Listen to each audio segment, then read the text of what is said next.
Time पर modern देश था, लेकिन आज उसकी पहचान एक इस्लामिक देश के रूप में होती है। ईरान में खासकर उस समय जब मोहम्मद रजा शाह की सरकार थी, उस समय ईरान बहुत तेजी से औद्योगिकरण की तरफ बढ़ रहा था, बहुत तेजी से पश्चिमी सभ्यताओं को अडॉप्ट कर रहा था। और ये सब जब कुछ ईरान में बहुत तेजी से हो रहा था, तो बहुत सारे लोगों को ये लगा कि ये उनके धर्म के खिलाफ है, ये उनकी परंपरा के खिलाफ है। हम बहुत तेजी से पश्चिमी सभ्यताओं को अडॉप्ट कर रहे हैं और बहुत तेजी से हमारी निर्भरता उनकी तरफ बढ़ती जा रही है। और इसी वजह से 1978 के आसपास मोहम्मद शाह की सरकार के खिलाफ लोगों का गुस्सा बढ़ता है और मोहम्मद रजा शाह की सरकार को उखाड़ के फेंक दिया जाता है, जिसके बाद ईरान की सत्ता पे कंट्रोल रुहुल्लाह खुमैनी का हो जाता है और इसी के बाद ईरान में इस्लामिक रिपब्लिक का रास्ता भी साफ हो जाता है। ईरान में खुमैनी की पहचान एक धार्मिक कट्टर नेता के रूप में होती है। 1979 में जैसे ही खुमैनी के हाथ में ईरान की सत्ता जाती है, वैसे ही वहां पर वो इस्लामिक रूल रेगुलेशन को लागू करते हैं। जैसे कि ड्रेस कोड निर्धारित किया गया, महिलाओं के लिए हिजाब अनिवार्य कर दिया गया, अगर कोई महिला घर के बाहर निकलती है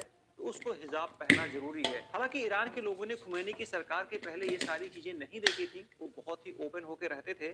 खुमैनी के आने के बाद जैसे ही ये चीजें लागू होती हैं, लोगों में असंतोष फैलता है और सरकार के शुरुआती दौरान ही इनके खिलाफ विद्रोह शुरू हो जाता है। महिलाओं के साथ साथ कई राजनीतिक पार्टियां, बहुत सारे छात्रों के संगठन खैमे के खिलाफ प्रोटेस्ट करना शुरू करते हैं। अभी कुछ दिन पहले 28 दिसंबर 2025 को ईरान की राजधानी तेहरान में आर्थिक संकट को लेकर कुछ व्यापारी आंदोलन कर रहे थे। रीजन क्या था कि ईरान की अर्थव्यवस्था में भारी गिरावट होती है, जिसकी वजह से बेरोजगारी बहुत तेजी से बढ़ती है।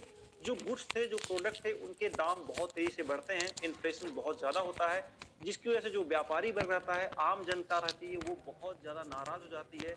साथ में जो बैंकिंग सेक्टर था, उसमें भी बहुत ज्यादा गड़बड़ी देखने को मिली, जिसकी वजह से लोगों में असंतोष फैलने लगा। जो दुकानदार थे, उन्होंने दुकानों को बंद कर दिया। जो आम लोग थे, वो सड़क पर उतर गए और खैमनी के खिलाफ प्रोटेस्ट करना शुरू कर दिए। जब ये प्रोटेस्ट दिन पे दिन बढ़ता गया, तो खैमे की गवर्नमेंट ने इस प्रोटेस्ट को दबाने की कोशिश की, जिसकी वजह से ये प्रोटेस्ट जहां तेहरान तक ही सीमित था, ये पूरे देश में फैल गया। अब इस प्रोटेस्ट के दौरान ना ही वहां की गवर्नमेंट पीछे हटने को तैयार है, ना ही वहां के आम लोग पीछे हटने को तैयार हैं, जिसकी वजह से पुलिस कार्रवाई में लगभग 2400 लोगों की जान चली गई है। ये एक सरकारी आंकड़ा है, लेकिन कई रिपोर्ट ये दावा कर रही हैं ईरान में लगभग 15 से 20 हजार लोगों को मौत के घाट उतार दिया गया। ईरान में कई जगह लोग पर्शियन झंडे को लहरा रहे हैं और कह रहे हैं कि हम पर्शियन हैं, हम कोई मुस्लिम नहीं है। ईरान की तमाम महिलाओं ने भी इस आंदोलन में हिस्सा लिया है, उन्होंने नकाब को उतार के फेंक दिया है। उनका कहना है कि हमारी संस्कृति का नकाब कभी हिस्सा ही नहीं था, ये हम पर थोपा गया है, ये हमारी ना तो संस्कृति थी, ना ही ये सभ्यता थी। खैमेई का कहना है कि अमेरिका और इजराइल कभी नहीं चाहते हैं कि ईरान में शांति रहे और ईरान में जो भी कुछ हो रहा है, यही दोनों देश इसके जिम्मेदार हैं। अभी हाल ही में अमेरिका ने वेनेजुएला के राष्ट्रपति को गिरफ्तार कर लिया, जिसके बाद तमाम न्यूज एजेंसियां ये कयास लगा रही हैं कि अमेरिका ने ये सब कुछ वहां के नेचुरल रिसोर्सेज के लिए किया। और साथ में ईरान के लिए भी तमाम एजेंसियां ये कह रही हैं कि ईरान के पास रूस के बाद सबसे ज्यादा गैस का रिसोर्स है और उस पर अमेरिका की नजर बनी हुई है। लेकिन अमेरिका की नजर ईरान के सिर्फ नेचुरल रिसोर्सेज पर नहीं है, साथ में उसके न्यूक्लियर पावर प्लांट पर है, स्ट्रेट ऑफ हॉर्मुज पे है, जहां से 20 से 25% ऑयल का बिजनेस होता है। वहीं पर इजराइल की अपनी मंशा है। इजराइल कभी नहीं चाहता कि ईरान एक परमाणु संपन्न देश बने, क्योंकि इजराइल के कई सारे देशों के साथ विवाद है, उनमें से ईरान भी एक है। अगर ईरान एक परमाणु संपन्न देश बनता है, तो ये इजराइल के लिए सबसे बड़ा खतरा होगा। इसलिए जो खैमेई का कहना है कि जो कुछ ईरान में हो रहा है, उसके लिए इजराइल और अमेरिका दोषी हैं, ये बात काफी हद तक सच हो सकती है। लेकिन ईरान में ईरान की गिरती हुई अर्थव्यवस्था, अनएम्प्लॉयमेंट, इन्फ्लेशन और साथ में खैमेई की धार्मिक कट्टरता की वजह से इस आंदोलन को बल मिला। तो हो सकता है जो भी कुछ ईरान में हो रहा हो, उसमें अमेरिका और इजराइल का हाथ हो, क्योंकि अमेरिका का नाम तब भी आता है जब बांग्लादेश में प्रोटेस्ट होता है, जब नेपाल में प्रोटेस्ट होता है, जब श्रीलंका में प्रोटेस्ट होता है। तो अमेरिका ईरान को अस्थिर करने के लिए बिल्कुल ऐसा कर सकता है। साथ में आपने एक चीज और नोटिस किया होगा, जब भी इजराइल का विवाद गजा और फिलिस्तीन से होता है, तो भारत के बहुत सारे लिबरल हैं जो तख्ती प्लेट लेके सामने आ जाते हैं कि गजा में अत्याचार हो रहा है, फिलिस्तीन में अत्याचार हो रहा है, बेकसूर मारे जा रहे हैं। लेकिन वहीं पर ईरान की सरकार ईरानियों को मार रही है, कत्लेआम कर रही है, 15-15 हजार लोगों को गोली से मार दिया गया, लेकिन एक भी तख्ती प्लेट किसी का बाहर नहीं आया। ईरान के पूरे प्रकरण को लेके आपको क्या लगता है? क्या ईरान में जो भी कुछ हो रहा है उसके लिए सिर्फ इजराइल और अमेरिका जिम्मेदार है, या फिर ईरान की नीतियां कुछ ऐसी होती चली गई जिसकी वजह से ईरान में इतना बड़ा प्रोटेस्ट खड़ा हो गया, जिसकी वजह से खैमेई सरकार आज बिल्कुल भी असहाय नजर आ रही है? कमेंट बॉक्स में कमेंट करके जरूर बताएं। आज के वीडियो ब्लॉग में बस इतना ही। ये वीडियो आपको कैसा लगा, इसके बारे में जरूर बताएं। वीडियो को लाइक करें, चैनल को सब्सक्राइब करें। धन्यवाद। अमेरिका और इजराइल ने ऑपरेशन एपिक फ्यूरी के तहत ईरान के ऊपर अटैक कर दिया। ईरान की राजधानी के साथ साथ उसके बड़े शहरों को निशाना बनाया गया, साथ में उसके कई ऑयल रिफाइनरी के ऊपर भी हमला हुआ। इस युद्ध के शुरू होने के बाद लगातार ये कयास लगाया जा रहा है कि भारत में पेट्रोल और गैस के दाम बहुत तेजी से बढ़ सकते हैं। उसका सबसे बड़ा रीजन है स्ट्रेट ऑफ हॉर्मुज, क्योंकि भारत में लगभग 50 से 55% crude oil straight of Hormuz से आता है और स्ट्रेट ऑफ हॉर्मुज ईरान के बगल में है और ईरान में लगातार युद्ध की स्थिति बनी हुई है। ऐसे में ईरान स्ट्रेट ऑफ हॉर्मुज को चोक कर सकता है, वहां पर हमला कर सकता है, क्रूड ऑयल की पूरी सप्लाई को काट सकता है। अगर हम भारत और ईरान के ऑयल ट्रेड के बारे में बात करें तो ये ट्रेड ब्रिटिश काल से होता आया है और 2012 में भारत दूसरा बड़ा खरीदार देश था। लेकिन 2019 में यूएस ने ईरान के ऊपर कई सारे सैंक्शन लगा दिए, जिसकी वजह से जो ईरान के साथ हमारा ऑयल ट्रेड था वो धीरे धीरे घटता चला गया और प्रेजेंट टाइम में ईरान भारत का क्रूड ऑयल का मेन सोर्स नहीं है। भारत क्रूड ऑयल और गैस के मामले में लगभग पूरी तरीके से आयात पर निर्भर है। 80 से 90% के आसपास क्रूड ऑयल आयात करता है और लगभग 50% गैस का आयात करता है। प्रेजेंट टाइम में भारत रूस से 35% क्रूड ऑयल लेता है, इराक से 11% लेता है, सऊदी अरेबिया से 9% लेता है, यूएई से 5 से 7% लेता है, यूएस से 6 से 8% लेता है। और ये जो 50% गैस का आयात करता है उसमें से 42% गैस सिर्फ कतर से लेता है। लेकिन भारत जितना भी क्रूड ऑयल और गैस आयात करता है उसमें से लगभग 35 से 50% क्रूड ऑयल और गैस स्ट्रेट ऑफ हॉर्मुज के रास्ते होकर भारत पहुंचते हैं, जो कि ईरान के साउथ में है और ईरान वॉर में फंसा हुआ है। ऐसी कंडीशन में कयास लगाया जा रहा है कि अगर स्ट्रेट ऑफ हॉर्मुज चोक होता है तो निश्चित तौर पर क्रूड ऑयल सप्लाई बाधित होगी, जिसकी वजह से इंडिया में तेल और गैस के दाम बढ़ सकते हैं। हालांकि 35% क्रूड ऑयल की सप्लाई जो भारत में होती है वो केप ऑफ गुड होप से होती है, वहां से ज्यादातर रूस से क्रूड ऑयल भारत पहुंचता है। युद्ध के हालात हमेशा से कुछ ऐसे होते हैं कि पता नहीं होता है कि ये युद्ध कितने दिन तक खिंचेगा और अगर ये लंबा खिंचता है तो पूरी दुनिया के ऊपर इसका प्रभाव पड़ता है। भारत ये बात अच्छे से जानता था कि अगर खाड़ी देशों में वॉर शुरू होता है तो सबसे पहले जो समस्या खड़ी होगी वो क्रूड ऑयल और गैस को लेकर होगी और कोई भी देश बिना ईंधन के आगे नहीं चल सकता है। और भारत जैसा देश जो लगभग पूरी तरीके से गैस और क्रूड ऑयल के लिए आयात पर डिपेंड है, उसके लिए तो और बड़ी समस्या होती है। इसीलिए भारत ने इस तरह की इमरजेंसी से निपटने के लिए स्ट्रेटेजिक पेट्रोलियम रिजर्व बनाया, जो कि पेट्रोलियम मिनिस्ट्री के अंडर काम करती है। भारत ने यूएई की company Abu Dhabi national oil company के साथ समझौता किया और ये कहा कि आप अपने क्रूड ऑयल को भारत में स्टोर कर सकते हैं और पास के देशों में आप उसको बेच सकते हैं। साथ ही समझौते में भारत ने एक और लाइन जोड़ा और ये कहा कि इस क्रूड ऑयल को आप यहाँ पर स्टोर करिए, आप पास के देशों में बेचिए, लेकिन अगर कोई इमरजेंसी की कंडीशन आती है तो उस ऑयल को भारत इस्तेमाल करेगा। भारत ने इसी तरीके का समझौता सऊदी अरब के साथ भी किया है, यानी कि अगर कोई वॉर होता है, कोई इमरजेंसी की कंडीशन होती है, खाड़ी देशों में तनाव पैदा होता है और तेल की सप्लाई बंद होती है, तो ऐसी कंडीशन में जो वहां का रिजर्व भारत में किया गया है उस ऑयल को भारत अपने लिए इस्तेमाल कर सकता है। अब यहाँ पर एक सवाल खड़ा होता है कि आखिरकार सऊदी अरब ने और यूएई ने भारत के साथ ऐसा समझौता क्यों किया, क्योंकि सऊदी अरब यूएई दोनों ही देश जानते हैं कि भारत 80 से 90% क्रूड ऑयल आयात करता है और अगर हम भारत के साथ ऐसा समझौता करते हैं तो भारत हमारा लंबे समय तक ग्राहक बनेगा और अगर बाद में तेल के दाम बढ़ते हैं, जापान और दक्षिण कोरिया जैसे देशों में डिमांड बढ़ती है, तो भारत से आसानी से तेल बेचा जा सकता है। इससे ट्रांसपोर्ट की लागत कम होगी, डिलीवरी तेज होगी और मुनाफा भी ज्यादा होगा। इसके साथ साथ भारत और रूस के भी संबंध अच्छे हैं। जब से रूस और यूक्रेन की लड़ाई चल रही है, रूस के ऊपर भी कई सारे सैंक्शन लगे हुए हैं और रूस सस्ते दाम पर भारत को अपने तेल बेच रहा है और भारत उसको स्टोर कर रहा है किसी भी इमरजेंसी की कंडीशन में उसको यूज करने के लिए। हालांकि अमेरिका ने भारत और रूस के व्यापार को लेकर कई बार टैरिफ बढ़ाया, लेकिन हाल ही में ट्रंप ने ऐलान किया है कि भारत रूस के साथ ऑयल बिजनेस कर सकता है। अगर किसी भी तरीके से भारत में क्रूड ऑयल और गैस की सप्लाई चेन टूट जाए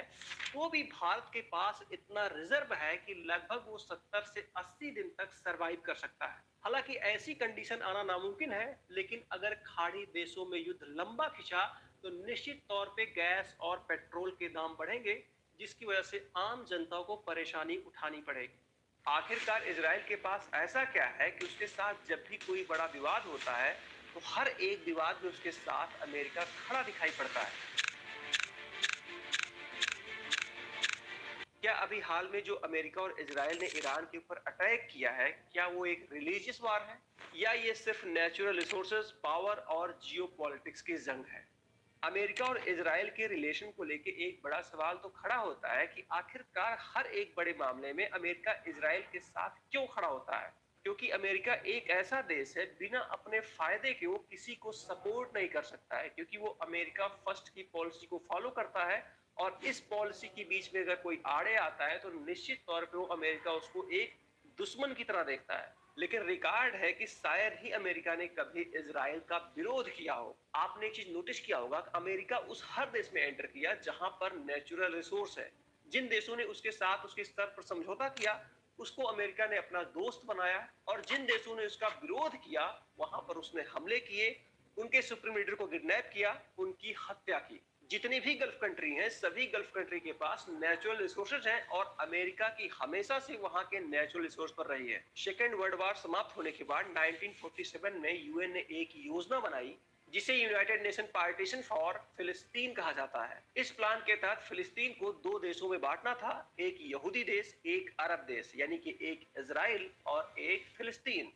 जिसके बाद इजराइल को 14 मई 1948 को एक देश के रूप में मान्यता मिल जाती है और सबसे पहले उसको मान्यता अमेरिका देता है। और जिसके बाद इजराइल का अरब देशों के साथ युद्ध हो जाता है, जिसमें 5 देश शामिल होते हैं और सभी के सभी देश इजराइल से हार जाते हैं। अमेरिका ने मिडिल ईस्ट में सोवियत संघ के प्रभाव को रोकने के लिए इजराइल को मान्यता दी और इजराइल को सपोर्ट किया। साथ ही मिडिल ईस्ट को कंट्रोल करने के लिए भी उसने इजराइल का पूरा समर्थन दिया। अमेरिका इजराइल का सिर्फ इतनी ही चीजों के लिए ब्लाइंड सपोर्ट नहीं करता है। इजराइल वो देश है जिसके पास पावर है, पैसा है, इंटेलिजेंस है, टेक्नोलॉजी है, जिसके कारण अमेरिका इजराइल का पूरा सपोर्ट करता है। 2025 के डाटा के अनुसार अमेरिका में लगभग 902 अरबपति थे, जिनमें से 150 से लेकर 180 यहूदी अरबपति हैं, जो कि अमेरिका के कुल अरबपतियों के 18 से 20% अरबपति यहूदी मूल के हैं। साथ में कई ऐसे यहूदी बिजनेसमैन हैं जिनकी कंपनियां दुनिया में अपने सेक्टर में मोनोपोली रखती हैं, जैसे फेसबुक इंस्टा के मालिक मार्क जुकरबर्ग, गूगल के मालिक लैरी पेज, डेल टेक्नोलॉजी के मालिक माइकल डेल।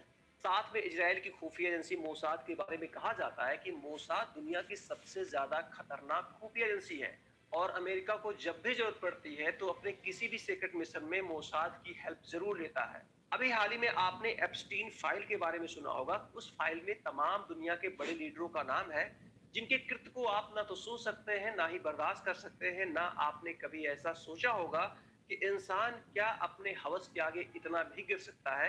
वो सब कुछ एप्स्टीन फाइल में दफन है। अब एप्स्टीन फाइल के बारे में कहा जाता है, इसका जो सरगना था जेफरी एप्स्टीन एक यहूदी था और वो एक मोसाद का एजेंट था। यानी कि इजराइल ने जेफरी एप्स्टीन के थ्रू दुनिया के बड़े बड़े लीडर, बड़े बड़े पावरफुल लोग सबको अपने ट्रैप में फंसाया, जिससे वो कभी भी इजराइल के खिलाफ ना जा पाए। और एप्स्टीन फाइल में अमेरिका की कई बड़ी हस्तियों का नाम है। तो इससे ये कयास लगाया जा रहा है कि इजराइल ने सब कुछ ये इसलिए किया था कि इजराइल को ये बात पता है कि हो सकता है अमेरिका इन फ्यूचर उसका साथ छोड़ दे, तो उसके पास कुछ ऐसा रहे जिसके आधार पर वो अमेरिका को ब्लैकमेल कर सके। हालांकि ये सोशल मीडिया पे तैरती हुई कहानी है, अभी तक इसका कोई भी ऑथेंटिक सोर्स नहीं है, ना ही ये कहा जा रहा है कि ये घटना सत्य है। एक चीज आपने नोटिस किया होगा, जैसे ही अमेरिका और इजराइल ने ईरान के ऊपर एयर स्ट्राइक किया, दुनिया के कई ऐसे देश ये कहना शुरू कर दिए कि ये एक रिलीजियस वार है। भारत में तो कई लोग मार्च करने लगे, रोड पे आ गए, आंदोलन करने लगे कि ये इस्लाम के खिलाफ वार है, एक रिलीजियस वार है। क्या ये सच में एक रिलीजियस वार है? तो इसके पहले हमको समझना पड़ेगा, कई ऐसे देश हैं जिनका रिलीजन एक है फिर भी वो कट्टर दुश्मन है। जैसे हम दुनिया के सबसे पावरफुल देश अमेरिका और रूस को ले लें, अमेरिका और रूस दोनों जगह पर जो मोस्टली रिलीजियस लोग हैं वो क्रिश्चियन है, फिर भी वो एक दूसरे के कट्टर दुश्मन है। आपने देखा ही होगा, लंबे समय से यूक्रेन और रूस का वॉर चल रहा है, दोनों ही एक क्रिश्चियन देश है। इसी तरीके से हमेशा से सऊदी अरब और ईरान के बीच कॉन्फ्लिक्ट रहा है और दोनों के ही दोनों देश मुस्लिम राष्ट्र हैं। हालांकि एक शिया राष्ट्र है, एक सुन्नी राष्ट्र है। अमेरिका और इजराइल ने मिलकर जो ईरान के ऊपर एयर स्ट्राइक किया है, उसका समर्थन सऊदी अरब करता है, यूएई करता है, कतर करता है, और ये सारे के सारे देश मुस्लिम राष्ट्र हैं। अगर ये रिलीजियस वॉर होता तो शायद ये देश कभी भी अमेरिका और इजराइल का समर्थन नहीं करते।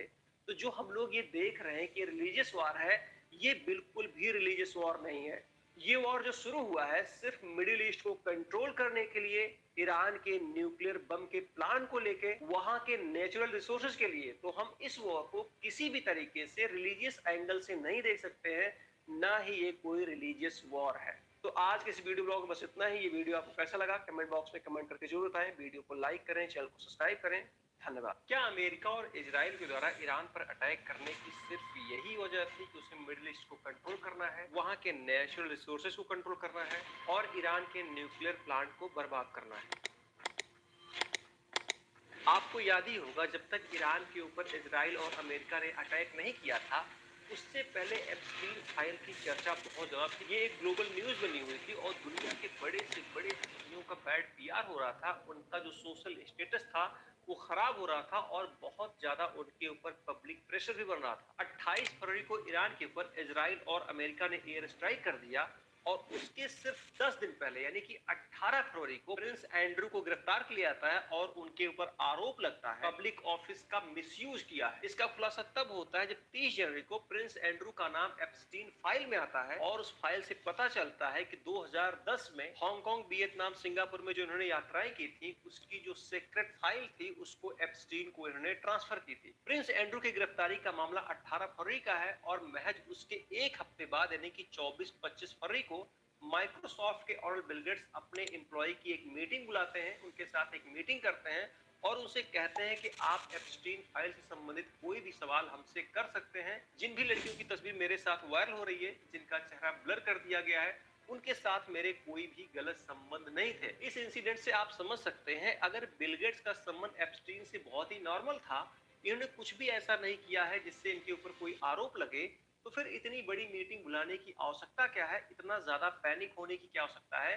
क्योंकि कहीं न कहीं बिल गेट्स का बैड पीआर हो रहा था। बिल गेट्स का जो सोशल स्टेटस है उसको बनाए रखने के लिए कई सारी इनके लिए पीआर एजेंसियां काम करती हैं, साथ में इनके जो एनजीओ हैं वो भी काम करते हैं। इनके कई सारे एनजीओ हैं जो महिला शिक्षा के लिए काम करते हैं, महिला स्वास्थ्य के लिए काम करते हैं, गरीबी उन्मूलन के लिए काम करते हैं। तो कहीं न कहीं एप्स्टीन फाइल में इनका नाम आने के बाद और इनके ऊपर जब कई सारे गंभीर आरोप लगे, इसके बाद लगातार ये सोशल मीडिया पे ट्रोल हो रहे थे, उसके बाद इनके ऊपर दबाव बढ़ा, तो अपनी छवि को सुधारने के लिए इन्होंने अपने एम्प्लॉइज को बुलाया और कहा कि आप एप्स्टीन फाइल से संबंधित कोई भी सवाल कर सकते हैं। हालांकि मेरा एप्स्टीन से संबंध रहा है, लेकिन उसके किसी भी कृत्य में मेरा कोई भी हाथ नहीं है। अमेरिका के पूर्व राष्ट्रपति बिल क्लिंटन और उनकी पत्नी हिलेरी क्लिंटन का भी नाम एप्स्टीन फाइल में आ चुका है। हाउस ओवरसाइट कमेटी बनाई गई जिसको एप्स्टीन फाइल के मामले में और दूसरे मामलों में क्लिंटन फैमिली से पूछताछ करनी थी, लेकिन क्लिंटन फैमिली बार बार इस चीज को अवॉइड कर रही थी, जिसके बाद कमेटी के चीफ जेम्स कोमर ने कहा कि अगर आप कमेटी के सामने उपस्थित नहीं होते हैं और हमारे सवालों का जवाब नहीं देते हैं तो ये अवमानना का आपके ऊपर केस लगेगा और आपकी गिरफ्तारी होगी। और ये भी घटना ईरान के ऊपर हमला होने से पहले हुई थी, यानी कि 26-27 फरवरी को हुई थी। इसी क्रम में 26 फरवरी को एक और घटना हुई थी। वर्ल्ड इकोनॉमिक फोरम के प्रेसिडेंट बोर्गे ब्रेंडे ने अपने पद से इस्तीफा दे दिया। इनका नाम भी एप्स्टीन के साथ आया। कई तस्वीरें वायरल हुई जिसमें ये पता चलता है कि कई बार एप्स्टीन के साथ डिनर शेयर किए थे और तमाम सारे इनके ऊपर आरोप लगे। इसी के साथ 27 फरवरी को एक और घटना होती है, पेंटागन और क्लाड की एक डील टूट जाती है। 27 फरवरी को पेंटागन और क्लाड के बीच एक डील उस वक्त खत्म हो गई जब पेंटागन ने ये कहा कि हमको क्लाड के एआई का पूरा एक्सेस चाहिए। उस वक्त क्लाड ने ये कह के मना कर दिया कि हम आपको पूरा एक्सेस नहीं दे सकते हैं, हम आपको ये स्वतंत्रता नहीं दे सकते हैं कि आप लोगों को सर्विलांस पर लगाइए और ना ही आप ऑटोनॉमस वेपन का यूज कर सकते। पेंटागन जो कि अमेरिका का डिफेंस ऑफिस है, जहां पे उनकी आर्मी, उनकी नेवी, उनकी एयरफोर्स बेस के रणनीतियां बनाती हैं। अब यहाँ पर समझने वाली बात ये है कि 28 फरवरी को ईरान के ऊपर एयर स्ट्राइक होता है और मैंने आपको जितनी घटनाएं बताई हैं वो सारी की सारी घटनाएं 28 फरवरी से पहले हुई थी। अब ये सारी घटनाएं कोइंसिडेंट तो नहीं हो सकती हैं, वो भी लगातार इतनी सारी घटनाएं। तो कहीं न कहीं दुनिया की बड़ी हस्तियों का बैड पीआर हो रहा था। एप्स्टीन फाइल की वजह से उनकी छवि खराब हो रही थी। तो एक ये बहुत बड़ा कारण है ईरान के ऊपर अटैक करने का, जिससे पूरी दुनिया का जो centre of focus Epstein file थी वो हट के ईरान वॉर हो जाए, और वही हुआ। हालांकि ईरान के ऊपर जो एयर स्ट्राइक हुआ है उसके लिए सिर्फ एप्स्टीन फाइल रीजन नहीं हो सकता है, क्योंकि उसके कॉन्फ्लिक्ट लगातार इजराइल और अमेरिका से चल रहे थे। लेकिन हो सकता है दुनिया के बड़े बड़े लीडरों का नाम एप्स्टीन फाइल में आने के बाद उनको यही सबसे सही टाइम लगा हो लोगों को डाइवर्ट करने का पूरी दुनिया का अपने ऊपर से फोकस हटाने का। हालांकि आप क्या सोचते हैं, ईरान के ऊपर अमेरिका इजराइल ने किस वजह से अटैक किया होगा? क्या कारण हो सकते हैं? क्या उसमें एक एप्स्टीन फाइल वजह है, या फिर ये सिर्फ सोशल मीडिया पे चल रही कहानी है? इसमें सत्यता कुछ भी नहीं है, क्योंकि आप अगर इसके एविडेंस खोजने बैठेंगे तो आपको कोई सीधा प्रमाण नहीं मिलेगा, लेकिन कहीं न कहीं ये घटनाएं कोरिलेट होती हैं। एक ऐसा देश जो कभी आधुनिकता की ओर बहुत तेजी से बढ़ रहा था, लेकिन आज वही देश सड़कों पर खड़ा है अपनी ही सरकार के खिलाफ। ईरान एक टाइम पर मॉडर्न देश था, लेकिन आज उसकी पहचान एक इस्लामिक देश के रूप में होती है। ईरान में खासकर उस समय जब मोहम्मद रजा शाह की सरकार थी, उस समय ईरान बहुत तेजी से औद्योगिकरण की तरफ बढ़ रहा था, बहुत तेजी से पश्चिमी सभ्यताओं को अडॉप्ट कर रहा था। और ये सब जब कुछ ईरान में बहुत तेजी से हो रहा था, तो बहुत सारे लोगों को ये लगा कि ये उनके धर्म के खिलाफ है, ये उनकी परंपरा के खिलाफ है। हम बहुत तेजी से पश्चिमी सभ्यताओं को अडॉप्ट कर रहे हैं और बहुत तेजी से हमारी निर्भरता उनकी तरफ बढ़ती जा रही है। और इसी वजह से 1978 के आसपास मोहम्मद शाह की सरकार के खिलाफ लोगों का गुस्सा बढ़ता है और मोहम्मद रजा शाह की सरकार को उखाड़ के फेंक दिया जाता है, जिसके बाद ईरान की सत्ता पे कंट्रोल रुहुल्लाह खुमैनी का हो जाता है और इसी के बाद ईरान में इस्लामिक रिपब्लिक का रास्ता भी साफ हो जाता है। ईरान में खुमैनी की पहचान एक धार्मिक कट्टर नेता के रूप में होती है। 1979 में जैसे ही खुमैनी के हाथ में ईरान की सत्ता जाती है, वैसे ही वहां पर वो इस्लामिक रूल रेगुलेशन को लागू करते हैं, जैसे कि ड्रेस कोड निर्धारित किया गया, महिलाओं के लिए हिजाब अनिवार्य कर दिया गया, अगर कोई महिला घर के बाहर निकलती है तो उसको हिजाब पहनना जरूरी है। हालांकि ईरान के लोगों ने खुमैनी की सरकार के पहले ये सारी चीजें नहीं देखी थी, वो बहुत ही ओपन होकर रहते थे। खुमैनी के आने के बाद जैसे ही ये चीजें लागू होती हैं, लोगों में असंतोष फैलता है और सरकार के शुरुआती दौरान ही इनके खिलाफ विद्रोह शुरू हो जाता है। महिलाओं के साथ साथ कई राजनीतिक पार्टियां, बहुत सारे छात्रों के संगठन खैमे के खिलाफ प्रोटेस्ट करना शुरू करते हैं। अभी कुछ दिन पहले 28 दिसंबर 2025 को ईरान की राजधानी तेहरान में आर्थिक संकट को लेकर कुछ व्यापारी आंदोलन कर रहे थे। रीजन क्या था कि ईरान की अर्थव्यवस्था में भारी गिरावट होती है, जिसकी वजह से बेरोजगारी बहुत तेजी से बढ़ती है, जो गुड्स थे, जो प्रोडक्ट थे, उनके दाम बहुत तेजी से बढ़ते हैं, इन्फ्लेशन बहुत ज्यादा होता है, जिसकी वजह से जो व्यापारी वर्ग रहता है, आम जनता रहती है, वो बहुत ज्यादा नाराज हो जाती है। साथ में जो बैंकिंग सेक्टर था, उसमें भी बहुत ज्यादा गड़बड़ी देखने को मिली, जिसकी वजह से लोगों में असंतोष फैलने लगा। जो दुकानदार थे, उन्होंने दुकानों को बंद कर दिया, जो आम लोग थे वो सड़क पर उतर गए और खैमनी के खिलाफ प्रोटेस्ट करना शुरू कर दिए। जब ये प्रोटेस्ट दिन पे दिन बढ़ता गया, तो खैमे की गवर्नमेंट ने इस प्रोटेस्ट को दबाने की कोशिश की, जिसकी वजह से ये प्रोटेस्ट जहां तेहरान तक ही सीमित था, ये पूरे देश में फैल गया। अब इस प्रोटेस्ट के दौरान ना ही वहां की गवर्नमेंट पीछे हटने को तैयार है, ना ही वहां के आम लोग पीछे हटने को तैयार हैं, जिसकी वजह से पुलिस कार्रवाई में लगभग 2400 लोगों की जान चली गई है। ये एक सरकारी आंकड़ा है, लेकिन कई रिपोर्ट ये दावा कर रही हैं ईरान में लगभग 15 से 20 हजार लोगों को मौत के घाट उतार दिया गया। ईरान में कई जगह लोग पर्शियन झंडे को लहरा रहे हैं और कह रहे हैं कि हम पर्शियन हैं, हम कोई मुस्लिम नहीं है। ईरान की तमाम महिलाओं ने भी इस आंदोलन में हिस्सा लिया है, उन्होंने नकाब को उतार के फेंक दिया है। उनका कहना है कि हमारी संस्कृति का नकाब कभी हिस्सा ही नहीं था, ये हम पर थोपा गया है, ये हमारी ना तो संस्कृति थी, ना ही ये सभ्यता थी। खैमे का कहना है कि अमेरिका और इजराइल कभी नहीं चाहते हैं कि ईरान में शांति रहे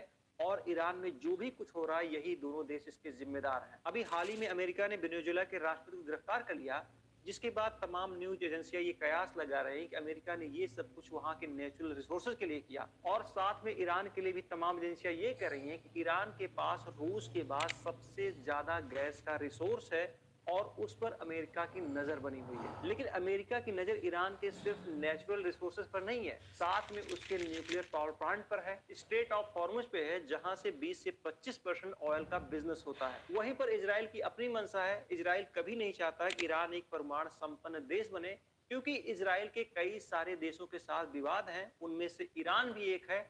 अगर ईरान एक परमाणु संपन्न देश बनता है, तो ये इजराइल के लिए सबसे बड़ा खतरा होगा। इसलिए जो खैमेई का कहना है कि जो कुछ ईरान में हो रहा है, उसके लिए इजराइल और अमेरिका दोषी हैं, ये बात काफी हद तक सच हो सकती है। लेकिन ईरान में ईरान की गिरती हुई अर्थव्यवस्था, अनएम्प्लॉयमेंट, इन्फ्लेशन और साथ में खैमेई की धार्मिक कट्टरता की वजह से इस आंदोलन को बल मिला। तो हो सकता है जो भी कुछ ईरान में हो रहा हो, उसमें अमेरिका और इजराइल का हाथ हो, क्योंकि अमेरिका का नाम तब भी आता है जब बांग्लादेश में प्रोटेस्ट होता है, जब नेपाल में प्रोटेस्ट होता है, जब श्रीलंका में प्रोटेस्ट होता है। तो अमेरिका ईरान को अस्थिर करने के लिए बिल्कुल ऐसा कर सकता है। साथ में आपने एक चीज और नोटिस किया होगा, जब भी इजराइल का विवाद गजा और फिलिस्तीन से होता है, तो भारत के बहुत सारे लिबरल हैं जो तख्ती प्लेट लेके सामने आ जाते हैं कि गजा में अत्याचार हो रहा है, फिलिस्तीन में अत्याचार हो रहा है, बेकसूर मारे जा रहे हैं। लेकिन वहीं पर ईरान की सरकार ईरानियों को मार रही है, कत्लेआम कर रही है, 15-15 हजार लोगों को गोली से मार दिया गया, लेकिन एक भी तख्ती प्लेट किसी का बाहर नहीं आया। ईरान के पूरे प्रकरण को लेके आपको क्या लगता है? क्या ईरान में जो भी कुछ हो रहा है उसके लिए सिर्फ इजराइल और अमेरिका जिम्मेदार है, या फिर ईरान की नीतियां कुछ ऐसी होती चली गई जिसकी वजह से ईरान में इतना बड़ा प्रोटेस्ट खड़ा हो गया, जिसकी वजह से खैमेई सरकार आज बिल्कुल भी असहाय नजर आ रही है? कमेंट बॉक्स में कमेंट करके जरूर बताएं। आज के वीडियो ब्लॉग में बस इतना ही। ये वीडियो आपको कैसा लगा इसके बारे में जरूर बताएं। वीडियो को लाइक करें, चैनल को सब्सक्राइब करें। धन्यवाद। अमेरिका और इजराइल ने ऑपरेशन एपिक फ्यूरी के तहत ईरान के ऊपर अटैक कर दिया। ईरान की राजधानी के साथ साथ उसके बड़े शहरों को निशाना बनाया गया, साथ में उसके कई ऑयल रिफाइनरी के ऊपर भी हमला हुआ। इस युद्ध के शुरू होने के बाद लगातार ये कयास लगाए जा रहे हैं कि भारत में पेट्रोल और गैस के दाम बहुत तेजी से बढ़ सकते हैं। उसका सबसे बड़ा रीजन है स्ट्रेट ऑफ हॉर्मुज, क्योंकि भारत में लगभग 50 से 55% crude oil straight of Hormuz से आता है और स्ट्रेट ऑफ हॉर्मुज ईरान के बगल में है और ईरान में लगातार युद्ध की स्थिति बनी हुई है। ऐसे में ईरान स्ट्रेट ऑफ हॉर्मुज को चोक कर सकता है, वहां पर हमला कर सकता है, क्रूड ऑयल की पूरी सप्लाई को काट सकता है। अगर हम भारत और ईरान के ऑयल ट्रेड के बारे में बात करें तो ये ट्रेड ब्रिटिश काल से होता आया है और 2012 में भारत दूसरा बड़ा खरीदार देश था। लेकिन 2019 में यूएस ने ईरान के ऊपर कई सारे सैंक्शन लगा दिए, जिसकी वजह से जो ईरान के साथ हमारा ऑयल ट्रेड था वो धीरे धीरे घटता चला गया और प्रेजेंट टाइम में ईरान भारत का क्रूड ऑयल का मेन सोर्स नहीं है। भारत क्रूड ऑयल और गैस के मामले में लगभग पूरी तरीके से आयात पर निर्भर है। 80 से 90% के आसपास क्रूड ऑयल आयात करता है और लगभग 50% गैस का आयात करता है। प्रेजेंट टाइम में भारत रूस से 35% क्रूड ऑयल लेता है, इराक से 11% लेता है, सऊदी अरेबिया से 9% लेता है, यूएई से 5 से 7% लेता है, यूएस से 6 से 8% लेता है। और ये जो 50% गैस का आयात करता है उसमें से 42% गैस सिर्फ कतर से लेता है। लेकिन भारत जितना भी क्रूड ऑयल और गैस आयात करता है उसमें से लगभग 35 से 50% क्रूड ऑयल और गैस स्ट्रेट ऑफ हॉर्मुज के रास्ते होकर भारत पहुंचते हैं, जो कि ईरान के साउथ में है और ईरान वॉर में फंसा हुआ है।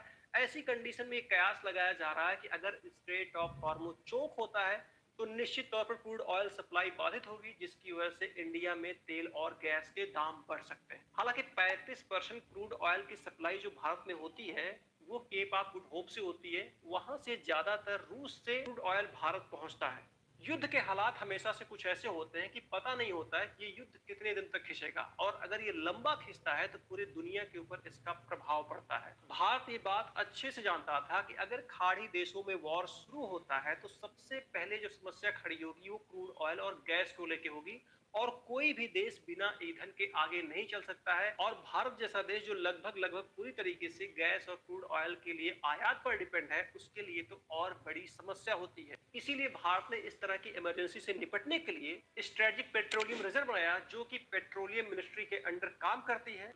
भारत ने यूएई की company Abu Dhabi national oil company के साथ समझौता किया और ये कहा कि आप अपने क्रूड ऑयल को भारत में स्टोर कर सकते हैं और पास के देशों में आप उसको बेच सकते हैं। साथ ही समझौते में भारत ने एक और लाइन जोड़ा और ये कहा कि इस क्रूड ऑयल को आप यहाँ पर स्टोर करिए, आप पास के देशों में बेचिए, लेकिन अगर कोई इमरजेंसी की कंडीशन आती है तो उस ऑयल को भारत इस्तेमाल करेगा। भारत ने इसी तरीके का समझौता सऊदी अरब के साथ भी किया है, यानी कि अगर कोई वॉर होता है, कोई इमरजेंसी की कंडीशन होती है, खाड़ी देशों में तनाव पैदा होता है और तेल की सप्लाई बंद होती है, तो ऐसे कंडीशन में जो वहां का रिजर्व भारत में किया गया है उस ऑयल को भारत अपने लिए इस्तेमाल कर सकता है।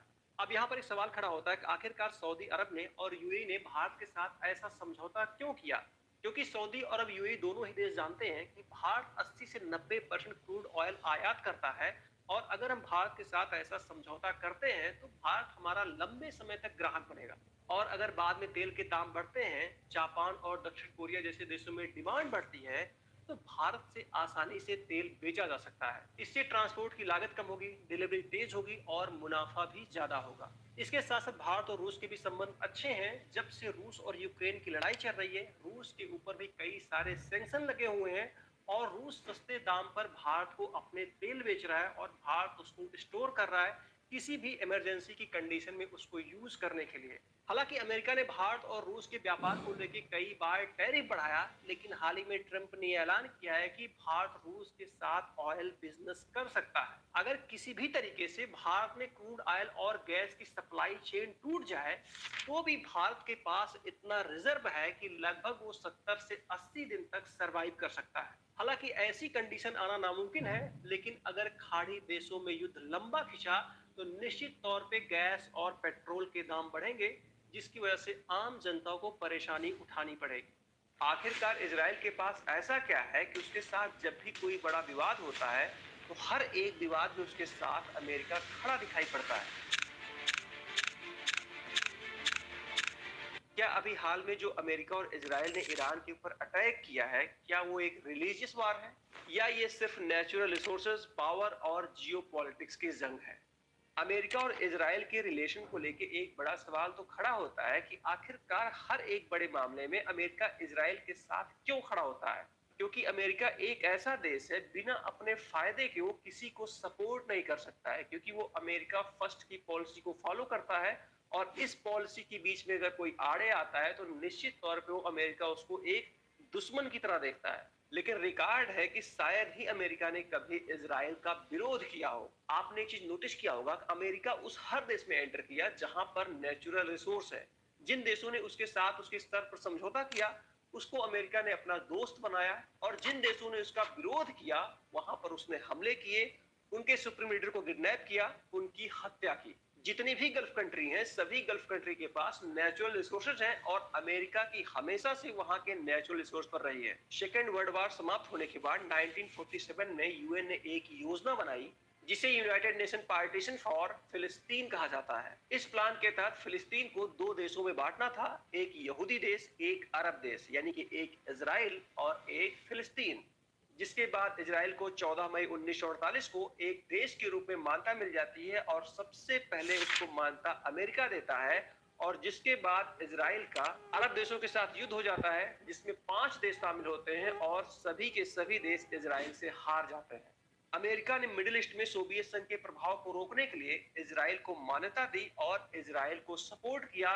साथ में मिडिल ईस्ट को कंट्रोल करने के लिए भी उसने इजराइल का पूरा समर्थन दिया। अमेरिका इजराइल का सिर्फ इतनी ही चीजों के लिए ब्लाइंड सपोर्ट नहीं करता है। इजराइल वो देश है जिसके पास पावर है, पैसा है, इंटेलिजेंस है, टेक्नोलॉजी है, जिसके कारण अमेरिका इजराइल का पूरा सपोर्ट करता है। 2025 के डाटा के अनुसार अमेरिका में लगभग 902 अरबपति थे, जिनमें से 150 से लेकर 180 यहूदी अरबपति हैं, जो कि अमेरिका के कुल अरबपतियों के 18 से 20% अरबपति यहूदी मूल के हैं। साथ में कई ऐसे यहूदी बिजनेसमैन हैं जिनकी कंपनियां दुनिया में अपने सेक्टर में मोनोपोली रखती हैं, जैसे फेसबुक इंस्टा के मालिक मार्क जुकरबर्ग, गूगल के मालिक लैरी पेज, डेल टेक्नोलॉजी के मालिक माइकल डेल। साथ में इजराइल की खुफिया एजेंसी मोसाद के बारे में कहा जाता है कि मोसाद दुनिया की सबसे ज्यादा खतरनाक खुफिया एजेंसी है, और अमेरिका को जब भी जरूरत पड़ती है तो अपने किसी भी सीक्रेट मिशन में मोसाद की हेल्प जरूर लेता है। अभी हाल ही में आपने एप्स्टीन फाइल के बारे में सुना होगा। उस फाइल में तमाम दुनिया के बड़े लीडरों का नाम है, जिनके कृत्य को आप ना तो सोच सकते हैं, ना ही बर्दाश्त कर सकते हैं। ना आपने कभी ऐसा सोचा होगा कि इंसान क्या अपने हवस के आगे इतना भी गिर सकता है। वो सब कुछ एप्स्टीन फाइल में दफन है। अब एप्स्टीन फाइल के बारे में कहा जाता है, इसका जो सरगना था जेफरी एप्स्टीन एक यहूदी था, और वो एक मोसाद का एजेंट था। यानी कि इजराइल ने जेफरी एप्स्टीन के थ्रू दुनिया के बड़े बड़े लीडर, बड़े बड़े पावरफुल लोग, सबको अपने ट्रैप में फंसाया, जिससे वो कभी भी इजराइल के खिलाफ ना जा पाए। और एप्स्टीन फाइल में अमेरिका की कई बड़ी हस्तियों का नाम है। तो इससे ये कयास लगाया जा रहा है कि इजराइल ने सब कुछ ये इसलिए किया था कि इजराइल को ये बात पता है कि हो सकता है अमेरिका इन फ्यूचर उसका साथ छोड़ दे, तो उसके पास कुछ ऐसा रहे जिसके आधार पर वो अमेरिका को ब्लैकमेल कर सके। हालांकि ये सोशल मीडिया पे तैरती हुई कहानी है, अभी तक इसका कोई भी ऑथेंटिक सोर्स नहीं है, ना ही ये कहा जा रहा है कि ये घटना सत्य है। एक चीज आपने नोटिस किया होगा, जैसे ही अमेरिका और इजराइल ने ईरान के ऊपर एयर स्ट्राइक किया, दुनिया के कई ऐसे देश ये कहना शुरू कर दिए कि ये एक रिलीजियस वार है। भारत में तो कई लोग मार्च करने लगे, रोड पे आ गए, आंदोलन करने लगे कि ये इस्लाम के खिलाफ वार है, एक रिलीजियस वार है। क्या ये सच में एक रिलीजियस वार है? इसके पहले हमको समझना पड़ेगा, कई ऐसे देश हैं जिनका रिलीजन एक है फिर भी वो कट्टर दुश्मन है। जैसे हम दुनिया के सबसे पावरफुल देश अमेरिका और रूस को ले लें, अमेरिका और रूस दोनों जगह पर जो मोस्टली रिलीजियस लोग हैं वो क्रिश्चियन है, फिर भी वो एक दूसरे के कट्टर दुश्मन है। आपने देखा ही होगा लंबे समय से यूक्रेन और रूस का वॉर चल रहा है, दोनों ही एक क्रिश्चियन देश है। इसी तरीके से हमेशा से सऊदी अरब और ईरान के बीच कॉन्फ्लिक्ट रहा है और दोनों के ही दोनों देश मुस्लिम राष्ट्र हैं, हालांकि एक शिया राष्ट्र है, एक सुन्नी राष्ट्र है।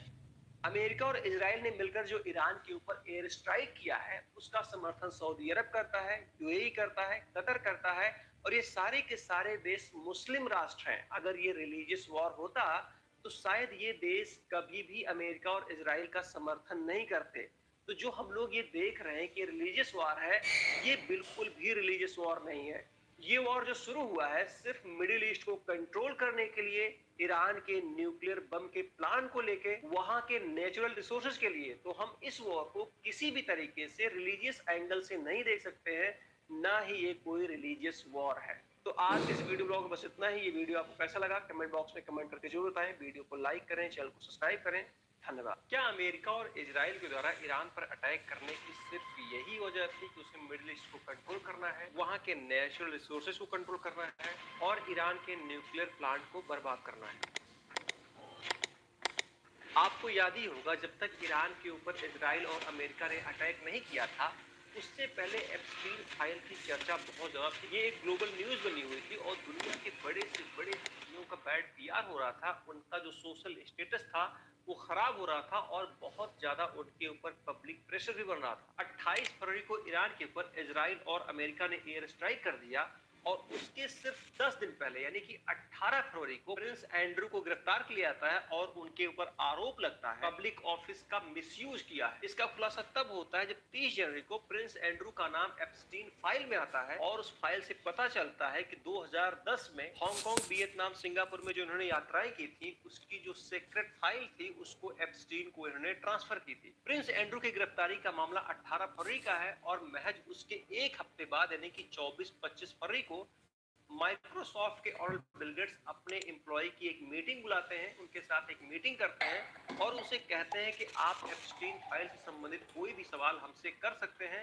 जिन भी लड़कियों की तस्वीर मेरे साथ वायरल हो रही है, जिनका चेहरा ब्लर कर दिया गया है, उनके साथ मेरे कोई भी गलत संबंध नहीं थे। इस इंसिडेंट से आप समझ सकते हैं अगर बिल गेट्स का संबंध एप्स्टीन से बहुत ही नॉर्मल था, इन्होंने कुछ भी ऐसा नहीं किया है जिससे इनके ऊपर कोई आरोप लगे, तो फिर इतनी बड़ी मीटिंग बुलाने की आवश्यकता क्या है, इतना ज्यादा पैनिक होने की क्या आवश्यकता है?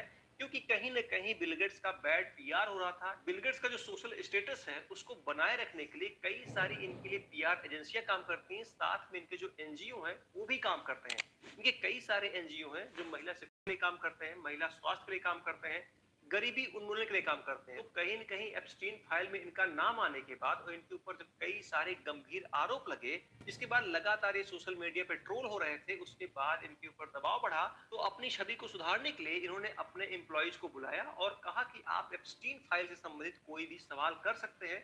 हालांकि मेरा एप्स्टीन से संबंध रहा है, लेकिन उसके किसी भी कृत्य में मेरा कोई भी हाथ नहीं है। अमेरिका के पूर्व राष्ट्रपति बिल क्लिंटन और उनकी पत्नी हिलेरी क्लिंटन का भी नाम एप्स्टीन फाइल में आ चुका है। हाउस ओवरसाइट कमेटी बनाई गई जिसको एप्स्टीन फाइल के मामले में और दूसरे मामलों में क्लिंटन फैमिली से पूछताछ करनी थी, लेकिन क्लिंटन फैमिली बार बार इस चीज को अवॉइड कर रही थी। जिसके बाद कमेटी के चीफ जेम्स कोमर ने कहा कि अगर आप कमेटी के सामने उपस्थित नहीं होते हैं और हमारे सवालों का जवाब नहीं देते हैं तो ये अवमानना का आपके ऊपर केस लगेगा और आपकी गिरफ्तारी होगी। और ये भी घटना ईरान के ऊपर हमला होने से पहले हुई थी, यानी कि 26-27 फरवरी को हुई थी। इसी क्रम में 26 फरवरी को एक और घटना हुई थी। वर्ल्ड इकोनॉमिक फोरम के प्रेसिडेंट बोर्गे ब्रेंडे ने अपने पद से इस्तीफा दे दिया। इनका नाम भी एप्स्टीन के साथ आया। कई तस्वीरें वायरल हुई जिसमें ये पता चलता है कि कई बार एप्स्टीन के साथ डिनर शेयर किए थे और तमाम सारे इनके ऊपर आरोप लगे। इसी के साथ 27 फरवरी को एक और घटना होती है। पेंटागन और क्लाड की एक डील टूट जाती है। 27 फरवरी को पेंटागन और क्लाड के बीच एक डील उस वक्त खत्म हो गई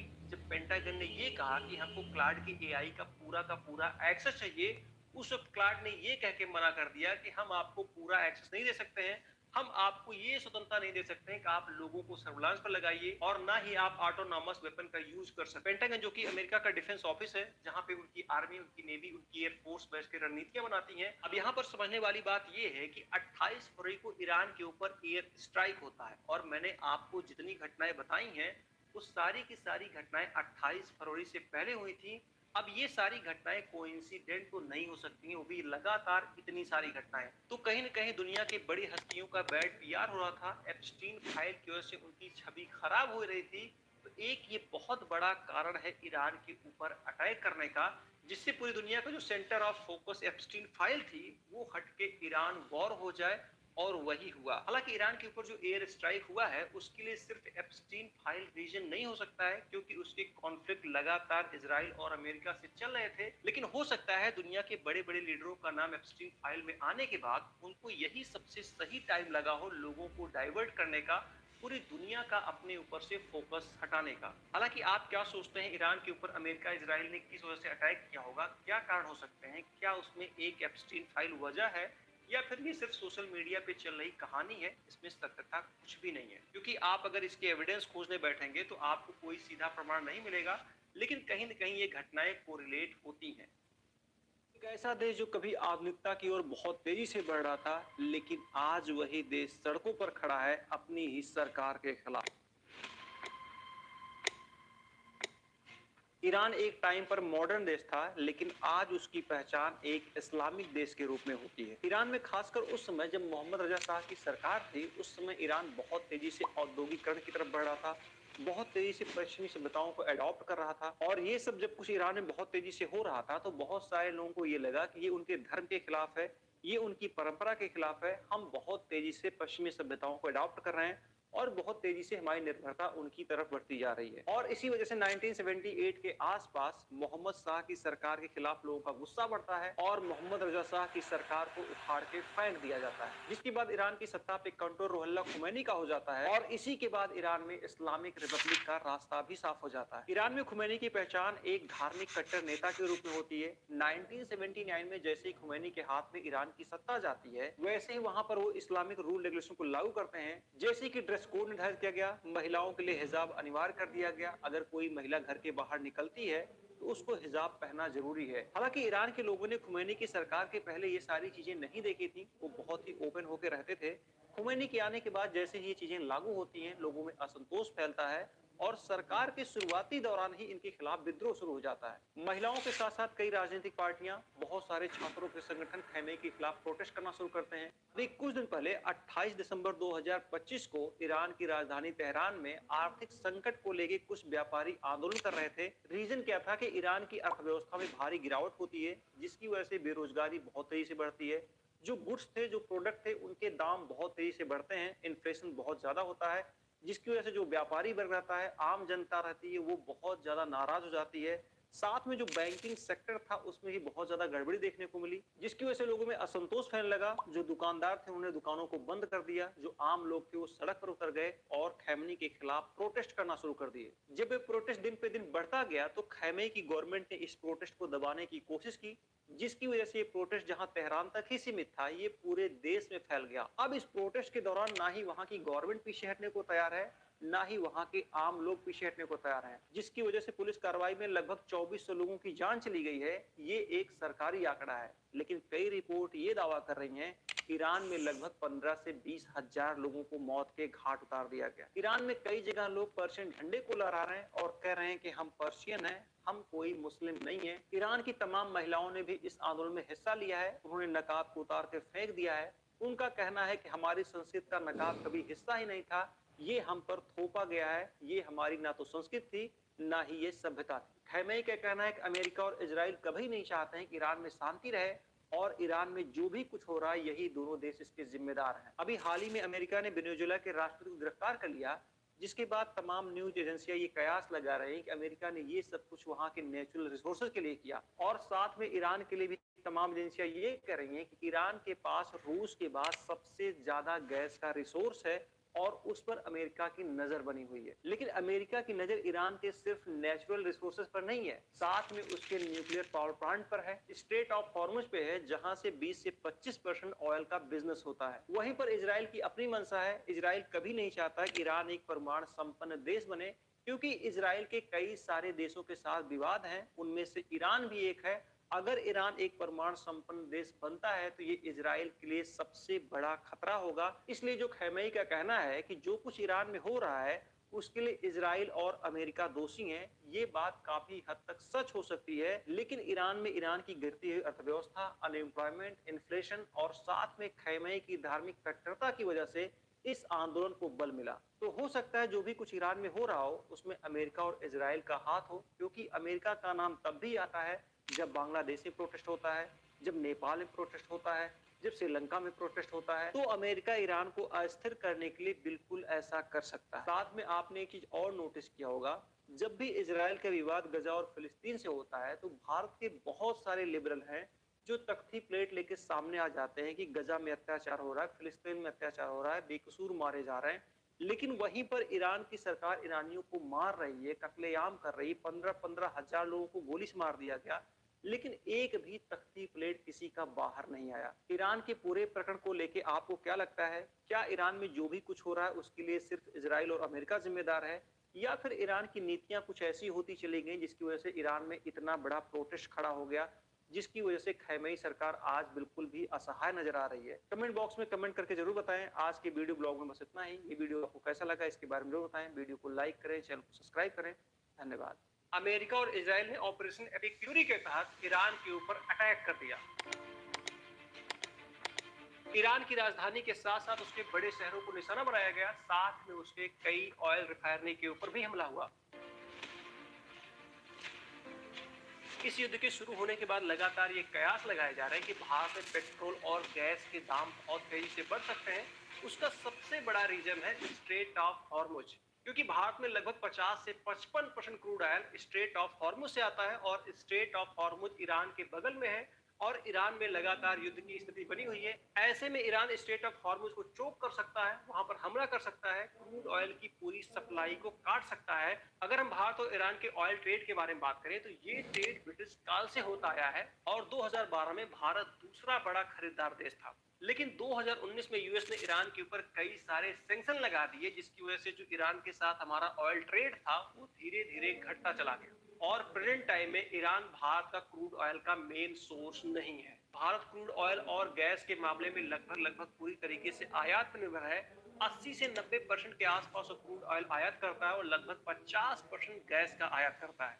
प्रेजेंट टाइम में भारत रूस से 35% क्रूड ऑयल लेता है, इराक से 11% लेता है, सऊदी अरेबिया से 9% लेता है, यूएई से 5 से 7% लेता है, यूएस से 6 से 8% लेता है। और ये जो 50% गैस का आयात करता है उसमें से 42% गैस सिर्फ कतर से लेता है। लेकिन भारत जितना भी क्रूड ऑयल और गैस आयात करता है उसमें से लगभग 35 से 50% क्रूड ऑयल और गैस स्ट्रेट ऑफ हॉर्मुज के रास्ते होकर भारत पहुंचते हैं, जो कि ईरान के साउथ में है और ईरान वॉर में फंसा हुआ है। ऐसी कंडीशन में एक कयास लगाया जा रहा है कि अगर स्ट्रेट ऑफ हॉर्मुज चोक होता है तो निश्चित तौर पर क्रूड ऑयल सप्लाई बाधित होगी, जिसकी वजह से इंडिया में तेल और गैस के दाम बढ़ सकते हैं। हालांकि 35% क्रूड ऑयल की सप्लाई जो भारत में होती है वो केप ऑफ गुड होप से होती है, वहां से ज्यादातर रूस से क्रूड ऑयल भारत पहुंचता है। युद्ध के हालात हमेशा से कुछ ऐसे होते हैं कि पता नहीं होता है कि युद्ध कितने दिन तक खिंचेगा और अगर ये लंबा खिंचता है तो पूरी दुनिया के ऊपर इसका प्रभाव पड़ता है। भारत ये बात अच्छे से जानता था कि अगर खाड़ी देशों में वॉर शुरू होता है तो सबसे पहले जो समस्या खड़ी होगी वो क्रूड ऑयल और गैस को लेके होगी और कोई भी देश बिना ईंधन के आगे नहीं चल सकता है। और भारत जैसा देश जो लगभग पूरी तरीके से गैस और क्रूड ऑयल के लिए आयात पर डिपेंड है, उसके लिए तो और बड़ी समस्या होती है। इसीलिए भारत ने इस तरह की इमरजेंसी से निपटने के लिए स्ट्रेटेजिक पेट्रोलियम रिजर्व बनाया, जो कि पेट्रोलियम मिनिस्ट्री के अंडर काम करती है। भारत ने यूएई की company Abu Dhabi national oil company के साथ समझौता किया और ये कहा कि आप अपने क्रूड ऑयल को भारत में स्टोर कर सकते हैं और पास के देशों में आप उसको बेच सकते हैं। साथ ही समझौते में भारत ने एक और लाइन जोड़ा और ये कहा कि इस क्रूड ऑयल को आप यहाँ पर स्टोर करिए, आप पास के देशों में बेचिए, लेकिन अगर कोई इमरजेंसी की कंडीशन आती है तो उस ऑयल को भारत इस्तेमाल करेगा। भारत ने इसी तरीके का समझौता सऊदी अरब के साथ भी किया है, यानी कि अगर कोई वॉर होता है, कोई इमरजेंसी की कंडीशन होती है, खाड़ी देशों में तनाव पैदा होता है और तेल की सप्लाई बंद होती है, तो ऐसे कंडीशन में जो वहां का रिजर्व भारत में किया गया है, उस ऑयल को भारत अपने लिए इस्तेमाल कर सकता है। अब यहाँ पर एक सवाल खड़ा होता है कि आखिरकार सऊदी अरब ने और यूएई ने भारत के साथ ऐसा समझौता क्यों किया? क्योंकि सऊदी अरब यूएई दोनों ही देश जानते हैं कि भारत 80 से 90% क्रूड ऑयल आयात करता है, और अगर हम भारत के साथ ऐसा समझौता करते हैं तो भारत हमारा लंबे समय तक ग्राहक बनेगा। और अगर बाद में तेल के दाम बढ़ते हैं, जापान और दक्षिण कोरिया जैसे देशों में डिमांड बढ़ती है, तो भारत से आसानी से तेल बेचा जा सकता है। इससे ट्रांसपोर्ट की लागत कम होगी, डिलीवरी तेज होगी और मुनाफा भी ज्यादा होगा। इसके साथ साथ भारत और रूस के भी संबंध अच्छे हैं। जब से रूस और यूक्रेन की लड़ाई चल रही है, रूस के ऊपर भी कई सारे सैंक्शन लगे हुए हैं और रूस सस्ते दाम पर भारत को अपने तेल बेच रहा है और भारत उसको स्टोर कर रहा है किसी भी इमरजेंसी की कंडीशन में उसको यूज करने के लिए। हालांकि अमेरिका ने भारत और रूस के व्यापार को लेकर कई बार टैरिफ बढ़ाया, लेकिन हाल ही में ट्रंप ने ऐलान किया है कि भारत रूस के साथ ऑयल बिजनेस कर सकता है। अगर किसी भी तरीके से भारत में क्रूड ऑयल और गैस की सप्लाई चेन टूट जाए, तो भी भारत के पास इतना रिजर्व है कि लगभग वो 70 से 80 दिन तक सरवाइव कर सकता है। हालांकि ऐसी कंडीशन आना नामुमकिन है, लेकिन अगर खाड़ी देशों में युद्ध लंबा खिंचा तो निश्चित तौर पे गैस और पेट्रोल के दाम बढ़ेंगे, जिसकी वजह से आम जनता को परेशानी उठानी पड़ेगी। आखिरकार इजराइल के पास ऐसा क्या है कि उसके साथ जब भी कोई बड़ा विवाद होता है, तो हर एक विवाद में उसके साथ अमेरिका खड़ा दिखाई पड़ता है। क्या अभी हाल में जो अमेरिका और इजराइल ने ईरान के ऊपर अटैक किया है, क्या वो एक रिलीजियस वार है, या ये सिर्फ नेचुरल रिसोर्सेज, पावर और जियोपॉलिटिक्स की जंग है? अमेरिका और इजराइल के रिलेशन को लेके एक बड़ा सवाल तो खड़ा होता है कि आखिरकार हर एक बड़े मामले में अमेरिका इजराइल के साथ क्यों खड़ा होता है? क्योंकि अमेरिका एक ऐसा देश है, बिना अपने फायदे के वो किसी को सपोर्ट नहीं कर सकता है, क्योंकि वो अमेरिका फर्स्ट की पॉलिसी को फॉलो करता है, और इस पॉलिसी के बीच में अगर कोई आड़े आता है तो निश्चित तौर पे वो अमेरिका उसको एक दुश्मन की तरह देखता है। लेकिन रिकॉर्ड है कि शायद ही अमेरिका ने कभी इजराइल का विरोध किया हो। आपने एक चीज नोटिस किया होगा कि अमेरिका उस हर देश में एंटर किया जहां पर नेचुरल रिसोर्स है। जिन देशों ने उसके साथ उसके स्तर पर समझौता किया, उसको अमेरिका ने अपना दोस्त बनाया, और जिन देशों ने उसका विरोध किया, वहां पर उसने हमले किए, उनके सुप्रीम लीडर को किडनैप किया, उनकी हत्या की। जितनी भी गल्फ कंट्री हैं, सभी गल्फ कंट्री के पास नेचुरल रिसोर्सेज हैं, और अमेरिका की हमेशा से वहां के नेचुरल रिसोर्स पर रही है। सेकेंड वर्ल्ड वॉर समाप्त होने के बाद 1947 में यूएन ने एक योजना बनाई जिसे यूनाइटेड नेशन पार्टीशन फॉर फिलिस्तीन कहा जाता है। इस प्लान के तहत फिलिस्तीन को दो देशों में बांटना था, एक यहूदी देश, एक अरब देश, यानी कि एक इजराइल और एक फिलिस्तीन। जिसके बाद इजराइल को 14 मई 1948 को एक देश के रूप में मान्यता मिल जाती है, और सबसे पहले इसको मान्यता अमेरिका देता है, और जिसके बाद इजराइल का अरब देशों के साथ युद्ध हो जाता है, जिसमें 5 देश शामिल होते हैं, और सभी के सभी देश इजराइल से हार जाते हैं। अमेरिका ने मिडिल ईस्ट में सोवियत संघ के प्रभाव को रोकने के लिए इजराइल को मान्यता दी और इजराइल को सपोर्ट किया। साथ में मिडिल ईस्ट को कंट्रोल करने के लिए भी उसने इजराइल का पूरा समर्थन दिया। अमेरिका इजराइल का सिर्फ इतनी ही चीजों के लिए ब्लाइंड सपोर्ट नहीं करता है। इजराइल वो देश है जिसके पास पावर है, पैसा है, इंटेलिजेंस है, टेक्नोलॉजी है, जिसके कारण अमेरिका इजराइल का पूरा सपोर्ट करता है। 2025 के डाटा के अनुसार अमेरिका में लगभग 902 अरबपति थे, जिनमें से 150 से लेकर 180 यहूदी अरबपति हैं, जो कि अमेरिका के कुल अरबपतियों के 18 से 20% अरबपति यहूदी मूल के हैं। साथ में कई ऐसे यहूदी बिजनेसमैन हैं जिनकी कंपनियां दुनिया में अपने सेक्टर में मोनोपोली रखती हैं, जैसे फेसबुक इंस्टा के मालिक मार्क जुकरबर्ग, गूगल के मालिक लैरी पेज, डेल टेक्नोलॉजी के मालिक माइकल डेल। साथ में इजराइल की खुफिया एजेंसी मोसाद के बारे में कहा जाता है कि मोसाद दुनिया की सबसे ज्यादा खतरनाक खुफिया एजेंसी है, और अमेरिका को जब भी जरूरत पड़ती है तो अपने किसी भी सीक्रेट मिशन में मोसाद की हेल्प जरूर लेता है। अभी हाल ही में आपने एप्स्टीन फाइल के बारे में सुना होगा। उस फाइल में तमाम दुनिया के बड़े लीडरों का नाम है, जिनके कृत्य को आप ना तो सोच सकते हैं, ना ही बर्दाश्त कर सकते हैं, ना आपने कभी ऐसा सोचा होगा कि इंसान क्या अपने हवस के आगे इतना भी गिर सकता है।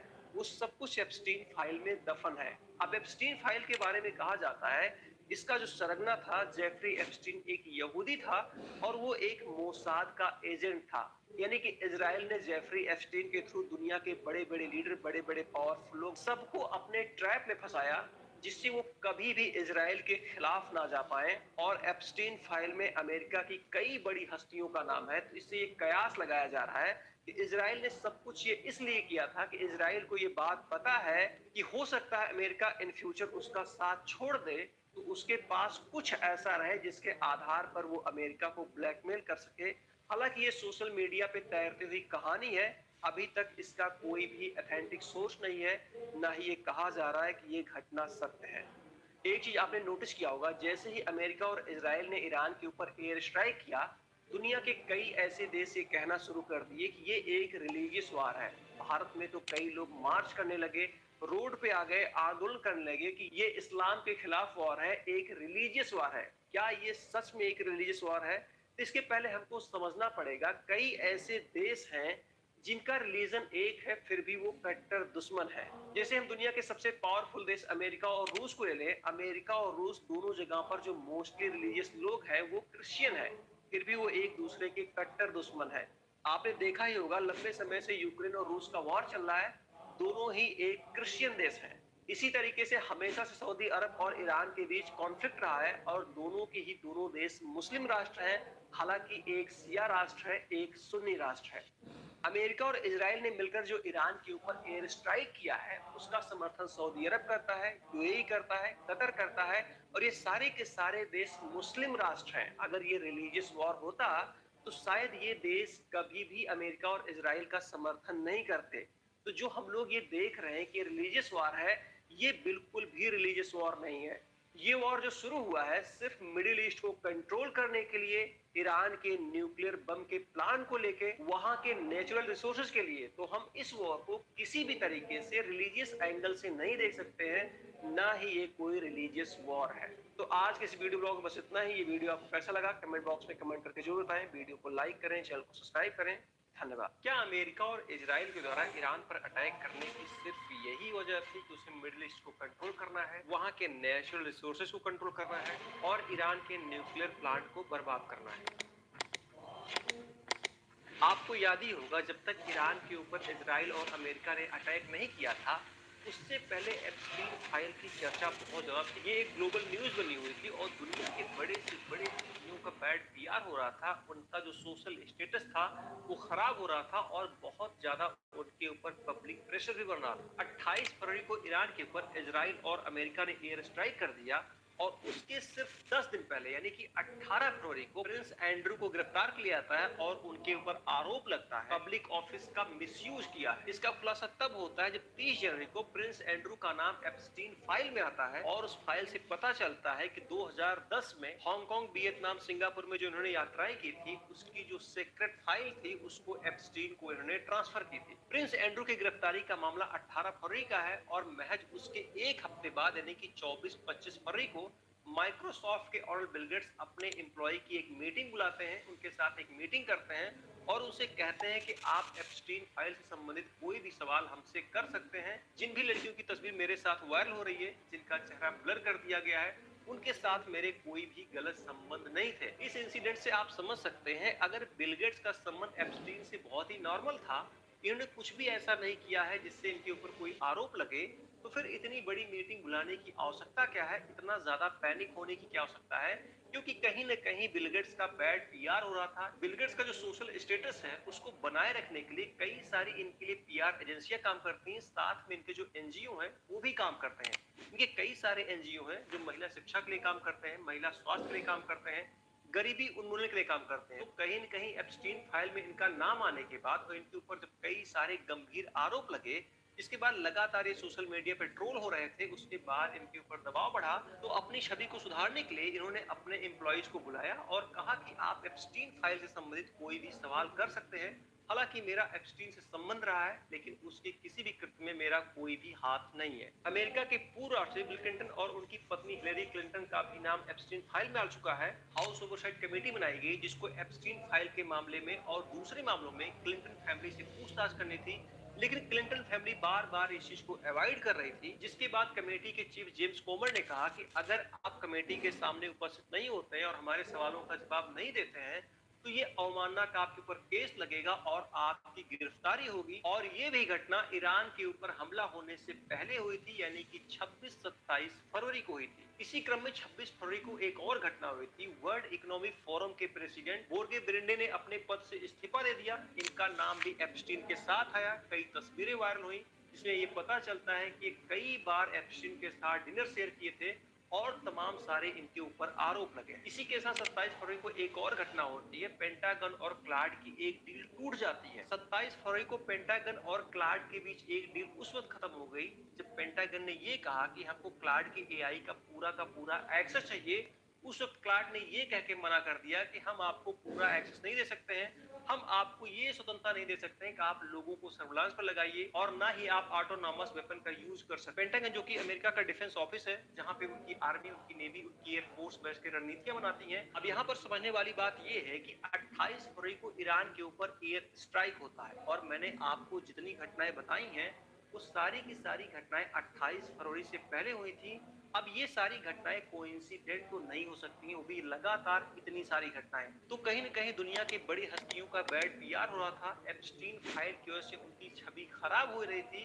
तो एक ये बहुत बड़ा कारण है ईरान के ऊपर अटैक करने का, जिससे पूरी दुनिया का जो centre of focus Epstein file थी वो हट के ईरान वॉर हो जाए, और वही हुआ। हालांकि ईरान के ऊपर जो एयर स्ट्राइक हुआ है उसके लिए सिर्फ एप्स्टीन फाइल रीजन नहीं हो सकता है, क्योंकि उसके कॉन्फ्लिक्ट लगातार इजराइल और अमेरिका से चल रहे थे। लेकिन हो सकता है दुनिया के बड़े बड़े लीडरों का नाम एप्स्टीन फाइल में आने के बाद उनको यही सबसे सही टाइम लगा हो लोगों को डाइवर्ट करने का, पूरी दुनिया का अपने ऊपर से फोकस हटाने का। हालांकि आप क्या सोचते हैं ईरान के ऊपर अमेरिका इजराइल ने किस वजह से अटैक किया होगा? क्या कारण हो सकते हैं? क्या उसमें एक एप्स्टीन फाइल वजह है या फिर ये सिर्फ सोशल मीडिया पे चल रही कहानी है? इसमें सत्यता कुछ भी नहीं है, क्योंकि आप अगर इसके एविडेंस खोजने बैठेंगे तो आपको कोई सीधा प्रमाण नहीं मिलेगा।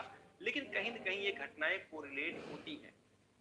एक ऐसा देश जो कभी आधुनिकता की ओर बहुत तेजी से बढ़ रहा था, लेकिन आज वही देश सड़कों पर खड़ा है अपनी ही सरकार के खिलाफ।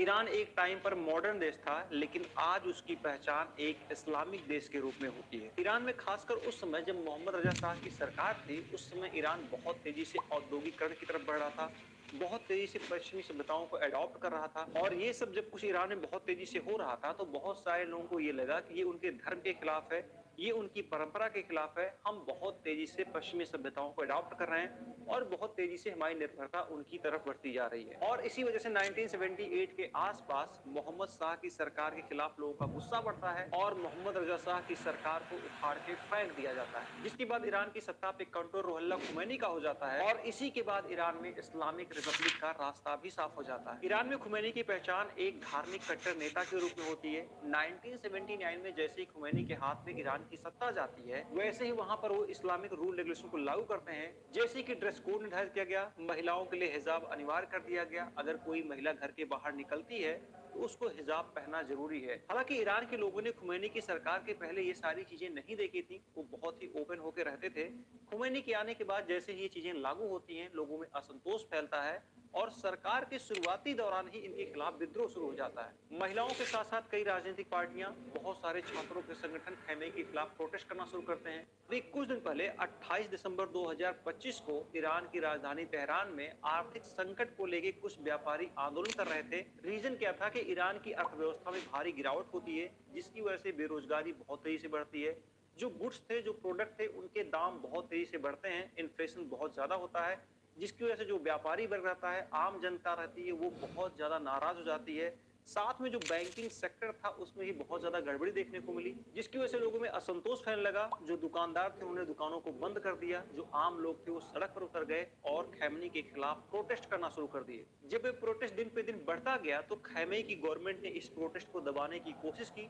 जिसकी वजह से ये प्रोटेस्ट जहां तेहरान तक ही सीमित था, ये पूरे देश में फैल गया। अब इस प्रोटेस्ट के दौरान ना ही वहां की गवर्नमेंट पीछे हटने को तैयार है, ना ही वहां के आम लोग पीछे हटने को तैयार हैं, जिसकी वजह से पुलिस कार्रवाई में लगभग 2400 लोगों की जान चली गई है। ये एक सरकारी आंकड़ा है, लेकिन कई रिपोर्ट ये दावा कर रही हैं ईरान में लगभग 15 से 20 हजार लोगों को मौत के घाट उतार दिया गया। ईरान में कई जगह लोग पर्शियन झंडे को लहरा रहे हैं और कह रहे हैं कि हम पर्शियन हैं, हम कोई मुस्लिम नहीं है। ईरान की तमाम महिलाओं ने भी इस आंदोलन में हिस्सा लिया है। उन्होंने नकाब को उतार के फेंक दिया है। उनका कहना है कि हमारी संस्कृति का नकाब कभी हिस्सा ही नहीं था, ये हम पर थोपा गया है। ये हमारी ना तो संस्कृति थी, ना ही ये सभ्यता थी। खैमेई का कहना है कि अमेरिका और इजराइल कभी नहीं चाहते हैं कि ईरान में शांति रहे, और ईरान में जो भी कुछ हो रहा है यही दोनों देश इसके जिम्मेदार हैं। अभी हाल ही में अमेरिका ने वेनेजुएला के राष्ट्रपति को गिरफ्तार कर लिया, जिसके बाद तमाम न्यूज एजेंसियां ये कयास लगा रही हैं कि अमेरिका ने ये सब कुछ वहां के नेचुरल रिसोर्सेज के लिए किया। और साथ में ईरान के लिए भी तमाम एजेंसियां ये कह रही हैं कि ईरान के पास रूस के बाद सबसे ज्यादा गैस का रिसोर्स है और उस पर अमेरिका की नजर बनी हुई है। लेकिन अमेरिका की नजर ईरान के सिर्फ नेचुरल रिसोर्सेज पर नहीं है, साथ में उसके न्यूक्लियर पावर प्लांट पर है, स्ट्रेट ऑफ हॉर्मुज पे है, जहां से 20 से 25% ऑयल का बिजनेस होता है। वहीं पर इजराइल की अपनी मंशा है। इजराइल कभी नहीं चाहता कि ईरान एक परमाणु संपन्न देश बने, क्योंकि इजराइल के कई सारे देशों के साथ विवाद है, उनमें से ईरान भी एक है। अगर ईरान एक परमाणु संपन्न देश बनता है तो ये इजराइल के लिए सबसे बड़ा खतरा होगा। इसलिए जो खैमेई का कहना है कि जो कुछ ईरान में हो रहा है उसके लिए इजराइल और अमेरिका दोषी हैं, ये बात काफी हद तक सच हो सकती है। लेकिन ईरान में ईरान की गिरती हुई अर्थव्यवस्था, अनएम्प्लॉयमेंट, इन्फ्लेशन और साथ में खैमेई की धार्मिक कट्टरता की वजह से इस आंदोलन को बल मिला। तो हो सकता है जो भी कुछ ईरान में हो रहा हो उसमें अमेरिका और इजराइल का हाथ हो, क्योंकि अमेरिका का नाम तब भी आता है जब बांग्लादेश में प्रोटेस्ट होता है, जब नेपाल में प्रोटेस्ट होता है, जब श्रीलंका में प्रोटेस्ट होता है। तो अमेरिका ईरान को अस्थिर करने के लिए बिल्कुल ऐसा कर सकता है। साथ में आपने एक चीज और नोटिस किया होगा, जब भी इजराइल का विवाद गजा और फिलिस्तीन से होता है तो भारत के बहुत सारे लिबरल हैं जो तख्ती प्लेट लेके सामने आ जाते हैं कि गजा में अत्याचार हो रहा है, फिलिस्तीन में अत्याचार हो रहा है, बेकसूर मारे जा रहे हैं। लेकिन वहीं पर ईरान की सरकार ईरानियों को मार रही है, कत्लेआम कर रही है, 15-15 हजार लोगों को गोली से मार दिया गया, लेकिन एक भी तख्ती प्लेट किसी का बाहर नहीं आया। ईरान के पूरे प्रकरण को लेके आपको क्या लगता है? क्या ईरान में जो भी कुछ हो रहा है उसके लिए सिर्फ इजराइल और अमेरिका जिम्मेदार है, या फिर ईरान की नीतियां कुछ ऐसी होती चली गई जिसकी वजह से ईरान में इतना बड़ा प्रोटेस्ट खड़ा हो गया, जिसकी वजह से खैमेई सरकार आज बिल्कुल भी असहाय नजर आ रही है? कमेंट बॉक्स में कमेंट करके जरूर बताएं। आज के वीडियो ब्लॉग में बस इतना ही। ये वीडियो आपको कैसा लगा इसके बारे में जरूर बताएं। वीडियो को लाइक करें, चैनल को सब्सक्राइब करें। धन्यवाद। अमेरिका और इजराइल ने ऑपरेशन एपिक फ्यूरी के तहत ईरान के ऊपर अटैक कर दिया। ईरान की राजधानी के साथ साथ उसके बड़े शहरों को निशाना बनाया गया, साथ में उसके कई ऑयल रिफाइनरी के ऊपर भी हमला हुआ। इस युद्ध के शुरू होने के बाद लगातार ये कयास लगाया जा रहा है कि भारत में पेट्रोल और गैस के दाम बहुत तेजी से बढ़ सकते हैं। उसका सबसे बड़ा रीजन है स्ट्रेट ऑफ हॉर्मुज, क्योंकि भारत में लगभग 50 से 55% crude oil straight of Hormuz से आता है और स्ट्रेट ऑफ हॉर्मुज ईरान के बगल में है और ईरान में लगातार युद्ध की स्थिति बनी हुई है। ऐसे में ईरान स्ट्रेट ऑफ हॉर्मुज को चोक कर सकता है, वहां पर हमला कर सकता है, क्रूड ऑयल की पूरी सप्लाई को काट सकता है। अगर हम भारत और ईरान के ऑयल ट्रेड के बारे में बात करें तो ये ट्रेड ब्रिटिश काल से होता आया है और 2012 में भारत दूसरा बड़ा खरीदार देश था। लेकिन 2019 में यूएस ने ईरान के ऊपर कई सारे सैंक्शन लगा दिए, जिसकी वजह से जो ईरान के साथ हमारा ऑयल ट्रेड था वो धीरे धीरे घटता चला गया और प्रेजेंट टाइम में ईरान भारत का क्रूड ऑयल का मेन सोर्स नहीं है। भारत क्रूड ऑयल और गैस के मामले में लगभग पूरी तरीके से आयात पर निर्भर है। 80 से 90% के आसपास क्रूड ऑयल आयात करता है और लगभग 50% गैस का आयात करता है। प्रेजेंट टाइम में भारत रूस से 35% क्रूड ऑयल लेता है, इराक से 11% लेता है, सऊदी अरेबिया से 9% लेता है, यूएई से 5 से 7% लेता है, यूएस से 6 से 8% लेता है।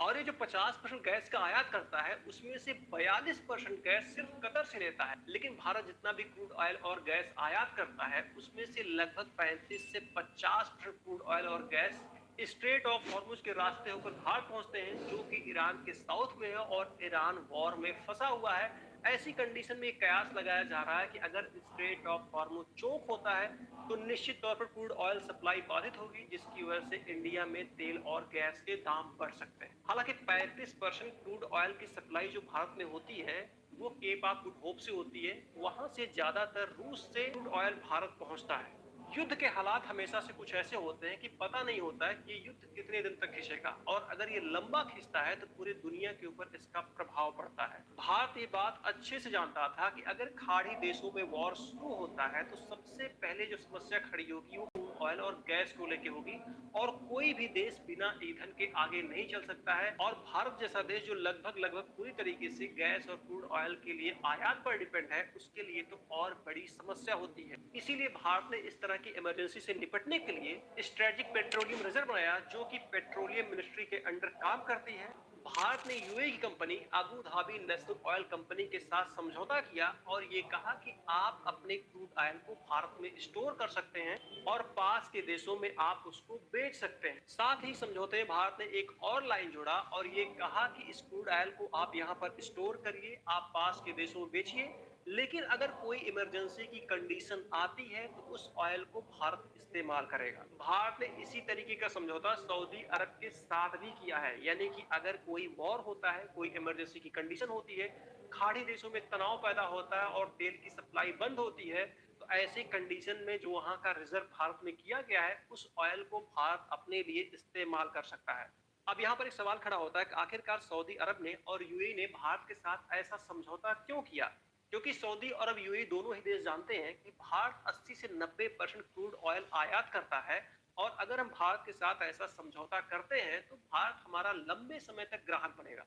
और अगर बाद में तेल के दाम बढ़ते हैं, जापान और दक्षिण कोरिया जैसे देशों में डिमांड बढ़ती है, तो भारत से आसानी से तेल बेचा जा सकता है। इससे ट्रांसपोर्ट की लागत कम होगी, डिलीवरी तेज होगी और मुनाफा भी ज्यादा होगा। इसके साथ साथ भारत और रूस के भी संबंध अच्छे हैं। जब से रूस और यूक्रेन की लड़ाई चल रही है, रूस के ऊपर भी कई सारे सैंक्शन लगे हुए हैं और रूस सस्ते दाम पर भारत को अपने तेल बेच रहा है और भारत उसको स्टोर कर रहा है किसी भी इमरजेंसी की कंडीशन में उसको यूज करने के लिए।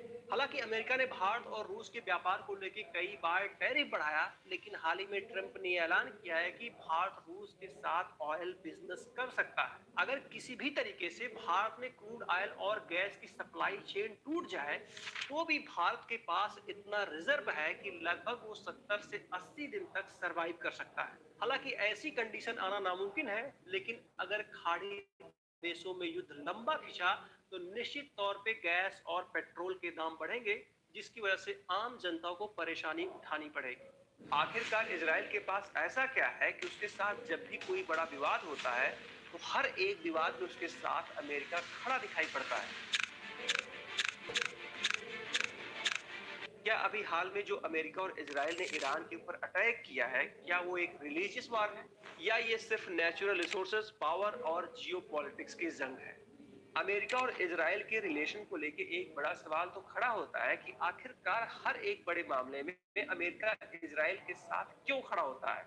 क्योंकि अमेरिका एक ऐसा देश है बिना अपने फायदे को किसी को सपोर्ट नहीं कर सकता है, क्योंकि वो अमेरिका फर्स्ट की पॉलिसी को फॉलो करता है, और इस पॉलिसी के बीच में अगर कोई आड़े आता है तो निश्चित तौर पे वो अमेरिका उसको एक दुश्मन की तरह देखता है। लेकिन रिकॉर्ड है कि शायद ही अमेरिका ने कभी इजराइल का विरोध किया हो। आपने एक चीज नोटिस किया होगा, अमेरिका उस हर देश में एंटर किया जहां पर नेचुरल रिसोर्स है।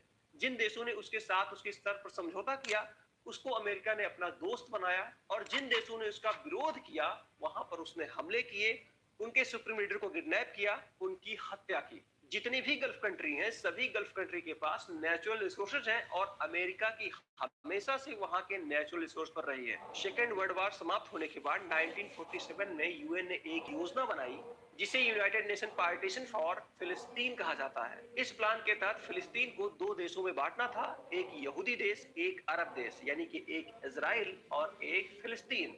जिसके बाद इजराइल को 14 मई 1948 को एक देश के रूप में मान्यता मिल जाती है, और सबसे पहले इसको मान्यता अमेरिका देता है, और जिसके बाद इजराइल का अरब देशों के साथ युद्ध हो जाता है जिसमें 5 देश शामिल होते हैं, और सभी के सभी देश इजराइल से हार जाते हैं। अमेरिका ने मिडिल ईस्ट में सोवियत संघ के प्रभाव को रोकने के लिए इजराइल को मान्यता दी और इजराइल को सपोर्ट किया। साथ में मिडिल ईस्ट को कंट्रोल करने के लिए भी उसने इजराइल का पूरा समर्थन दिया। अमेरिका इजराइल का सिर्फ इतनी ही चीजों के लिए ब्लाइंड सपोर्ट नहीं करता है। इजराइल वो देश है जिसके पास पावर है, पैसा है, इंटेलिजेंस है, टेक्नोलॉजी है, जिसके कारण अमेरिका इजराइल का पूरा सपोर्ट करता है। 2025 के डाटा के अनुसार अमेरिका में लगभग 902 अरबपति थे, जिनमें से 150 से लेकर 180 यहूदी अरबपति हैं, जो कि अमेरिका के कुल अरबपतियों के 18 से 20% अरबपति यहूदी मूल के हैं। साथ में कई ऐसे यहूदी बिजनेसमैन हैं जिनकी कंपनियां दुनिया में अपने सेक्टर में मोनोपोली रखती हैं, जैसे फेसबुक इंस्टा के मालिक मार्क जुकरबर्ग, गूगल के मालिक लैरी पेज, डेल टेक्नोलॉजी के मालिक माइकल डेल। साथ में इजराइल की खुफिया एजेंसी मोसाद के बारे में कहा जाता है कि मोसाद दुनिया की सबसे ज्यादा खतरनाक खुफिया एजेंसी है और अमेरिका को जब भी जरूरत पड़ती है तो अपने किसी भी सीक्रेट मिशन में मोसाद की हेल्प जरूर लेता है। अभी हाल ही में आपने एप्स्टीन फाइल के बारे में सुना होगा। उस फाइल में तमाम दुनिया के बड़े लीडरों का नाम है, जिनके कृत्य को आप ना तो सुन सकते हैं, ना ही बर्दाश्त कर सकते हैं। ना आपने कभी ऐसा सोचा होगा कि इंसान क्या अपने हवस के आगे इतना भी गिर सकता है। वो सब कुछ एप्स्टीन फाइल में दफन है। अब एप्स्टीन फाइल के बारे में कहा जाता है, इसका जो सरगना था जेफरी एप्स्टीन एक यहूदी था और वो एक मोसाद का एजेंट था। यानी कि इजराइल ने जेफरी एप्स्टीन के थ्रू दुनिया के बड़े बड़े लीडर, बड़े बड़े पावरफुल लोग सबको अपने ट्रैप में फंसाया, जिससे वो कभी भी इजराइल के खिलाफ ना जा पाए। और एप्स्टीन फाइल में अमेरिका की कई बड़ी हस्तियों का नाम है। तो इससे ये कयास लगाया जा रहा है कि इजराइल ने सब कुछ ये इसलिए किया था कि इजराइल को ये बात पता है कि हो सकता है अमेरिका इन फ्यूचर उसका साथ छोड़ दे, तो उसके पास कुछ ऐसा रहे जिसके आधार पर वो अमेरिका को ब्लैकमेल कर सके। हालांकि ये सोशल मीडिया पे तैरती हुई कहानी है, अभी तक इसका कोई भी ऑथेंटिक सोर्स नहीं है, ना ही ये कहा जा रहा है कि ये घटना सत्य है।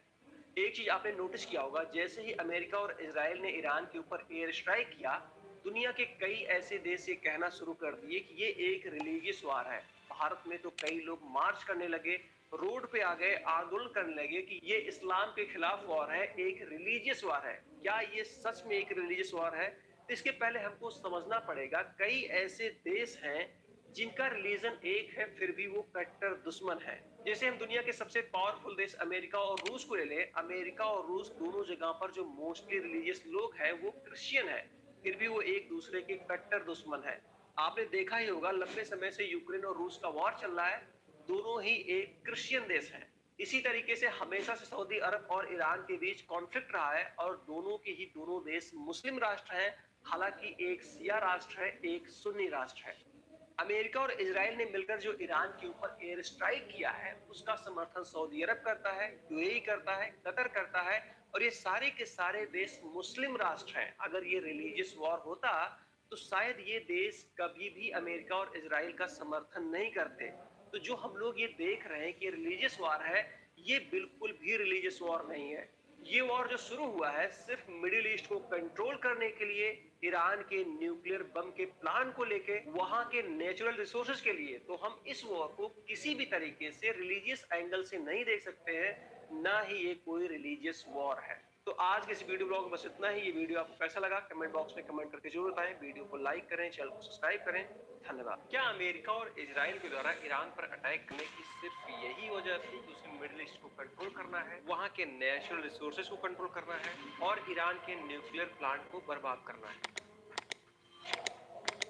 आपको याद ही होगा, जब तक ईरान के ऊपर इजराइल और अमेरिका ने अटैक नहीं किया था, उससे पहले एप्स्टीन फाइल की चर्चा बहुत ज्यादा थी। ये एक ग्लोबल न्यूज बनी हुई थी और दुनिया के बड़े से बड़े हस्तियों का बैड पीआर हो रहा था, उनका जो सोशल स्टेटस था वो खराब हो रहा था और बहुत ज्यादा उनके ऊपर पब्लिक प्रेशर भी बन रहा था। 28 फरवरी को ईरान के ऊपर इजराइल और अमेरिका ने एयर स्ट्राइक कर दिया और उसके सिर्फ 10 दिन पहले यानी कि 18 फरवरी को प्रिंस एंड्रू को गिरफ्तार किया जाता है और उनके ऊपर आरोप लगता है पब्लिक ऑफिस का मिसयूज किया है। इसका खुलासा तब होता है जब 30 जनवरी को प्रिंस एंड्रू का नाम एप्स्टीन फाइल में आता है और उस फाइल से पता चलता है कि 2010 में हांगकांग, वियतनाम, सिंगापुर में जो इन्होंने यात्राएं की थी, उसकी जो सीक्रेट फाइल थी उसको एप्स्टीन को इन्होंने ट्रांसफर की थी। प्रिंस एंड्रू की गिरफ्तारी का मामला 18 फरवरी का है और महज उसके एक हफ्ते बाद यानी कि 24-25 फरवरी को माइक्रोसॉफ्ट के ऑर्डर बिल गेट्स अपने एम्प्लॉय की एक मीटिंग बुलाते हैं, उनके साथ एक मीटिंग करते हैं और उनसे कहते हैं कि आप एप्स्टीन फाइल से संबंधित कोई भी सवाल हमसे कर सकते हैं। जिन भी लड़कियों की तस्वीर मेरे साथ वायरल हो रही है, जिनका चेहरा ब्लर कर दिया गया है,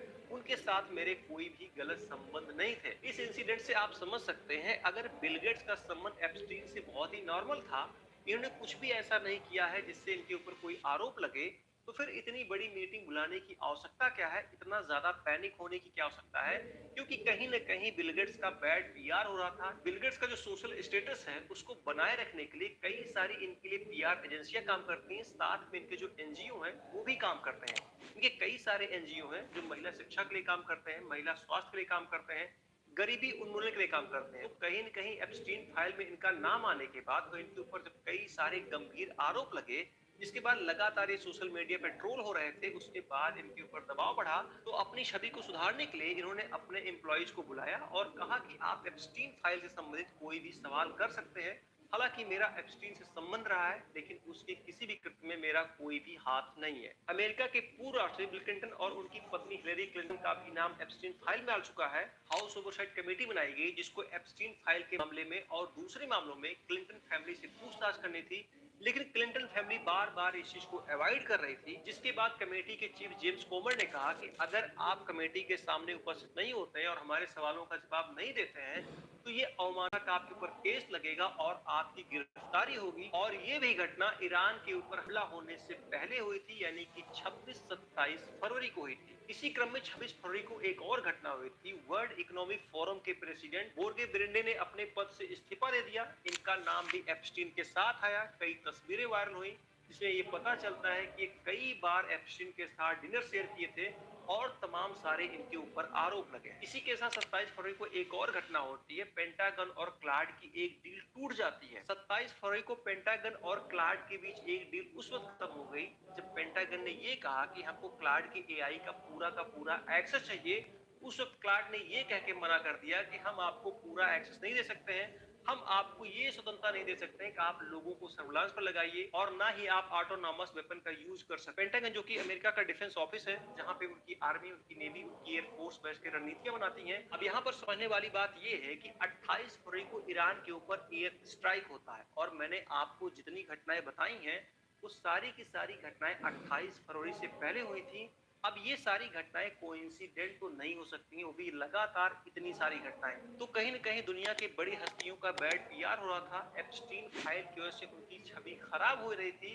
तो एक ये बहुत बड़ा कारण है ईरान के ऊपर अटैक करने का, जिससे पूरी दुनिया का जो centre of focus Epstein file थी वो हटके ईरान वॉर हो जाए, और वही हुआ। हालांकि ईरान के ऊपर जो एयर स्ट्राइक हुआ है उसके लिए सिर्फ एप्स्टीन फाइल रीजन नहीं हो सकता है, क्योंकि उसके कॉन्फ्लिक्ट लगातार इजराइल और अमेरिका से चल रहे थे। लेकिन हो सकता है दुनिया के बड़े बड़े लीडरों का नाम एप्स्टीन फाइल में आने के बाद उनको यही सबसे सही टाइम लगा हो लोगों को डाइवर्ट करने का, पूरी दुनिया का अपने ऊपर से फोकस हटाने का। हालांकि आप क्या सोचते हैं, ईरान के ऊपर अमेरिका इजराइल ने किस वजह से अटैक किया होगा? क्या कारण हो सकते हैं? क्या उसमें एक एप्स्टीन फाइल वजह है या फिर ये सिर्फ सोशल मीडिया पे चल रही कहानी है, इसमें सत्यता कुछ भी नहीं है? क्योंकि आप अगर इसके एविडेंस खोजने बैठेंगे तो आपको कोई सीधा प्रमाण नहीं मिलेगा, लेकिन कहीं न कहीं ये घटनाएं कोरिलेट होती हैं। एक ऐसा देश जो कभी आधुनिकता की ओर बहुत तेजी से बढ़ रहा था, लेकिन आज वही देश सड़कों पर खड़ा है अपनी ही सरकार के खिलाफ। ईरान एक टाइम पर मॉडर्न देश था, लेकिन आज उसकी पहचान एक इस्लामिक देश के रूप में होती है। ईरान में खासकर उस समय जब मोहम्मद रजा शाह की सरकार थी, उस समय ईरान बहुत तेजी से औद्योगिकरण की तरफ बढ़ रहा था, बहुत तेजी से पश्चिमी सभ्यताओं को अडॉप्ट कर रहा था। और ये सब जब कुछ ईरान में बहुत तेजी से हो रहा था तो बहुत सारे लोगों को ये लगा कि ये उनके धर्म के खिलाफ है, ये उनकी परंपरा के खिलाफ है। हम बहुत तेजी से पश्चिमी सभ्यताओं को अडॉप्ट कर रहे हैं और बहुत तेजी से हमारी निर्भरता उनकी तरफ बढ़ती जा रही है। और इसी वजह से 1978 के आसपास मोहम्मद शाह की सरकार के खिलाफ लोगों का गुस्सा बढ़ता है और मोहम्मद रजा शाह की सरकार को उखाड़ के फेंक दिया जाता है, जिसके बाद ईरान की सत्ता पे कंट्रोल रुहुल्लाह खुमैनी का हो जाता है। और इसी के बाद ईरान में इस्लामिक रिपब्लिक का रास्ता भी साफ हो जाता है। ईरान में खुमैनी की पहचान एक धार्मिक कट्टर नेता के रूप में होती है। 1979 में जैसे ही खुमैनी के हाथ में ईरान की सत्ता जाती है, वैसे ही वहां पर वो इस्लामिक रूल रेगुलेशन को लागू करते हैं, जैसे कि ड्रेस कोड निर्धारित किया गया, महिलाओं के लिए हिजाब अनिवार्य कर दिया गया। अगर कोई महिला घर के बाहर निकलती है तो उसको हिजाब पहनना जरूरी है। हालांकि ईरान के लोगों ने खुमैनी की सरकार के पहले ये सारी चीजें नहीं देखी थी, वो बहुत ही ओपन होकर रहते थे। खुमैनी के आने के बाद जैसे ही ये चीजें लागू होती हैं, लोगों में असंतोष फैलता है और सरकार के शुरुआती दौरान ही इनके खिलाफ विद्रोह शुरू हो जाता है। महिलाओं के साथ साथ कई राजनीतिक पार्टियां, बहुत सारे छात्रों के संगठन खैमे के खिलाफ प्रोटेस्ट करना शुरू करते हैं। अभी कुछ दिन पहले 28 दिसंबर 2025 को ईरान की राजधानी तेहरान में आर्थिक संकट को लेकर कुछ व्यापारी आंदोलन कर रहे थे। रीजन क्या था कि ईरान की अर्थव्यवस्था में भारी गिरावट होती है, जिसकी वजह से बेरोजगारी बहुत तेजी से बढ़ती है। जो गुड्स थे, जो प्रोडक्ट थे, उनके दाम बहुत तेजी से बढ़ते हैं, इन्फ्लेशन बहुत ज्यादा होता है, जिसकी वजह से जो व्यापारी वर्ग रहता है, आम जनता रहती है, वो बहुत ज्यादा नाराज हो जाती है। साथ में जो बैंकिंग सेक्टर था उसमें भी बहुत ज्यादा गड़बड़ी देखने को मिली, जिसकी वजह से लोगों में असंतोष फैलने लगा। जो दुकानदार थे उन्होंने दुकानों को बंद कर दिया, जो आम लोग थे वो सड़क पर उतर गए और खैमनी के खिलाफ प्रोटेस्ट करना शुरू कर दिए। जब ये प्रोटेस्ट दिन पे दिन बढ़ता गया तो खैमे की गवर्नमेंट ने इस प्रोटेस्ट को दबाने की कोशिश की, जिसकी वजह से ये प्रोटेस्ट जहां तेहरान तक ही सीमित था, ये पूरे देश में फैल गया। अब इस प्रोटेस्ट के दौरान ना ही वहां की गवर्नमेंट पीछे हटने को तैयार है, ना ही वहां के आम लोग पीछे हटने को तैयार हैं, जिसकी वजह से पुलिस कार्रवाई में लगभग 2400 लोगों की जान चली गई है। ये एक सरकारी आंकड़ा है, लेकिन कई रिपोर्ट लगभग 15 से 20 हजार लोगों को मौत के घाट उतार दिया गया। ईरान में कई जगह लोग पर्शियन झंडे को लहरा रहे हैं और कह रहे हैं कि हम पर्शियन हैं, हम कोई मुस्लिम नहीं है। ईरान की तमाम महिलाओं ने भी इस आंदोलन में हिस्सा लिया है, उन्होंने नकाब को उतार के फेंक दिया है। उनका कहना है कि हमारी संस्कृति का नकाब कभी हिस्सा ही नहीं था, ये हम पर थोपा गया है, ये हमारी ना तो संस्कृति थी, ना ही ये सभ्यता थी। खैमेई का कहना है कि अमेरिका और इजराइल कभी नहीं चाहते हैं कि ईरान में शांति रहे और ईरान में जो भी कुछ हो रहा है यही दोनों देश इसके जिम्मेदार हैं। अभी हाल ही में अमेरिका ने वेनेजुएला के राष्ट्रपति को गिरफ्तार कर लिया, जिसके बाद तमाम न्यूज एजेंसियां ये कयास लगा रही हैं कि अमेरिका ने ये सब कुछ वहां के नेचुरल रिसोर्सेज के लिए किया, और साथ में ईरान के लिए भी तमाम एजेंसियां ये कह रही हैं कि ईरान के पास रूस के बाद सबसे ज्यादा गैस का रिसोर्स है और उस पर अमेरिका की नजर बनी हुई है। लेकिन अमेरिका की नजर ईरान के सिर्फ नेचुरल रिसोर्सेज पर नहीं है, साथ में उसके न्यूक्लियर पावर प्लांट पर है, स्ट्रेट ऑफ हॉर्मुज पे है, जहां से 20 से 25% ऑयल का बिजनेस होता है। वहीं पर इजराइल की अपनी मंशा है। इजराइल कभी नहीं चाहता कि ईरान एक परमाणु संपन्न देश बने, क्योंकि इजराइल के कई सारे देशों के साथ विवाद हैं, उनमें से ईरान भी एक है।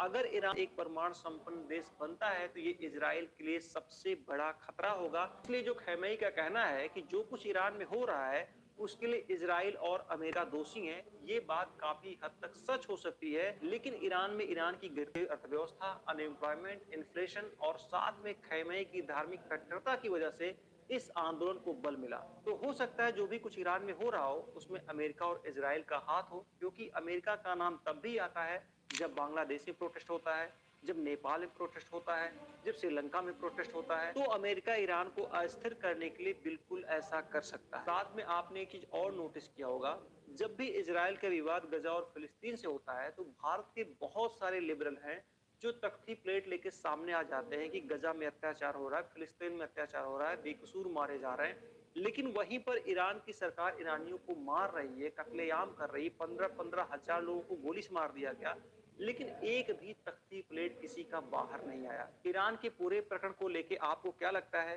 क्या ईरान में जो भी कुछ हो रहा है उसके लिए सिर्फ इजराइल और अमेरिका जिम्मेदार है, या फिर ईरान की नीतियां कुछ ऐसी होती चली गई जिसकी वजह से ईरान में इतना बड़ा प्रोटेस्ट खड़ा हो गया, जिसकी वजह से खैमेई सरकार आज बिल्कुल भी असहाय नजर आ रही है? कमेंट बॉक्स में कमेंट करके जरूर बताएं। आज के वीडियो ब्लॉग में बस इतना ही। ये वीडियो आपको कैसा लगा इसके बारे में जरूर बताएं। वीडियो को लाइक करें, चैनल को सब्सक्राइब करें। धन्यवाद। अमेरिका और इजराइल ने ऑपरेशन एपिक फ्यूरी के तहत ईरान के ऊपर अटैक कर दिया। ईरान की राजधानी के साथ साथ उसके बड़े शहरों को निशाना बनाया गया, साथ में उसके कई ऑयल रिफाइनरी के ऊपर भी हमला हुआ। इस युद्ध के शुरू होने के बाद लगातार ये कयास लगाए जा रहे हैं कि भारत में पेट्रोल और गैस के दाम बहुत तेजी से बढ़ सकते हैं। उसका सबसे बड़ा रीजन है स्ट्रेट ऑफ हॉर्मुज, क्योंकि भारत में लगभग 50 से 55% crude oil straight of Hormuz से आता है और स्ट्रेट ऑफ हॉर्मुज ईरान के बगल में है और ईरान में लगातार युद्ध की स्थिति बनी हुई है। ऐसे में ईरान स्ट्रेट ऑफ हॉर्मुज को चोक कर सकता है, वहां पर हमला कर सकता है, क्रूड ऑयल की पूरी सप्लाई को काट सकता है। अगर हम भारत और ईरान के ऑयल ट्रेड के बारे में बात करें तो ये ट्रेड ब्रिटिश काल से होता आया है और 2012 में भारत दूसरा बड़ा खरीदार देश था। लेकिन 2019 में यूएस ने ईरान के ऊपर कई सारे सैंक्शन लगा दिए, जिसकी वजह से जो ईरान के साथ हमारा ऑयल ट्रेड था वो धीरे धीरे घटता चला गया और प्रेजेंट टाइम में ईरान भारत का क्रूड ऑयल का मेन सोर्स नहीं है। भारत क्रूड ऑयल और गैस के मामले में लगभग पूरी तरीके से आयात पर निर्भर है। 80 से 90% के आसपास क्रूड ऑयल आयात करता है और लगभग 50% गैस का आयात करता है। प्रेजेंट टाइम में भारत रूस से 35% क्रूड ऑयल लेता है, इराक से 11% लेता है, सऊदी अरेबिया से 9% लेता है, यूएई से 5 से 7% लेता है, यूएस से 6 से 8% लेता है। और ये जो 50% गैस का आयात करता है उसमें से 42% गैस सिर्फ कतर से लेता है। लेकिन भारत जितना भी क्रूड ऑयल और गैस आयात करता है उसमें से लगभग 35 से 50% क्रूड ऑयल और गैस स्ट्रेट ऑफ हॉर्मुज के रास्ते होकर भारत पहुंचते हैं, जो कि ईरान के साउथ में है और ईरान वॉर में फंसा हुआ है। ऐसी कंडीशन में कयास लगाया जा रहा है कि अगर स्ट्रेट ऑफ हॉर्मुज चोक होता है तो निश्चित तौर पर क्रूड ऑयल सप्लाई बाधित होगी, जिसकी वजह से इंडिया में तेल और गैस के दाम बढ़ सकते हैं। हालांकि 35% क्रूड ऑयल की सप्लाई जो भारत में होती है वो केप ऑफ गुड होप से होती है, वहां से ज्यादातर रूस से क्रूड ऑयल भारत पहुंचता है। युद्ध के हालात हमेशा से कुछ ऐसे होते हैं कि पता नहीं होता है कि ये युद्ध कितने दिन तक खिंचेगा, और अगर ये लंबा खिंचता है तो पूरी दुनिया के ऊपर इसका प्रभाव पड़ता है। भारत ये बात अच्छे से जानता था कि अगर खाड़ी देशों में वॉर शुरू होता है तो सबसे पहले जो समस्या खड़ी होगी वो क्रूड ऑयल और गैस को लेकर होगी, और कोई भी देश बिना ईंधन के आगे नहीं चल सकता है। और भारत जैसा देश जो लगभग पूरी तरीके से गैस और क्रूड ऑयल के लिए आयात पर डिपेंड है, उसके लिए तो और बड़ी समस्या होती है। इसीलिए भारत ने इस तरह की इमरजेंसी से निपटने के लिए स्ट्रेटेजिक पेट्रोलियम रिजर्व बनाया, जो कि पेट्रोलियम मिनिस्ट्री के अंडर काम करती है। भारत ने यूएई की company Abu Dhabi national oil company के साथ समझौता किया और ये कहा कि आप अपने क्रूड ऑयल को भारत में स्टोर कर सकते हैं और पास के देशों में आप उसको बेच सकते हैं। साथ ही समझौते में भारत ने एक और लाइन जोड़ा और ये कहा कि इस क्रूड ऑयल को आप यहाँ पर स्टोर करिए, आप पास के देशों में बेचिए, लेकिन अगर कोई इमरजेंसी की कंडीशन आती है तो उस ऑयल को भारत इस्तेमाल करेगा। भारत ने इसी तरीके का समझौता सऊदी अरब के साथ भी किया है, यानी कि अगर कोई वॉर होता है, कोई इमरजेंसी की कंडीशन होती है, खाड़ी देशों में तनाव पैदा होता है और तेल की सप्लाई बंद होती है, तो ऐसे कंडीशन में जो वहां का रिजर्व भारत में किया गया है उस ऑयल को भारत अपने लिए इस्तेमाल कर सकता है। अब यहाँ पर एक सवाल खड़ा होता है कि आखिरकार सऊदी अरब ने और यूएई ने भारत के साथ ऐसा समझौता क्यों किया, क्योंकि सऊदी अरब यूएई दोनों ही देश जानते हैं कि भारत 80 से 90% क्रूड ऑयल आयात करता है, और अगर हम भारत के साथ ऐसा समझौता करते हैं तो भारत हमारा लंबे समय तक ग्राहक बनेगा। और अगर बाद में तेल के दाम बढ़ते हैं, जापान और दक्षिण कोरिया जैसे देशों में डिमांड बढ़ती है, तो भारत से आसानी से तेल बेचा जा सकता है। इससे ट्रांसपोर्ट की लागत कम होगी, डिलीवरी तेज होगी और मुनाफा भी ज्यादा होगा। इसके साथ साथ भारत और रूस के भी संबंध अच्छे हैं। जब से रूस और यूक्रेन की लड़ाई चल रही है, रूस के ऊपर भी कई सारे सैंक्शन लगे हुए हैं और रूस सस्ते दाम पर भारत को अपने तेल बेच रहा है और भारत उसको स्टोर कर रहा है किसी भी इमरजेंसी की कंडीशन में उसको यूज करने के लिए। हालांकि अमेरिका ने भारत और रूस के व्यापार को लेकर कई बार टैरिफ बढ़ाया, लेकिन हाल ही में ट्रंप ने ऐलान किया है कि भारत रूस के साथ ऑयल बिजनेस कर सकता है। अगर किसी भी तरीके से भारत में क्रूड ऑयल और गैस की सप्लाई चेन टूट जाए तो भी भारत के पास इतना रिजर्व है कि लगभग वो 70 से 80 दिन तक सरवाइव कर सकता है। हालांकि ऐसी कंडीशन आना नामुमकिन है, लेकिन अगर खाड़ी देशों में युद्ध लंबा खिंचा तो निश्चित तौर पे गैस और पेट्रोल के दाम बढ़ेंगे, जिसकी वजह से आम जनता को परेशानी उठानी पड़ेगी। आखिरकार इजराइल के पास ऐसा क्या है कि उसके साथ जब भी कोई बड़ा विवाद होता है तो हर एक विवाद में उसके साथ अमेरिका खड़ा दिखाई पड़ता है। क्या अभी हाल में जो अमेरिका और इजराइल ने ईरान के ऊपर अटैक किया है, क्या वो एक रिलीजियस वार है या ये सिर्फ नेचुरल रिसोर्सेज, पावर और जियोपॉलिटिक्स की जंग है? अमेरिका और इजराइल के रिलेशन को लेके एक बड़ा सवाल तो खड़ा होता है कि आखिरकार हर एक बड़े मामले में अमेरिका इजराइल के साथ क्यों खड़ा होता है, क्योंकि अमेरिका एक ऐसा देश है बिना अपने फायदे के वो किसी को सपोर्ट नहीं कर सकता है, क्योंकि वो अमेरिका फर्स्ट की पॉलिसी को फॉलो करता है और इस पॉलिसी के बीच में अगर कोई आड़े आता है तो निश्चित तौर पे वो अमेरिका उसको एक दुश्मन की तरह देखता है। लेकिन रिकॉर्ड है कि शायद ही अमेरिका ने कभी इजराइल का विरोध किया हो। आपने एक चीज नोटिस किया होगा, अमेरिका उस हर देश में एंटर किया जहां पर नेचुरल रिसोर्स है। जिन देशों ने उसके साथ उसके स्तर पर समझौता किया उसको अमेरिका ने अपना दोस्त बनाया, और जिन देशों ने उसका विरोध किया वहां पर उसने हमले किए, उनके सुप्रीम लीडर को किडनैप किया, उनकी हत्या की। जितनी भी गल्फ कंट्री हैं, सभी गल्फ कंट्री के पास नेचुरल रिसोर्सेज हैं और अमेरिका की हमेशा से वहां के नेचुरल रिसोर्स पर रही है। सेकेंड वर्ल्ड वॉर समाप्त होने के बाद 1947 में यूएन ने एक योजना बनाई जिसे यूनाइटेड नेशन पार्टीशन फॉर फिलिस्तीन कहा जाता है। इस प्लान के तहत फिलिस्तीन को दो देशों में बांटना था, एक यहूदी देश, एक अरब देश, यानी कि एक इजराइल और एक फिलिस्तीन। जिसके बाद इजराइल को 14 मई 1948 को एक देश के रूप में मान्यता मिल जाती है और सबसे पहले उसको मान्यता अमेरिका देता है, और जिसके बाद इजराइल का अरब देशों के साथ युद्ध हो जाता है, जिसमें 5 देश शामिल होते हैं और सभी के सभी देश इजराइल से हार जाते हैं। अमेरिका ने मिडिल ईस्ट में सोवियत संघ के प्रभाव को रोकने के लिए इजराइल को मान्यता दी और इजराइल को सपोर्ट किया। साथ में मिडिल ईस्ट को कंट्रोल करने के लिए भी उसने इजराइल का पूरा समर्थन दिया। अमेरिका इजराइल का सिर्फ इतनी ही चीजों के लिए ब्लाइंड सपोर्ट नहीं करता है। इजराइल वो देश है जिसके पास पावर है, पैसा है, इंटेलिजेंस है, टेक्नोलॉजी है, जिसके कारण अमेरिका इजराइल का पूरा सपोर्ट करता है। 2025 के डाटा के अनुसार अमेरिका में लगभग 902 अरबपति थे, जिनमें से 150 से लेकर 180 यहूदी अरबपति हैं, जो कि अमेरिका के कुल अरबपतियों के 18 से 20% अरबपति यहूदी मूल के हैं। साथ में कई ऐसे यहूदी बिजनेसमैन हैं जिनकी कंपनियां दुनिया में अपने सेक्टर में मोनोपोली रखती हैं, जैसे फेसबुक इंस्टा के मालिक मार्क जुकरबर्ग, गूगल के मालिक लैरी पेज, डेल टेक्नोलॉजी के मालिक माइकल डेल। साथ में इजराइल की खुफिया एजेंसी मोसाद के बारे में कहा जाता है कि मोसाद दुनिया की सबसे ज्यादा खतरनाक खुफिया एजेंसी है और अमेरिका को जब भी जरूरत पड़ती है तो अपने किसी भी सीक्रेट मिशन में मोसाद की हेल्प जरूर लेता है। अभी हाल ही में आपने एप्स्टीन फाइल के बारे में सुना होगा। उस फाइल में तमाम दुनिया के बड़े लीडरों का नाम है, जिनके कृत्य को आप ना तो सुन सकते हैं, ना ही बर्दाश्त कर सकते हैं, ना आपने कभी ऐसा सोचा होगा कि इंसान क्या अपने हवस के आगे इतना भी गिर सकता है। वो सब कुछ एप्स्टीन फाइल में दफन है। अब एप्स्टीन फाइल के बारे में कहा जाता है, इसका जो सरगना था जेफरी एप्स्टीन एक यहूदी था और वो एक मोसाद का एजेंट था, यानी कि इजराइल ने जेफरी एप्स्टीन के थ्रू दुनिया के बड़े बड़े लीडर, बड़े बड़े पावरफुल लोग सबको अपने ट्रैप में फंसाया, जिससे वो कभी भी इजराइल के खिलाफ ना जा पाए। और एप्स्टीन फाइल में अमेरिका की कई बड़ी हस्तियों का नाम है। तो इससे ये कयास लगाया जा रहा है कि इजराइल ने सब कुछ ये इसलिए किया था कि इजराइल को ये बात पता है कि हो सकता है अमेरिका इन फ्यूचर उसका साथ छोड़ दे, तो उसके पास कुछ ऐसा रहे जिसके आधार पर वो अमेरिका को ब्लैकमेल कर सके। हालांकि ये सोशल मीडिया पे तैरती हुई कहानी है, अभी तक इसका कोई भी ऑथेंटिक सोर्स नहीं है, ना ही ये कहा जा रहा है कि ये घटना सत्य है। एक चीज आपने नोटिस किया होगा, जैसे ही अमेरिका और इजराइल ने ईरान के ऊपर एयर स्ट्राइक किया, दुनिया के कई ऐसे देश ये कहना शुरू कर दिए कि ये एक रिलीजियस वार है। भारत में तो कई लोग मार्च करने लगे, रोड पे आ गए, आंदोलन करने लगे कि ये इस्लाम के खिलाफ वार है, एक रिलीजियस वार है। क्या ये सच में एक रिलीजियस वार है? तो इसके पहले हमको समझना पड़ेगा, कई ऐसे देश हैं जिनका रिलीजन एक है, फिर भी वो कट्टर दुश्मन है। जैसे हम दुनिया के सबसे पावरफुल देश अमेरिका और रूस को ले लें, अमेरिका और रूस दोनों जगह पर जो मोस्टली रिलीजियस लोग हैं वो क्रिश्चियन है, फिर भी वो एक दूसरे के कट्टर दुश्मन है।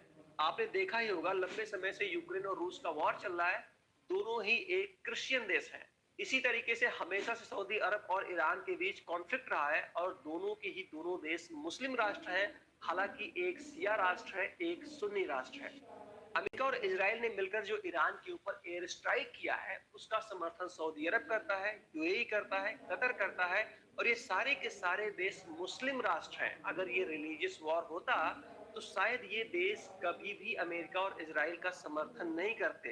तो जो हम लोग ये देख रहे हैं कि रिलीजियस वॉर है, ये बिल्कुल भी रिलीजियस वॉर नहीं है। ये वॉर जो शुरू हुआ है सिर्फ मिडिल ईस्ट को कंट्रोल करने के लिए, ईरान के न्यूक्लियर बम के प्लान को लेके, वहां के नेचुरल रिसोर्सेज के लिए। तो हम इस वॉर को किसी भी तरीके से रिलीजियस एंगल से नहीं देख सकते हैं, ना ही ये कोई रिलीजियस वॉर है। तो आज के इस वीडियो ब्लॉग में बस इतना ही। ये वीडियो आपको कैसा लगा कमेंट बॉक्स में कमेंट करके जरूर बताएं। वीडियो को लाइक करें, चैनल को सब्सक्राइब करें। धन्यवाद। क्या अमेरिका और इजराइल के द्वारा ईरान पर अटैक करने की सिर्फ यही वजह थी कि उसे मिडिल ईस्ट को कंट्रोल करना है, वहां के नेचुरल रिसोर्सेज को कंट्रोल करना है और ईरान के न्यूक्लियर प्लांट को बर्बाद करना है?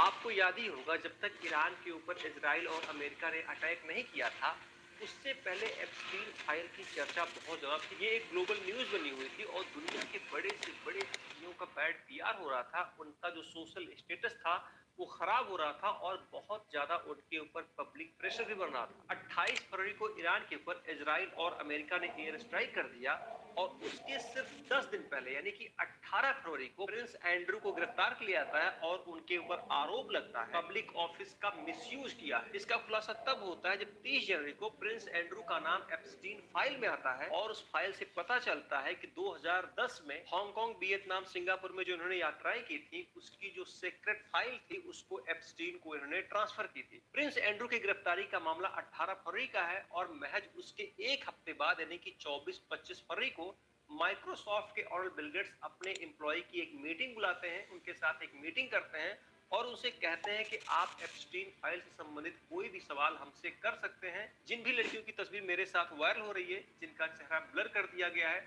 उनके साथ मेरे कोई भी गलत संबंध नहीं थे। इस इंसिडेंट से आप समझ सकते हैं अगर बिल गेट्स का संबंध एप्स्टीन से बहुत ही नॉर्मल था, इन्होंने कुछ भी ऐसा नहीं किया है जिससे इनके ऊपर कोई आरोप लगे, तो फिर इतनी बड़ी मीटिंग बुलाने की आवश्यकता क्या है, इतना ज्यादा पैनिक होने की क्या आवश्यकता है?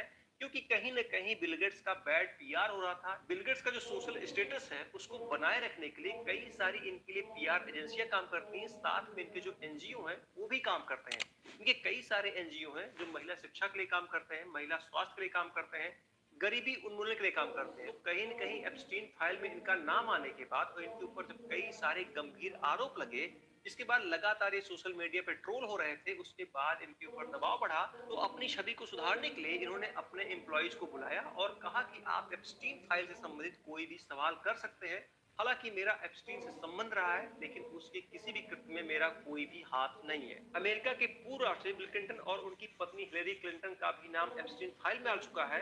हाउस ओवरसाइट कमेटी बनाई गई जिसको एप्स्टीन फाइल के मामले में और दूसरे मामलों में क्लिंटन फैमिली से पूछताछ करनी थी, लेकिन क्लिंटन फैमिली बार बार इस चीज को अवॉइड कर रही थी, जिसके बाद कमेटी के चीफ जेम्स कोमर ने कहा कि अगर आप कमेटी के सामने उपस्थित नहीं होते हैं और हमारे सवालों का जवाब नहीं देते हैं तो ये अवमानना का आपके ऊपर केस लगेगा और आपकी गिरफ्तारी होगी। और ये भी घटना ईरान के ऊपर हमला होने से पहले हुई थी, यानी कि 26-27 फरवरी को हुई थी। इसी क्रम में 26 फरवरी को एक और घटना हुई थी। वर्ल्ड इकोनॉमिक फोरम के प्रेसिडेंट बोर्गे ब्रेंडे ने अपने पद से इस्तीफा दे दिया। इनका नाम भी एप्स्टीन के साथ आया। कई तस्वीरें वायरल हुई जिसमें ये पता चलता है कि कई बार एप्स्टीन के साथ डिनर शेयर किए थे और तमाम सारे इनके ऊपर आरोप लगे। इसी के साथ 27 फरवरी को एक और घटना होती है। पेंटागन और क्लाड की एक डील टूट जाती है। 27 फरवरी को पेंटागन और क्लाड के बीच एक डील उस वक्त खत्म हो गई जब पेंटागन ने ये कहा कि हमको क्लाड के एआई का पूरा एक्सेस चाहिए।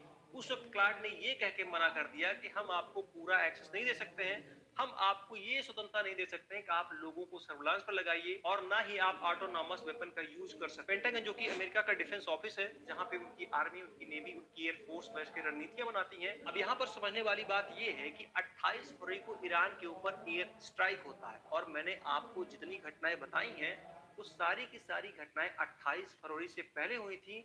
अब ये सारी घटनाएं कोइंसिडेंट तो नहीं हो सकती हैं, वो भी लगातार इतनी सारी घटनाएं। तो कहीं न कहीं दुनिया की बड़ी हस्तियों का बैड पीआर हो रहा था। एप्स्टीन फाइल की वजह से उनकी छवि खराब हो रही थी। तो एक ये बहुत बड़ा कारण है ईरान के ऊपर अटैक करने का, जिससे पूरी दुनिया का जो centre of focus Epstein file थी वो हट के ईरान वॉर हो जाए, और वही हुआ। हालांकि ईरान के ऊपर जो एयर स्ट्राइक हुआ है उसके लिए सिर्फ एप्स्टीन फाइल रीजन नहीं हो सकता है, क्योंकि उसके कॉन्फ्लिक्ट लगातार इजराइल और अमेरिका से चल रहे थे। लेकिन हो सकता है दुनिया के बड़े बड़े लीडरों का नाम एप्स्टीन फाइल में आने के बाद उनको यही सबसे सही टाइम लगा हो लोगों को डाइवर्ट करने का, पूरी दुनिया का अपने ऊपर से फोकस हटाने का। हालांकि आप क्या सोचते हैं ईरान के ऊपर अमेरिका इजराइल ने किस वजह से अटैक किया होगा, क्या कारण हो सकते हैं? क्या उसमें एक एप्स्टीन फाइल वजह है या फिर ये सिर्फ सोशल मीडिया पे चल रही कहानी है? इसमें सत्यता कुछ भी नहीं है, क्योंकि आप अगर इसके एविडेंस खोजने बैठेंगे तो आपको कोई सीधा प्रमाण नहीं मिलेगा, लेकिन कहीं न कहीं ये घटनाएं कोरिलेट होती हैं। एक ऐसा देश जो कभी आधुनिकता की ओर बहुत तेजी से बढ़ रहा था, लेकिन आज वही देश सड़कों पर खड़ा है अपनी ही सरकार के खिलाफ। ईरान एक टाइम पर मॉडर्न देश था, लेकिन आज उसकी पहचान एक इस्लामिक देश के रूप में होती है। ईरान में खासकर उस समय जब मोहम्मद रजा शाह की सरकार थी, उस समय ईरान बहुत तेजी से औद्योगिकरण की तरफ बढ़ रहा था, बहुत तेजी से पश्चिमी सभ्यताओं को अडॉप्ट कर रहा था। और ये सब जब कुछ ईरान में बहुत तेजी से हो रहा था तो बहुत सारे लोगों को ये लगा कि ये उनके धर्म के खिलाफ है, ये उनकी परंपरा के खिलाफ है, हम बहुत तेजी से पश्चिमी सभ्यताओं को अडॉप्ट कर रहे हैं और बहुत तेजी से हमारी निर्भरता उनकी तरफ बढ़ती जा रही है। और इसी वजह से 1978 के आसपास मोहम्मद शाह की सरकार के खिलाफ लोगों का गुस्सा बढ़ता है और मोहम्मद रजा शाह की सरकार को उखाड़ के फेंक दिया जाता है, जिसके बाद ईरान की सत्ता पे कंट्रोल रुहुल्लाह खुमैनी का हो जाता है और इसी के बाद ईरान में इस्लामिक रिपब्लिक का रास्ता भी साफ हो जाता है। ईरान में खुमैनी की पहचान एक धार्मिक कट्टर नेता के रूप में होती है। 1979 में जैसे ही खुमैनी के हाथ में ईरान की सत्ता जाती है, वैसे ही वहां पर वो इस्लामिक रूल रेगुलेशन को लागू करते हैं, जैसे कि ड्रेस कोड निर्धारित किया गया, महिलाओं के लिए हिजाब अनिवार्य कर दिया गया, अगर कोई महिला घर के बाहर निकलती है तो उसको हिजाब पहनना जरूरी है। हालांकि ईरान के लोगों ने खुमैनी की सरकार के पहले ये सारी चीजें नहीं देखी थी, वो बहुत ही ओपन होकर रहते थे। खुमैनी के आने के बाद जैसे ही ये चीजें लागू होती हैं, लोगों में असंतोष फैलता है और सरकार के शुरुआती दौरान ही इनके खिलाफ विद्रोह शुरू हो जाता है। महिलाओं के साथ साथ कई राजनीतिक पार्टियां, बहुत सारे छात्रों के संगठन खैमे के खिलाफ प्रोटेस्ट करना शुरू करते हैं। अभी कुछ दिन पहले 28 दिसंबर 2025 को ईरान की राजधानी तेहरान में आर्थिक संकट को लेकर कुछ व्यापारी आंदोलन कर रहे थे। रीजन क्या था कि ईरान की अर्थव्यवस्था में भारी गिरावट होती है, जिसकी वजह से बेरोजगारी बहुत तेजी से बढ़ती है, जो गुड्स थे, जो प्रोडक्ट थे, उनके दाम बहुत तेजी से बढ़ते हैं, इन्फ्लेशन बहुत ज्यादा होता है, जिसकी वजह से जो व्यापारी वर्ग रहता है, आम जनता रहती है, वो बहुत ज्यादा नाराज हो जाती है। साथ में जो बैंकिंग सेक्टर था उसमें भी बहुत ज्यादा गड़बड़ी देखने को मिली, जिसकी वजह से लोगों में असंतोष फैलने लगा। जो दुकानदार थे उन्होंने दुकानों को बंद कर दिया, जो आम लोग थे वो सड़क पर उतर गए और खैमनी के खिलाफ प्रोटेस्ट करना शुरू कर दिए। जब ये प्रोटेस्ट दिन पे दिन बढ़ता गया तो खैमे की गवर्नमेंट ने इस प्रोटेस्ट को दबाने की कोशिश की, जिसकी वजह से ये प्रोटेस्ट जहां तेहरान तक ही सीमित था, ये पूरे देश में फैल गया। अब इस प्रोटेस्ट के दौरान ना ही वहां की गवर्नमेंट पीछे हटने को तैयार है, ना ही वहां के आम लोग पीछे हटने को तैयार हैं, जिसकी वजह से पुलिस कार्रवाई में लगभग 2400 लोगों की जान चली गई है। ये एक सरकारी आंकड़ा है, लेकिन कई रिपोर्ट ये दावा कर रही हैं ईरान में लगभग 15 से 20 हजार लोगों को मौत के घाट उतार दिया गया। ईरान में कई जगह लोग पर्शियन झंडे को लहरा रहे हैं और कह रहे हैं कि हम पर्शियन हैं, हम कोई मुस्लिम नहीं है। ईरान की तमाम महिलाओं ने भी इस आंदोलन में हिस्सा लिया है, उन्होंने नकाब को उतार के फेंक दिया है। उनका कहना है कि हमारी संस्कृति का नकाब कभी हिस्सा ही नहीं था, ये हम पर थोपा गया है, ये हमारी ना तो संस्कृति थी ना ही ये सभ्यता थी। खैमेई का कहना है कि अमेरिका और इजराइल कभी नहीं चाहते हैं कि ईरान में शांति रहे और ईरान में जो भी कुछ हो रहा है यही दोनों देश इसके जिम्मेदार हैं। अभी हाल ही में अमेरिका ने वेनेजुएला के राष्ट्रपति को गिरफ्तार कर लिया, जिसके बाद तमाम न्यूज एजेंसियां ये कयास लगा रहे हैं कि अमेरिका ने ये सब कुछ वहां के नेचुरल रिसोर्सेज के लिए किया। और साथ में ईरान के लिए भी तमाम एजेंसियां ये कह रही हैं कि ईरान के पास रूस के बाद सबसे ज्यादा गैस का रिसोर्स है और उस पर अमेरिका की नजर बनी हुई है। लेकिन अमेरिका की नजर ईरान के सिर्फ नेचुरल रिसोर्सेज पर नहीं है, साथ में उसके न्यूक्लियर पावर प्लांट पर है, स्ट्रेट ऑफ हॉर्मुज पे है, जहां से 20 से 25% ऑयल का बिजनेस होता है। वहीं पर इजराइल की अपनी मंशा है। इजराइल कभी नहीं चाहता कि ईरान एक परमाणु संपन्न देश बने, क्योंकि इजराइल के कई सारे देशों के साथ विवाद हैं, उनमें से ईरान भी एक है। अगर ईरान एक परमाणु संपन्न देश बनता है तो ये इजराइल के लिए सबसे बड़ा खतरा होगा। इसलिए जो खैमेई का कहना है कि जो कुछ ईरान में हो रहा है उसके लिए इजराइल और अमेरिका दोषी हैं, ये बात काफी हद तक सच हो सकती है। लेकिन ईरान में ईरान की गिरती हुई अर्थव्यवस्था, अनएम्प्लॉयमेंट, इन्फ्लेशन और साथ में खैमेई की धार्मिक कट्टरता की वजह से इस आंदोलन को बल मिला। तो हो सकता है जो भी कुछ ईरान में हो रहा हो उसमें अमेरिका और इजराइल का हाथ हो, क्योंकि अमेरिका का नाम तब भी आता है जब बांग्लादेश में प्रोटेस्ट होता है, जब नेपाल में प्रोटेस्ट होता है, जब श्रीलंका में प्रोटेस्ट होता है। तो अमेरिका ईरान को अस्थिर करने के लिए बिल्कुल ऐसा कर सकता है। साथ में आपने एक चीज और नोटिस किया होगा, जब भी इजराइल का विवाद गजा और फिलिस्तीन से होता है तो भारत के बहुत सारे लिबरल हैं जो तख्ती प्लेट लेके सामने आ जाते हैं कि गजा में अत्याचार हो रहा है, फिलिस्तीन में अत्याचार हो रहा है, बेकसूर मारे जा रहे हैं। लेकिन वहीं पर ईरान की सरकार ईरानियों को मार रही है, कत्लेआम कर रही है, 15-15 हजार लोगों को गोली से मार दिया गया, लेकिन एक भी तख्ती प्लेट किसी का बाहर नहीं आया। ईरान के पूरे प्रकरण को लेके आपको क्या लगता है? क्या ईरान में जो भी कुछ हो रहा है उसके लिए सिर्फ इजराइल और अमेरिका जिम्मेदार है, या फिर ईरान की नीतियां कुछ ऐसी होती चली गई जिसकी वजह से ईरान में इतना बड़ा प्रोटेस्ट खड़ा हो गया, जिसकी वजह से खैमेई सरकार आज बिल्कुल भी असहाय नजर आ रही है? कमेंट बॉक्स में कमेंट करके जरूर बताएं। आज के वीडियो ब्लॉग में बस इतना ही। ये वीडियो आपको कैसा लगा इसके बारे में जरूर बताएं। वीडियो को लाइक करें, चैनल को सब्सक्राइब करें। धन्यवाद। अमेरिका और इजराइल ने ऑपरेशन एपिक फ्यूरी के तहत ईरान के ऊपर अटैक कर दिया। ईरान की राजधानी के साथ साथ उसके बड़े शहरों को निशाना बनाया गया, साथ में उसके कई ऑयल रिफाइनरी के ऊपर भी हमला हुआ। इस युद्ध के शुरू होने के बाद लगातार ये कयास लगाया जा रहा है कि भारत में पेट्रोल और गैस के दाम बहुत तेजी से बढ़ सकते हैं। उसका सबसे बड़ा रीजन है स्ट्रेट ऑफ हॉर्मुज, क्योंकि भारत में लगभग 50 से 55% crude oil straight of Hormuz से आता है और स्ट्रेट ऑफ हॉर्मुज ईरान के बगल में है और ईरान में लगातार युद्ध की स्थिति बनी हुई है। ऐसे में ईरान स्ट्रेट ऑफ हॉर्मुज को चोक कर सकता है, वहां पर हमला कर सकता है, क्रूड ऑयल की पूरी सप्लाई को काट सकता है। अगर हम भारत और ईरान के ऑयल ट्रेड के बारे में बात करें तो ये ट्रेड ब्रिटिश काल से होता आया है और 2012 में भारत दूसरा बड़ा खरीदार देश था। लेकिन 2019 में यूएस ने ईरान के ऊपर कई सारे सैंक्शन लगा दिए, जिसकी वजह से जो ईरान के साथ हमारा ऑयल ट्रेड था वो धीरे धीरे घटता चला गया और प्रेजेंट टाइम में ईरान भारत का क्रूड ऑयल का मेन सोर्स नहीं है। भारत क्रूड ऑयल और गैस के मामले में लगभग पूरी तरीके से आयात पर निर्भर है। 80 से 90% के आसपास क्रूड ऑयल आयात करता है और लगभग 50% गैस का आयात करता है। प्रेजेंट टाइम में भारत रूस से 35% क्रूड ऑयल लेता है, इराक से 11% लेता है, सऊदी अरेबिया से 9% लेता है, यूएई से 5 से 7% लेता है, यूएस से 6 से 8% लेता है और ये जो 50% गैस का आयात करता है उसमें से 42% गैस सिर्फ कतर से लेता है। लेकिन भारत जितना भी क्रूड ऑयल और गैस आयात करता है उसमें से लगभग 35 से 50% क्रूड ऑयल और गैस स्ट्रेट ऑफ हॉर्मुज के रास्ते होकर भारत पहुंचते हैं, जो कि ईरान के साउथ में है और ईरान वॉर में फंसा हुआ है। ऐसी कंडीशन में कयास लगाया जा रहा है कि अगर स्ट्रेट ऑफ हॉर्मुज चोक होता है तो निश्चित तौर पर क्रूड ऑयल सप्लाई बाधित होगी, जिसकी वजह से इंडिया में तेल और गैस के दाम बढ़ सकते हैं। हालांकि 35% क्रूड ऑयल की सप्लाई जो भारत में होती है वो केप ऑफ गुड होप से होती है, वहां से ज्यादातर रूस से क्रूड ऑयल भारत पहुंचता है।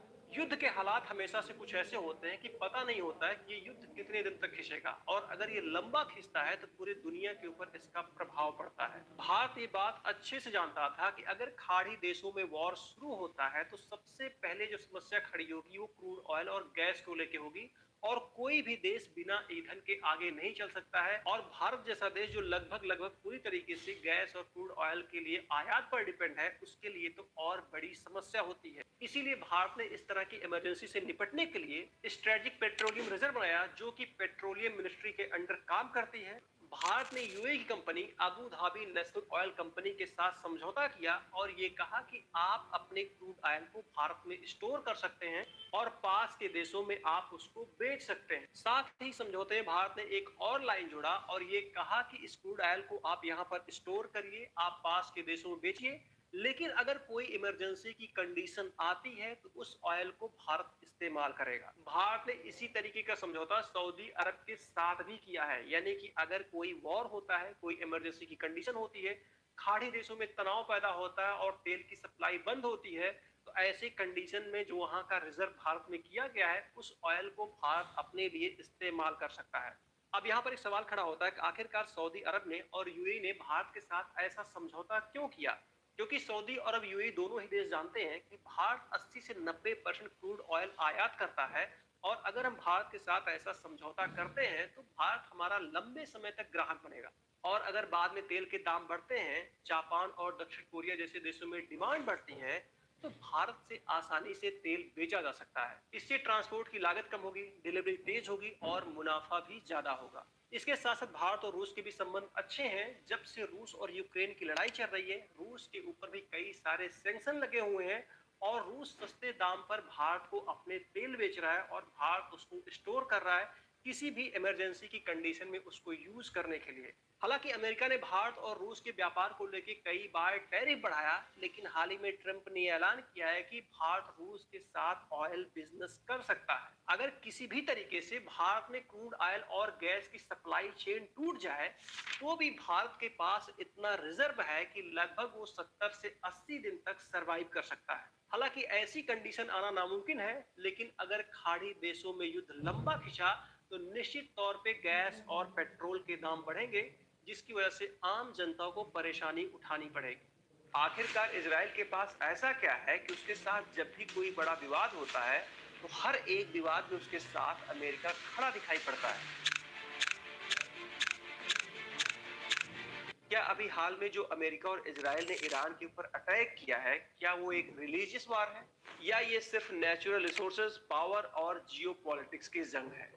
अमेरिका और इजराइल के रिलेशन को लेके एक बड़ा सवाल तो खड़ा होता है कि आखिरकार हर एक बड़े मामले में अमेरिका इजराइल के साथ क्यों खड़ा होता है। क्योंकि अमेरिका एक ऐसा देश है बिना अपने फायदे के वो किसी को सपोर्ट नहीं कर सकता है, क्योंकि वो अमेरिका फर्स्ट की पॉलिसी को फॉलो करता है और इस पॉलिसी के बीच में अगर कोई आड़े आता है तो निश्चित तौर पे वो अमेरिका उसको एक दुश्मन की तरह देखता है। लेकिन रिकॉर्ड है कि शायद ही अमेरिका ने कभी इजराइल का विरोध किया हो। आपने एक चीज नोटिस किया होगा, अमेरिका उस हर देश में एंटर किया जहां पर नेचुरल रिसोर्स है।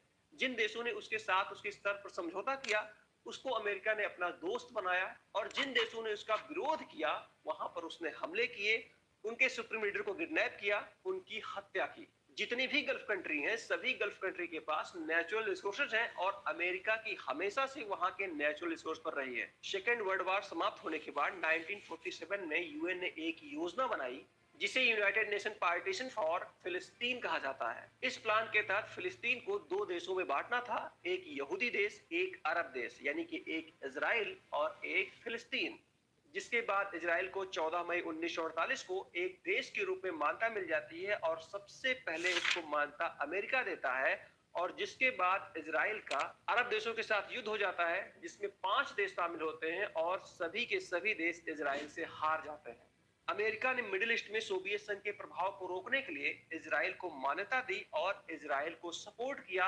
साथ में मिडिल ईस्ट को कंट्रोल करने के लिए भी उसने इजराइल का पूरा समर्थन दिया। अमेरिका इजराइल का सिर्फ इतनी ही चीजों के लिए ब्लाइंड सपोर्ट नहीं करता है। इजराइल वो देश है जिसके पास पावर है, पैसा है, इंटेलिजेंस है, टेक्नोलॉजी है, जिसके कारण अमेरिका इजराइल का पूरा सपोर्ट करता है।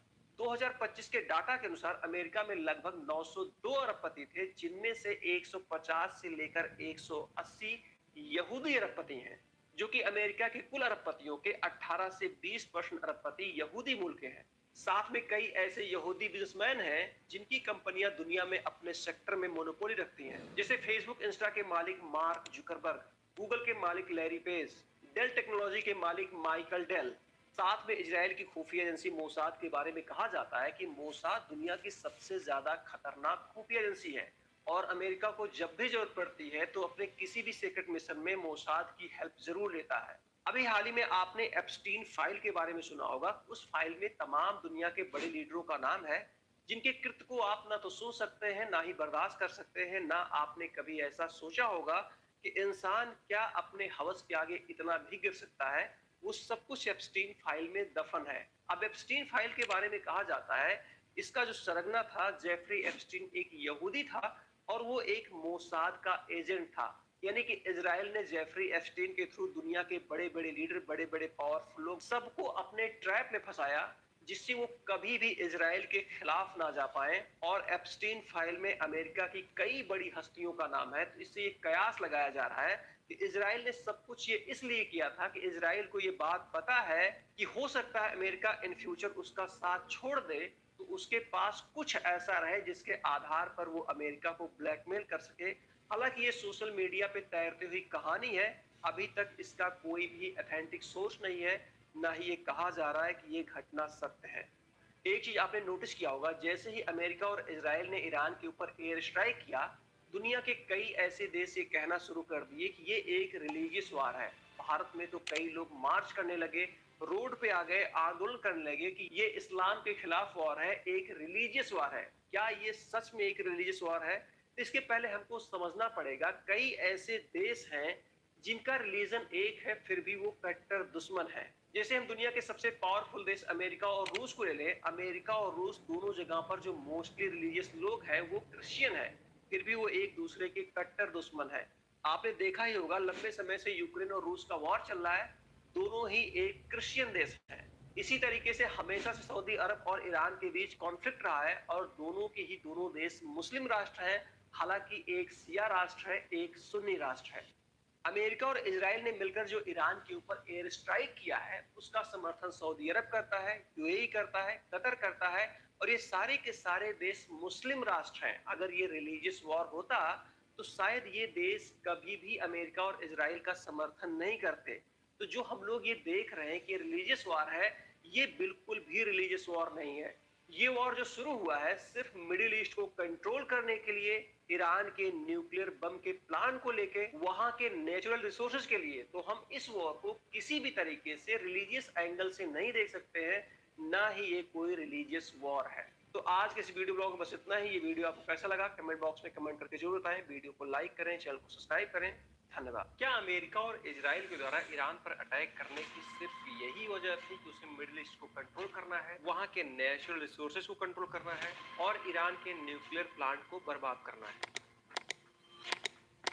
आपको याद ही होगा, जब तक ईरान के ऊपर इजराइल और अमेरिका ने अटैक नहीं किया था, उससे पहले एप्स्टीन फाइल की चर्चा बहुत ज्यादा थी। ये एक ग्लोबल न्यूज बनी हुई थी और दुनिया के बड़े से बड़े हस्तियों का बैड पीआर हो रहा था। उनका जो सोशल स्टेटस था वो खराब हो रहा था और बहुत ज्यादा उनके ऊपर पब्लिक प्रेशर भी बन रहा था। 28 फरवरी को ईरान के ऊपर इजराइल और अमेरिका ने एयर स्ट्राइक कर दिया और उसके सिर्फ 10 दिन पहले यानी कि 18 फरवरी को प्रिंस एंड्रू को गिरफ्तार किया जाता है और उनके ऊपर आरोप लगता है पब्लिक ऑफिस का मिसयूज किया है। इसका खुलासा तब होता है जब 30 जनवरी को प्रिंस एंड्रू का नाम एप्स्टीन फाइल में आता है और उस फाइल से पता चलता है कि 2010 में हांगकांग, वियतनाम, सिंगापुर में जो इन्होंने यात्राएं की थी उसकी जो सीक्रेट फाइल थी उसको एप्स्टीन को इन्होंने ट्रांसफर की थी। प्रिंस एंड्रू की गिरफ्तारी का मामला 18 फरवरी का है और महज उसके एक हफ्ते बाद यानी कि 24-25 फरवरी को माइक्रोसॉफ्ट के और बिल गेट्स अपने एम्प्लॉय की एक मीटिंग बुलाते हैं, उनके साथ एक मीटिंग करते हैं और उनसे कहते हैं कि आप एप्स्टीन फाइल से संबंधित कोई भी सवाल हमसे कर सकते हैं। जिन भी लड़कियों की तस्वीर मेरे साथ वायरल हो रही है, जिनका चेहरा ब्लर कर दिया गया है,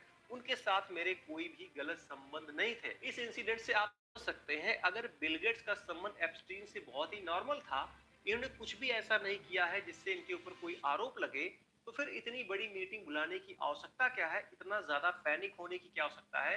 क्योंकि कहीं न कहीं बिल गेट्स का बैड पीआर हो रहा था। बिल गेट्स का जो सोशल स्टेटस है उसको बनाए रखने के लिए कई सारी इनके लिए पीआर एजेंसियां काम करती हैं, साथ में इनके जो एनजीओ हैं वो भी काम करते हैं। इनके कई सारे एनजीओ हैं जो महिला शिक्षा के लिए काम करते हैं, महिला स्वास्थ्य के लिए काम करते हैं, गरीबी उन्मूलन के लिए काम करते हैं। तो कहीं न कहीं एप्स्टीन फाइल में इनका नाम आने के बाद और इनके ऊपर जब कई सारे गंभीर आरोप लगे, इसके बाद लगातार ये सोशल मीडिया पे ट्रोल हो रहे थे, उसके बाद इनके ऊपर दबाव बढ़ा, तो अपनी छवि को सुधारने के लिए इन्होंने अपने एम्प्लॉइज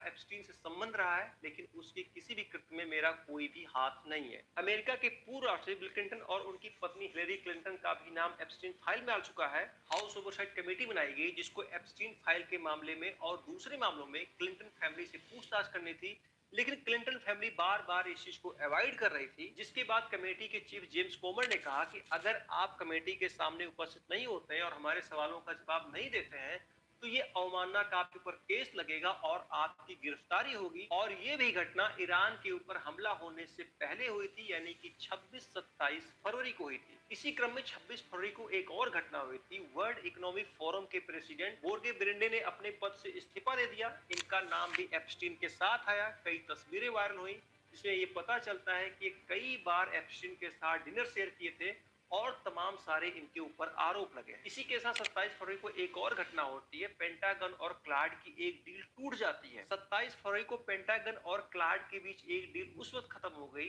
जब पेंटागन ने ये कहा कि हमको क्लाड के एआई का पूरा एक्सेस चाहिए। उस वक्त क्लाड ने ये कह के मना कर दिया कि हम आपको पूरा एक्सेस नहीं दे सकते हैं, हम आपको ये स्वतंत्रता नहीं दे सकते हैं कि आप लोगों को सर्विलांस पर लगाइए और ना ही आप ऑटोनॉमस वेपन का यूज कर सकते। पेंटागन जो कि अमेरिका का डिफेंस ऑफिस है, जहां पे उनकी आर्मी, उनकी नेवी, उनकी एयरफोर्स बैठ के रणनीतियां बनाती हैं। अब यहाँ पर समझने वाली बात ये है कि 28 फरवरी को ईरान के ऊपर एयर स्ट्राइक होता है और मैंने आपको जितनी घटनाएं बताई हैं वो सारी की सारी घटनाएं 28 फरवरी से पहले हुई थी। अब ये सारी घटनाएं कोइंसिडेंट तो नहीं हो सकती हैं, वो भी लगातार इतनी सारी घटनाएं। तो कहीं न कहीं दुनिया की बड़ी हस्तियों का बैड पीआर हो रहा था। एप्स्टीन फाइल की वजह से उनकी छवि खराब हो रही थी। तो एक ये बहुत बड़ा कारण है ईरान के ऊपर अटैक करने का, जिससे पूरी दुनिया का जो centre of focus Epstein file थी वो हटके ईरान वॉर हो जाए, और वही हुआ। हालांकि ईरान के ऊपर जो एयर स्ट्राइक हुआ है उसके लिए सिर्फ एप्स्टीन फाइल रीजन नहीं हो सकता है, क्योंकि उसके कॉन्फ्लिक्ट लगातार इजराइल और अमेरिका से चल रहे थे। लेकिन हो सकता है दुनिया के बड़े बड़े लीडरों का नाम एप्स्टीन फाइल में आने के बाद उनको यही सबसे सही टाइम लगा हो लोगों को डाइवर्ट करने का, पूरी दुनिया का अपने ऊपर से फोकस हटाने का। हालांकि आप क्या सोचते हैं, ईरान के ऊपर अमेरिका इजराइल ने किस वजह से अटैक किया होगा? क्या कारण हो सकते हैं? क्या उसमें एक एप्स्टीन फाइल वजह है या फिर ये सिर्फ सोशल मीडिया पे चल रही कहानी है? इसमें सत्यता कुछ भी नहीं है, क्योंकि आप अगर इसके एविडेंस खोजने बैठेंगे तो आपको कोई सीधा प्रमाण नहीं मिलेगा, लेकिन कहीं न कहीं ये घटनाएं कोरिलेट होती हैं। एक ऐसा देश जो कभी आधुनिकता की ओर बहुत तेजी से बढ़ रहा था, लेकिन आज वही देश सड़कों पर खड़ा है अपनी ही सरकार के खिलाफ। ईरान एक टाइम पर मॉडर्न देश था, लेकिन आज उसकी पहचान एक इस्लामिक देश के रूप में होती है। ईरान में खासकर उस समय जब मोहम्मद रजा शाह की सरकार थी, उस समय ईरान बहुत तेजी से औद्योगिकरण की तरफ बढ़ रहा था। बहुत तेजी रास्ता भी साफ हो जाता है। ईरान में खुमैनी की पहचान एक धार्मिक कट्टर नेता के रूप में होती है। 1979 में जैसे ही खुमैनी के हाथ में ईरान की सत्ता जाती है, वैसे ही वहां पर वो इस्लामिक रूल रेगुलेशन को लागू करते हैं। जैसे कि ड्रेस कोड निर्धारित किया गया, महिलाओं के लिए हिजाब अनिवार्य कर दिया गया। अगर कोई महिला घर के बाहर निकलती है तो उसको हिजाब पहनना जरूरी है। हालांकि ईरान के लोगों ने खुमैनी की सरकार के पहले ये सारी चीजें नहीं देखी थी। वो बहुत ही ओपन होकर रहते थे। खुमैनी के आने के बाद जैसे ही ये चीजें लागू होती हैं, लोगों में असंतोष फैलता है और सरकार के शुरुआती दौरान ही इनके खिलाफ विद्रोह शुरू हो जाता है। महिलाओं के साथ साथ कई राजनीतिक पार्टियां, बहुत सारे छात्रों के संगठन खैमे के खिलाफ प्रोटेस्ट करना शुरू करते हैं। अभी कुछ दिन पहले 28 दिसंबर 2025 को ईरान की राजधानी तेहरान में आर्थिक संकट को लेकर कुछ व्यापारी आंदोलन कर रहे थे। रीजन क्या था कि ईरान की अर्थव्यवस्था में भारी गिरावट होती है, जिसकी वजह से बेरोजगारी बहुत तेजी से बढ़ती है। जो गुड्स थे, जो प्रोडक्ट थे, उनके दाम बहुत तेजी से बढ़ते हैं। इन्फ्लेशन बहुत ज्यादा होता है, जिसकी वजह से जो व्यापारी वर्ग रहता है, आम जनता रहती है, वो बहुत ज्यादा नाराज हो जाती है। साथ में जो बैंकिंग सेक्टर था, उसमें भी बहुत ज्यादा गड़बड़ी देखने को मिली, जिसकी वजह से लोगों में असंतोष फैलने लगा। जो दुकानदार थे, उन्होंने दुकानों को बंद कर दिया। जो आम लोग थे, वो सड़क पर उतर गए और खैमनी के खिलाफ प्रोटेस्ट करना शुरू कर दिए। जब ये प्रोटेस्ट दिन पे दिन बढ़ता गया, तो खैमे की गवर्नमेंट ने इस प्रोटेस्ट को दबाने की कोशिश की, जिसकी वजह से ये प्रोटेस्ट जहां तेहरान तक ही सीमित था, ये पूरे देश में फैल गया। अब इस प्रोटेस्ट के दौरान ना ही वहां की गवर्नमेंट पीछे हटने को तैयार है, ना ही वहां के आम लोग पीछे हटने को तैयार हैं, जिसकी वजह से पुलिस कार्रवाई में लगभग 2400 लोगों की जान चली गई है। ये एक सरकारी आंकड़ा है, लेकिन कई रिपोर्ट ये दावा कर रही हैं ईरान में लगभग 15 से 20 हजार लोगों को मौत के घाट उतार दिया गया। ईरान में कई जगह लोग पर्शियन झंडे को लहरा रहे हैं और कह रहे हैं कि हम पर्शियन हैं, हम कोई मुस्लिम नहीं है। ईरान की तमाम महिलाओं ने भी इस आंदोलन में हिस्सा लिया है। उन्होंने नकाब को उतार के फेंक दिया है। उनका कहना है कि हमारी संस्कृति का नकाब कभी हिस्सा ही नहीं था, ये हम पर थोपा गया है। ये हमारी ना तो संस्कृति थी, ना ही ये सभ्यता थी। खैमेई का कहना है कि अमेरिका और इजराइल कभी नहीं चाहते हैं कि ईरान में शांति रहे, और ईरान में जो भी कुछ हो रहा है, यही दोनों देश इसके जिम्मेदार हैं। अभी हाल ही में अमेरिका ने वेनेजुएला के राष्ट्रपति को गिरफ्तार कर लिया, जिसके बाद तमाम न्यूज एजेंसियां ये कयास लगा रही हैं कि अमेरिका ने ये सब कुछ वहां के नेचुरल रिसोर्सेज के लिए किया। और साथ में ईरान के लिए भी तमाम एजेंसियां ये कह रही हैं कि ईरान के पास रूस के बाद सबसे ज्यादा गैस का रिसोर्स है और उस पर अमेरिका की नजर बनी हुई है। लेकिन अमेरिका की नजर ईरान के सिर्फ नेचुरल रिसोर्सेज पर नहीं है, साथ में उसके न्यूक्लियर पावर प्लांट पर है, स्ट्रेट ऑफ हॉर्मुज पे है, जहां से 20 से 25% ऑयल का बिजनेस होता है। वहीं पर इजराइल की अपनी मंशा है। इजराइल कभी नहीं चाहता कि ईरान एक परमाणु संपन्न देश बने, क्योंकि इजराइल के कई सारे देशों के साथ विवाद हैं, उनमें से ईरान भी एक है। अगर ईरान एक परमाणु संपन्न देश बनता है, तो ये इजराइल के लिए सबसे बड़ा खतरा होगा। इसलिए जो खैमेई का कहना है कि जो कुछ ईरान में हो रहा है, उसके लिए इजराइल और अमेरिका दोषी हैं, ये बात काफी हद तक सच हो सकती है। लेकिन ईरान में ईरान की गिरती हुई अर्थव्यवस्था, अनएम्प्लॉयमेंट, इन्फ्लेशन और साथ में खैमेई की धार्मिक कट्टरता की वजह से इस आंदोलन को बल मिला। तो हो सकता है जो भी कुछ ईरान में हो रहा हो, उसमें अमेरिका और इजराइल का हाथ हो, क्योंकि अमेरिका का नाम तब भी आता है जब बांग्लादेश में प्रोटेस्ट होता है, जब नेपाल में प्रोटेस्ट होता है, जब श्रीलंका में प्रोटेस्ट होता है। तो अमेरिका ईरान को अस्थिर करने के लिए बिल्कुल ऐसा कर सकता है। साथ में आपने एक चीज और नोटिस किया होगा, जब भी इजराइल का विवाद गजा और फिलिस्तीन से होता है, तो भारत के बहुत सारे लिबरल हैं जो तख्ती प्लेट लेके सामने आ जाते हैं कि गजा में अत्याचार हो रहा है, फिलिस्तीन में अत्याचार हो रहा है, बेकसूर मारे जा रहे हैं। लेकिन वहीं पर ईरान की सरकार ईरानियों को मार रही है, कत्लेआम कर रही है, 15-15 हजार लोगों को गोली से मार दिया गया, लेकिन एक भी तख्ती प्लेट किसी का बाहर नहीं आया। ईरान के पूरे प्रकरण को लेके आपको क्या लगता है? क्या ईरान में जो भी कुछ हो रहा है उसके लिए सिर्फ इजराइल और अमेरिका जिम्मेदार है, या फिर ईरान की नीतियां कुछ ऐसी होती चली गई जिसकी वजह से ईरान में इतना बड़ा प्रोटेस्ट खड़ा हो गया, जिसकी वजह से खैमेई सरकार आज बिल्कुल भी असहाय नजर आ रही है? कमेंट बॉक्स में कमेंट करके जरूर बताएं। आज के वीडियो ब्लॉग में बस इतना ही। ये वीडियो आपको कैसा लगा, इसके बारे में जरूर बताएं। वीडियो को लाइक करें, चैनल को सब्सक्राइब करें। धन्यवाद। अमेरिका और इजराइल ने ऑपरेशन एपिक फ्यूरी के तहत ईरान के ऊपर अटैक कर दिया। ईरान की राजधानी के साथ साथ उसके बड़े शहरों को निशाना बनाया गया, साथ में उसके कई ऑयल रिफाइनरी के ऊपर भी हमला हुआ। इस युद्ध के शुरू होने के बाद लगातार ये कयास लगाए जा रहे हैं कि भारत में पेट्रोल और गैस के दाम बहुत तेजी से बढ़ सकते हैं। उसका सबसे बड़ा रीजन है स्ट्रेट ऑफ हॉर्मुज, क्योंकि भारत में लगभग 50 से 55% crude oil straight of Hormuz से आता है और स्ट्रेट ऑफ हॉर्मुज ईरान के बगल में है और ईरान में लगातार युद्ध की स्थिति बनी हुई है। ऐसे में ईरान स्ट्रेट ऑफ हॉर्मुज को चोक कर सकता है, वहां पर हमला कर सकता है, क्रूड ऑयल की पूरी सप्लाई को काट सकता है। अगर हम भारत और ईरान के ऑयल ट्रेड के बारे में बात करें तो ये ट्रेड ब्रिटिश काल से होता आया है और 2012 में भारत दूसरा बड़ा खरीदार देश था। लेकिन 2019 में यूएस ने ईरान के ऊपर कई सारे सैंक्शन लगा दिए, जिसकी वजह से जो ईरान के साथ हमारा ऑयल ट्रेड था वो धीरे धीरे घटता चला गया और प्रेजेंट टाइम में ईरान भारत का क्रूड ऑयल का मेन सोर्स नहीं है। भारत क्रूड ऑयल और गैस के मामले में लगभग पूरी तरीके से आयात पर निर्भर है। 80 से 90% के आसपास क्रूड ऑयल आयात करता है और लगभग 50% गैस का आयात करता है। प्रेजेंट टाइम में भारत रूस से 35% क्रूड ऑयल लेता है, इराक से 11% लेता है, सऊदी अरेबिया से 9% लेता है, यूएई से 5 से 7% लेता है, यूएस से 6 से 8% लेता है। और ये जो 50% गैस का आयात करता है उसमें से 42% गैस सिर्फ कतर से लेता है। लेकिन भारत जितना भी क्रूड ऑयल और गैस आयात करता है उसमें से लगभग 35 से 50% क्रूड ऑयल और गैस स्ट्रेट ऑफ हॉर्मुज के रास्ते होकर भारत पहुंचते हैं, जो कि ईरान के साउथ में है और ईरान वॉर में फंसा हुआ है।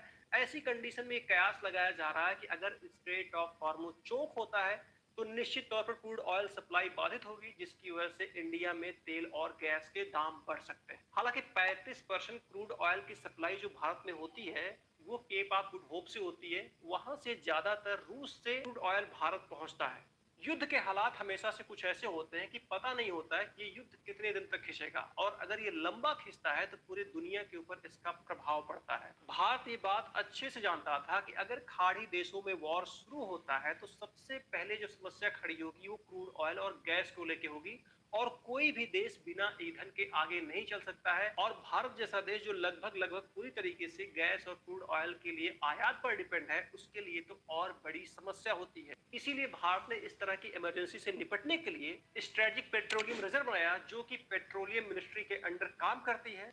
भारत ने यूएई की company Abu Dhabi national oil company के साथ समझौता किया और ये कहा कि आप अपने क्रूड ऑयल को भारत में स्टोर कर सकते हैं और पास के देशों में आप उसको बेच सकते हैं। साथ ही समझौते में भारत ने एक और लाइन जोड़ा और ये कहा कि इस क्रूड ऑयल को आप यहाँ पर स्टोर करिए, आप पास के देशों में बेचिए, लेकिन अगर कोई इमरजेंसी की कंडीशन आती है तो उस ऑयल को भारत इस्तेमाल करेगा। भारत ने इसी तरीके का समझौता सऊदी अरब के साथ भी किया है, यानी कि अगर कोई वॉर होता है, कोई इमरजेंसी की कंडीशन होती है, खाड़ी देशों में तनाव पैदा होता है और तेल की सप्लाई बंद होती है, तो ऐसी कंडीशन में जो वहां का रिजर्व भारत में किया गया है उस ऑयल को भारत अपने लिए इस्तेमाल कर सकता है।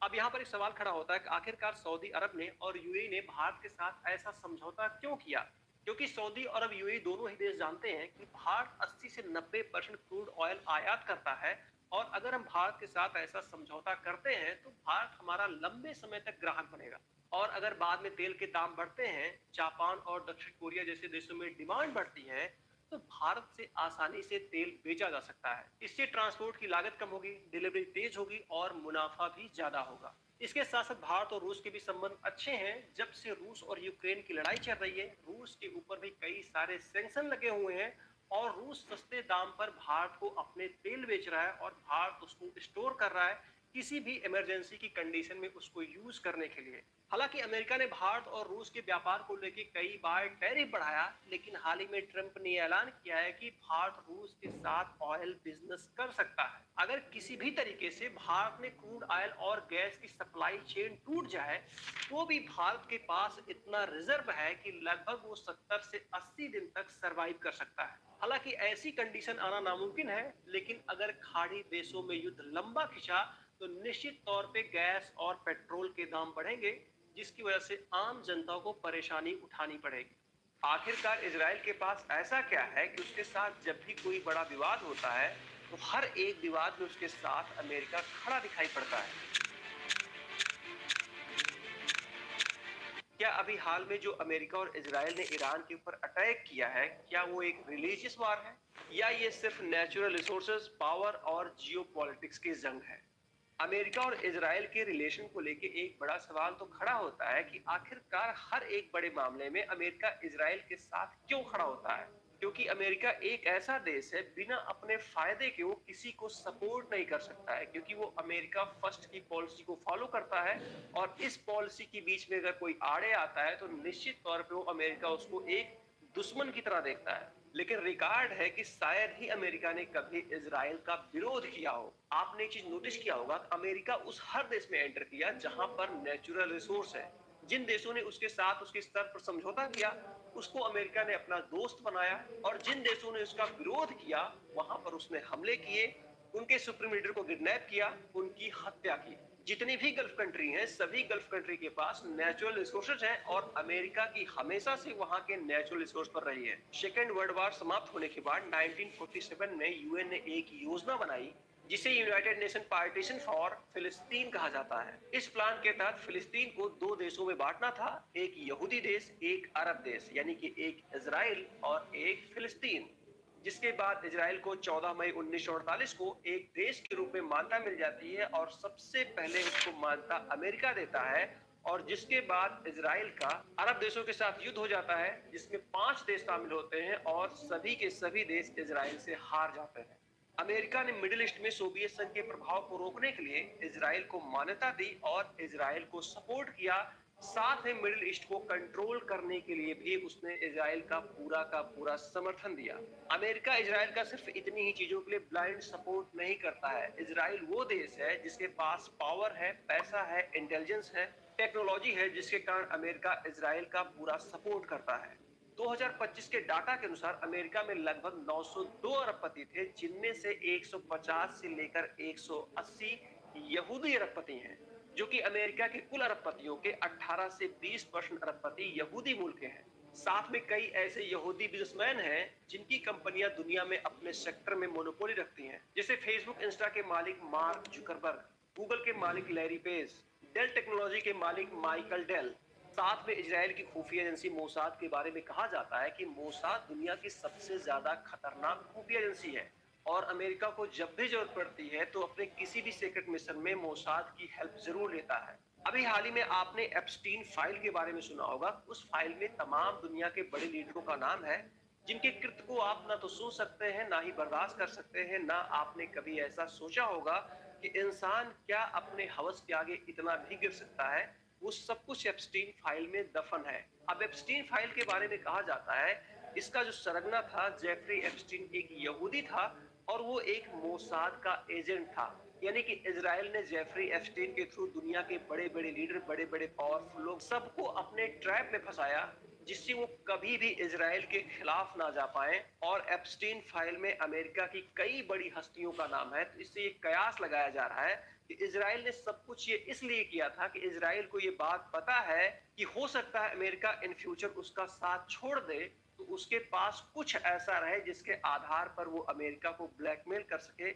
हालांकि ये सोशल मीडिया पे तैरती हुई कहानी है, अभी तक इसका कोई भी ऑथेंटिक सोर्स नहीं है, ना ही ये कहा जा रहा है कि ये घटना सत्य है। एक चीज आपने नोटिस किया होगा, जैसे ही अमेरिका और इजराइल ने ईरान के ऊपर एयर स्ट्राइक किया, दुनिया के कई ऐसे देश ये कहना शुरू कर दिए कि ये एक रिलीजियस वार है। भारत में तो कई लोग मार्च करने लगे, रोड पे आ गए, आंदोलन करने लगे कि ये इस्लाम के खिलाफ वार है, एक रिलीजियस वार है। क्या ये सच में एक रिलीजियस वार है? तो इसके पहले हमको समझना पड़ेगा, कई ऐसे देश हैं जिनका रिलीजन एक है, फिर भी वो कट्टर दुश्मन है। जैसे हम दुनिया के सबसे पावरफुल देश अमेरिका और रूस को ले लें, अमेरिका और रूस दोनों जगह पर जो मोस्टली रिलीजियस लोग हैं वो क्रिश्चियन है, फिर भी वो एक दूसरे के कट्टर दुश्मन है।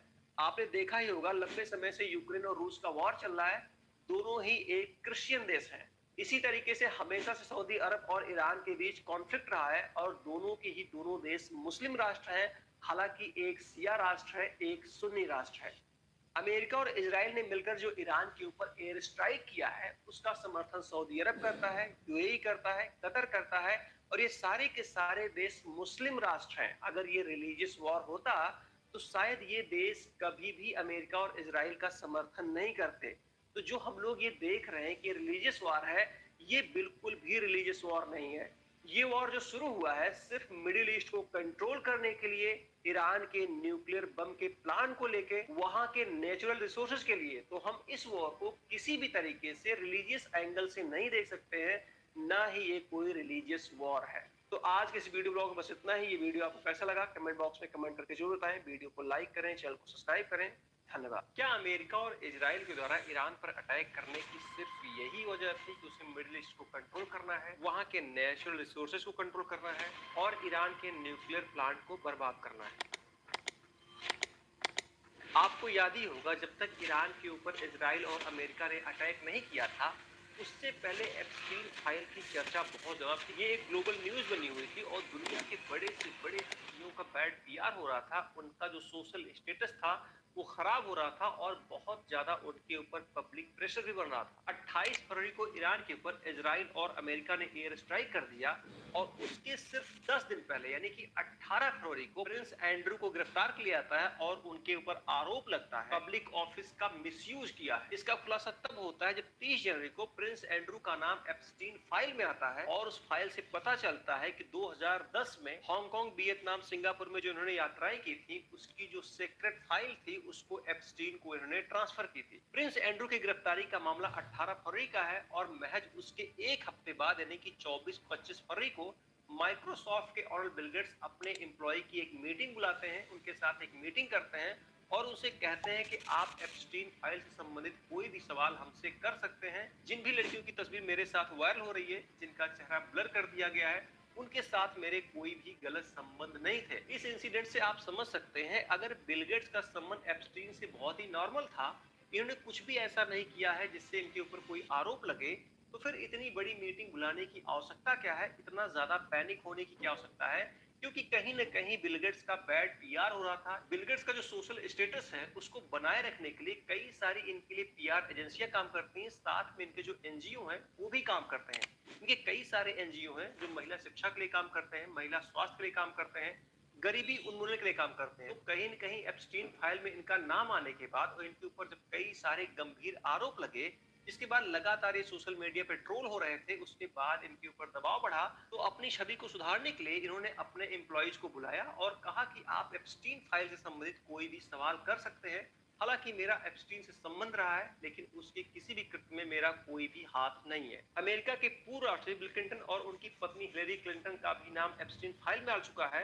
हाउस ओवरसाइट कमेटी बनाई गई जिसको एप्स्टीन फाइल के मामले में और दूसरे मामलों में क्लिंटन फैमिली से पूछताछ करनी थी, लेकिन क्लिंटन फैमिली बार बार इस चीज को अवॉइड कर रही थी, जिसके बाद कमेटी के चीफ जेम्स कोमर ने कहा कि अगर आप कमेटी के सामने उपस्थित नहीं होते हैं और हमारे सवालों का जवाब नहीं देते हैं तो ये अवमानना का आपके ऊपर केस लगेगा और आपकी गिरफ्तारी होगी। और ये भी घटना ईरान के ऊपर हमला होने से पहले हुई थी, यानी कि 26-27 फरवरी को हुई थी। इसी क्रम में 26 फरवरी को एक और घटना हुई थी। वर्ल्ड इकोनॉमिक फोरम के प्रेसिडेंट बोर्गे ब्रेंडे ने अपने पद से इस्तीफा दे दिया। इनका नाम भी एप्स्टीन के साथ आया, कई तस्वीरें वायरल हुई जिसमें ये पता चलता है कि कई बार एप्स्टीन के साथ डिनर शेयर किए थे और तमाम सारे इनके ऊपर आरोप लगे। इसी के साथ 27 फरवरी को एक और घटना होती है, पेंटागन और क्लाड की एक डील टूट जाती है। 27 फरवरी को पेंटागन और क्लाड के बीच एक डील उस वक्त खत्म हो गई जब पेंटागन ने ये कहा कि हमको क्लाड के एआई का पूरा एक्सेस चाहिए।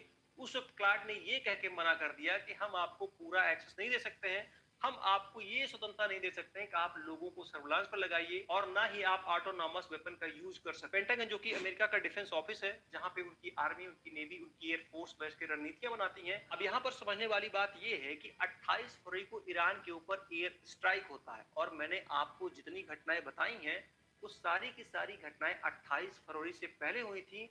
अब ये सारी घटनाएं कोइंसिडेंट तो नहीं हो सकती हैं, वो भी लगातार इतनी सारी घटनाएं। तो कहीं न कहीं दुनिया की बड़ी हस्तियों का बैड पीआर हो रहा था, एप्स्टीन फाइल की वजह से उनकी छवि खराब हो रही थी। तो एक ये बहुत बड़ा कारण है ईरान के ऊपर अटैक करने का, जिससे पूरी दुनिया का जो centre of focus Epstein file थी वो हटके ईरान वॉर हो जाए, और वही हुआ। हालांकि ईरान के ऊपर जो एयर स्ट्राइक हुआ है उसके लिए सिर्फ एप्स्टीन फाइल रीजन नहीं हो सकता है, क्योंकि उसके कॉन्फ्लिक्ट लगातार इजराइल और अमेरिका से चल रहे थे। लेकिन हो सकता है दुनिया के बड़े बड़े लीडरों का नाम एप्स्टीन फाइल में आने के बाद उनको यही सबसे सही टाइम लगा हो लोगों को डाइवर्ट करने का, पूरी दुनिया का अपने ऊपर से फोकस हटाने का। हालांकि आप क्या सोचते हैं, ईरान के ऊपर अमेरिका इजराइल ने किस वजह से अटैक किया होगा? क्या कारण हो सकते हैं? क्या उसमें एक एप्स्टीन फाइल वजह है, या फिर ये सिर्फ सोशल मीडिया पे चल रही कहानी है? इसमें सत्यता कुछ भी नहीं है, क्योंकि आप अगर इसके एविडेंस खोजने बैठेंगे तो आपको कोई सीधा प्रमाण नहीं मिलेगा, लेकिन कहीं न कहीं ये घटनाएं कोरिलेट होती हैं। एक ऐसा देश जो कभी आधुनिकता की ओर बहुत तेजी से बढ़ रहा था, लेकिन आज वही देश सड़कों पर खड़ा है अपनी ही सरकार के खिलाफ।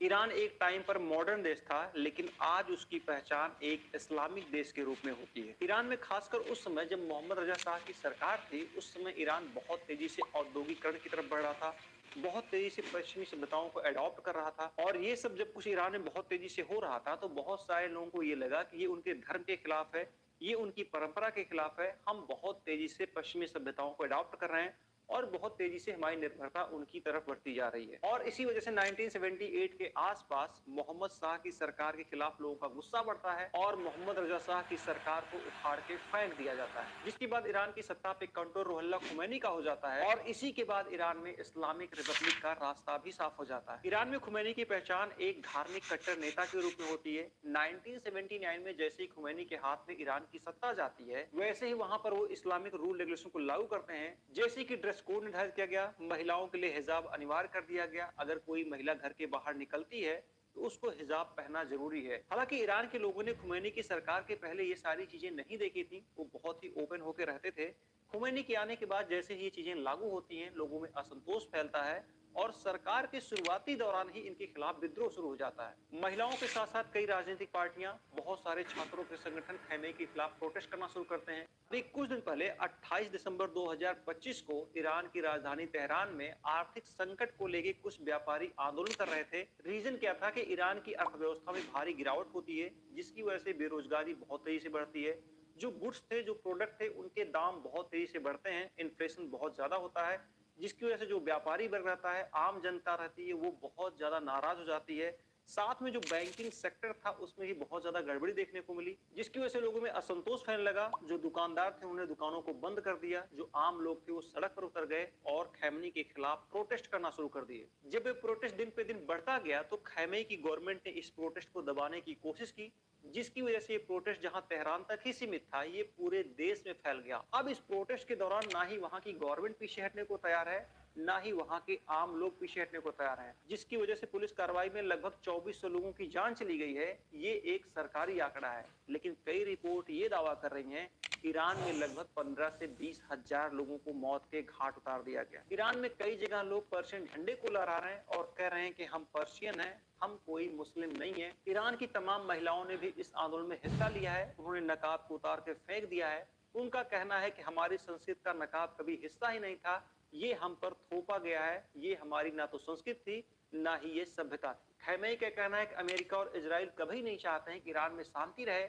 और ईरान में जो भी कुछ हो रहा है, यही दोनों देश इसके जिम्मेदार हैं। अभी हाल ही में अमेरिका ने वेनेजुएला के राष्ट्रपति को गिरफ्तार कर लिया, जिसके बाद तमाम न्यूज एजेंसियां ये कयास लगा रही हैं कि अमेरिका ने ये सब कुछ वहां के नेचुरल रिसोर्सेज के लिए किया। और साथ में ईरान के लिए भी तमाम एजेंसियां ये कह रही हैं कि ईरान के पास रूस के बाद सबसे ज्यादा गैस का रिसोर्स है और उस पर अमेरिका की नजर बनी हुई है। लेकिन अमेरिका की नजर ईरान के सिर्फ नेचुरल रिसोर्सेज पर नहीं है, साथ में उसके न्यूक्लियर पावर प्लांट पर है, स्ट्रेट ऑफ हॉर्मुज पे है, जहां से 20 से 25% ऑयल का बिजनेस होता है। वहीं पर इजराइल की अपनी मंशा है। इजराइल कभी नहीं चाहता कि ईरान एक परमाणु संपन्न देश बने, क्योंकि इजराइल के कई सारे देशों के साथ विवाद हैं, उनमें से ईरान भी एक है। अगर ईरान एक परमाणु संपन्न देश बनता है, तो ये इजराइल के लिए सबसे बड़ा खतरा होगा। इसलिए जो खैमेई का कहना है कि जो कुछ ईरान में हो रहा है, उसके लिए इजराइल और अमेरिका दोषी हैं, ये बात काफी हद तक सच हो सकती है। लेकिन ईरान में ईरान की गिरती हुई अर्थव्यवस्था, अनएम्प्लॉयमेंट, इन्फ्लेशन और साथ में खैमेई की धार्मिक कट्टरता की वजह से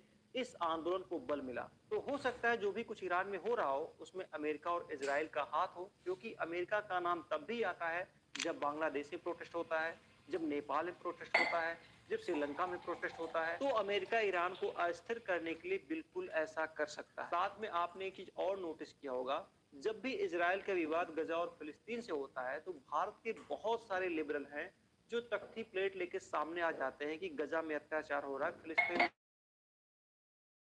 बेकसूर मारे जा रहे हैं, लेकिन वहीं पर ईरान की सरकार ईरानियों को मार रही है, कत्लेआम कर रही है, 15-15 हजार लोगों को गोली से मार दिया गया, लेकिन एक भी तख्ती प्लेट किसी का बाहर नहीं आया। ईरान के पूरे प्रकरण को लेके आपको क्या लगता है? क्या ईरान में जो भी कुछ हो रहा है उसके लिए सिर्फ इजराइल और अमेरिका जिम्मेदार है, या फिर ईरान की नीतियां कुछ ऐसी होती चली गई जिसकी वजह से ईरान में इतना बड़ा प्रोटेस्ट खड़ा हो गया, जिसकी वजह से खैमेई सरकार आज बिल्कुल भी असहाय नजर आ रही है? कमेंट बॉक्स में कमेंट करके जरूर बताएं। आज के वीडियो ब्लॉग में बस इतना ही। ये वीडियो आपको कैसा लगा इसके बारे में जरूर बताएं। वीडियो को लाइक करें, चैनल को सब्सक्राइब करें।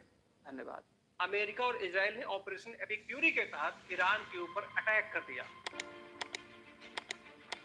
ईरान की राजधानी के साथ साथ उसके बड़े शहरों को निशाना बनाया गया, साथ में उसके कई ऑयल रिफाइनरी के ऊपर भी हमला हुआ। इस युद्ध के शुरू होने के बाद लगातार ये कयास लगाए जा रहे हैं कि भारत में पेट्रोल और गैस के दाम बहुत तेजी से बढ़ सकते हैं। उसका सबसे बड़ा रीजन है स्ट्रेट ऑफ हॉर्मुज, क्योंकि भारत में लगभग 50 से 55% crude oil straight of Hormuz से आता है और स्ट्रेट ऑफ हॉर्मुज ईरान के बगल में है और ईरान में लगातार युद्ध की स्थिति बनी हुई है। ऐसे में ईरान स्ट्रेट ऑफ हॉर्मुज को चोक कर सकता है, वहां पर हमला कर सकता है, क्रूड ऑयल की पूरी सप्लाई को काट सकता है। अगर हम भारत और ईरान के ऑयल ट्रेड के बारे में बात करें तो ये ट्रेड ब्रिटिश काल से होता आया है और 2012 में भारत दूसरा बड़ा खरीदार देश था। लेकिन 2019 में यूएस ने ईरान के ऊपर कई सारे सैंक्शन लगा दिए, जिसकी वजह से जो ईरान के साथ हमारा ऑयल ट्रेड था वो धीरे धीरे घटता चला गया और प्रेजेंट टाइम में ईरान भारत का क्रूड ऑयल का मेन सोर्स नहीं है। भारत क्रूड ऑयल और गैस के मामले में लगभग पूरी तरीके से आयात पर निर्भर है। 80 से 90% के आसपास क्रूड ऑयल आयात करता है और लगभग 50% गैस का आयात करता है। प्रेजेंट टाइम में भारत रूस से 35% क्रूड ऑयल लेता है, इराक से 11% लेता है, सऊदी अरेबिया से 9% लेता है, यूएई से 5 से 7% लेता है, यूएस से 6 से 8% लेता है। और ये जो 50% गैस का आयात करता है उसमें से 42% गैस सिर्फ कतर से लेता है। लेकिन भारत जितना भी क्रूड ऑयल और गैस आयात करता है उसमें से लगभग 35 से 50% क्रूड ऑयल और गैस स्ट्रेट ऑफ हॉर्मुज के रास्ते होकर भारत पहुंचते हैं, जो कि ईरान के साउथ में है और ईरान वॉर में फंसा हुआ है। ऐसी कंडीशन में कयास लगाया जा रहा है कि अगर स्ट्रेट ऑफ हॉर्मुज चोक होता है तो निश्चित तौर पर क्रूड ऑयल सप्लाई बाधित होगी, जिसकी वजह से इंडिया में तेल और गैस के दाम बढ़ सकते हैं। हालांकि 35% क्रूड ऑयल की सप्लाई जो भारत में होती है वो केप ऑफ गुड होप से होती है, वहां से ज्यादातर रूस से क्रूड ऑयल भारत पहुंचता है। युद्ध के हालात हमेशा से कुछ ऐसे होते हैं कि पता नहीं होता है कि ये युद्ध कितने दिन तक खिंचेगा और अगर ये लंबा खिंचता है तो पूरी दुनिया के ऊपर इसका प्रभाव पड़ता है। भारत ये बात अच्छे से जानता था कि अगर खाड़ी देशों में वॉर शुरू होता है तो सबसे पहले जो समस्या खड़ी होगी वो क्रूड ऑयल और गैस को लेके होगी और कोई भी देश बिना ईंधन के आगे नहीं चल सकता है। और भारत जैसा देश जो लगभग पूरी तरीके से गैस और क्रूड ऑयल के लिए आयात पर डिपेंड है, उसके लिए तो और बड़ी समस्या होती है। इसीलिए भारत ने इस तरह की इमरजेंसी से निपटने के लिए स्ट्रेटेजिक पेट्रोलियम रिजर्व बनाया, जो कि पेट्रोलियम मिनिस्ट्री के अंडर काम करती है। भारत ने यूएई की company Abu Dhabi national oil company के साथ समझौता किया और ये कहा कि आप अपने क्रूड ऑयल को भारत में स्टोर कर सकते हैं और पास के देशों में आप उसको बेच सकते हैं। साथ ही समझौते में भारत ने एक और लाइन जोड़ा और ये कहा कि इस क्रूड ऑयल को आप यहाँ पर स्टोर करिए, आप पास के देशों में बेचिए, लेकिन अगर कोई इमरजेंसी की कंडीशन आती है तो उस ऑयल को भारत इस्तेमाल करेगा। भारत ने इसी तरीके का समझौता सऊदी अरब के साथ भी किया है, यानी कि अगर कोई वॉर होता है, कोई इमरजेंसी की कंडीशन होती है, खाड़ी देशों में तनाव पैदा होता है और तेल की सप्लाई बंद होती है, तो ऐसी कंडीशन में जो वहां का रिजर्व भारत में किया गया है उस ऑयल को भारत अपने लिए इस्तेमाल कर सकता है। अब यहाँ पर एक सवाल खड़ा होता है कि आखिरकार सऊदी अरब ने और यूएई ने भारत के साथ ऐसा समझौता क्यों किया? क्योंकि सऊदी अरब यूएई दोनों ही देश जानते हैं कि भारत 80 से 90% क्रूड ऑयल आयात करता है और अगर हम भारत के साथ ऐसा समझौता करते हैं तो भारत हमारा लंबे समय तक ग्राहक बनेगा और अगर बाद में तेल के दाम बढ़ते हैं, जापान और दक्षिण कोरिया जैसे देशों में डिमांड बढ़ती है, तो भारत से आसानी से तेल बेचा जा सकता है। इससे ट्रांसपोर्ट की लागत कम होगी, डिलीवरी तेज होगी और मुनाफा भी ज्यादा होगा। इसके साथ साथ भारत और रूस के भी संबंध अच्छे हैं। जब से रूस और यूक्रेन की लड़ाई चल रही है, रूस के ऊपर भी कई सारे सैंक्शन लगे हुए हैं और रूस सस्ते दाम पर भारत को अपने तेल बेच रहा है और भारत उसको स्टोर कर रहा है, किसी भी इमरजेंसी की कंडीशन में उसको यूज करने के लिए। हालांकि अमेरिका ने भारत और रूस के व्यापार को लेकर कई बार टैरिफ बढ़ाया, लेकिन हाल ही में ट्रंप ने ऐलान किया है कि भारत रूस के साथ ऑयल बिजनेस कर सकता है। अगर किसी भी तरीके से भारत में क्रूड ऑयल और गैस की सप्लाई चेन टूट जाए तो भी भारत के पास इतना रिजर्व है कि लगभग वो 70 से 80 दिन तक सरवाइव कर सकता है। हालांकि ऐसी कंडीशन आना नामुमकिन है, लेकिन अगर खाड़ी देशों में युद्ध लंबा खिंचा तो निश्चित तौर पे गैस और पेट्रोल के दाम बढ़ेंगे, जिसकी वजह से आम जनता को परेशानी उठानी पड़ेगी। आखिरकार इजराइल के पास ऐसा क्या है कि उसके साथ जब भी कोई बड़ा विवाद होता है तो हर एक विवाद में उसके साथ अमेरिका खड़ा दिखाई पड़ता है। क्या अभी हाल में जो अमेरिका और इजराइल ने ईरान के ऊपर अटैक किया है, क्या वो एक रिलीजियस वार है या ये सिर्फ नेचुरल रिसोर्सेज, पावर और जियोपॉलिटिक्स की जंग है? अमेरिका और इजराइल के रिलेशन को लेके एक बड़ा सवाल तो खड़ा होता है कि आखिरकार हर एक बड़े मामले में अमेरिका इजराइल के साथ क्यों खड़ा होता है? क्योंकि अमेरिका एक ऐसा देश है बिना अपने फायदे के वो किसी को सपोर्ट नहीं कर सकता है, क्योंकि वो अमेरिका फर्स्ट की पॉलिसी को फॉलो करता है और इस पॉलिसी के बीच में अगर कोई आड़े आता है तो निश्चित तौर पे वो अमेरिका उसको एक दुश्मन की तरह देखता है। लेकिन रिकॉर्ड है कि शायद ही अमेरिका ने कभी इजराइल का विरोध किया हो। आपने एक चीज नोटिस किया होगा, अमेरिका उस हर देश में एंटर किया जहां पर नेचुरल रिसोर्स है। जिन देशों ने उसके साथ उसके स्तर पर समझौता किया उसको अमेरिका ने अपना दोस्त बनाया, और जिन देशों ने उसका विरोध किया वहां पर उसने हमले किए, उनके सुप्रीम लीडर को किडनैप किया, उनकी हत्या की। जितनी भी गल्फ कंट्री हैं, सभी गल्फ कंट्री के पास नेचुरल रिसोर्सेज हैं और अमेरिका की हमेशा से वहां के नेचुरल रिसोर्स पर रही है। सेकेंड वर्ल्ड वॉर समाप्त होने के बाद 1947 में यूएन ने एक योजना बनाई जिसे यूनाइटेड नेशन पार्टीशन फॉर फिलिस्तीन कहा जाता है। इस प्लान के तहत फिलिस्तीन को दो देशों में बांटना था, एक यहूदी देश, एक अरब देश, यानी कि एक इजराइल और एक फिलिस्तीन। जिसके बाद इजराइल को 14 मई 1948 को एक देश के रूप में मान्यता मिल जाती है और सबसे पहले उसको मान्यता अमेरिका देता है, और जिसके बाद इजराइल का अरब देशों के साथ युद्ध हो जाता है जिसमें 5 देश शामिल होते हैं और सभी के सभी देश इजराइल से हार जाते हैं। अमेरिका ने मिडिल ईस्ट में सोवियत संघ के प्रभाव को रोकने के लिए इजराइल को मान्यता दी और इजराइल को सपोर्ट किया। साथ में मिडिल ईस्ट को कंट्रोल करने के लिए भी उसने इजराइल का पूरा समर्थन दिया। अमेरिका इजराइल का सिर्फ इतनी ही चीजों के लिए ब्लाइंड सपोर्ट नहीं करता है। इजराइल वो देश है जिसके पास पावर है, पैसा है, इंटेलिजेंस है, टेक्नोलॉजी है, जिसके कारण अमेरिका इजराइल का पूरा सपोर्ट करता है। 2025 के डाटा के अनुसार अमेरिका में लगभग 902 अरबपति थे, जिनमें से 150 से लेकर 180 यहूदी अरबपति हैं, जो कि अमेरिका के कुल अरबपतियों के 18 से 20% अरबपति यहूदी मूल के हैं। साथ में कई ऐसे यहूदी बिजनेसमैन हैं जिनकी कंपनियां दुनिया में अपने सेक्टर में मोनोपोली रखती हैं, जैसे फेसबुक इंस्टा के मालिक मार्क जुकरबर्ग, गूगल के मालिक लैरी पेज, डेल टेक्नोलॉजी के मालिक माइकल डेल। साथ में इजराइल की खुफिया एजेंसी मोसाद के बारे में कहा जाता है कि मोसाद दुनिया की सबसे ज्यादा खतरनाक खुफिया एजेंसी है और अमेरिका को जब भी जरूरत पड़ती है तो अपने किसी भी सीक्रेट मिशन में मोसाद की हेल्प जरूर लेता है। अभी हाल ही में आपने एप्स्टीन फाइल के बारे में सुना होगा। उस फाइल में तमाम दुनिया के बड़े लीडरों का नाम है, जिनके कृत्य को आप ना तो सुन सकते हैं, ना ही बर्दाश्त कर सकते हैं। ना आपने कभी ऐसा सोचा होगा कि इंसान क्या अपने हवस के आगे इतना भी गिर सकता है। वो सब कुछ एप्स्टीन फाइल में दफन है। अब एप्स्टीन फाइल के बारे में कहा जाता है, इसका जो सरगना था जेफरी एप्स्टीन एक यहूदी था और वो एक मोसाद का एजेंट था।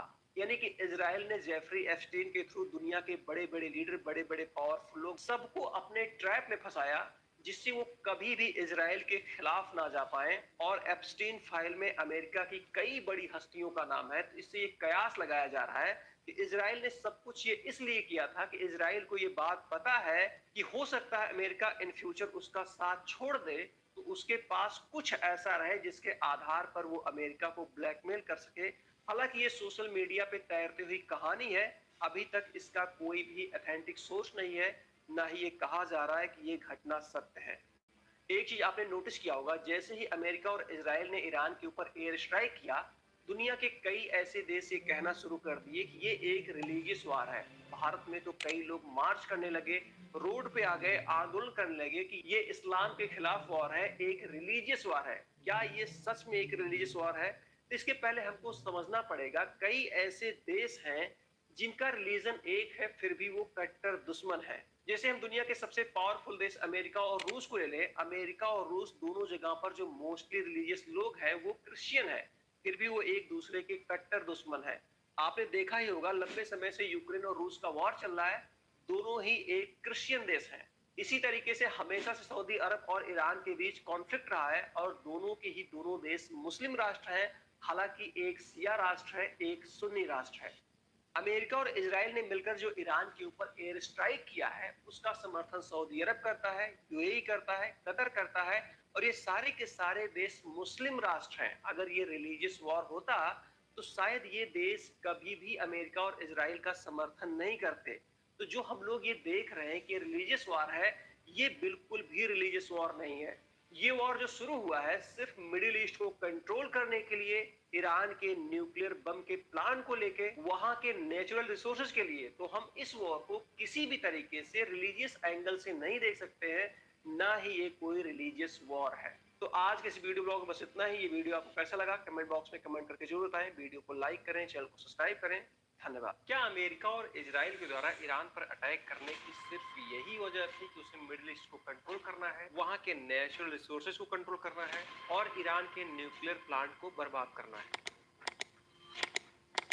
आपको याद ही होगा जब तक ईरान के ऊपर इजराइल और अमेरिका ने अटैक नहीं किया था, उससे पहले एप्स्टीन फाइल की चर्चा बहुत ज्यादा थी। ये एक ग्लोबल न्यूज बनी हुई थी और दुनिया के बड़े से बड़े हस्तियों का बैड पीआर हो रहा था, उनका जो सोशल स्टेटस था वो खराब हो रहा था और बहुत ज्यादा उनके ऊपर पब्लिक प्रेशर भी बन रहा था। 28 फरवरी को ईरान के ऊपर इजराइल और अमेरिका ने एयर स्ट्राइक कर दिया और उसके सिर्फ 10 दिन पहले यानी कि 18 फरवरी को प्रिंस एंड्रू को गिरफ्तार किया जाता है और उनके ऊपर आरोप लगता है पब्लिक ऑफिस का मिसयूज किया है। इसका खुलासा तब होता है जब 30 जनवरी को प्रिंस एंड्रू का नाम एप्स्टीन फाइल में आता है और उस फाइल से पता चलता है कि 2010 में हांगकांग, वियतनाम, सिंगापुर में जो इन्होंने यात्राएं की थी उसकी जो सीक्रेट फाइल थी उसको एप्स्टीन को इन्होंने ट्रांसफर की थी। प्रिंस एंड्रू की गिरफ्तारी का मामला 18 फरवरी का है और महज उसके एक हफ्ते बाद यानी कि 24-25 फरवरी को माइक्रोसॉफ्ट के ऑर्डर बिल गेट्स अपने एम्प्लॉय की एक मीटिंग बुलाते हैं, उनके साथ एक मीटिंग करते हैं और उनसे कहते हैं कि आप एप्स्टीन फाइल से संबंधित कोई भी सवाल हमसे कर सकते हैं।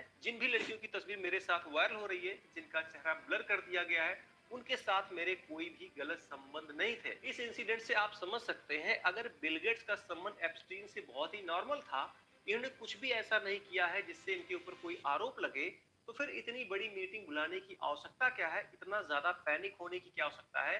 क्योंकि कहीं न कहीं बिल गेट्स का बैड पीआर हो रहा था। बिल गेट्स का जो सोशल स्टेटस है उसको बनाए रखने के लिए कई सारी इनके लिए पीआर एजेंसियां काम करती हैं, साथ में इनके जो एनजीओ हैं वो भी काम करते हैं। इनके कई सारे एनजीओ हैं जो महिला शिक्षा के लिए काम करते हैं, महिला स्वास्थ्य के लिए काम करते हैं, गरीबी उन्मूलन के लिए काम करते हैं। तो कहीं न कहीं एप्स्टीन फाइल में इनका नाम आने के बाद और इनके ऊपर जब कई सारे गंभीर आरोप लगे, जिसके बाद लगातार ये सोशल मीडिया पे ट्रोल हो रहे थे, उसके बाद इनके ऊपर दबाव बढ़ा, तो अपनी छवि को सुधारने के लिए इन्होंने अपने एम्प्लॉइज को बुलाया और कहा कि आप एप्स्टीन फाइल से संबंधित कोई भी सवाल कर सकते हैं।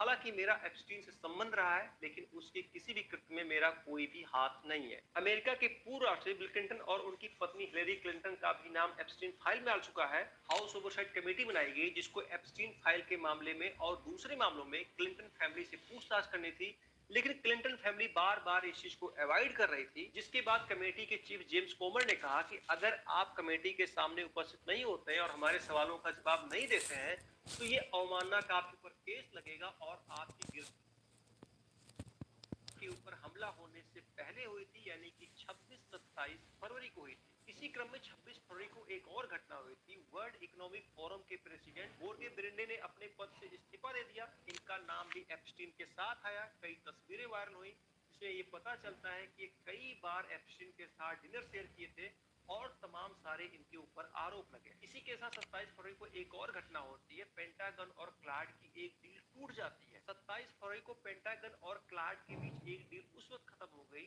जब पेंटागन ने ये कहा कि हमको क्लाड के एआई का पूरा एक्सेस चाहिए। उस वक्त क्लाड ने ये कह के मना कर दिया कि हम आपको पूरा एक्सेस नहीं दे सकते हैं, हम आपको ये स्वतंत्रता नहीं दे सकते हैं कि आप लोगों को सर्विलांस पर लगाइए और ना ही आप ऑटोनॉमस वेपन का यूज कर सकते। पेंटागन जो कि अमेरिका का डिफेंस ऑफिस है, जहां पे उनकी आर्मी, उनकी नेवी, उनकी एयरफोर्स बैठ के रणनीतियां बनाती हैं। अब यहाँ पर समझने वाली बात ये है कि 28 फरवरी को ईरान के ऊपर एयर स्ट्राइक होता है और मैंने आपको जितनी घटनाएं बताई हैं वो सारी की सारी घटनाएं 28 फरवरी से पहले हुई थी। अब ये सारी घटनाएं कोइंसिडेंट तो नहीं हो सकती हैं, वो भी लगातार इतनी सारी घटनाएं। तो कहीं न कहीं दुनिया की बड़ी हस्तियों का बैड पीआर हो रहा था। एप्स्टीन फाइल की वजह से उनकी छवि खराब हो रही थी। तो एक ये बहुत बड़ा कारण है ईरान के ऊपर अटैक करने का, जिससे पूरी दुनिया का जो centre of focus Epstein file थी वो हटके ईरान वॉर हो जाए, और वही हुआ। हालांकि ईरान के ऊपर जो एयर स्ट्राइक हुआ है उसके लिए सिर्फ एप्स्टीन फाइल रीजन नहीं हो सकता है, क्योंकि उसके कॉन्फ्लिक्ट लगातार इजराइल और अमेरिका से चल रहे थे। लेकिन हो सकता है दुनिया के बड़े बड़े लीडरों का नाम एप्स्टीन फाइल में आने के बाद उनको यही सबसे सही टाइम लगा हो लोगों को डाइवर्ट करने का, पूरी दुनिया का अपने ऊपर से फोकस हटाने का। हालांकि आप क्या सोचते हैं ईरान के ऊपर अमेरिका इजराइल ने किस वजह से अटैक किया होगा? क्या कारण हो सकते हैं? क्या उसमें एक एप्स्टीन फाइल वजह है, या फिर ये सिर्फ सोशल मीडिया पे चल रही कहानी है? इसमें सत्य का कुछ भी नहीं है, क्योंकि आप अगर इसके एविडेंस खोजने बैठेंगे तो आपको कोई सीधा प्रमाण नहीं मिलेगा, लेकिन कहीं न कहीं ये घटनाएं कोरिलेट होती हैं। एक ऐसा देश जो कभी आधुनिकता की ओर बहुत तेजी से बढ़ रहा था, लेकिन आज वही देश सड़कों पर खड़ा है अपनी ही सरकार के खिलाफ। ईरान एक टाइम पर मॉडर्न देश था, लेकिन आज उसकी पहचान एक इस्लामिक देश के रूप में होती है। ईरान में खासकर उस समय जब मोहम्मद रजा शाह की सरकार थी, उस समय ईरान बहुत तेजी से औद्योगिकरण की तरफ बढ़ रहा था, बहुत तेजी से पश्चिमी सभ्यताओं को अडॉप्ट कर रहा था। और ये सब जब कुछ ईरान में बहुत तेजी से हो रहा था तो बहुत सारे लोगों को ये लगा कि ये उनके धर्म के खिलाफ है, ये उनकी परंपरा के खिलाफ है। हम बहुत तेजी से पश्चिमी सभ्यताओं को अडॉप्ट कर रहे हैं और बहुत तेजी से हमारी निर्भरता उनकी तरफ बढ़ती जा रही है। और इसी वजह से 1978 के आसपास मोहम्मद शाह की सरकार के खिलाफ लोगों का गुस्सा बढ़ता है और मोहम्मद रजा शाह की सरकार को उखाड़ के फेंक दिया जाता है, जिसके बाद ईरान की सत्ता पे कंट्रोल रुहुल्लाह खुमैनी का हो जाता है और इसी के बाद ईरान में इस्लामिक रिपब्लिक का रास्ता भी साफ हो जाता है। ईरान में खुमैनी की पहचान एक धार्मिक कट्टर नेता के रूप में होती है। 1979 में जैसे ही खुमैनी के हाथ में ईरान की सत्ता जाती है, वैसे ही वहां पर वो इस्लामिक रूल रेगुलेशन को लागू करते हैं, जैसे कि ड्रेस कोड निर्धारित किया गया, महिलाओं के लिए हिजाब अनिवार्य कर दिया गया। अगर कोई महिला घर के बाहर निकलती है तो उसको हिजाब पहनना जरूरी है। हालांकि ईरान के लोगों ने खुमैनी की सरकार के पहले ये सारी चीजें नहीं देखी थी, वो बहुत ही ओपन होकर रहते थे। खुमैनी के आने के बाद जैसे ही ये चीजें लागू होती हैं, लोगों में असंतोष फैलता है और सरकार के शुरुआती दौरान ही इनके खिलाफ विद्रोह शुरू हो जाता है। महिलाओं के साथ साथ कई राजनीतिक पार्टियां, बहुत सारे छात्रों के संगठन खैमे के खिलाफ प्रोटेस्ट करना शुरू करते हैं। अभी कुछ दिन पहले 28 दिसंबर 2025 को ईरान की राजधानी तेहरान में आर्थिक संकट को लेकर कुछ व्यापारी आंदोलन कर रहे थे। रीजन क्या था कि ईरान की अर्थव्यवस्था में भारी गिरावट होती है, जिसकी वजह से बेरोजगारी बहुत तेजी से बढ़ती है। जो गुड्स थे, जो प्रोडक्ट थे, उनके दाम बहुत तेजी से बढ़ते हैं, इन्फ्लेशन बहुत ज्यादा होता है, जिसकी वजह से जो व्यापारी वर्ग रहता है, आम जनता रहती है, वो बहुत ज्यादा नाराज हो जाती है। साथ में जो बैंकिंग सेक्टर था उसमें भी बहुत ज्यादा गड़बड़ी देखने को मिली, जिसकी वजह से लोगों में असंतोष फैलने लगा। जो दुकानदार थे उन्होंने दुकानों को बंद कर दिया, जो आम लोग थे वो सड़क पर उतर गए और खैमनी के खिलाफ प्रोटेस्ट करना शुरू कर दिए। जब ये प्रोटेस्ट दिन पे दिन बढ़ता गया तो खैमे की गवर्नमेंट ने इस प्रोटेस्ट को दबाने की कोशिश की, जिसकी वजह से ये प्रोटेस्ट जहां तेहरान तक ही सीमित था, ये पूरे देश में फैल गया। अब इस प्रोटेस्ट के दौरान ना ही वहां की गवर्नमेंट पीछे हटने को तैयार है, ना ही वहां के आम लोग पीछे हटने को तैयार हैं, जिसकी वजह से पुलिस कार्रवाई में लगभग 2400 लोगों की जान चली गई है। ये एक सरकारी आंकड़ा है, लेकिन कई रिपोर्ट ये दावा कर रही हैं ईरान में लगभग 15 से 20 हजार लोगों को मौत के घाट उतार दिया गया। ईरान में कई जगह लोग पर्शियन झंडे को लहरा रहे हैं और कह रहे हैं कि हम पर्शियन हैं, हम कोई मुस्लिम नहीं है। ईरान की तमाम महिलाओं ने भी इस आंदोलन में हिस्सा लिया है, उन्होंने नकाब को उतार कर फेंक दिया है। उनका कहना है कि हमारी संस्कृति का नकाब कभी हिस्सा ही नहीं था, ये हम पर थोपा गया है, ये हमारी ना तो संस्कृति थी ना ही ये सभ्यता थी। खैमे का कहना है कि अमेरिका और इजराइल कभी नहीं चाहते हैं कि ईरान में शांति रहे और ईरान में जो भी कुछ हो रहा है यही दोनों देश इसके जिम्मेदार हैं। अभी हाल ही में अमेरिका ने वेनेजुएला के राष्ट्रपति को गिरफ्तार कर लिया, जिसके बाद तमाम न्यूज एजेंसियां ये कयास लगा रहे हैं कि अमेरिका ने ये सब कुछ वहां के नेचुरल रिसोर्सेज के लिए किया। और साथ में ईरान के लिए भी तमाम एजेंसियां ये कह रही हैं कि ईरान के पास रूस के बाद सबसे ज्यादा गैस का रिसोर्स है, और उस पर अमेरिका की नजर बनी हुई है। लेकिन अमेरिका की नजर ईरान के सिर्फ नेचुरल रिसोर्सेज पर नहीं है, साथ में उसके न्यूक्लियर पावर प्लांट पर है, स्ट्रेट ऑफ हॉर्मुज पे है, जहां से 20 से 25% ऑयल का बिजनेस होता है। वहीं पर इजराइल की अपनी मंशा है। इजराइल कभी नहीं चाहता कि ईरान एक परमाणु संपन्न देश बने, क्योंकि इजराइल के कई सारे देशों के साथ विवाद है, उनमें से ईरान भी एक है।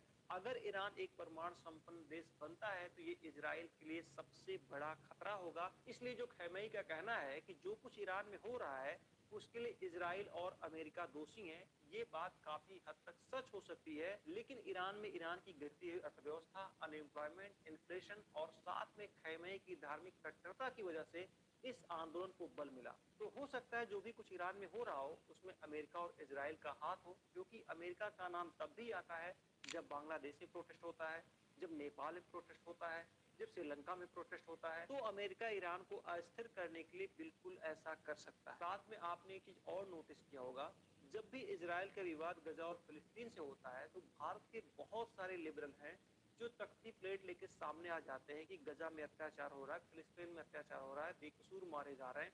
लेकिन वहीं पर ईरान की सरकार ईरानियों को मार रही है, कत्लेआम कर रही है, 15-15 हजार लोगों को गोली से मार दिया गया, लेकिन एक भी तख्ती प्लेट किसी का बाहर नहीं आया। ईरान के पूरे प्रकरण को लेके आपको क्या लगता है? क्या ईरान में जो भी कुछ हो रहा है उसके लिए सिर्फ इजराइल और अमेरिका जिम्मेदार है, या फिर ईरान की नीतियां कुछ ऐसी होती चली गई जिसकी वजह से ईरान में इतना बड़ा प्रोटेस्ट खड़ा हो गया, जिसकी वजह से खैमेई सरकार आज बिल्कुल भी असहाय नजर आ रही है? कमेंट बॉक्स में कमेंट करके जरूर बताएं। आज की वीडियो ब्लॉग में बस इतना ही। ये वीडियो आपको कैसा लगा इसके बारे में जरूर बताएं। वीडियो को लाइक करें, चैनल को सब्सक्राइब करें। धन्यवाद। अमेरिका और इजराइल ने ऑपरेशन एपिक्यूरी के तहत ईरान के ऊपर अटैक कर दिया। ईरान की राजधानी के साथ साथ उसके बड़े शहरों को निशाना बनाया गया, साथ में उसके कई ऑयल रिफाइनरी के ऊपर भी हमला हुआ। इस युद्ध के शुरू होने के बाद लगातार ये कयास लगाए जा रहे हैं कि भारत में पेट्रोल और गैस के दाम बहुत तेजी से बढ़ सकते हैं। उसका सबसे बड़ा रीजन है स्ट्रेट ऑफ हॉर्मुज, क्योंकि भारत में लगभग 50 से 55% crude oil straight of Hormuz से आता है और स्ट्रेट ऑफ हॉर्मुज ईरान के बगल में है और ईरान में लगातार युद्ध की स्थिति बनी हुई है। ऐसे में ईरान स्ट्रेट ऑफ हॉर्मुज को चोक कर सकता है, वहां पर हमला कर सकता है, क्रूड ऑयल की पूरी सप्लाई को काट सकता है। अगर हम भारत और ईरान के ऑयल ट्रेड के बारे में बात करें तो ये ट्रेड ब्रिटिश काल से होता आया है और 2012 में भारत दूसरा बड़ा खरीदार देश था। लेकिन 2019 में यूएस ने ईरान के ऊपर कई सारे सैंक्शन लगा दिए, जिसकी वजह से जो ईरान के साथ हमारा ऑयल ट्रेड था वो धीरे धीरे घटता चला गया और प्रेजेंट टाइम में ईरान भारत का क्रूड ऑयल का मेन सोर्स नहीं है। भारत क्रूड ऑयल और गैस के मामले में लगभग पूरी तरीके से आयात पर निर्भर है। 80 से 90% के आसपास क्रूड ऑयल आयात करता है और लगभग 50% गैस का आयात करता है। प्रेजेंट टाइम में भारत रूस से 35% क्रूड ऑयल लेता है, इराक से 11% लेता है, सऊदी अरेबिया से 9% लेता है, यूएई से 5 से 7% लेता है, यूएस से 6 से 8% लेता है। और ये जो 50% गैस का आयात करता है उसमें से 42% गैस सिर्फ कतर से लेता है। लेकिन भारत जितना भी क्रूड ऑयल और गैस आयात करता है उसमें से लगभग 35 से 50% क्रूड ऑयल और गैस स्ट्रेट ऑफ हॉर्मुज के रास्ते होकर भारत पहुंचते हैं, जो कि ईरान के साउथ में है और ईरान वॉर में फंसा हुआ है।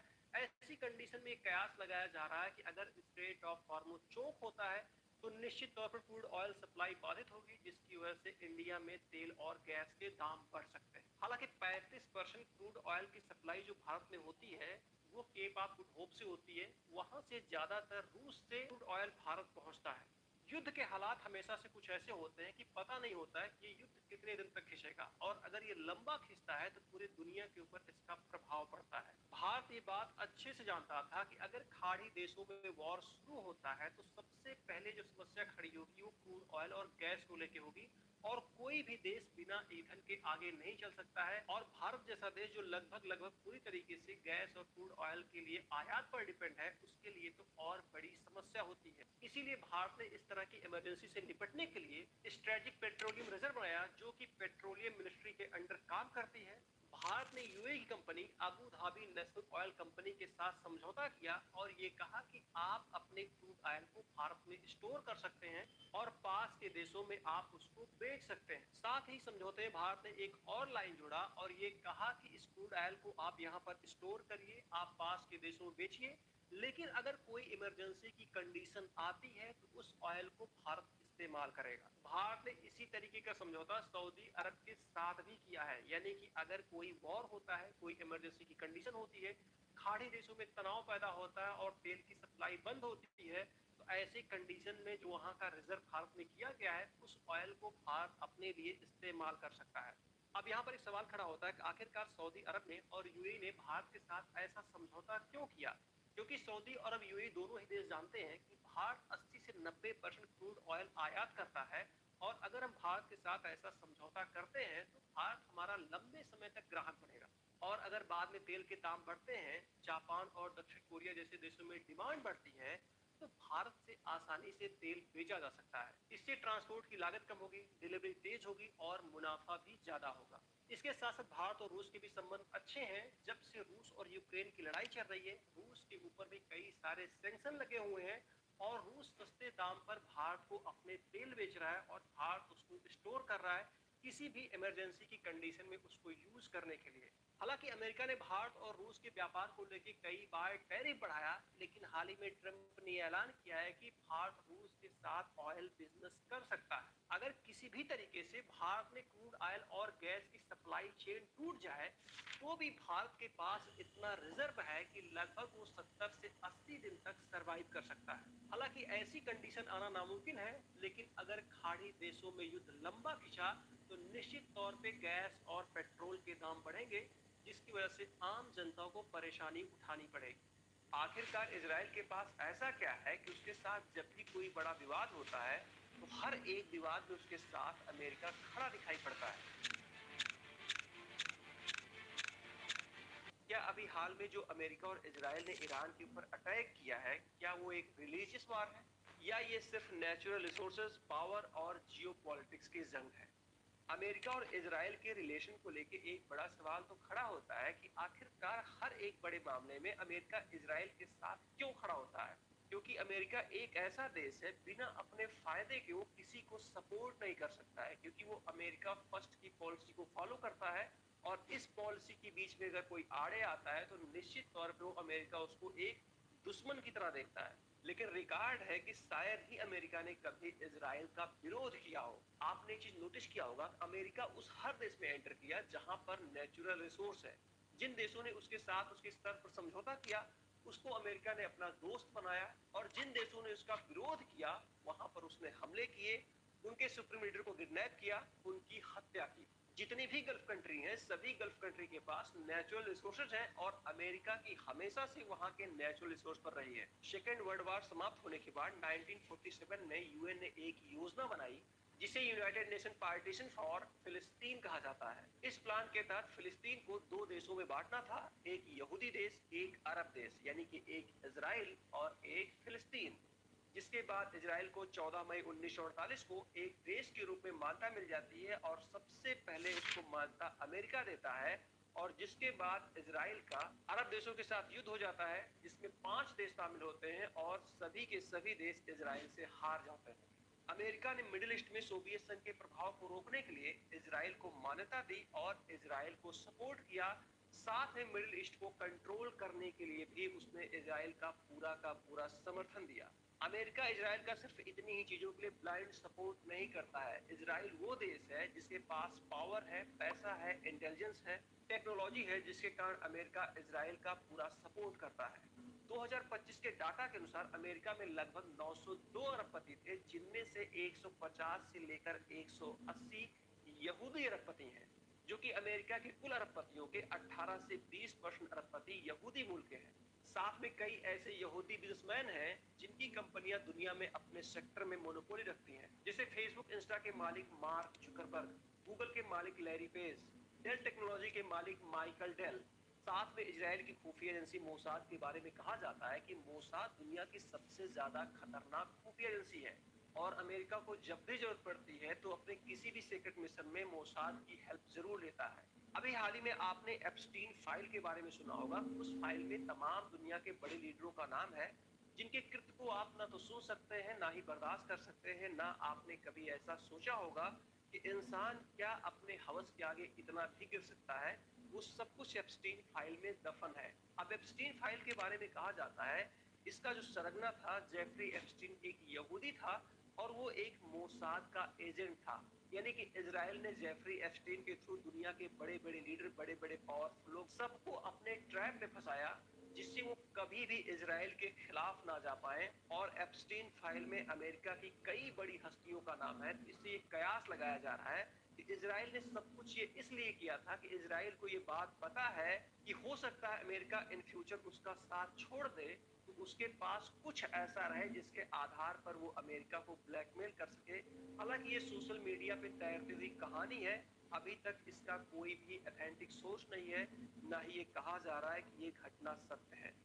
एक चीज आपने नोटिस किया होगा, जैसे ही अमेरिका और इजराइल ने ईरान के ऊपर एयर स्ट्राइक किया, दुनिया के कई ऐसे देश ये कहना शुरू कर दिए कि ये एक रिलीजियस वार है। भारत में तो कई लोग मार्च करने लगे, रोड पे आ गए, आंदोलन करने लगे कि ये इस्लाम के खिलाफ वॉर है, एक रिलीजियस वॉर है। क्या ये सच में एक रिलीजियस वॉर है? तो इसके पहले हमको समझना पड़ेगा, कई ऐसे देश हैं जिनका रिलीजन एक है, फिर भी वो कट्टर दुश्मन है। जैसे हम दुनिया के सबसे पावरफुल देश अमेरिका और रूस को ले लें, अमेरिका और रूस दोनों जगह पर जो मोस्टली रिलीजियस लोग हैं वो क्रिश्चियन है, फिर भी वो एक दूसरे के कट्टर दुश्मन है। आपने देखा ही होगा, लंबे समय से यूक्रेन और रूस का वॉर चल रहा है, दोनों ही एक क्रिश्चियन देश है। इसी तरीके से हमेशा से सऊदी अरब और ईरान के बीच कॉन्फ्लिक्ट रहा है, और दोनों के ही दोनों देश मुस्लिम राष्ट्र हैं। हालांकि एक शिया राष्ट्र है, एक सुन्नी राष्ट्र है। अमेरिका और इजराइल ने मिलकर जो ईरान के ऊपर एयर स्ट्राइक किया है, उसका समर्थन सऊदी अरब करता है, यूएई करता है, कतर करता है, और ये सारे के सारे देश मुस्लिम राष्ट्र हैं। अगर ये रिलीजियस वॉर होता तो शायद ये देश कभी भी अमेरिका और इजराइल का समर्थन नहीं करते।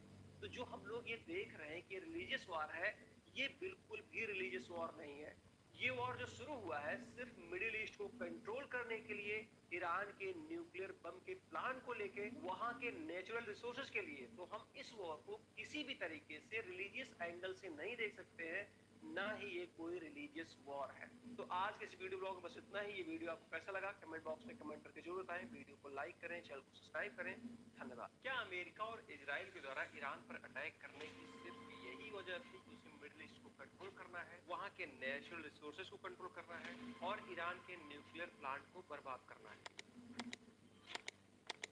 आपको याद ही होगा, जब तक ईरान के ऊपर इजराइल और अमेरिका ने अटैक नहीं किया था, उससे पहले एप्स्टीन फाइल की चर्चा बहुत ज्यादा थी। ये एक ग्लोबल न्यूज बनी हुई थी, और दुनिया के बड़े से बड़े हस्तियों का बैड पीआर हो रहा था, उनका जो सोशल स्टेटस था वो खराब हो रहा था, और बहुत ज्यादा उनके ऊपर पब्लिक प्रेशर भी बन रहा था। 28 फरवरी को ईरान के ऊपर इजराइल और अमेरिका ने एयर स्ट्राइक कर दिया, और उसके सिर्फ 10 दिन पहले यानी कि 18 फरवरी को प्रिंस एंड्रू को गिरफ्तार किया जाता है, और उनके ऊपर आरोप लगता है पब्लिक ऑफिस का मिसयूज किया है। इसका खुलासा तब होता है जब 30 जनवरी को प्रिंस एंड्रू का नाम एप्स्टीन फाइल में आता है, और उस फाइल से पता चलता है कि 2010 में हांगकांग, वियतनाम, सिंगापुर में जो उन्होंने यात्राएं की थी, उसकी जो सीक्रेट फाइल थी उसको एप्स्टीन को इन्होंने ट्रांसफर की थी। प्रिंस एंड्रू की गिरफ्तारी का मामला 18 फरवरी का है, और महज उसके एक हफ्ते बाद यानी कि 24-25 फरवरी को माइक्रोसॉफ्ट के और बिल गेट्स अपने एम्प्लॉय की एक मीटिंग बुलाते हैं, उनके साथ एक मीटिंग करते हैं, और उनसे कहते हैं कि आप एप्स्टीन फाइल से संबंधित कोई भी सवाल हमसे कर सकते हैं। जिन भी लड़कियों की तस्वीर मेरे साथ वायरल हो रही है, जिनका चेहरा ब्लर कर दिया गया है, उनके साथ मेरे कोई भी गलत संबंध नहीं थे। इस इंसिडेंट से आप समझ सकते हैं, अगर बिल गेट्स का संबंध एप्स्टीन से बहुत ही नॉर्मल था, इन्होंने कुछ भी ऐसा नहीं किया है जिससे इनके ऊपर कोई आरोप लगे, तो फिर इतनी बड़ी मीटिंग बुलाने की आवश्यकता क्या है, इतना ज्यादा पैनिक होने की क्या आवश्यकता है? क्योंकि कहीं न कहीं बिल गेट्स का बैड पीआर हो रहा था। बिल गेट्स का जो सोशल स्टेटस है उसको बनाए रखने के लिए कई सारी इनके लिए पीआर एजेंसियां काम करती हैं, साथ में इनके जो एनजीओ हैं वो भी काम करते हैं। इनके कई सारे एनजीओ हैं जो महिला शिक्षा के लिए काम करते हैं, महिला स्वास्थ्य के लिए काम करते हैं, गरीबी उन्मूलन के लिए काम करते हैं। कहीं न कहीं एप्स्टीन फाइल में इनका नाम आने के बाद, तो इनके ऊपर जब कई सारे गंभीर आरोप लगे, इसके बाद लगातार ये सोशल मीडिया पे ट्रोल हो रहे थे, उसके बाद इनके ऊपर दबाव बढ़ा, तो अपनी छवि को सुधारने के लिए इन्होंने अपने एम्प्लॉइज को बुलाया और कहा कि आप एप्स्टीन फाइल से संबंधित कोई भी सवाल कर सकते हैं। हालांकि मेरा एप्स्टीन से संबंध रहा है, लेकिन उसके किसी भी कृत्य में मेरा कोई भी हाथ नहीं है। अमेरिका के पूर्व राष्ट्रपति बिल क्लिंटन और उनकी पत्नी हिलेरी क्लिंटन का भी नाम एप्स्टीन फाइल में आ चुका है। हाउस ओवरसाइट कमेटी बनाई गई, जिसको एप्स्टीन फाइल के मामले में और दूसरे मामलों में क्लिंटन फैमिली से पूछताछ करनी थी, लेकिन क्लिंटन फैमिली बार बार इस चीज को अवॉइड कर रही थी। जिसके बाद कमेटी के चीफ जेम्स कोमर ने कहा कि अगर आप कमेटी के सामने उपस्थित नहीं होते हैं और हमारे सवालों का जवाब नहीं देते हैं, अवमानना का आपके ऊपर केस लगेगा और आपकी गिरफ्तारी होगी। और ये भी घटना ईरान के ऊपर हमला होने से पहले हुई थी, यानी कि 26-27 फरवरी को हुई थी। इसी क्रम में 26 फरवरी को एक और घटना हुई थी। वर्ल्ड इकोनॉमिक फोरम के प्रेसिडेंट बोर्गे ब्रेंडे ने अपने पद से इस्तीफा दे दिया। इनका नाम भी एप्स्टीन के साथ आया। कई तस्वीरें वायरल हुई, इससे ये पता चलता है कि कई बार एप्स्टीन के साथ डिनर शेयर किए थे और तमाम सारे इनके ऊपर आरोप लगे। इसी के साथ 27 फरवरी को एक और घटना होती है। पेंटागन और क्लाड की एक डील टूट जाती है। 27 फरवरी को पेंटागन और क्लाड के बीच एक डील उस वक्त खत्म हो गई जब पेंटागन ने ये कहा कि हमको क्लाड की एआई का पूरा एक्सेस चाहिए। उस वक्त क्लाड ने ये कह के मना कर दिया कि हम आपको पूरा एक्सेस नहीं दे सकते हैं, हम आपको ये स्वतंत्रता नहीं दे सकते हैं कि आप लोगों को सर्विलांस पर लगाइए और ना ही आप ऑटोनॉमस वेपन का यूज कर सकते। पेंटागन जो कि अमेरिका का डिफेंस ऑफिस है, जहां पे उनकी आर्मी, उनकी नेवी, उनकी एयरफोर्स बेस की रणनीतियां बनाती हैं। अब यहाँ पर समझने वाली बात ये है कि 28 फरवरी को ईरान के ऊपर एयर स्ट्राइक होता है और मैंने आपको जितनी घटनाएं बताई हैं वो सारी की सारी घटनाएं 28 फरवरी से पहले हुई थी। अब ये सारी घटनाएं कोइंसिडेंट तो नहीं हो सकती हैं, वो भी लगातार इतनी सारी घटनाएं। तो कहीं न कहीं दुनिया की बड़ी हस्तियों का बैड पीआर हो रहा था। एप्स्टीन फाइल की वजह से उनकी छवि खराब हो रही थी। तो एक ये बहुत बड़ा कारण है ईरान के ऊपर अटैक करने का, जिससे पूरी दुनिया का जो centre of focus Epstein file थी वो हट के ईरान वॉर हो जाए, और वही हुआ। हालांकि ईरान के ऊपर जो एयर स्ट्राइक हुआ है उसके लिए सिर्फ एप्स्टीन फाइल रीजन नहीं हो सकता है, क्योंकि उसके कॉन्फ्लिक्ट लगातार इजराइल और अमेरिका से चल रहे थे। लेकिन हो सकता है दुनिया के बड़े बड़े लीडरों का नाम एप्स्टीन फाइल में आने के बाद उनको यही सबसे सही टाइम लगा हो लोगों को डाइवर्ट करने का, पूरी दुनिया का अपने ऊपर से फोकस हटाने का। हालांकि आप क्या सोचते हैं, ईरान के ऊपर अमेरिका इजराइल ने किस वजह से अटैक किया होगा? क्या कारण हो सकते हैं? क्या उसमें एक एप्स्टीन फाइल वजह है, या फिर ये सिर्फ सोशल मीडिया पे चल रही कहानी है, इसमें सत्यता कुछ भी नहीं है? क्योंकि आप अगर इसके एविडेंस खोजने बैठेंगे तो आपको कोई सीधा प्रमाण नहीं मिलेगा, लेकिन कहीं न कहीं ये घटनाएं कोरिलेट होती हैं। ऐसा देश जो कभी आधुनिकता की ओर बहुत तेजी से बढ़ रहा था, लेकिन आज वही देश सड़कों पर खड़ा है अपनी ही सरकार के खिलाफ। ईरान एक टाइम पर मॉडर्न देश था, लेकिन आज उसकी पहचान एक इस्लामिक देश के रूप में होती है। ईरान में खासकर उस समय जब मोहम्मद रजा शाह की सरकार थी, उस समय ईरान बहुत तेजी से औद्योगिकरण की तरफ बढ़ रहा था, बहुत तेजी से पश्चिमी सभ्यताओं को अडॉप्ट कर रहा था। और ये सब जब कुछ ईरान में बहुत तेजी से हो रहा था तो बहुत सारे लोगों को ये लगा कि ये उनके धर्म के खिलाफ है, ये उनकी परंपरा के खिलाफ है। हम बहुत तेजी से पश्चिमी सभ्यताओं को अडॉप्ट कर रहे हैं और बहुत तेजी से हमारी निर्भरता उनकी तरफ बढ़ती जा रही है। और इसी वजह से 1978 के आसपास मोहम्मद शाह की सरकार के खिलाफ लोगों का गुस्सा बढ़ता है और मोहम्मद रजा शाह की सरकार को उखाड़ के फेंक दिया जाता है, जिसके बाद ईरान की सत्ता पे कंट्रोल रुहुल्लाह खुमैनी का हो जाता है और इसी के बाद ईरान में इस्लामिक रिपब्लिक का रास्ता भी साफ हो जाता है। ईरान में खुमैनी की पहचान एक धार्मिक कट्टर नेता के रूप में होती है। 1979 में जैसे ही खुमैनी के हाथ से ईरान की सत्ता जाती है, वैसे ही वहाँ पर वो इस्लामिक रूल रेगुलेशन को लागू करते हैं। जैसे कि ड्रेस कोड निर्धारित किया गया, महिलाओं के लिए हिजाब अनिवार्य कर दिया गया, अगर कोई महिला घर के बाहर निकलती है तो उसको हिजाब पहनना जरूरी है। हालांकि ईरान के लोगों ने खुमैनी की सरकार के पहले ये सारी चीजें नहीं देखी थी, वो बहुत ही ओपन होकर रहते थे। खुमैनी के आने के बाद जैसे ही ये चीजें लागू होती हैं, लोगों में असंतोष फैलता है और सरकार के शुरुआती दौरान ही इनके खिलाफ विद्रोह शुरू हो जाता है। महिलाओं के साथ साथ कई राजनीतिक पार्टियां, बहुत सारे छात्रों के संगठन खैमे के खिलाफ प्रोटेस्ट करना शुरू करते हैं। अभी कुछ दिन पहले 28 दिसंबर 2025 को ईरान की राजधानी तेहरान में आर्थिक संकट को लेकर कुछ व्यापारी आंदोलन कर रहे थे। रीजन क्या था कि ईरान की अर्थव्यवस्था में भारी गिरावट होती है, जिसकी वजह से बेरोजगारी बहुत तेजी से बढ़ती है। जो गुड्स थे, जो प्रोडक्ट थे, उनके दाम बहुत तेजी से बढ़ते हैं, इन्फ्लेशन बहुत ज्यादा होता है, जिसकी वजह से जो व्यापारी वर्ग रहता है, आम जनता रहती है, वो बहुत ज्यादा नाराज हो जाती है।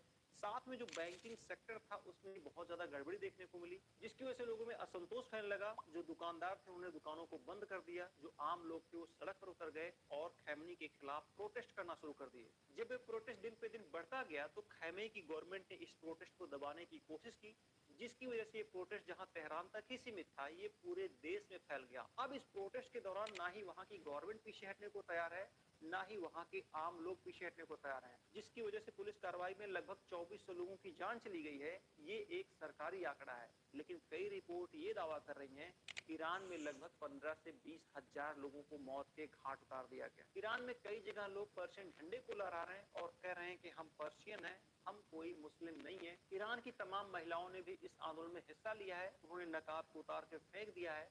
उनका कहना है कि हमारी संस्कृति का नकाब कभी हिस्सा ही नहीं था, ये हम पर थोपा गया है, ये हमारी ना तो संस्कृति थी ना ही ये सभ्यता थी। खैमेई का कहना है कि अमेरिका और इजराइल कभी नहीं चाहते हैं कि ईरान में शांति रहे और ईरान में जो भी कुछ हो रहा है यही दोनों देश इसके जिम्मेदार हैं। अभी हाल ही में अमेरिका ने वेनेजुएला के राष्ट्रपति को गिरफ्तार कर लिया, जिसके बाद तमाम न्यूज एजेंसियां ये कयास लगा रही हैं कि अमेरिका ने ये सब कुछ वहां के नेचुरल रिसोर्सेज के लिए किया और साथ में ईरान के लिए भी तमाम एजेंसियां ये कह रही हैं कि ईरान के पास रूस के बाद सबसे ज्यादा गैस का रिसोर्स है और उस पर अमेरिका की नजर बनी हुई है। लेकिन अमेरिका की नजर ईरान के सिर्फ नेचुरल रिसोर्सेज पर नहीं है, साथ में उसके न्यूक्लियर पावर प्लांट पर है, स्ट्रेट ऑफ हॉर्मुज पे है, जहां से 20 से 25% ऑयल का बिजनेस होता है। वहीं पर इजराइल की अपनी मंशा है। इजराइल कभी नहीं चाहता कि ईरान एक परमाणु संपन्न देश बने, क्योंकि इजराइल के कई सारे देशों के साथ विवाद है, उनमें से ईरान भी एक है। अगर ईरान एक परमाणु संपन्न देश बनता है तो ये इजराइल के लिए सबसे बड़ा खतरा होगा। इसलिए जो खैमेई का कहना है कि जो कुछ ईरान में हो रहा है उसके लिए इजराइल और अमेरिका दोषी हैं, ये बात काफी हद तक सच हो सकती है। लेकिन ईरान में ईरान की गिरती हुई अर्थव्यवस्था, अनएम्प्लॉयमेंट, इन्फ्लेशन और साथ में खैमेई की धार्मिक कट्टरता की वजह से इस आंदोलन को बल मिला। तो हो सकता है जो भी कुछ ईरान में हो रहा हो उसमें अमेरिका और इजराइल का हाथ हो, क्योंकि अमेरिका का नाम तब भी आता है जब बांग्लादेश में प्रोटेस्ट होता है, जब नेपाल में प्रोटेस्ट होता है, जब श्रीलंका में प्रोटेस्ट होता है। तो अमेरिका ईरान को अस्थिर करने के लिए बिल्कुल ऐसा कर सकता है। साथ में आपने एक चीज और नोटिस किया होगा, जब भी इजराइल का विवाद गजा और फिलिस्तीन से होता है तो भारत के बहुत सारे लिबरल हैं जो तख्ती प्लेट लेके सामने आ जाते हैं कि गजा में अत्याचार हो रहा है, फिलिस्तीन में अत्याचार हो रहा है, बेकसूर मारे जा रहे हैं। लेकिन वहीं पर ईरान की सरकार ईरानियों को मार रही है, कत्लेआम कर रही है, 15-15 हजार लोगों को गोली से मार दिया गया, लेकिन एक भी तख्ती प्लेट किसी का बाहर नहीं आया। ईरान के पूरे प्रकरण को लेके आपको क्या लगता है? क्या ईरान में जो भी कुछ हो रहा है उसके लिए सिर्फ इजराइल और अमेरिका जिम्मेदार है, या फिर ईरान की नीतियां कुछ ऐसी होती चली गई जिसकी वजह से ईरान में इतना बड़ा प्रोटेस्ट खड़ा हो गया, जिसकी वजह से खैमेई सरकार आज बिल्कुल भी असहाय नजर आ रही है? कमेंट बॉक्स में कमेंट करके जरूर बताएं। आज के वीडियो ब्लॉग में बस इतना ही। ये वीडियो आपको कैसा लगा इसके बारे में जरूर बताएं। वीडियो को लाइक करें, चैनल को सब्सक्राइब करें। धन्यवाद। अमेरिका और इजराइल ने ऑपरेशन एपिक फ्यूरी के तहत ईरान के ऊपर अटैक कर दिया। ईरान की राजधानी के साथ साथ उसके बड़े शहरों को निशाना बनाया गया, साथ में उसके कई ऑयल रिफाइनरी के ऊपर भी हमला हुआ। इस युद्ध के शुरू होने के बाद लगातार ये कयास लगाए जा रहे हैं कि भारत में पेट्रोल और गैस के दाम बहुत तेजी से बढ़ सकते हैं। उसका सबसे बड़ा रीजन है स्ट्रेट ऑफ हॉर्मुज, क्योंकि भारत में लगभग 50 से 55% crude oil straight of Hormuz से आता है और स्ट्रेट ऑफ हॉर्मुज ईरान के बगल में है और ईरान में लगातार युद्ध की स्थिति बनी हुई है। ऐसे में ईरान स्ट्रेट ऑफ हॉर्मुज को चोक कर सकता है, वहां पर हमला कर सकता है, क्रूड ऑयल की पूरी सप्लाई को काट सकता है। अगर हम भारत और ईरान के ऑयल ट्रेड के बारे में बात करें तो ये ट्रेड ब्रिटिश काल से होता आया है और 2012 में भारत दूसरा बड़ा खरीदार देश था। लेकिन 2019 में यूएस ने ईरान के ऊपर कई सारे सैंक्शन लगा दिए, जिसकी वजह से जो ईरान के साथ हमारा ऑयल ट्रेड था वो धीरे धीरे घटता चला गया और प्रेजेंट टाइम में ईरान भारत का क्रूड ऑयल का मेन सोर्स नहीं है। भारत क्रूड ऑयल और गैस के मामले में लगभग पूरी तरीके से आयात पर निर्भर है। 80 से 90% के आसपास क्रूड ऑयल आयात करता है और लगभग 50% गैस का आयात करता है। प्रेजेंट टाइम में भारत रूस से 35% क्रूड ऑयल लेता है, इराक से 11% लेता है, सऊदी अरेबिया से 9% लेता है, यूएई से 5 से 7% लेता है, यूएस से 6 से 8% लेता है। और ये जो 50% गैस का आयात करता है उसमें से 42% गैस सिर्फ कतर से लेता है। लेकिन भारत जितना भी क्रूड ऑयल और गैस आयात करता है उसमें से लगभग 35 से 50% क्रूड ऑयल और गैस स्ट्रेट ऑफ हॉर्मुज के रास्ते होकर भारत पहुंचते हैं, जो कि ईरान के साउथ में है और ईरान वॉर में फंसा हुआ है। ऐसी कंडीशन में कयास लगाया जा रहा है कि अगर स्ट्रेट ऑफ हॉर्मुज चोक होता है तो निश्चित तौर पर क्रूड ऑयल सप्लाई बाधित होगी, जिसकी वजह से इंडिया में तेल और गैस के दाम बढ़ सकते हैं। हालांकि 35% क्रूड ऑयल की सप्लाई जो भारत में होती है वो केप ऑफ गुड होप से होती है, वहां से ज्यादातर रूस से क्रूड ऑयल भारत पहुंचता है। युद्ध के हालात हमेशा से कुछ ऐसे होते हैं कि पता नहीं होता है कि युद्ध कितने दिन तक खिंचेगा और अगर ये लंबा खिंचता है तो पूरी दुनिया के ऊपर इसका प्रभाव पड़ता है। भारत ये बात अच्छे से जानता था कि अगर खाड़ी देशों में वॉर शुरू होता है तो सबसे पहले जो समस्या खड़ी होगी वो क्रूड ऑयल और गैस को लेके होगी और कोई भी देश बिना ईंधन के आगे नहीं चल सकता है। और भारत जैसा देश जो लगभग पूरी तरीके से गैस और क्रूड ऑयल के लिए आयात पर डिपेंड है, उसके लिए तो और बड़ी समस्या होती है। इसीलिए भारत ने इस तरह की इमरजेंसी से निपटने के लिए स्ट्रेटेजिक पेट्रोलियम रिजर्व बनाया, जो कि पेट्रोलियम मिनिस्ट्री के अंडर काम करती है। भारत ने यूएई की company Abu Dhabi national oil company के साथ समझौता किया और ये कहा कि आप अपने क्रूड ऑयल को भारत में स्टोर कर सकते हैं और पास के देशों में आप उसको बेच सकते हैं। साथ ही समझौते में भारत ने एक और लाइन जोड़ा और ये कहा कि इस क्रूड ऑयल को आप यहाँ पर स्टोर करिए, आप पास के देशों में बेचिए, लेकिन अगर कोई इमरजेंसी की कंडीशन आती है तो उस ऑयल को भारत इस्तेमाल करेगा। भारत ने इसी तरीके का समझौता सऊदी अरब के साथ भी किया है, यानी कि अगर कोई वॉर होता है, कोई इमरजेंसी की कंडीशन होती है, खाड़ी देशों में तनाव पैदा होता है और तेल की सप्लाई बंद होती है, तो ऐसी कंडीशन में जो वहां का रिजर्व भारत में किया गया है, उस ऑयल को भारत अपने लिए इस्तेमाल कर सकता है। अब यहाँ पर एक सवाल खड़ा होता है कि आखिरकार सऊदी अरब ने और यूएई ने भारत के साथ ऐसा समझौता क्यों किया? क्योंकि सऊदी और यूएई दोनों ही देश जानते हैं कि भारत 80 से 90% क्रूड ऑयल आयात करता है और अगर हम भारत के साथ ऐसा समझौता करते हैं तो भारत हमारा लंबे समय तक ग्राहक बनेगा। और अगर बाद में तेल के दाम बढ़ते हैं, जापान और दक्षिण कोरिया जैसे देशों में डिमांड बढ़ती है, तो भारत से आसानी से तेल बेचा जा सकता है। इससे ट्रांसपोर्ट की लागत कम होगी, डिलीवरी तेज होगी और मुनाफा भी ज्यादा होगा। इसके साथ साथ भारत और रूस के भी संबंध अच्छे हैं। जब से रूस और यूक्रेन की लड़ाई चल रही है, रूस के ऊपर भी कई सारे सैंक्शन लगे हुए हैं और रूस सस्ते दाम पर भारत को अपने तेल बेच रहा है और भारत उसको स्टोर कर रहा है किसी भी इमरजेंसी की कंडीशन में उसको यूज करने के लिए। हालांकि अमेरिका ने भारत और रूस के व्यापार को लेकर कई बार टैरिफ बढ़ाया, लेकिन हाल ही में ट्रंप ने ऐलान किया है कि भारत रूस के साथ ऑयल बिजनेस कर सकता है। अगर किसी भी तरीके से भारत में क्रूड ऑयल और गैस की सप्लाई चेन टूट जाए, तो भी भारत के पास इतना रिजर्व है कि लगभग वो 70 से 80 दिन तक सर्वाइव कर सकता है। हालांकि ऐसी कंडीशन आना नामुमकिन है, लेकिन अगर खाड़ी देशों में युद्ध लंबा खिंचा तो निश्चित तौर पे गैस और पेट्रोल के दाम बढ़ेंगे, जिसकी वजह से आम जनता को परेशानी उठानी पड़ेगी। आखिरकार इजराइल के पास ऐसा क्या है कि उसके साथ जब भी कोई बड़ा विवाद होता है तो हर एक विवाद में उसके साथ अमेरिका खड़ा दिखाई पड़ता है। क्या अभी हाल में जो अमेरिका और इजराइल ने ईरान के ऊपर अटैक किया है, क्या वो एक रिलीजियस वार है या ये सिर्फ नेचुरल रिसोर्सेज, पावर और जियोपॉलिटिक्स की जंग है? अमेरिका और इजराइल के रिलेशन को लेके एक बड़ा सवाल तो खड़ा होता है कि आखिरकार हर एक बड़े मामले में अमेरिका इजराइल के साथ क्यों खड़ा होता है? क्योंकि अमेरिका एक ऐसा देश है, बिना अपने फायदे के वो किसी को सपोर्ट नहीं कर सकता है, क्योंकि वो अमेरिका फर्स्ट की पॉलिसी को फॉलो करता है और इस पॉलिसी के बीच में अगर कोई आड़े आता है तो निश्चित तौर पे वो अमेरिका उसको एक दुश्मन की तरह देखता है। लेकिन रिकॉर्ड है कि शायद ही अमेरिका ने कभी इजराइल का विरोध किया हो। आपने एक चीज नोटिस किया होगा, अमेरिका उस हर देश में एंटर किया जहां पर नेचुरल रिसोर्स है। जिन देशों ने उसके साथ उसके स्तर पर समझौता किया, उसको अमेरिका ने अपना दोस्त बनाया और जिन देशों ने उसका विरोध किया, वहां पर उसने हमले किए, उनके सुप्रीम लीडर को किडनैप किया, उनकी हत्या की। जितनी भी गल्फ कंट्री हैं, सभी गल्फ कंट्री के पास नेचुरल रिसोर्सेज हैं और अमेरिका की हमेशा से वहां के नेचुरल रिसोर्स पर रही है। सेकेंड वर्ल्ड वॉर समाप्त होने के बाद 1947 में यूएन ने एक योजना बनाई जिसे यूनाइटेड नेशन पार्टीशन फॉर फिलिस्तीन कहा जाता है। इस प्लान के तहत फिलिस्तीन को दो देशों में बांटना था, एक यहूदी देश, एक अरब देश, यानी कि एक इजराइल और एक फिलिस्तीन। जिसके बाद इजराइल को 14 मई 1948 को एक देश के रूप में मान्यता मिल जाती है और सबसे पहले उसको मान्यता अमेरिका देता है। और जिसके बाद इजराइल का अरब देशों के साथ युद्ध हो जाता है, जिसमें 5 देश शामिल होते हैं और सभी के सभी देश इजराइल से हार जाते हैं। अमेरिका ने मिडिल ईस्ट में सोवियत संघ के प्रभाव को रोकने के लिए इजराइल को मान्यता दी और इजराइल को सपोर्ट किया। साथ में मिडिल ईस्ट को कंट्रोल करने के लिए भी उसने इजराइल का पूरा समर्थन दिया।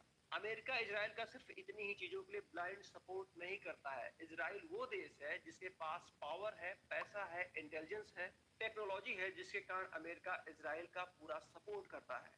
2025 के डाटा के अनुसार अमेरिका में लगभग 902 अरबपति थे, जिनमें से 150 से लेकर 180 यहूदी अरबपति हैं, जो कि अमेरिका के कुल अरबपतियों के 18 से 20% अरबपति यहूदी मूल के हैं। साथ में कई ऐसे यहूदी बिजनेसमैन हैं जिनकी कंपनियां दुनिया में अपने सेक्टर में मोनोपोली रखती हैं, जैसे फेसबुक इंस्टा के मालिक मार्क जुकरबर्ग, गूगल के मालिक लैरी पेज, डेल टेक्नोलॉजी के मालिक माइकल डेल। साथ में इजराइल की खुफिया एजेंसी मोसाद के बारे में कहा जाता है कि मोसाद दुनिया की सबसे ज्यादा खतरनाक खुफिया एजेंसी है और अमेरिका को जब भी जरूरत पड़ती है तो अपने किसी भी सीक्रेट मिशन में मोसाद की हेल्प जरूर लेता है। अभी हाल ही में आपने एप्स्टीन फाइल के बारे में सुना होगा। उस फाइल में तमाम दुनिया के बड़े लीडरों का नाम है जिनके कृत्य को आप ना तो सुन सकते हैं ना ही बर्दाश्त कर सकते हैं। ना आपने कभी ऐसा सोचा होगा कि इंसान क्या अपने हवस के आगे इतना भी गिर सकता है। वो सब कुछ एप्स्टीन फाइल में दफन है। अब एप्स्टीन फाइल के बारे में कहा जाता है इसका जो सरगना था जेफरी एप्स्टीन एक यहूदी था और वो एक मोसाद का एजेंट था। यानी कि इजराइल ने जेफरी एप्स्टीन के थ्रू दुनिया के बड़े बड़े लीडर, बड़े बड़े पावरफुल लोग सबको अपने ट्रैप में फंसाया जिससे वो कभी भी इजराइल के खिलाफ ना जा पाए। और एप्स्टीन फाइल में अमेरिका की कई बड़ी हस्तियों का नाम है। इससे ये कयास लगाया जा रहा है कि इजराइल ने सब कुछ ये इसलिए किया था कि इजराइल को ये बात पता है कि हो सकता है अमेरिका इन फ्यूचर उसका साथ छोड़ दे, तो उसके पास कुछ ऐसा रहे जिसके आधार पर वो अमेरिका को ब्लैकमेल कर सके। हालांकि ये सोशल मीडिया पे तैरती हुई कहानी है, अभी तक इसका कोई भी ऑथेंटिक सोर्स नहीं है, ना ही ये कहा जा रहा है कि ये घटना सत्य है। एक चीज आपने नोटिस किया होगा, जैसे ही अमेरिका और इजराइल ने ईरान के ऊपर एयर स्ट्राइक किया, दुनिया के कई ऐसे देश ये कहना शुरू कर दिए कि ये एक रिलीजियस वार है। भारत में तो कई लोग मार्च करने लगे, रोड पे आ गए, आंदोलन करने लगे कि ये इस्लाम के खिलाफ वार है, एक रिलीजियस वार है। क्या ये सच में एक रिलीजियस वार है? तो इसके पहले हमको समझना पड़ेगा कई ऐसे देश हैं जिनका रिलीजन एक है फिर भी वो कट्टर दुश्मन है। जैसे हम दुनिया के सबसे पावरफुल देश अमेरिका और रूस को ले लें, अमेरिका और रूस दोनों जगह पर जो मोस्टली रिलीजियस लोग हैं वो क्रिश्चियन है, फिर भी वो एक दूसरे के कट्टर दुश्मन है। आपने देखा ही होगा लंबे समय से यूक्रेन और रूस का वॉर चल रहा है, दोनों ही एक क्रिश्चियन देश है। इसी तरीके से हमेशा से सऊदी अरब और ईरान के बीच कॉन्फ्लिक्ट रहा है और दोनों के ही दोनों देश मुस्लिम राष्ट्र हैं। हालांकि एक शिया राष्ट्र है, एक सुन्नी राष्ट्र है। अमेरिका और इजराइल ने मिलकर जो ईरान के ऊपर एयर स्ट्राइक किया है उसका समर्थन सऊदी अरब करता है, यूएई करता है, कतर करता है और ये सारे के सारे देश मुस्लिम राष्ट्र हैं। अगर ये रिलीजियस वॉर होता तो शायद ये देश कभी भी अमेरिका और इजराइल का समर्थन नहीं करते। तो जो हम लोग ये देख रहे हैं कि रिलीजियस वॉर है, ये बिल्कुल भी रिलीजियस वॉर नहीं है। ये वॉर जो शुरू हुआ है सिर्फ मिडिल ईस्ट को कंट्रोल करने के लिए, ईरान के न्यूक्लियर बम के प्लान को लेके, वहां के नेचुरल रिसोर्सेज के लिए। तो हम इस वॉर को किसी भी तरीके से रिलीजियस एंगल से नहीं देख सकते हैं, ना ही ये कोई रिलीजियस वॉर है। तो आज के इस वीडियो ब्लॉग में बस इतना ही। ये वीडियो आपको कैसा लगा कमेंट बॉक्स में कमेंट करके जरूर बताएं। वीडियो को लाइक करें, चैनल को सब्सक्राइब करें। धन्यवाद। क्या अमेरिका और इजराइल के द्वारा ईरान पर अटैक करने की सिर्फ यही वजह थी कि उसे मिडिल ईस्ट को कंट्रोल करना है, वहां के नेचुरल रिसोर्सेज को कंट्रोल करना है और ईरान के न्यूक्लियर प्लांट को बर्बाद करना है?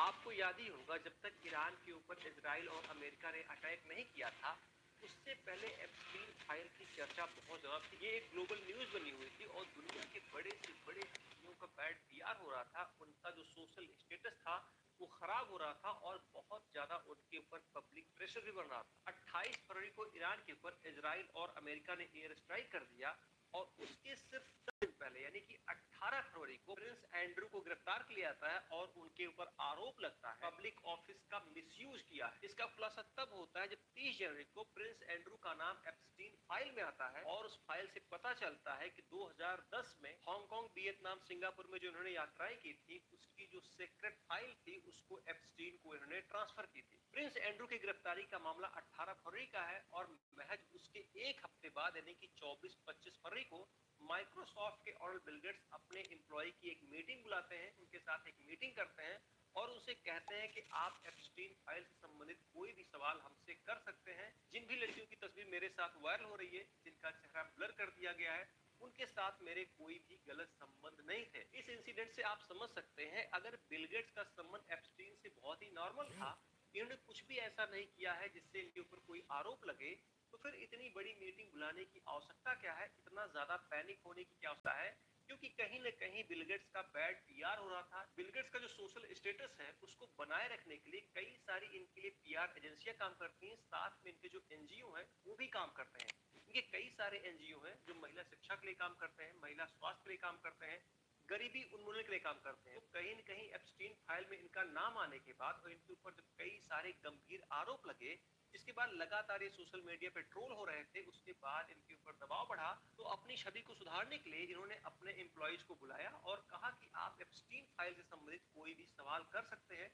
हालांकि मेरा एप्स्टीन से संबंध रहा है, लेकिन उसके किसी भी कृत्य में मेरा कोई भी हाथ नहीं है। अमेरिका के पूर्व राष्ट्रपति बिल क्लिंटन और उनकी पत्नी हिलेरी क्लिंटन का भी नाम एप्स्टीन फाइल में आ चुका है। हाउस ओवरसाइट कमेटी बनाई गई जिसको एप्स्टीन फाइल के मामले में और दूसरे मामलों में क्लिंटन फैमिली से पूछताछ करनी थी, लेकिन क्लिंटन फैमिली बार बार इस चीज को अवॉइड कर रही थी, जिसके बाद कमेटी के चीफ जेम्स कोमर ने कहा कि अगर आप कमेटी के सामने उपस्थित नहीं होते हैं और हमारे सवालों का जवाब नहीं देते हैं, तो ये अवमानना का आपके ऊपर केस लगेगा और आपकी गिरफ्तारी होगी। और ये भी घटना ईरान के ऊपर हमला होने से पहले हुई थी, यानी कि 26-27 फरवरी को हुई थी। इसी क्रम में 26 फरवरी को एक और घटना हुई थी। वर्ल्ड इकोनॉमिक फोरम के प्रेसिडेंट बोर्गे ब्रेंडे ने अपने पद से इस्तीफा दे दिया। इनका नाम भी एप्स्टीन के साथ आया। कई तस्वीरें वायरल हुई, जिससे ये पता चलता है कि कई बार एप्स्टीन के साथ डिनर शेयर किए थे और तमाम सारे इनके ऊपर आरोप लगे। इसी के साथ 27 फरवरी को एक और घटना होती है। पेंटागन और क्लाड की एक डील टूट जाती है। 27 फरवरी को पेंटागन और क्लाड के बीच एक डील उस वक्त खत्म हो गई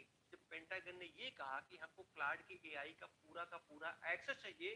उस वक्त क्लाड ने ये कह के मना कर दिया कि हम आपको पूरा एक्सेस नहीं दे सकते हैं, हम आपको ये स्वतंत्रता नहीं दे सकते हैं कि आप लोगों को सर्विलांस पर लगाइए और ना ही आप ऑटोनॉमस वेपन का यूज कर सकते। पेंटागन जो कि अमेरिका का डिफेंस ऑफिस है, जहां पे उनकी आर्मी, उनकी नेवी, उनकी एयरफोर्स बेस की रणनीतियां बनाती हैं। अब यहाँ पर समझने वाली बात ये है कि 28 फरवरी को ईरान के ऊपर एयर स्ट्राइक होता है और मैंने आपको जितनी घटनाएं बताई हैं वो सारी की सारी घटनाएं 28 फरवरी से पहले हुई थी।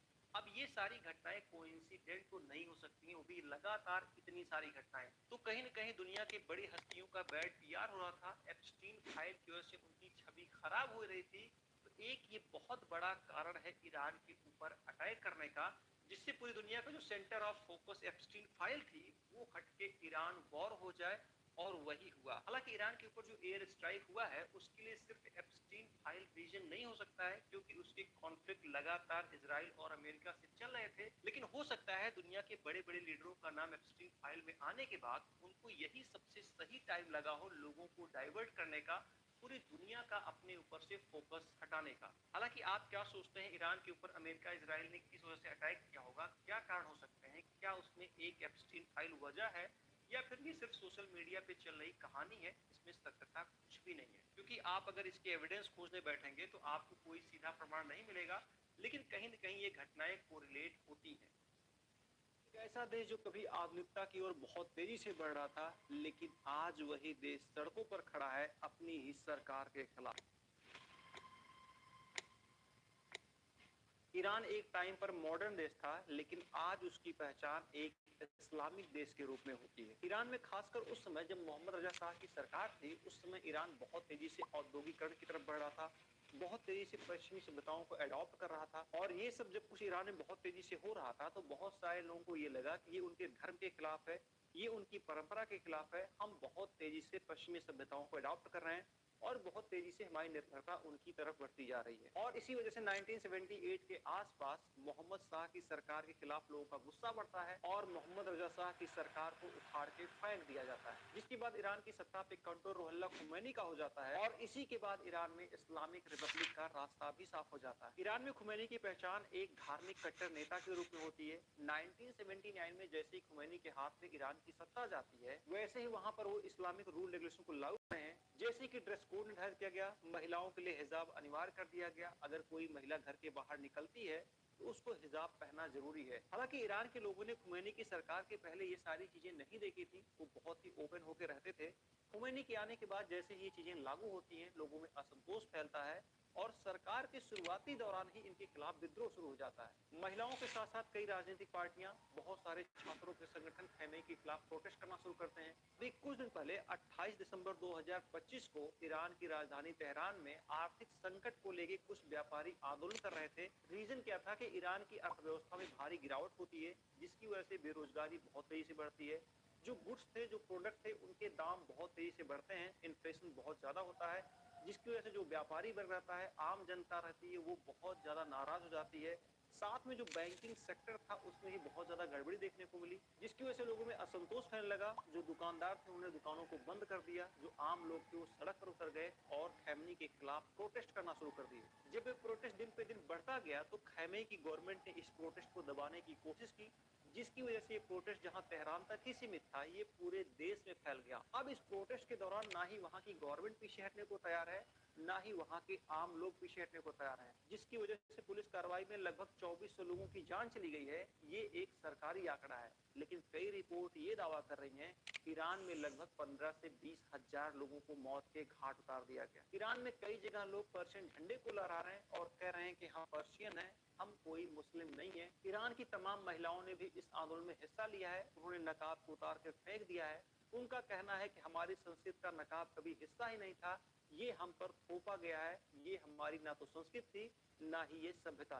खैमई का कहना है कि अमेरिका और इजराइल कभी नहीं चाहते हैं कि ईरान में शांति रहे और ईरान में जो भी कुछ हो रहा है यही दोनों देश इसके जिम्मेदार हैं। अभी हाल ही में अमेरिका ने वेनेजुएला के राष्ट्रपति को गिरफ्तार कर लिया, जिसके बाद तमाम न्यूज एजेंसियां ये कयास लगा रहे हैं कि अमेरिका ने ये सब कुछ वहां के नेचुरल रिसोर्सेज के लिए किया, और साथ में ईरान के लिए भी तमाम एजेंसियां ये कह रही हैं कि ईरान के पास रूस के बाद सबसे ज्यादा गैस का रिसोर्स है और उस पर अमेरिका की नजर बनी हुई है। लेकिन अमेरिका की नजर ईरान के सिर्फ नेचुरल रिसोर्सेज पर नहीं है, साथ में उसके न्यूक्लियर पावर प्लांट पर है, स्ट्रेट ऑफ हॉर्मुज पे है, जहां से 20 से 25% ऑयल का बिजनेस होता है। वहीं पर इजराइल की अपनी मंशा है, इजराइल कभी नहीं चाहता कि ईरान एक परमाणु संपन्न देश बने, क्योंकि इजराइल के कई सारे देशों के साथ विवाद है, उनमें से ईरान भी एक है। अगर ईरान एक परमाणु संपन्न देश बनता है तो ये इजराइल के लिए सबसे बड़ा खतरा होगा। इसलिए जो खैमई का कहना है कि जो कुछ ईरान में हो रहा है उसके लिए इजराइल और अमेरिका दोषी हैं, ये बात काफी हद तक सच हो सकती है। लेकिन ईरान में ईरान की गिरती हुई अर्थव्यवस्था, अनएम्प्लॉयमेंट, इन्फ्लेशन और साथ में खैमई की धार्मिक कट्टरता की वजह से इस आंदोलन को बल मिला। तो हो सकता है जो भी कुछ ईरान में हो रहा हो उसमें अमेरिका और इजराइल का हाथ हो, क्योंकि अमेरिका का नाम तब भी आता है जब बांग्लादेश में प्रोटेस्ट होता है, जब नेपाल में प्रोटेस्ट होता है, जब श्रीलंका में प्रोटेस्ट होता है। तो अमेरिका ईरान को अस्थिर करने के लिए बिल्कुल ऐसा कर सकता है। साथ में आपने एक चीज और नोटिस किया होगा, जब भी इजराइल का विवाद गजा और फिलिस्तीन से होता है तो भारत के बहुत सारे लिबरल हैं जो तख्ती प्लेट लेके सामने आ जाते हैं कि गजा में अत्याचार हो रहा है, फिलिस्तीन में अत्याचार हो रहा है, बेकसूर मारे जा रहे हैं। लेकिन वहीं पर ईरान की सरकार ईरानियों को मार रही है, कत्लेआम कर रही है, 15-15 हजार लोगों को गोली से मार दिया गया, लेकिन एक भी तख्ती प्लेट किसी का बाहर नहीं आया। ईरान के पूरे प्रकरण को लेके आपको क्या लगता है? क्या ईरान में जो भी कुछ हो रहा है उसके लिए सिर्फ इजराइल और अमेरिका जिम्मेदार है, या फिर ईरान की नीतियां कुछ ऐसी होती चली गई जिसकी वजह से ईरान में इतना बड़ा प्रोटेस्ट खड़ा हो गया, जिसकी वजह से खैमई सरकार आज बिल्कुल भी असहाय नजर आ रही है? कमेंट बॉक्स में कमेंट करके जरूर बताएं। आज की वीडियो ब्लॉग में बस इतना ही। ये वीडियो आपको कैसा लगा इसके बारे में जरूर बताएं। वीडियो को लाइक करें, चैनल को सब्सक्राइब करें। धन्यवाद। अमेरिका और इजराइल ने ऑपरेशन एपिक फ्यूरी के तहत ईरान के ऊपर अटैक कर दिया। ईरान की राजधानी के साथ साथ उसके बड़े शहरों को निशाना बनाया गया, साथ में उसके कई ऑयल रिफाइनरी के ऊपर भी हमला हुआ। इस युद्ध के शुरू होने के बाद लगातार ये कयास लगाए जा रहे हैं कि भारत में पेट्रोल और गैस के दाम बहुत तेजी से बढ़ सकते हैं। उसका सबसे बड़ा रीजन है स्ट्रेट ऑफ हॉर्मुज, क्योंकि भारत में लगभग 50 से 55% crude oil straight of Hormuz से आता है और स्ट्रेट ऑफ हॉर्मुज ईरान के बगल में है और ईरान में लगातार युद्ध की स्थिति बनी हुई है। ऐसे में ईरान स्ट्रेट ऑफ हॉर्मुज को चोक कर सकता है, वहां पर हमला कर सकता है, क्रूड ऑयल की पूरी सप्लाई को काट सकता है। अगर हम भारत और ईरान के ऑयल ट्रेड के बारे में बात करें तो ये ट्रेड ब्रिटिश काल से होता आया है और 2012 में भारत दूसरा बड़ा खरीदार देश था। लेकिन 2019 में यूएस ने ईरान के ऊपर कई सारे सैंक्शन लगा दिए, जिसकी वजह से जो ईरान के साथ हमारा ऑयल ट्रेड था वो धीरे धीरे घटता चला गया और प्रेजेंट टाइम में ईरान भारत का क्रूड ऑयल का मेन सोर्स नहीं है। भारत क्रूड ऑयल और गैस के मामले में लगभग पूरी तरीके से आयात पर निर्भर है। 80 से 90% के आसपास क्रूड ऑयल आयात करता है और लगभग 50% गैस का आयात करता है। प्रेजेंट टाइम में भारत रूस से 35% क्रूड ऑयल लेता है, इराक से 11% लेता है, सऊदी अरेबिया से 9% लेता है, यूएई से 5 से 7% लेता है, यूएस से 6 से 8% लेता है। और ये जो 50% गैस का आयात करता है उसमें से 42% गैस सिर्फ कतर से लेता है। लेकिन भारत जितना भी क्रूड ऑयल और गैस आयात करता है उसमें से लगभग 35 से 50% क्रूड ऑयल और गैस स्ट्रेट ऑफ हॉर्मुज के रास्ते होकर भारत पहुंचते हैं, जो कि ईरान के साउथ में है और ईरान वॉर में फंसा हुआ है। ऐसी कंडीशन में एक कयास लगाया जा रहा है कि अगर स्ट्रेट ऑफ हॉर्मुज चोक होता है तो निश्चित तौर पर क्रूड ऑयल सप्लाई बाधित होगी, जिसकी वजह से इंडिया में तेल और गैस के दाम बढ़ सकते हैं। हालांकि 35% क्रूड ऑयल की सप्लाई जो भारत में होती है वो केप ऑफ गुड होप से होती है, वहां से ज्यादातर रूस से क्रूड ऑयल भारत पहुंचता है।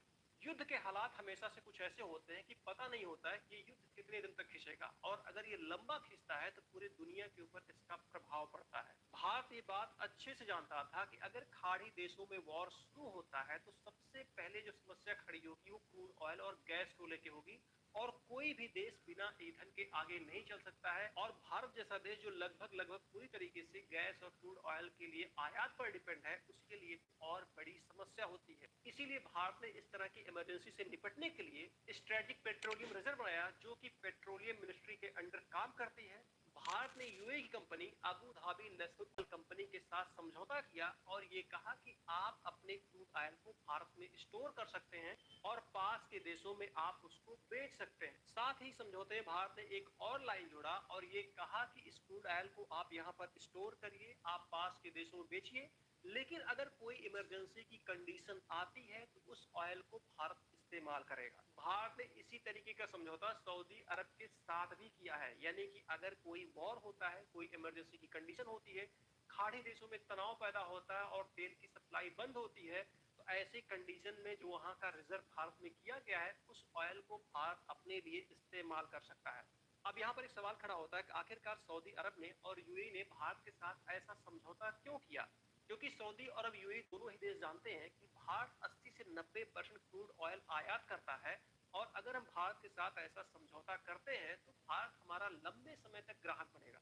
और अगर बाद में तेल के दाम बढ़ते हैं, जापान और दक्षिण कोरिया जैसे देशों में डिमांड बढ़ती है, तो भारत से आसानी से तेल बेचा जा सकता है। इससे ट्रांसपोर्ट की लागत कम होगी, डिलीवरी तेज होगी और मुनाफा भी ज्यादा होगा। इसके साथ साथ भारत और रूस के भी संबंध अच्छे हैं। जब से रूस और यूक्रेन की लड़ाई चल रही है, रूस के ऊपर भी कई सारे सैंक्शन लगे हुए हैं और रूस सस्ते दाम पर भारत को अपने तेल बेच रहा है और भारत उसको स्टोर कर रहा है किसी भी इमरजेंसी की कंडीशन में उसको यूज करने के लिए। हालांकि अमेरिका ने भारत और रूस के व्यापार को लेकर कई बार टैरिफ बढ़ाया, लेकिन हाल ही में ट्रंप ने ऐलान किया है कि भारत रूस के साथ ऑयल बिजनेस कर सकता है। अगर किसी भी तरीके से भारत में क्रूड ऑयल और गैस की सप्लाई चेन टूट जाए तो भी भारत के पास इतना रिजर्व है कि लगभग वो 70 से 80 दिन तक सरवाइव कर सकता है। हालांकि ऐसी कंडीशन आना नामुमकिन है, लेकिन अगर खाड़ी देशों में युद्ध लंबा खिंचा तो निश्चित तौर पे गैस और पेट्रोल के दाम बढ़ेंगे,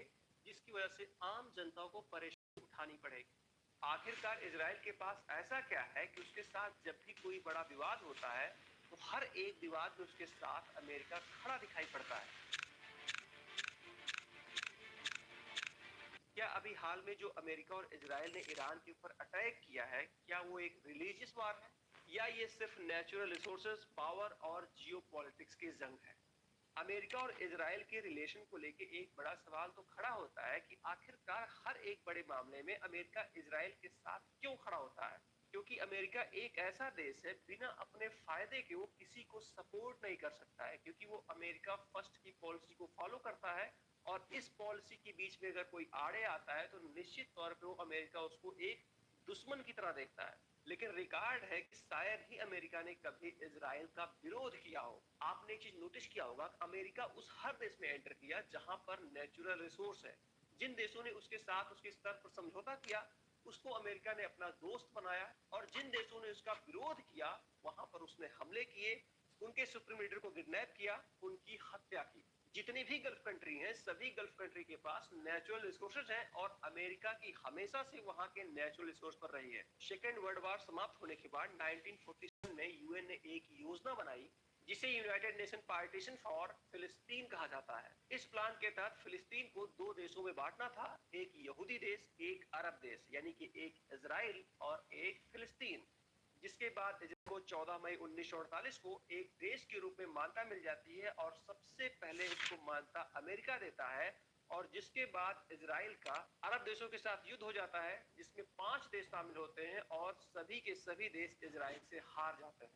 अमेरिका ने मिडिल ईस्ट में सोवियत संघ के प्रभाव को रोकने के लिए इजराइल को मान्यता दी और इजराइल को सपोर्ट किया।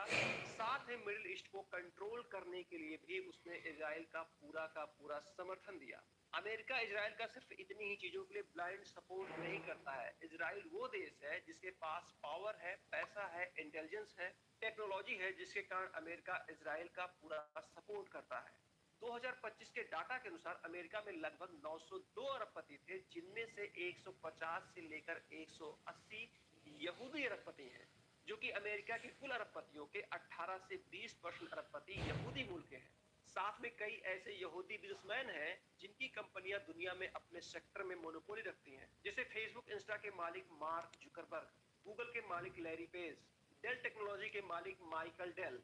साथ में इजराइल की खुफिया एजेंसी मोसाद के बारे में कहा जाता है कि मोसाद दुनिया की सबसे ज्यादा खतरनाक खुफिया एजेंसी है और अमेरिका को जब भी जरूरत पड़ती है तो अपने किसी भी सीक्रेट मिशन में मोसाद की हेल्प जरूर लेता है। अभी हाल ही में आपने एप्स्टीन फाइल के बारे में सुना होगा। उस फाइल में तमाम दुनिया के बड़े लीडरों का नाम है, जिनके कृत्य को आप ना तो सुन सकते हैं, ना ही बर्दाश्त कर सकते हैं। ना आपने कभी ऐसा सोचा होगा कि इंसान क्या अपने हवस के आगे इतना भी गिर सकता है।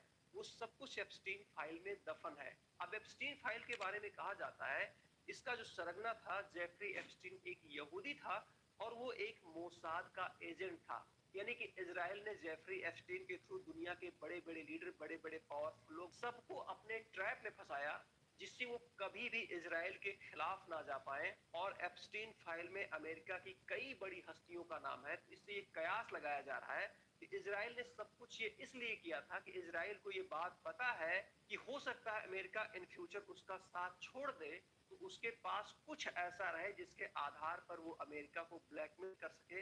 हालांकि ये सोशल मीडिया पे तैरती हुई कहानी है, अभी तक इसका कोई भी ऑथेंटिक सोर्स नहीं है, ना ही ये कहा जा रहा है कि ये घटना सत्य है। एक चीज आपने नोटिस किया होगा, जैसे ही अमेरिका और इजराइल ने ईरान के ऊपर एयर स्ट्राइक किया, दुनिया के कई ऐसे देश ये कहना शुरू कर दिए कि ये एक रिलीजियस वार है। भारत में तो कई लोग मार्च करने लगे, रोड पे आ गए, आंदोलन करने लगे कि ये इस्लाम के खिलाफ वार है, एक रिलीजियस वार है। क्या ये सच में एक रिलीजियस वार है? तो इसके पहले हमको समझना पड़ेगा, कई ऐसे देश हैं जिनका रिलीजन एक है, फिर भी वो कट्टर दुश्मन है। जैसे हम दुनिया के सबसे पावरफुल देश अमेरिका और रूस को ले लें, अमेरिका और रूस दोनों जगह पर जो मोस्टली रिलीजियस लोग हैं वो क्रिश्चियन है, फिर भी वो एक दूसरे के कट्टर दुश्मन है। आपने देखा ही होगा, लंबे समय से यूक्रेन और रूस का वॉर चल रहा है, दोनों ही एक क्रिश्चियन देश है। इसी तरीके से हमेशा से सऊदी अरब और ईरान के बीच कॉन्फ्लिक्ट रहा है और दोनों के ही दोनों देश मुस्लिम राष्ट्र हैं। हालांकि एक शिया राष्ट्र है, एक सुन्नी राष्ट्र है। अमेरिका और इजराइल ने मिलकर जो ईरान के ऊपर एयर स्ट्राइक किया है, उसका समर्थन सऊदी अरब करता है, यूएई करता है, कतर करता है, और ये सारे के सारे देश मुस्लिम राष्ट्र हैं। अगर ये रिलीजियस वॉर होता तो शायद ये देश कभी भी अमेरिका और इजराइल का समर्थन नहीं करते। तो जो हम लोग ये देख रहे हैं कि रिलीजियस वॉर है, ये बिल्कुल भी रिलीजियस वॉर नहीं है। ये वॉर जो शुरू हुआ है सिर्फ मिडिल ईस्ट को कंट्रोल करने के लिए, ईरान के न्यूक्लियर बम के प्लान को लेके, वहां के नेचुरल रिसोर्सेज के लिए। तो हम इस वॉर को किसी भी तरीके से रिलीजियस एंगल से नहीं देख सकते हैं, ना ही ये कोई रिलीजियस वॉर है। तो आज के इस वीडियो ब्लॉग में बस इतना ही। ये वीडियो आपको कैसा लगा कमेंट बॉक्स में कमेंट करके जरूर बताएं। वीडियो को लाइक करें, चैनल को सब्सक्राइब करें। धन्यवाद। क्या अमेरिका और इजराइल के द्वारा ईरान पर अटैक करने की सिर्फ यही वजह थी कि उसे मिडिल ईस्ट को कंट्रोल करना है, वहां के नेचुरल रिसोर्सेज को कंट्रोल करना है और ईरान के न्यूक्लियर प्लांट को बर्बाद करना है? आपको याद ही होगा, जब तक ईरान के ऊपर इजराइल और अमेरिका ने अटैक नहीं किया था, उससे पहले एप्स्टीन फाइल की चर्चा बहुत ज्यादा थी। ये एक ग्लोबल न्यूज बनी हुई थी और दुनिया के बड़े से बड़े हस्तियों का बैड पीआर हो रहा था, उनका जो सोशल स्टेटस था वो खराब हो रहा था और बहुत ज्यादा उनके ऊपर पब्लिक प्रेशर भी बन रहा था। 28 फरवरी को ईरान के ऊपर इजराइल और अमेरिका ने एयर स्ट्राइक कर दिया और उसके सिर्फ 10 दिन पहले यानी कि 18 फरवरी को प्रिंस एंड्रू को गिरफ्तार किया जाता है और उनके ऊपर आरोप लगता है पब्लिक ऑफिस का मिसयूज किया है। इसका खुलासा तब होता है जब 30 जनवरी को प्रिंस एंड्रू का नाम एप्स्टीन फाइल में आता है और उस फाइल से पता चलता है कि 2010 में हांगकांग, वियतनाम, सिंगापुर में जो इन्होंने यात्राएं की थी, उसकी जो सीक्रेट फाइल थी उसको एप्स्टीन को इन्होंने ट्रांसफर की थी। प्रिंस एंड्रू की गिरफ्तारी का मामला 18 फरवरी का है और महज उसके एक हफ्ते बाद यानी कि 24-25 फरवरी को माइक्रोसॉफ्ट के और बिल गेट्स अपने एम्प्लॉय की एक मीटिंग बुलाते हैं, उनके साथ एक मीटिंग करते हैं और उनसे कहते हैं कि आप एप्स्टीन फाइल से संबंधित कोई भी सवाल हमसे कर सकते हैं। जिन भी लड़कियों की तस्वीर मेरे साथ वायरल हो रही है, जिनका चेहरा ब्लर कर दिया गया है, उनके साथ मेरे कोई भी गलत संबंध नहीं थे। इस इंसिडेंट से आप समझ सकते हैं, अगर बिल गेट्स का संबंध एप्स्टीन से बहुत ही नॉर्मल था, इन्होंने कुछ भी ऐसा नहीं किया है जिससे इनके ऊपर कोई आरोप लगे, तो फिर इतनी बड़ी मीटिंग बुलाने की आवश्यकता क्या है, इतना ज्यादा पैनिक होने की क्या आवश्यकता है? क्योंकि कहीं न कहीं बिल गेट्स का बैड पीआर हो रहा था। बिल गेट्स का जो सोशल स्टेटस है उसको बनाए रखने के लिए कई सारी इनके लिए पीआर एजेंसियां काम करती हैं, साथ में इनके जो एनजीओ हैं वो भी काम करते हैं। इनके कई सारे एनजीओ हैं जो महिला शिक्षा के लिए काम करते हैं, महिला स्वास्थ्य के लिए काम करते हैं, गरीबी उन्मूलन के लिए काम करते हैं। तो कहीं न कहीं एप्स्टीन फाइल में इनका नाम आने के बाद और इनके ऊपर जब कई सारे गंभीर आरोप लगे, जिसके बाद लगातार ये सोशल मीडिया पे ट्रोल हो रहे थे, उसके बाद इनके ऊपर दबाव बढ़ा, तो अपनी छवि को सुधारने के लिए इन्होंने अपने एम्प्लॉइज को बुलाया और कहा कि आप एप्स्टीन फाइल से संबंधित कोई भी सवाल कर सकते हैं। हालांकि मेरा एप्स्टीन से संबंध रहा है, लेकिन उसके किसी भी कृत्य में मेरा कोई भी हाथ नहीं है। अमेरिका के पूर्व राष्ट्रपति बिल क्लिंटन और उनकी पत्नी हिलेरी क्लिंटन का भी नाम एप्स्टीन फाइल में आ चुका है। हाउस ओवरसाइट कमेटी बनाई गई जिसको एप्स्टीन फाइल के मामले में और दूसरे मामलों में क्लिंटन फैमिली से पूछताछ करनी थी, लेकिन क्लिंटन फैमिली बार बार इस चीज को अवॉइड कर रही थी, जिसके बाद कमेटी के चीफ जेम्स कोमर ने कहा कि अगर आप कमेटी के सामने उपस्थित नहीं होते हैं और हमारे सवालों का जवाब नहीं देते हैं, तो ये अवमानना का आपके ऊपर केस लगेगा और आपकी गिरफ्तारी होगी। और ये भी घटना ईरान के ऊपर हमला होने से पहले हुई थी, यानी कि 26-27 फरवरी को हुई थी। इसी क्रम में 26 फरवरी को एक और घटना हुई थी। वर्ल्ड इकोनॉमिक फोरम के प्रेसिडेंट बोर्गे ब्रेंडे ने अपने पद से इस्तीफा दे दिया। इनका नाम भी एप्स्टीन के साथ आया, कई तस्वीरें वायरल हुई, जिसमें ये पता चलता है कि कई बार एप्स्टीन के साथ डिनर शेयर किए थे और तमाम सारे इनके ऊपर आरोप लगे। इसी के साथ 27 फरवरी को एक और घटना होती है, पेंटागन और क्लाड की एक डील टूट जाती है। 27 फरवरी को पेंटागन और क्लाड के बीच एक डील उस वक्त खत्म हो गई जब पेंटागन ने ये कहा कि हमको क्लाड के एआई का पूरा एक्सेस चाहिए।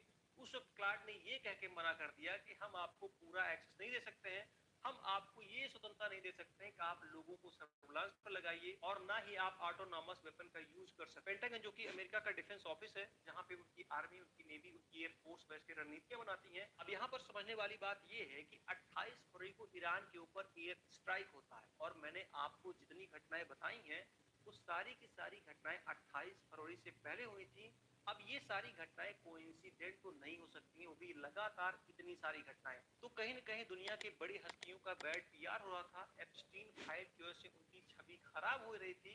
तो एक ये बहुत बड़ा कारण है ईरान के ऊपर अटैक करने का, जिससे पूरी दुनिया का जो centre of focus Epstein file थी वो हट के ईरान वॉर हो जाए, और वही हुआ। हालांकि ईरान के ऊपर जो एयर स्ट्राइक हुआ है उसके लिए सिर्फ एप्स्टीन फाइल रीजन नहीं हो सकता है, क्योंकि उसके कॉन्फ्लिक्ट लगातार इजराइल और अमेरिका से चल रहे थे। लेकिन हो सकता है दुनिया के बड़े बड़े लीडरों का नाम एप्स्टीन फाइल में आने के बाद उनको यही सबसे सही टाइम लगा हो लोगों को डाइवर्ट करने का, पूरी दुनिया का अपने ऊपर से फोकस हटाने का। हालांकि आप क्या सोचते हैं, ईरान के ऊपर अमेरिका इजराइल ने किस वजह से अटैक किया होगा, क्या कारण हो सकते हैं? क्या उसमें एक एप्स्टीन फाइल वजह है, या फिर ये सिर्फ सोशल मीडिया पे चल रही कहानी है, इसमें सत्यता कुछ भी नहीं है? क्योंकि आप अगर इसके एविडेंस खोजने बैठेंगे तो आपको कोई सीधा प्रमाण नहीं मिलेगा, लेकिन कहीं न कहीं ये घटनाएं कोरिलेट होती हैं।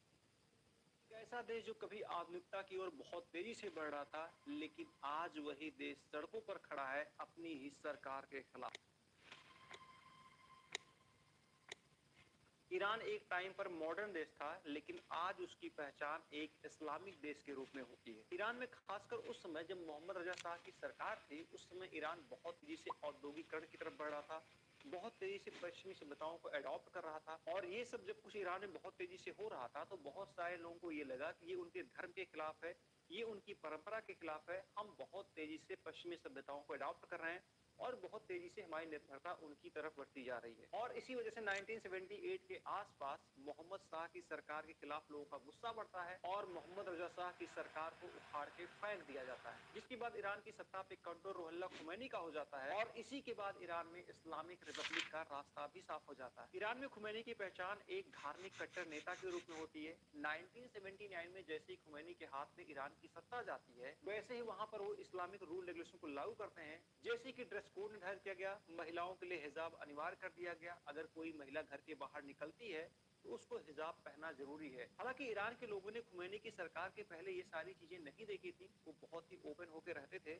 खुमैनी के आने के बाद जैसे ही ये चीजें लागू होती हैं, लोगों में असंतोष फैलता है और सरकार के शुरुआती दौरान ही इनके खिलाफ विद्रोह शुरू हो जाता है। महिलाओं के साथ साथ कई राजनीतिक पार्टियां, बहुत सारे छात्रों के संगठन खैमे के खिलाफ प्रोटेस्ट करना शुरू करते हैं। अभी कुछ दिन पहले 28 दिसंबर 2025 को ईरान की राजधानी तेहरान में आर्थिक संकट को लेकर कुछ व्यापारी आंदोलन कर रहे थे। रीजन क्या था कि ईरान की अर्थव्यवस्था में भारी गिरावट होती है, जिसकी वजह से बेरोजगारी बहुत तेजी से बढ़ती है। जो गुड्स थे, जो प्रोडक्ट थे, उनके दाम बहुत तेजी से बढ़ते हैं, इन्फ्लेशन बहुत ज्यादा होता है, जिसकी वजह से जो व्यापारी वर्ग रहता है, आम जनता रहती है, वो बहुत ज्यादा नाराज हो जाती है। साथ में जो बैंकिंग सेक्टर था उसमें भी बहुत ज्यादा गड़बड़ी देखने को मिली, जिसकी वजह से लोगों में असंतोष फैलने लगा। जो दुकानदार थे उन्होंने दुकानों को बंद कर दिया, जो आम लोग थे वो सड़क पर उतर गए और खैमनी के खिलाफ प्रोटेस्ट करना शुरू कर दिए। जब ये प्रोटेस्ट दिन पे दिन बढ़ता गया तो खैमे की गवर्नमेंट ने इस प्रोटेस्ट को दबाने की कोशिश की, जिसकी वजह से ये प्रोटेस्ट जहां तेहरान तक ही सीमित था, ये पूरे देश में फैल गया। अब इस प्रोटेस्ट के दौरान ना ही वहां की गवर्नमेंट पीछे हटने को तैयार है, ना ही वहां के आम लोग पीछे हटने को तैयार हैं, जिसकी वजह से पुलिस कार्रवाई में लगभग 2400 लोगों की जान चली गई है। ये एक सरकारी आंकड़ा है, लेकिन कई रिपोर्ट ये दावा कर रही हैं ईरान में लगभग 15 से 20 हजार लोगों को मौत के घाट उतार दिया गया। ईरान में कई जगह लोग पर्शियन झंडे को लहरा रहे हैं और कह रहे हैं कि हम पर्शियन हैं, हम कोई मुस्लिम नहीं है। ईरान की तमाम महिलाओं ने भी इस आंदोलन में हिस्सा लिया है, उन्होंने नकाब को उतार कर फेंक दिया है। उनका कहना है कि हमारी संस्कृति का नकाब कभी हिस्सा ही नहीं था, ये हम पर थोपा गया है, ये हमारी ना तो संस्कृति थी, ना ही ये सभ्यता। खैमेनी का कहना है कि अमेरिका और इजराइल कभी नहीं चाहते हैं कि ईरान में शांति रहे और ईरान में जो भी कुछ हो रहा है यही दोनों देश इसके जिम्मेदार हैं। अभी हाल ही में अमेरिका ने वेनेजुएला के राष्ट्रपति को गिरफ्तार कर लिया, जिसके बाद तमाम न्यूज एजेंसियां ये कयास लगा रही हैं कि अमेरिका ने ये सब कुछ वहां के नेचुरल रिसोर्सेज के लिए किया। और साथ में ईरान के लिए भी तमाम एजेंसियां ये कह रही हैं कि ईरान के पास रूस के बाद सबसे ज्यादा गैस का रिसोर्स है और उस पर अमेरिका की नजर बनी हुई है। लेकिन अमेरिका की नजर ईरान के सिर्फ नेचुरल रिसोर्सेज पर नहीं है, साथ में उसके न्यूक्लियर पावर प्लांट पर है, स्ट्रेट ऑफ हॉर्मुज पे है, जहां से 20 से 25% ऑयल का बिजनेस होता है। वहीं पर इजराइल की अपनी मंशा है। इजराइल कभी नहीं चाहता कि ईरान एक परमाणु संपन्न देश बने, क्योंकि इजराइल के कई सारे देशों के साथ विवाद है, उनमें से ईरान भी एक है।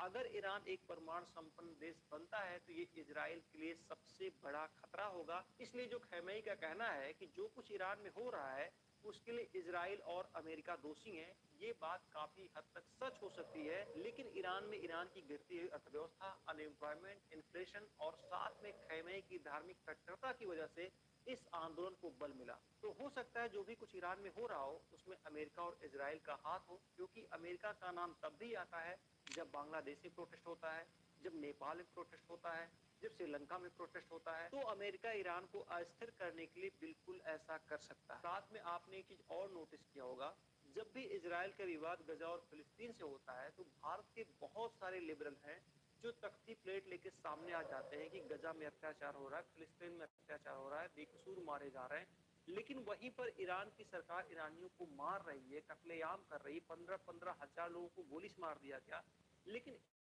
एक भी तख्ती प्लेट किसी का बाहर नहीं आया। ईरान के पूरे प्रकरण को लेके आपको क्या लगता है? क्या ईरान में जो भी कुछ हो रहा है उसके लिए सिर्फ इजराइल और अमेरिका जिम्मेदार है, या फिर ईरान की नीतियां कुछ ऐसी होती चली गई जिसकी वजह से ईरान में इतना बड़ा प्रोटेस्ट खड़ा हो गया, जिसकी वजह से खैमेनी सरकार आज बिल्कुल भी असहाय नजर आ रही है? कमेंट बॉक्स में कमेंट करके जरूर बताएं। आज के वीडियो ब्लॉग में बस इतना ही। ये वीडियो आपको कैसा लगा इसके बारे में जरूर बताएं। वीडियो को लाइक करें, चैनल को सब्सक्राइब करें। धन्यवाद। अमेरिका और इजराइल ने ऑपरेशन एपिक फ्यूरी के तहत ईरान के ऊपर अटैक कर दिया। ईरान की राजधानी के साथ साथ उसके बड़े शहरों को निशाना बनाया गया, साथ में उसके कई ऑयल रिफाइनरी के ऊपर भी हमला हुआ। इस युद्ध के शुरू होने के बाद लगातार ये कयास लगाए जा रहे हैं कि भारत में पेट्रोल और गैस के दाम बहुत तेजी से बढ़ सकते हैं। उसका सबसे बड़ा रीजन है स्ट्रेट ऑफ हॉर्मुज, क्योंकि भारत में लगभग 50 से 55% crude oil straight of Hormuz से आता है और स्ट्रेट ऑफ हॉर्मुज ईरान के बगल में है और ईरान में लगातार युद्ध की स्थिति बनी हुई है। ऐसे में ईरान स्ट्रेट ऑफ हॉर्मुज को चोक कर सकता है, वहां पर हमला कर सकता है, क्रूड ऑयल की पूरी सप्लाई को काट सकता है। अगर हम भारत और ईरान के ऑयल ट्रेड के बारे में बात करें तो ये ट्रेड ब्रिटिश काल से होता आया है और 2012 में भारत दूसरा बड़ा खरीदार देश था। लेकिन 2019 में यूएस ने ईरान के ऊपर कई सारे सैंक्शन लगा दिए, जिसकी वजह से जो ईरान के साथ हमारा ऑयल ट्रेड था वो धीरे धीरे घटता चला गया। और प्रेजेंट टाइम में ईरान भारत का क्रूड ऑयल का मेन सोर्स नहीं है। भारत क्रूड ऑयल और गैस के मामले में लगभग पूरी तरीके से आयात पर निर्भर है। 80 से 90% के आसपास क्रूड ऑयल आयात करता है और लगभग 50% गैस का आयात करता है। प्रेजेंट टाइम में भारत रूस से 35% क्रूड ऑयल लेता है, इराक से 11% लेता है, सऊदी अरेबिया से 9% लेता है, यूएई से 5 से 7% लेता है, यूएस से 6 से 8% लेता है। और ये जो 50% गैस का आयात करता है उसमें से 42% गैस सिर्फ कतर से लेता है। लेकिन भारत जितना भी क्रूड ऑयल और गैस आयात करता है उसमें से लगभग 35 से 50% क्रूड ऑयल और गैस स्ट्रेट ऑफ हॉर्मुज के रास्ते होकर भारत पहुंचते हैं, जो कि ईरान के साउथ में है और ईरान वॉर में फंसा हुआ है।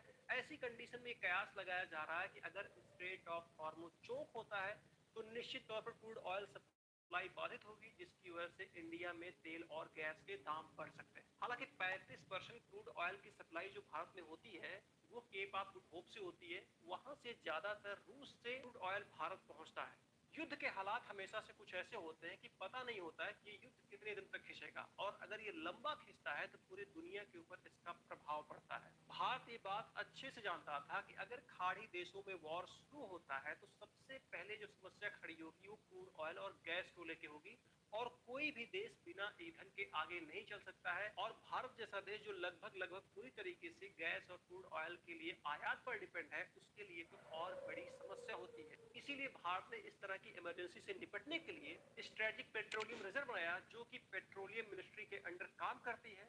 भारत ने यूएई की company Abu Dhabi national oil company के साथ समझौता किया और ये कहा कि आप अपने क्रूड ऑयल को भारत में स्टोर कर सकते हैं और पास के देशों में आप उसको बेच सकते हैं। साथ ही समझौते में भारत ने एक और लाइन जोड़ा और ये कहा कि इस क्रूड ऑयल को आप यहाँ पर स्टोर करिए, आप पास के देशों में बेचिए, लेकिन अगर कोई इमरजेंसी की कंडीशन आती है तो उस ऑयल को भारत इस्तेमाल करेगा। भारत ने इसी तरीके का समझौता सऊदी अरब के साथ भी किया है, यानी कि अगर कोई वॉर होता है, कोई इमरजेंसी की कंडीशन होती है, खाड़ी देशों में तनाव पैदा होता है और तेल की सप्लाई बंद होती है, तो ऐसी कंडीशन में जो वहां का रिजर्व भारत में किया गया है उस ऑयल को भारत अपने लिए इस्तेमाल कर सकता है।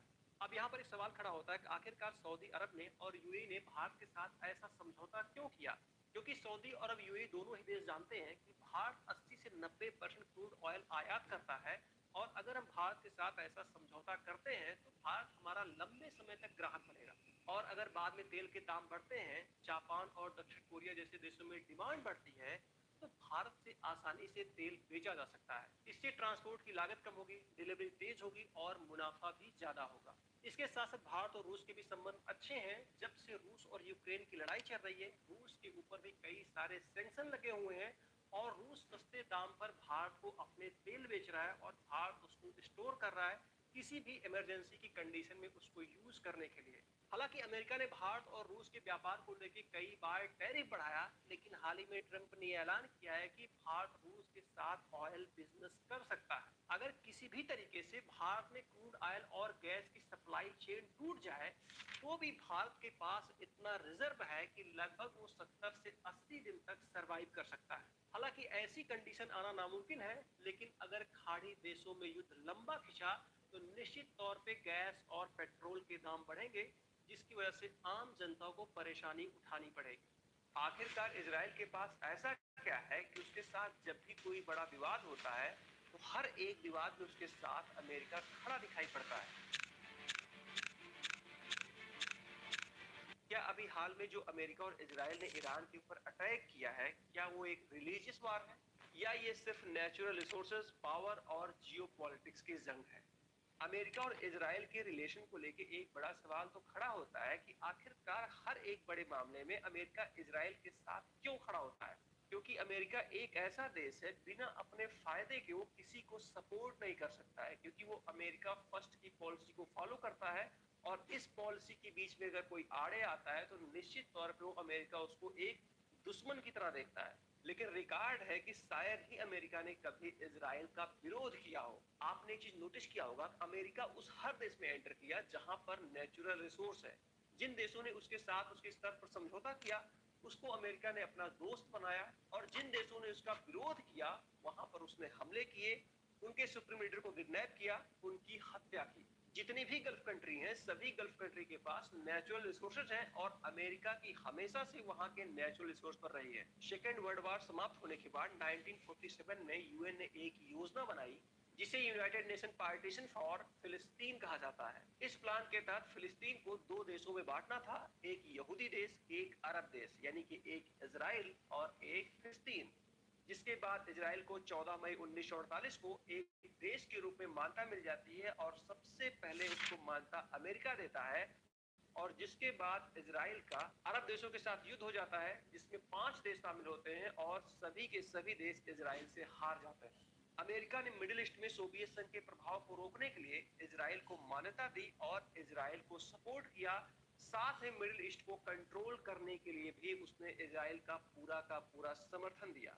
अमेरिका इजराइल का सिर्फ इतनी ही चीजों के लिए ब्लाइंड सपोर्ट नहीं करता है। इजराइल वो देश है जिसके पास पावर है, पैसा है, इंटेलिजेंस है, टेक्नोलॉजी है, जिसके कारण अमेरिका इजराइल का पूरा सपोर्ट करता है। 2025 के डाटा के अनुसार अमेरिका में लगभग 902 अरबपति थे, जिनमें से 150 से लेकर 180 यहूदी अरबपति हैं, जो कि अमेरिका के कुल अरबपतियों के 18 से 20% अरबपति यहूदी मूल के हैं।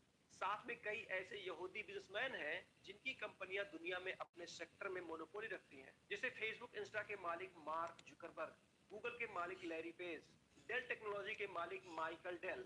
साथ में इजराइल की खुफिया एजेंसी मोसाद के बारे में कहा जाता है कि मोसाद दुनिया की सबसे ज्यादा खतरनाक खुफिया एजेंसी है और अमेरिका को जब भी जरूरत पड़ती है तो अपने किसी भी सीक्रेट मिशन में मोसाद की हेल्प जरूर लेता है। अभी हाल ही में आपने एप्स्टीन फाइल के बारे में सुना होगा। उस फाइल में तमाम दुनिया के बड़े लीडरों का नाम है जिनके कृत्य को आप ना तो सोच सकते हैं, ना ही बर्दाश्त कर सकते हैं, ना आपने कभी ऐसा सोचा होगा कि इंसान क्या अपने हवस के आगे इतना भी गिर सकता है।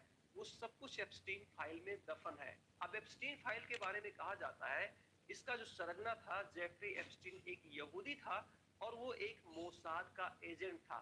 यानी कि इजराइल ने जेफरी एप्स्टीन के थ्रू दुनिया के बड़े बड़े लीडर, बड़े बड़े पावरफुल लोग सबको अपने ट्रैप में फंसाया जिससे वो कभी भी इजराइल के खिलाफ ना जा पाए। और एप्स्टीन फाइल में अमेरिका की कई बड़ी हस्तियों का नाम है। इससे ये कयास लगाया जा रहा है कि इजराइल ने सब कुछ ये इसलिए किया था कि इजराइल को ये बात पता है कि हो सकता है अमेरिका इन फ्यूचर उसका साथ छोड़ दे, तो उसके पास कुछ ऐसा रहे जिसके आधार पर वो अमेरिका को ब्लैकमेल कर सके। हालांकि ये सोशल मीडिया पे तैरती हुई कहानी है, अभी तक इसका कोई भी ऑथेंटिक सोर्स नहीं है, ना ही ये कहा जा रहा है कि ये घटना सत्य है। एक चीज आपने नोटिस किया होगा, जैसे ही अमेरिका और इजराइल ने ईरान के ऊपर एयर स्ट्राइक किया, दुनिया के कई ऐसे देश ये कहना शुरू कर दिए कि ये एक रिलीजियस वार है। भारत में तो कई लोग मार्च करने लगे, रोड पे आ गए, आंदोलन करने लगे कि ये इस्लाम के खिलाफ वार है, एक रिलीजियस वार है। क्या ये सच में एक रिलीजियस वार है? इसके पहले हमको समझना पड़ेगा कई ऐसे देश हैं जिनका रिलीजन एक है फिर भी वो कट्टर दुश्मन है। जैसे हम दुनिया के सबसे पावरफुल देश अमेरिका और रूस को ले लें, अमेरिका और रूस दोनों जगह पर जो मोस्टली रिलीजियस लोग हैं वो क्रिश्चियन है, फिर भी वो एक दूसरे के कट्टर दुश्मन है। आपने देखा ही होगा लंबे समय से यूक्रेन और रूस का वॉर चल रहा है, दोनों ही एक क्रिश्चियन देश है। इसी तरीके से हमेशा से सऊदी अरब और ईरान के बीच कॉन्फ्लिक्ट रहा है और दोनों के ही दोनों देश मुस्लिम राष्ट्र हैं। हालांकि एक शिया राष्ट्र है, एक सुन्नी राष्ट्र है।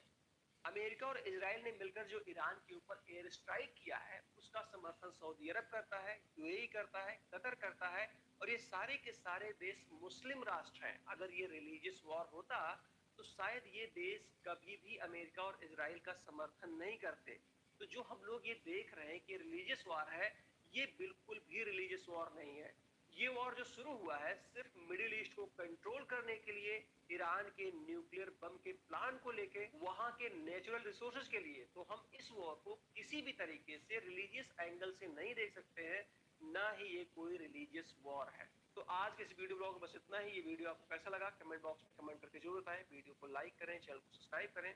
धन्यवाद। क्या अमेरिका और इजराइल के द्वारा ईरान पर अटैक करने की सिर्फ यही वजह थी कि उसे मिडिल ईस्ट को कंट्रोल करना है, वहां के नेचुरल रिसोर्सेज को कंट्रोल करना है और ईरान के न्यूक्लियर प्लांट को बर्बाद करना है? आपको याद ही होगा जब तक ईरान के ऊपर इजराइल और अमेरिका ने अटैक नहीं किया था, उससे पहले एप्स्टीन फाइल की चर्चा बहुत ज्यादा थी। ये एक ग्लोबल न्यूज बनी हुई थी और दुनिया के बड़े से बड़े हस्तियों का बैड पीआर हो रहा था। उनका जो सोशल स्टेटस था वो खराब हो रहा था और बहुत ज्यादा उनके ऊपर पब्लिक प्रेशर भी बन रहा था। 28 फरवरी को ईरान के ऊपर इजराइल और अमेरिका ने एयर स्ट्राइक कर दिया और उसके सिर्फ 10 दिन पहले यानी कि 18 फरवरी को प्रिंस एंड्रू को गिरफ्तार किया जाता है और उनके ऊपर आरोप लगता है पब्लिक ऑफिस का मिसयूज किया है। इसका खुलासा तब होता है जब 30 जनवरी को प्रिंस एंड्रू का नाम एप्स्टीन फाइल में आता है और उस फाइल से पता चलता है कि 2010 में हांगकांग, वियतनाम, सिंगापुर में जो इन्होंने यात्राएं की थी उसकी जो सीक्रेट फाइल थी उसको एप्स्टीन को इन्होंने ट्रांसफर की थी। प्रिंस एंड्रू की गिरफ्तारी का मामला 18 फरवरी का है और महज उसके एक हफ्ते बाद यानी कि 24-25 फरवरी को माइक्रोसॉफ्ट के ऑनर बिल गेट्स अपने एम्प्लॉय की एक मीटिंग बुलाते हैं, उनके साथ एक मीटिंग करते हैं और उनसे कहते हैं कि आप एप्स्टीन फाइल से संबंधित कोई भी सवाल हमसे कर सकते हैं। जिन भी लड़कियों की तस्वीर मेरे साथ वायरल हो रही है, जिनका चेहरा ब्लर कर दिया गया है, उनके साथ मेरे कोई भी गलत संबंध नहीं थे। इस इंसिडेंट से आप समझ सकते हैं अगर बिल गेट्स का संबंध एप्स्टीन से बहुत ही नॉर्मल था, इन्होंने कुछ भी ऐसा नहीं किया है जिससे इनके ऊपर कोई आरोप लगे, तो फिर इतनी बड़ी मीटिंग बुलाने की आवश्यकता क्या है, इतना ज्यादा पैनिक होने की क्या आवश्यकता है? क्योंकि कहीं न कहीं बिल गेट्स का बैड पीआर हो रहा था। बिल गेट्स का जो सोशल स्टेटस है उसको बनाए रखने के लिए कई सारी इनके लिए पीआर एजेंसियां काम करती हैं, साथ में इनके जो एनजीओ हैं वो भी काम करते हैं। इनके कई सारे एनजीओ हैं जो महिला शिक्षा के लिए काम करते हैं, महिला स्वास्थ्य के लिए काम करते हैं, गरीबी उन्मूलन के लिए काम करते हैं। तो कहीं कहीं एप्स्टीन फाइल में इनका नाम आने के बाद और इनके ऊपर जब कई सारे गंभीर आरोप लगे, इसके बाद लगातार ये सोशल मीडिया पे ट्रोल हो रहे थे, उसके बाद इनके ऊपर दबाव बढ़ा, तो अपनी छवि को सुधारने के लिए इन्होंने अपने एम्प्लॉइज को बुलाया और कहा कि आप एप्स्टीन फाइल से संबंधित कोई भी सवाल कर सकते हैं। हालांकि मेरा एप्स्टीन से संबंध रहा है, लेकिन उसके किसी भी कृत्य में मेरा कोई भी हाथ नहीं है। अमेरिका के पूर्व राष्ट्रपति बिल क्लिंटन और उनकी पत्नी हिलेरी क्लिंटन का भी नाम एप्स्टीन फाइल में आ चुका है। हाउस ओवरसाइट कमेटी बनाई गई जिसको एप्स्टीन फाइल के मामले में और दूसरे मामलों में क्लिंटन फैमिली से पूछताछ करनी थी, लेकिन क्लिंटन फैमिली बार बार इस चीज को अवॉइड कर रही थी, जिसके बाद कमेटी के चीफ जेम्स कोमर ने कहा कि अगर आप कमेटी के सामने उपस्थित नहीं होते हैं और हमारे सवालों का जवाब नहीं देते हैं तो ये अवमानना का आपके ऊपर केस लगेगा और आपकी गिरफ्तारी होगी। और ये भी घटना ईरान के ऊपर हमला होने से पहले हुई थी, यानी कि 26-27 फरवरी को हुई थी। इसी क्रम में 26 फरवरी को एक और घटना हुई थी। वर्ल्ड इकोनॉमिक फोरम के प्रेसिडेंट बोर्गे ब्रेंडे ने अपने पद से इस्तीफा दे दिया। इनका नाम भी एप्स्टीन के साथ आया, कई तस्वीरें वायरल हुई जिसमें ये पता चलता है कि कई बार एप्स्टीन के साथ डिनर शेयर किए थे और तमाम सारे इनके ऊपर आरोप लगे। इसी के साथ 27 फरवरी को एक और घटना होती है, पेंटागन और क्लाड की एक डील टूट जाती है। 27 फरवरी को पेंटागन और क्लाड के बीच एक डील उस वक्त खत्म हो गई जब पेंटागन ने ये कहा कि हमको क्लाड के एआई का पूरा एक्सेस चाहिए। उस वक्त क्लाड ने ये कह के मना कर दिया कि हम आपको पूरा एक्सेस नहीं दे सकते हैं, हम आपको ये स्वतंत्रता नहीं दे सकते हैं कि आप लोगों को सर्विलांस पर लगाइए और ना ही आप ऑटोनॉमस वेपन का यूज कर सकते। पेंटागन जो कि अमेरिका का डिफेंस ऑफिस है, जहां पे उनकी आर्मी, उनकी नेवी, उनकी एयरफोर्स बैठ के रणनीतियां बनाती हैं। अब यहाँ पर समझने वाली बात ये है कि 28 फरवरी को ईरान के ऊपर एयर स्ट्राइक होता है और मैंने आपको जितनी घटनाएं बताई हैं वो सारी की सारी घटनाएं 28 फरवरी से पहले हुई थी। अब ये सारी घटनाएं कोइंसिडेंट तो नहीं हो सकती, वो भी लगातार इतनी सारी घटनाएं। तो कहीं न कहीं दुनिया की बड़ी हस्तियों का बैड पीआर हो रहा था, एप्स्टीन फाइल की वजह से उनकी छवि खराब हो रही थी। तो एक ये बहुत बड़ा कारण है ईरान के ऊपर अटैक करने का, जिससे पूरी दुनिया का जो centre of focus Epstein file थी वो हटके ईरान वॉर हो जाए, और वही हुआ। हालांकि ईरान के ऊपर जो एयर स्ट्राइक हुआ है उसके लिए सिर्फ एप्स्टीन फाइल रीजन नहीं हो सकता है, क्योंकि उसके कॉन्फ्लिक्ट लगातार इजराइल और अमेरिका से चल रहे थे। लेकिन हो सकता है दुनिया के बड़े बड़े लीडरों का नाम एप्स्टीन फाइल में आने के बाद उनको यही सबसे सही टाइम लगा हो लोगों को डाइवर्ट करने का, पूरी दुनिया का अपने ऊपर से फोकस हटाने का। हालांकि आप क्या सोचते हैं ईरान के ऊपर अमेरिका इजराइल ने किस वजह से अटैक किया होगा, क्या कारण हो सकते हैं? क्या उसमें एक एप्स्टीन फाइल वजह है या फिर ये सिर्फ सोशल मीडिया पे चल रही कहानी है, इसमें सत्यता कुछ भी नहीं है? क्योंकि आप अगर इसके एविडेंस खोजने बैठेंगे तो आपको कोई सीधा प्रमाण नहीं मिलेगा, लेकिन कहीं न कहीं ये घटनाएं कोरिलेट होती हैं। ऐसा देश जो कभी आधुनिकता की ओर बहुत तेजी से बढ़ रहा था, लेकिन आज वही देश सड़कों पर खड़ा है अपनी ही सरकार के खिलाफ।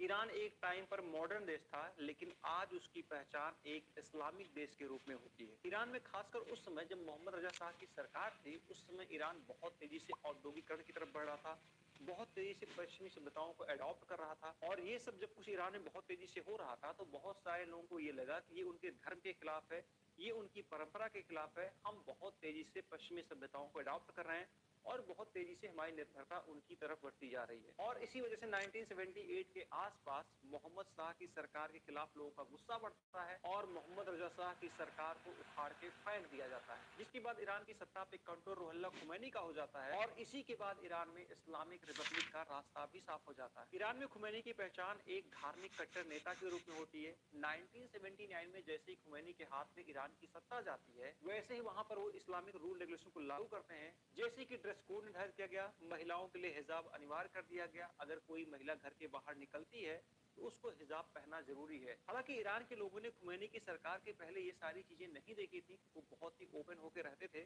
खुमैनी के आने के बाद जैसे ही ये चीजें लागू होती हैं, लोगों में असंतोष फैलता है और सरकार के शुरुआती दौरान ही इनके खिलाफ विद्रोह शुरू हो जाता है। महिलाओं के साथ साथ कई राजनीतिक पार्टियां, बहुत सारे छात्रों के संगठन खैमे के खिलाफ प्रोटेस्ट करना शुरू करते हैं। अभी कुछ दिन पहले 28 दिसंबर 2025 को ईरान की राजधानी तेहरान में आर्थिक संकट को लेकर कुछ व्यापारी आंदोलन कर रहे थे। रीजन क्या था कि ईरान की अर्थव्यवस्था में भारी गिरावट होती है, जिसकी वजह से बेरोजगारी बहुत तेजी से बढ़ती है। जो गुड्स थे, जो प्रोडक्ट थे, उनके दाम बहुत तेजी से बढ़ते हैं, इन्फ्लेशन बहुत ज्यादा होता है, जिसकी वजह से जो व्यापारी वर्ग रहता है, आम जनता रहती है, वो बहुत ज्यादा नाराज हो जाती है। साथ में जो बैंकिंग सेक्टर था उसमें ही बहुत ज्यादा गड़बड़ी देखने को मिली, जिसकी वजह से लोगों में असंतोष फैलने लगा। जो दुकानदार थे उन्होंने दुकानों को बंद कर दिया, जो आम लोग थे वो सड़क पर उतर गए और खैमनी के खिलाफ प्रोटेस्ट करना शुरू कर दिए। जब ये प्रोटेस्ट दिन पे दिन बढ़ता गया तो खैमे की गवर्नमेंट ने इस प्रोटेस्ट को दबाने की कोशिश की, जिसकी वजह से ये प्रोटेस्ट जहां तेहरान तक ही सीमित था, ये पूरे देश में फैल गया। अब इस प्रोटेस्ट के दौरान ना ही वहां की गवर्नमेंट पीछे हटने को तैयार है, ना ही वहां के आम लोग पीछे हटने को तैयार हैं, जिसकी वजह से पुलिस कार्रवाई में लगभग 2400 लोगों की जान चली गई है। ये एक सरकारी आंकड़ा है, लेकिन कई रिपोर्ट ये दावा कर रही हैं ईरान में लगभग 15 से 20 हजार लोगों को मौत के घाट उतार दिया गया। ईरान में कई जगह लोग पर्शियन झंडे को लहरा रहे हैं और कह रहे हैं कि हम पर्शियन हैं, हम कोई मुस्लिम नहीं है। ईरान की तमाम महिलाओं ने भी इस आंदोलन में हिस्सा लिया है, उन्होंने नकाब को उतार के फेंक दिया है। उनका कहना है कि हमारी संस्कृति का नकाब कभी हिस्सा ही नहीं था, ये हम पर थोपा गया है, ये हमारी ना तो संस्कृति थी ना ही ये सभ्यता। खैमेनी का कहना है कि अमेरिका और इजराइल कभी नहीं चाहते हैं कि ईरान में शांति रहे और ईरान में जो भी कुछ हो रहा है यही दोनों देश इसके जिम्मेदार हैं। अभी हाल ही में अमेरिका ने वेनेजुएला के राष्ट्रपति को गिरफ्तार कर लिया, जिसके बाद तमाम न्यूज एजेंसियां ये कयास लगा रही हैं कि अमेरिका ने ये सब कुछ वहां के नेचुरल रिसोर्सेज के लिए किया। और साथ में ईरान के लिए भी तमाम एजेंसियां ये कह रही हैं कि ईरान के पास रूस के बाद सबसे ज्यादा गैस का रिसोर्स है और उस पर अमेरिका की नजर बनी हुई है। लेकिन अमेरिका की नजर ईरान के सिर्फ नेचुरल रिसोर्सेज पर नहीं है, साथ में उसके न्यूक्लियर पावर प्लांट पर है, स्ट्रेट ऑफ हॉर्मुज पे है, जहां से 20 से 25% ऑयल का बिजनेस होता है। वहीं पर इजराइल की अपनी मंशा है। इजराइल कभी नहीं चाहता कि ईरान एक परमाणु संपन्न देश बने, क्योंकि इजराइल के कई सारे देशों के साथ विवाद है, उनमें से ईरान भी एक है।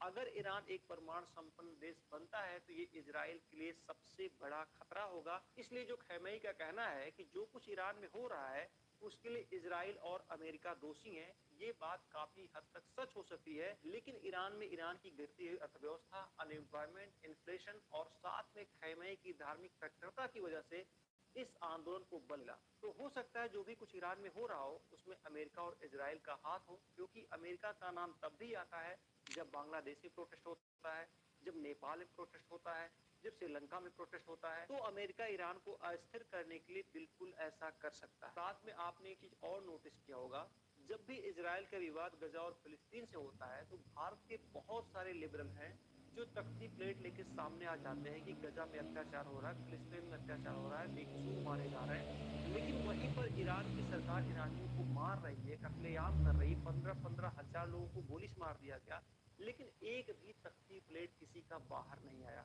ईरान के पूरे प्रकरण को लेके आपको क्या लगता है? क्या ईरान में जो भी कुछ हो रहा है उसके लिए सिर्फ इजराइल और अमेरिका जिम्मेदार है, या फिर ईरान की नीतियां कुछ ऐसी होती चली गई जिसकी वजह से ईरान में इतना बड़ा प्रोटेस्ट खड़ा हो गया, जिसकी वजह से खैमेनी सरकार आज बिल्कुल भी असहाय नजर आ रही है? कमेंट बॉक्स में कमेंट करके जरूर बताएं। आज की वीडियो ब्लॉग में बस इतना ही। ये वीडियो आपको कैसा लगा इसके बारे में जरूर बताएं। वीडियो को लाइक करें, चैनल को सब्सक्राइब करें।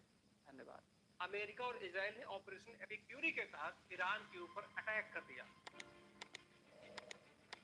ईरान की राजधानी के साथ साथ उसके बड़े शहरों को निशाना बनाया गया, साथ में उसके कई ऑयल रिफाइनरी के ऊपर भी हमला हुआ। इस इस युद्ध के शुरू होने के बाद लगातार ये कयास लगाए जा रहे हैं कि भारत में पेट्रोल और गैस के दाम बहुत तेजी से बढ़ सकते हैं। उसका सबसे बड़ा रीजन है स्ट्रेट ऑफ हॉर्मुज, क्योंकि भारत में लगभग 50 से 55% crude oil straight of Hormuz से आता है और स्ट्रेट ऑफ हॉर्मुज ईरान के बगल में है और ईरान में लगातार युद्ध की स्थिति बनी हुई है। ऐसे में ईरान स्ट्रेट ऑफ हॉर्मुज को चोक कर सकता है, वहां पर हमला कर सकता है, क्रूड ऑयल की पूरी सप्लाई को काट सकता है। अगर हम भारत और ईरान के ऑयल ट्रेड के बारे में बात करें तो ये ट्रेड ब्रिटिश काल से होता आया है और 2012 में भारत दूसरा बड़ा खरीदार देश था। लेकिन 2019 में यूएस ने ईरान के ऊपर कई सारे सैंक्शन लगा दिए, जिसकी वजह से जो ईरान के साथ हमारा ऑयल ट्रेड था वो धीरे धीरे घटता चला गया और प्रेजेंट टाइम में ईरान भारत का क्रूड ऑयल का मेन सोर्स नहीं है। भारत क्रूड ऑयल और गैस के मामले में लगभग पूरी तरीके से आयात पर निर्भर है। 80 से 90% के आसपास क्रूड ऑयल आयात करता है और लगभग 50% गैस का आयात करता है। प्रेजेंट टाइम में भारत रूस से 35% क्रूड ऑयल लेता है, इराक से 11% लेता है, सऊदी अरेबिया से 9% लेता है, यूएई से 5 से 7% लेता है, यूएस से 6 से 8% लेता है। और ये जो 50% गैस का आयात करता है उसमें से 42% गैस सिर्फ कतर से लेता है। लेकिन भारत जितना भी क्रूड ऑयल और गैस आयात करता है उसमें से लगभग 35 से 50% क्रूड ऑयल और गैस स्ट्रेट ऑफ हॉर्मुज के रास्ते होकर भारत पहुंचते हैं, जो कि ईरान के साउथ में है और ईरान वॉर में फंसा हुआ है। ऐसी कंडीशन में कयास लगाया जा रहा है कि अगर स्ट्रेट ऑफ हॉर्मुज चोक होता है तो निश्चित तौर पर क्रूड ऑयल सप्लाई बाधित होगी, जिसकी वजह से इंडिया में तेल और गैस के दाम बढ़ सकते हैं। हालांकि 35% क्रूड ऑयल की सप्लाई जो भारत में होती है वो केप ऑफ गुड होप से होती है, वहां से ज्यादातर रूस से क्रूड ऑयल भारत पहुंचता है।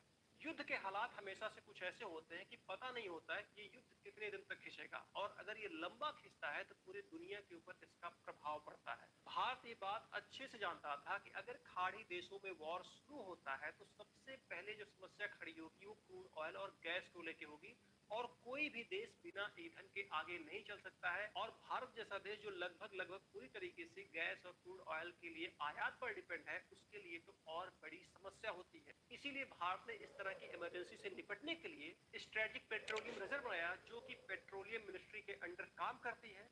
भारत ने यूएई की company Abu Dhabi national oil company के साथ समझौता किया और ये कहा कि आप अपने क्रूड ऑयल को भारत में स्टोर कर सकते हैं और पास के देशों में आप उसको बेच सकते हैं। साथ ही समझौते में भारत ने एक और लाइन जोड़ा और ये कहा कि इस क्रूड ऑयल को आप यहाँ पर स्टोर करिए, आप पास के देशों में बेचिए, लेकिन अगर कोई इमरजेंसी की कंडीशन आती है तो उस ऑयल को भारत इस्तेमाल करेगा। भारत ने इसी तरीके का समझौता सऊदी अरब के साथ भी किया है, यानी कि अगर कोई वॉर होता है, कोई इमरजेंसी की कंडीशन होती है, खाड़ी देशों में तनाव पैदा होता है और तेल की सप्लाई बंद होती है, तो ऐसे कंडीशन में जो वहां का रिजर्व भारत में किया गया है उस ऑयल को भारत अपने लिए इस्तेमाल कर सकता है।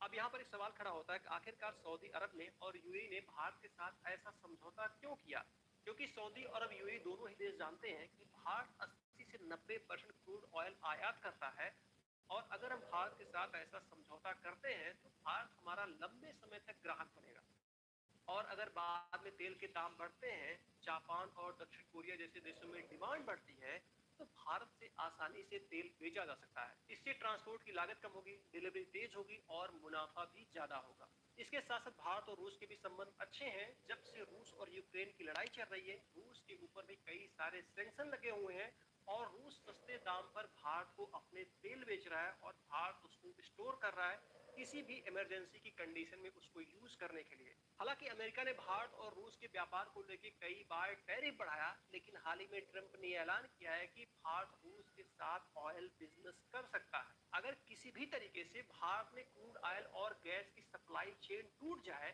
तो भी भारत के पास इतना रिजर्व है कि लगभग वो 70 से 80 दिन तक सरवाइव कर सकता है। हालांकि ऐसी कंडीशन आना नामुमकिन है, लेकिन अगर खाड़ी देशों में युद्ध लंबा खिंचा तो निश्चित तौर पे गैस और पेट्रोल के दाम बढ़ेंगे, जिसकी वजह से आम जनता को परेशानी उठानी पड़ेगी।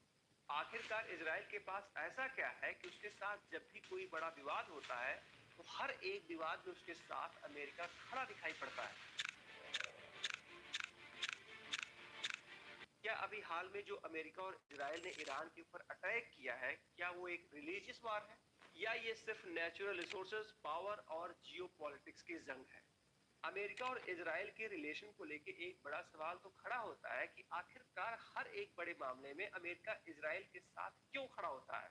क्योंकि अमेरिका एक ऐसा देश है बिना अपने फायदे के वो किसी को सपोर्ट नहीं कर सकता है, क्योंकि वो अमेरिका फर्स्ट की पॉलिसी को फॉलो करता है और इस पॉलिसी के बीच में अगर कोई आड़े आता है तो निश्चित तौर पे वो अमेरिका उसको एक दुश्मन की तरह देखता है। लेकिन रिकॉर्ड है कि शायद ही अमेरिका ने कभी इजराइल का विरोध किया हो। आपने एक चीज नोटिस किया होगा, अमेरिका उस हर देश में एंटर किया जहां पर नेचुरल रिसोर्स है।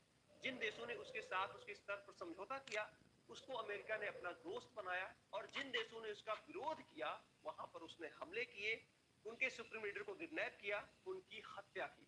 जितनी भी गल्फ कंट्री हैं, सभी गल्फ कंट्री के पास नेचुरल रिसोर्सेज हैं और अमेरिका की हमेशा से वहां के नेचुरल रिसोर्स पर रही है। सेकेंड वर्ल्ड वॉर समाप्त होने के बाद 1947 में यूएन ने एक योजना बनाई जिसे यूनाइटेड नेशन पार्टीशन फॉर फिलिस्तीन कहा जाता है। इस प्लान के तहत फिलिस्तीन को दो देशों में बांटना था, एक यहूदी देश, एक अरब देश, यानी कि एक इजराइल और एक फिलिस्तीन। जिसके बाद इजराइल को 14 मई 1948 को एक देश के रूप में मान्यता मिल जाती है और सबसे पहले इसको मान्यता अमेरिका देता है, और जिसके बाद इजराइल का अरब देशों के साथ युद्ध हो जाता है जिसमें 5 देश शामिल होते हैं और सभी के सभी देश इजराइल से हार जाते हैं। अमेरिका ने मिडिल ईस्ट में सोवियत संघ के प्रभाव को रोकने के लिए इजराइल को मान्यता दी और इजराइल को सपोर्ट किया। साथ ही मिडिल ईस्ट को कंट्रोल करने के लिए भी उसने इजराइल का पूरा समर्थन दिया। अमेरिका इजराइल का सिर्फ इतनी ही चीजों के लिए ब्लाइंड सपोर्ट नहीं करता है। इजराइल वो देश है जिसके पास पावर है, पैसा है, इंटेलिजेंस है, टेक्नोलॉजी है, जिसके कारण अमेरिका इजराइल का पूरा सपोर्ट करता है। 2025 के डाटा के अनुसार अमेरिका में लगभग 902 अरबपति थे, जिनमें से 150 से लेकर 180 यहूदी अरबपति हैं, जो कि अमेरिका के कुल अरबपतियों के 18 से 20% अरबपति यहूदी मूल के हैं। साथ में कई ऐसे यहूदी बिजनेसमैन हैं जिनकी कंपनियां दुनिया में अपने सेक्टर में मोनोपोली रखती हैं, जैसे फेसबुक इंस्टा के मालिक मार्क जुकरबर्ग, गूगल के मालिक लैरी पेज, डेल टेक्नोलॉजी के मालिक माइकल डेल। साथ में इजराइल की खुफिया एजेंसी मोसाद के बारे में कहा जाता है कि मोसाद दुनिया की सबसे ज्यादा खतरनाक खुफिया एजेंसी है और अमेरिका को जब भी जरूरत पड़ती है तो अपने किसी भी सीक्रेट मिशन में मोसाद की हेल्प जरूर लेता है।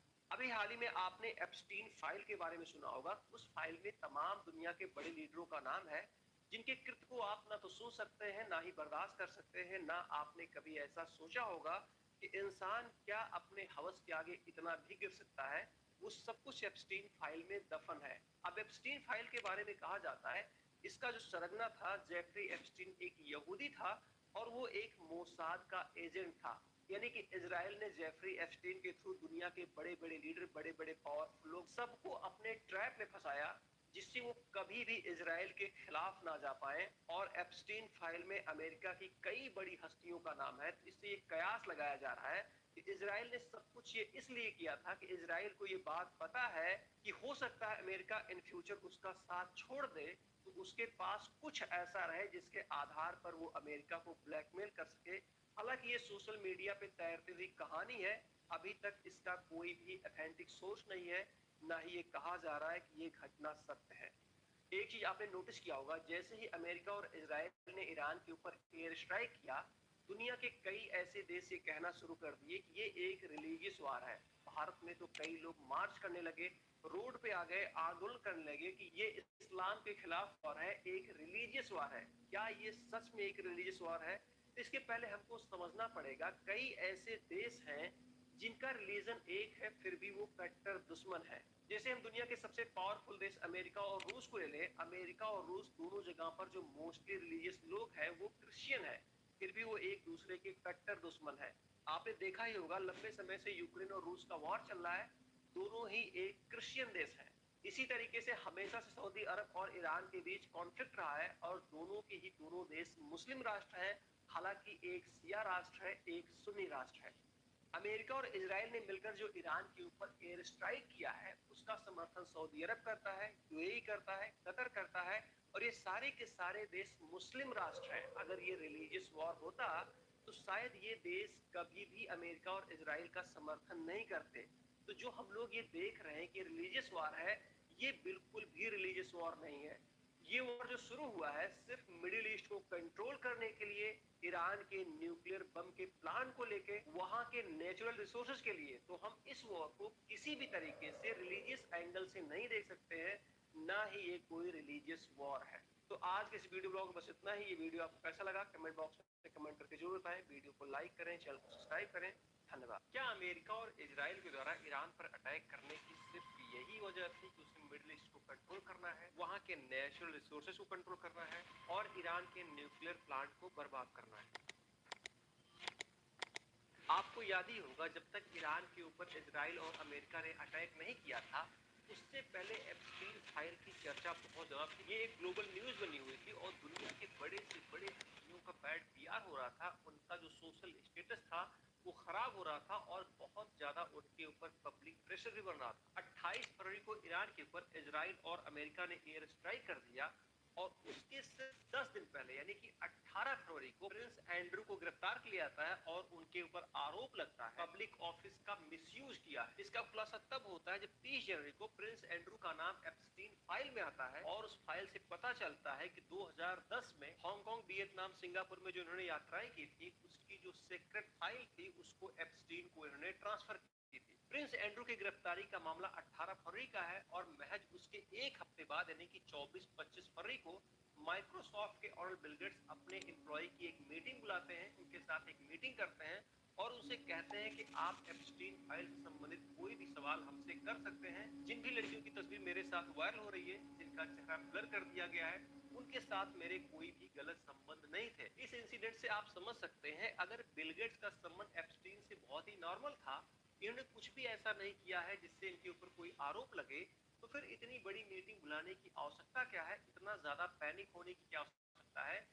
क्योंकि कहीं न कहीं बिल गेट्स का बैड पीआर हो रहा था। बिल गेट्स का जो सोशल स्टेटस है उसको बनाए रखने के लिए कई सारी इनके लिए पीआर एजेंसियां काम करती हैं, साथ में इनके जो एनजीओ हैं वो भी काम करते हैं। इनके कई सारे एनजीओ हैं जो महिला शिक्षा के लिए काम करते हैं, महिला स्वास्थ्य के लिए काम करते हैं, गरीबी उन्मूलन के लिए काम करते हैं। कहीं न कहीं एप्स्टीन फाइल में इनका नाम आने के बाद और इनके ऊपर जब कई सारे गंभीर आरोप लगे, जिसके बाद लगातार ये सोशल मीडिया पे ट्रोल हो रहे थे, उसके बाद इनके ऊपर दबाव बढ़ा, तो अपनी छवि को सुधारने के लिए इन्होंने अपने एम्प्लॉइज को बुलाया और कहा कि आप एप्स्टीन फाइल से संबंधित कोई भी सवाल कर सकते हैं।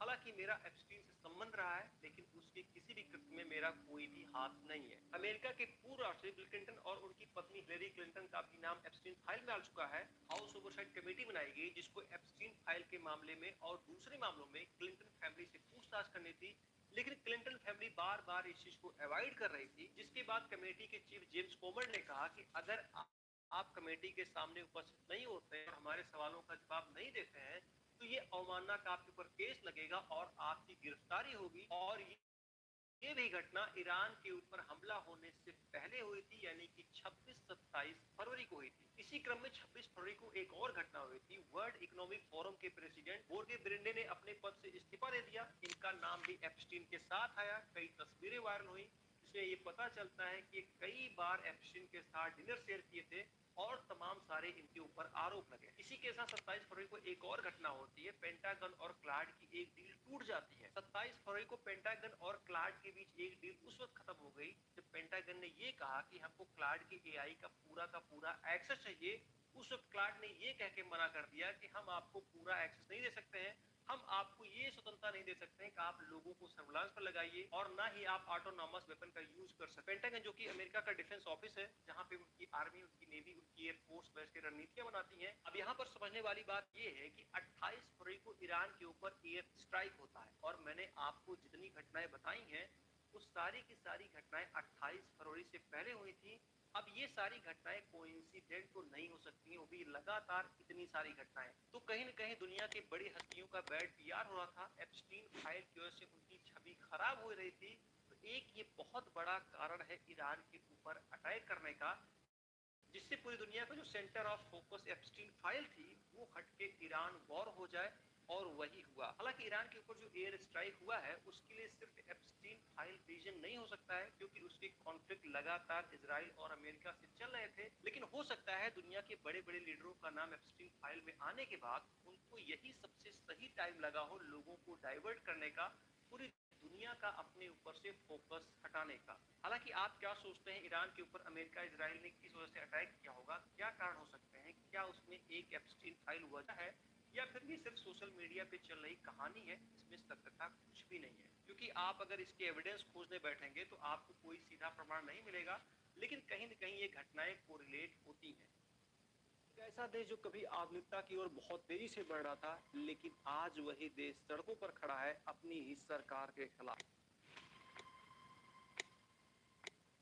ईरान एक टाइम पर मॉडर्न देश था, लेकिन आज उसकी पहचान एक इस्लामिक देश के रूप में होती है। ईरान में खासकर उस समय जब मोहम्मद रजा शाह की सरकार थी, उस समय ईरान बहुत तेजी से औद्योगिकरण की तरफ बढ़ रहा था, बहुत तेजी से पश्चिमी सभ्यताओं को अडॉप्ट कर रहा था। और ये सब जब कुछ ईरान में बहुत तेजी से हो रहा था, तो बहुत सारे लोगों को ये लगा कि ये उनके धर्म के खिलाफ है, ये उनकी परंपरा के खिलाफ है। हम बहुत तेजी से पश्चिमी सभ्यताओं को अडॉप्ट कर रहे हैं और बहुत तेजी से हमारी निर्भरता उनकी तरफ बढ़ती जा रही है। और इसी वजह से 1978 के आसपास मोहम्मद शाह की सरकार के खिलाफ लोगों का गुस्सा बढ़ता है और मोहम्मद रजा शाह की सरकार को उखाड़ के फेंक दिया जाता है, जिसके बाद ईरान की सत्ता पे कंट्रोल रुहुल्लाह खुमैनी का हो जाता है। और इसी के बाद ईरान में इस्लामिक रिपब्लिक का रास्ता भी साफ हो जाता है। ईरान में खुमैनी की पहचान एक धार्मिक कट्टर नेता के रूप में होती है। 1979 में जैसे ही खुमैनी के हाथ में ईरान की सत्ता जाती है, वैसे ही वहां पर वो इस्लामिक रूल रेगुलेशन को लागू करते हैं। जैसे कि ड्रेस कोड निर्धारित किया गया, महिलाओं के लिए हिजाब अनिवार्य कर दिया गया। अगर कोई महिला घर के बाहर निकलती है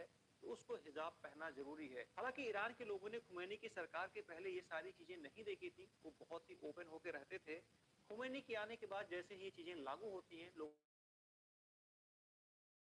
सरकार के शुरुआती दौरान ही इनके खिलाफ विद्रोह शुरू हो जाता है। महिलाओं के साथ साथ कई राजनीतिक पार्टियां, बहुत सारे छात्रों के संगठन खैमे के खिलाफ प्रोटेस्ट करना शुरू करते हैं। अभी कुछ दिन पहले 28 दिसंबर 2025 को ईरान की राजधानी तेहरान में आर्थिक संकट को लेकर कुछ व्यापारी आंदोलन कर रहे थे। रीजन क्या था कि ईरान की अर्थव्यवस्था में भारी गिरावट होती है, जिसकी वजह से बेरोजगारी बहुत तेजी से बढ़ती है। जो गुड्स थे, जो प्रोडक्ट थे, उनके दाम बहुत तेजी से बढ़ते हैं, इन्फ्लेशन बहुत ज्यादा होता है, जिसकी वजह से जो व्यापारी वर्ग रहता है, आम जनता रहती है, वो बहुत ज्यादा नाराज हो जाती है। साथ में जो बैंकिंग सेक्टर था, उसमें ही बहुत ज्यादा गड़बड़ी देखने को मिली, जिसकी वजह से लोगों में असंतोष फैलने लगा। जो दुकानदार थे, उन्होंने दुकानों को बंद कर दिया। जो आम लोग थे, वो सड़क पर उतर गए और खैमनी के खिलाफ प्रोटेस्ट करना शुरू कर दिए। जब ये प्रोटेस्ट दिन पे दिन बढ़ता गया, तो खैमे की गवर्नमेंट ने इस प्रोटेस्ट को दबाने की कोशिश की, जिसकी वजह से ये प्रोटेस्ट जहां तेहरान तक ही सीमित था, ये पूरे देश में फैल गया। अब इस प्रोटेस्ट के दौरान ना ही वहां की गवर्नमेंट पीछे हटने को तैयार है, ना ही वहां के आम लोग पीछे हटने को तैयार हैं, जिसकी वजह से पुलिस कार्रवाई में लगभग 2400 लोगों की जान चली गई है। ये एक सरकारी आंकड़ा है, लेकिन कई रिपोर्ट ये दावा कर रही हैं, ईरान में लगभग 15 से 20 हजार लोगों को मौत के घाट उतार दिया गया। ईरान में कई जगह लोग पर्शियन झंडे को लहरा रहे हैं और कह रहे हैं कि हम पर्शियन हैं, हम कोई मुस्लिम नहीं है। ईरान की तमाम महिलाओं ने भी इस आंदोलन में हिस्सा लिया है। उन्होंने नकाब को उतार कर फेंक दिया है। उनका कहना है कि हमारी संस्कृति का नकाब कभी हिस्सा ही नहीं था, ये हम पर थोपा गया है। ये हमारी ना तो संस्कृति थी, ना ही ये सभ्यता। खैमेई का कहना है कि अमेरिका और इजराइल कभी नहीं चाहते हैं कि ईरान में शांति रहे, और ईरान में जो भी कुछ हो रहा है, यही दोनों देश इसके जिम्मेदार हैं। अभी हाल ही में अमेरिका ने वेनेजुएला के राष्ट्रपति को गिरफ्तार कर लिया, जिसके बाद तमाम न्यूज एजेंसियां ये कयास लगा रही हैं कि अमेरिका ने ये सब कुछ वहां के नेचुरल रिसोर्सेज के लिए किया। और साथ में ईरान के लिए भी तमाम एजेंसियां ये कह रही हैं कि ईरान के पास रूस के बाद सबसे ज्यादा गैस का रिसोर्स है और उस पर अमेरिका की नजर बनी हुई है। लेकिन अमेरिका की नजर ईरान के सिर्फ नेचुरल रिसोर्सेज पर नहीं है, साथ में उसके न्यूक्लियर पावर प्लांट पर है, स्ट्रेट ऑफ हॉर्मुज पे है, जहां से 20 से 25% ऑयल का बिजनेस होता है। वहीं पर इजराइल की अपनी मंशा है। इजराइल कभी नहीं चाहता कि ईरान एक परमाणु संपन्न देश बने, क्योंकि इजराइल के कई सारे देशों के साथ विवाद है, उनमें से ईरान भी एक है। अगर ईरान एक परमाणु संपन्न देश बनता है, तो ये इजराइल के लिए सबसे बड़ा खतरा होगा। इसलिए जो खैमेई का कहना है कि जो कुछ ईरान में हो रहा है, उसके लिए इजराइल और अमेरिका दोषी हैं, ये बात काफी हद तक सच हो सकती है। लेकिन ईरान में ईरान की गिरती हुई अर्थव्यवस्था, अनएम्प्लॉयमेंट, इन्फ्लेशन और साथ में खैमेई की धार्मिक कट्टरता की वजह से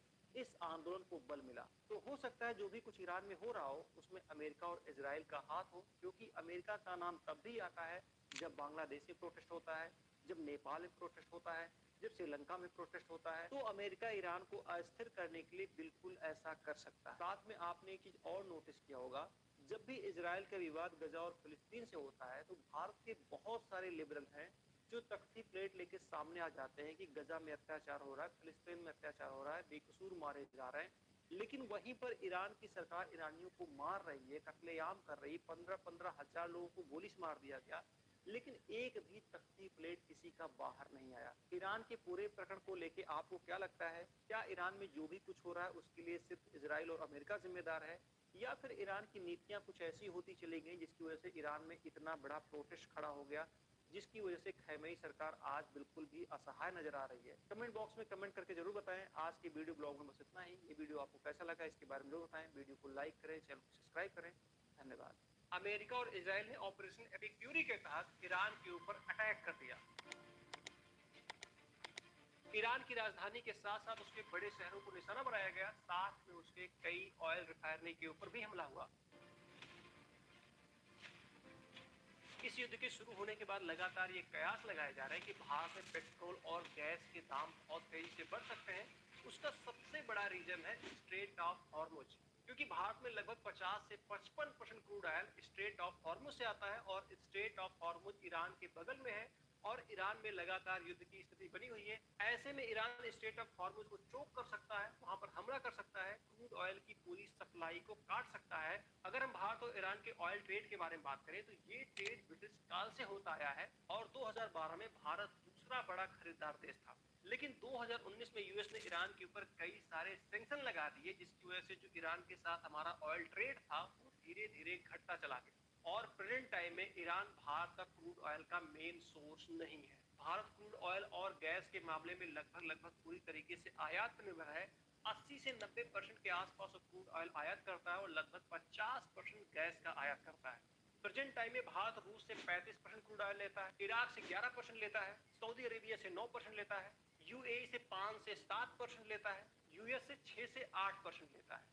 और ये जो 50% गैस का आयात करता है उसमें से 42% गैस सिर्फ कतर से लेता है। लेकिन भारत जितना भी क्रूड ऑयल और गैस आयात करता है उसमें से लगभग 35 से 50% क्रूड ऑयल और गैस स्ट्रेट ऑफ हॉर्मुज के रास्ते होकर भारत पहुंचते हैं, जो कि ईरान के साउथ में है और ईरान वॉर में फंसा हुआ है। ऐसी कंडीशन में कयास लगाया जा रहा है कि अगर स्ट्रेट ऑफ हॉर्मुज चोक होता है तो निश्चित तौर पर क्रूड ऑयल सप्लाई बाधित होगी, जिसकी वजह से इंडिया में तेल और गैस के दाम बढ़ सकते हैं। हालांकि 35% क्रूड ऑयल की सप्लाई जो भारत में होती है वो केप ऑफ गुड होप से होती है, वहां से ज्यादातर रूस से क्रूड ऑयल भारत पहुंचता है।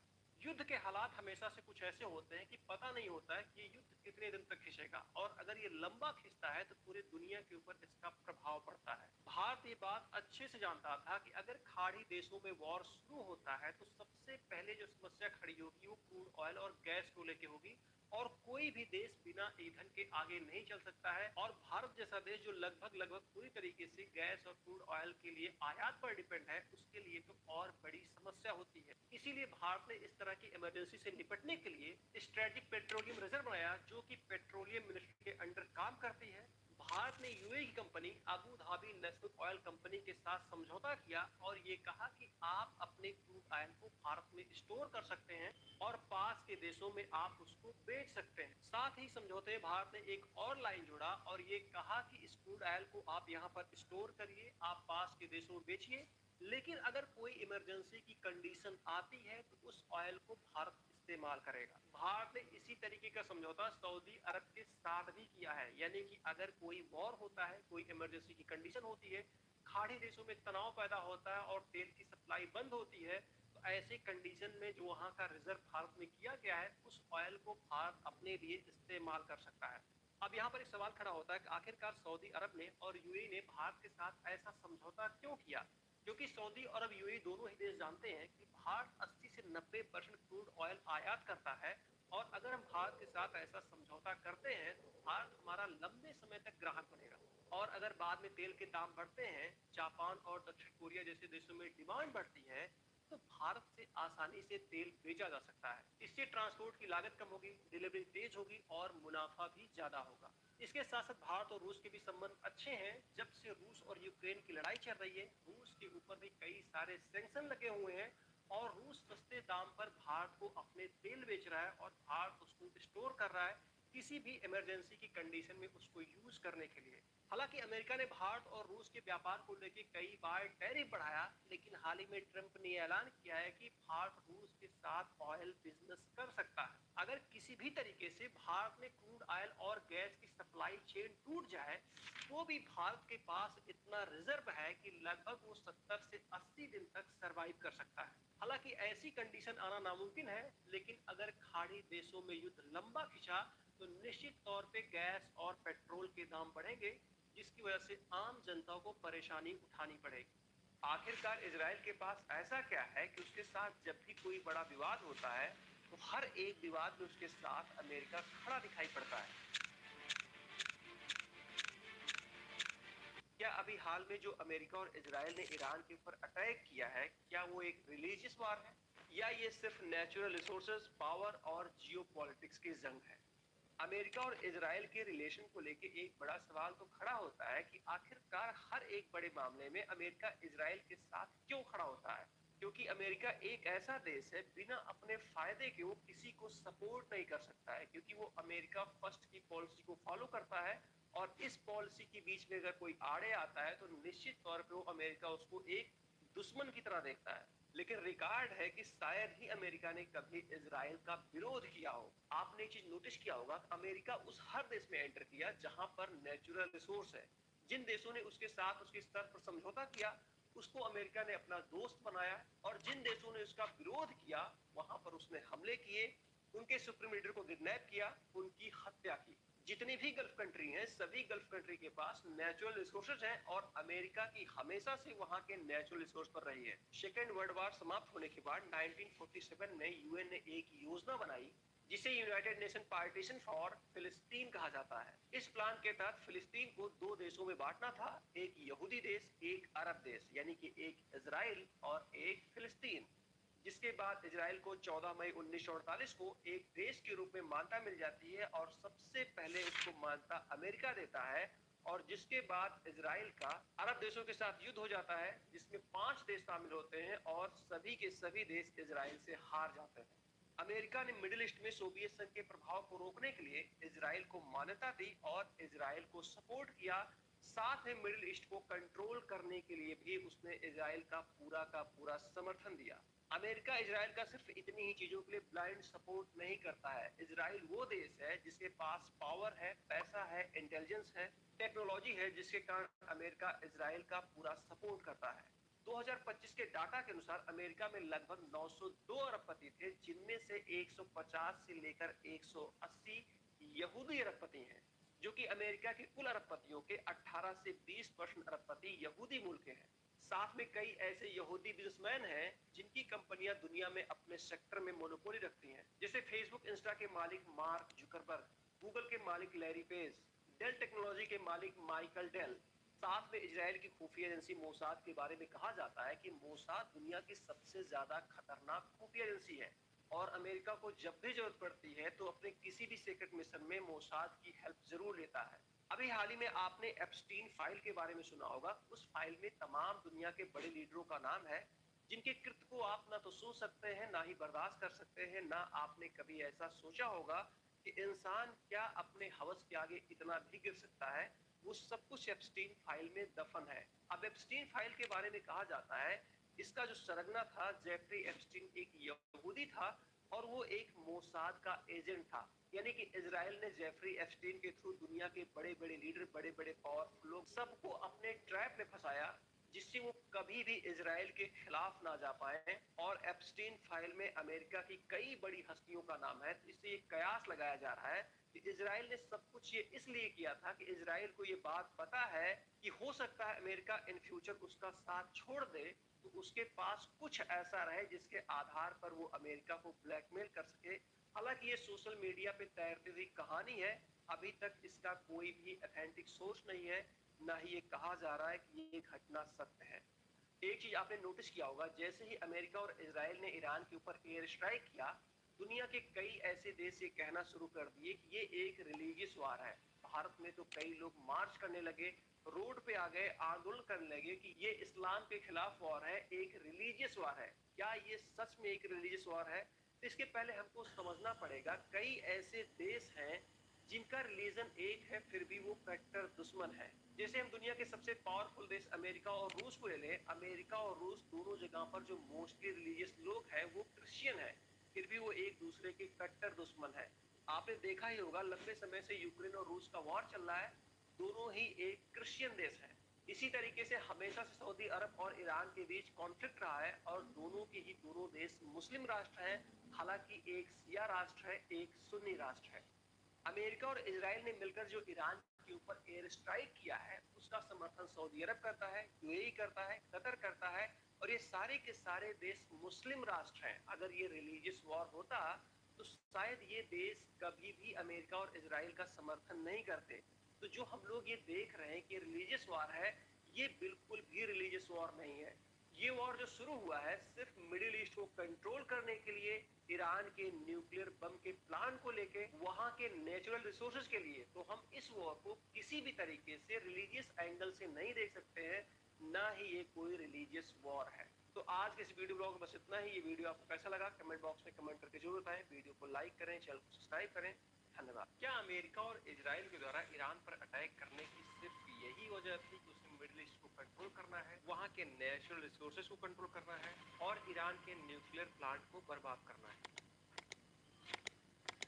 आपको याद ही होगा जब तक ईरान के ऊपर इजराइल और अमेरिका ने अटैक नहीं किया था, उससे पहले एप्स्टीन फाइल की चर्चा बहुत ज्यादा थी। ये एक ग्लोबल न्यूज बनी हुई थी और दुनिया के बड़े से बड़े चीजों का बैड पीआर हो रहा था, उनका जो सोशल स्टेटस था वो खराब हो रहा था और बहुत ज्यादा उनके ऊपर पब्लिक प्रेशर भी बन रहा था। 28 फरवरी को ईरान के ऊपर इजराइल और अमेरिका ने एयर स्ट्राइक कर दिया और उसके सिर्फ 10 दिन पहले यानी कि 18 फरवरी को प्रिंस एंड्रू को गिरफ्तार किया जाता है और उनके ऊपर आरोप लगता है पब्लिक ऑफिस का मिसयूज किया है। इसका खुलासा तब होता है जब 30 जनवरी को प्रिंस एंड्रू का नाम एप्स्टीन फाइल में आता है और उस फाइल से पता चलता है कि 2010 में हांगकांग, वियतनाम, सिंगापुर में जो इन्होंने यात्राएं की थी उसकी जो सीक्रेट फाइल थी उसको एप्स्टीन को इन्होंने ट्रांसफर की थी। प्रिंस एंड्रू की गिरफ्तारी का मामला 18 फरवरी का है और महज उसके एक हफ्ते बाद यानी कि 24-25 फरवरी को माइक्रोसॉफ्ट के ऑर्डर बिल गेट्स अपने एम्प्लॉय की एक मीटिंग बुलाते हैं, उनके साथ एक मीटिंग करते हैं और उनसे कहते हैं कि आप एप्स्टीन फाइल से संबंधित कोई भी सवाल हमसे कर सकते हैं।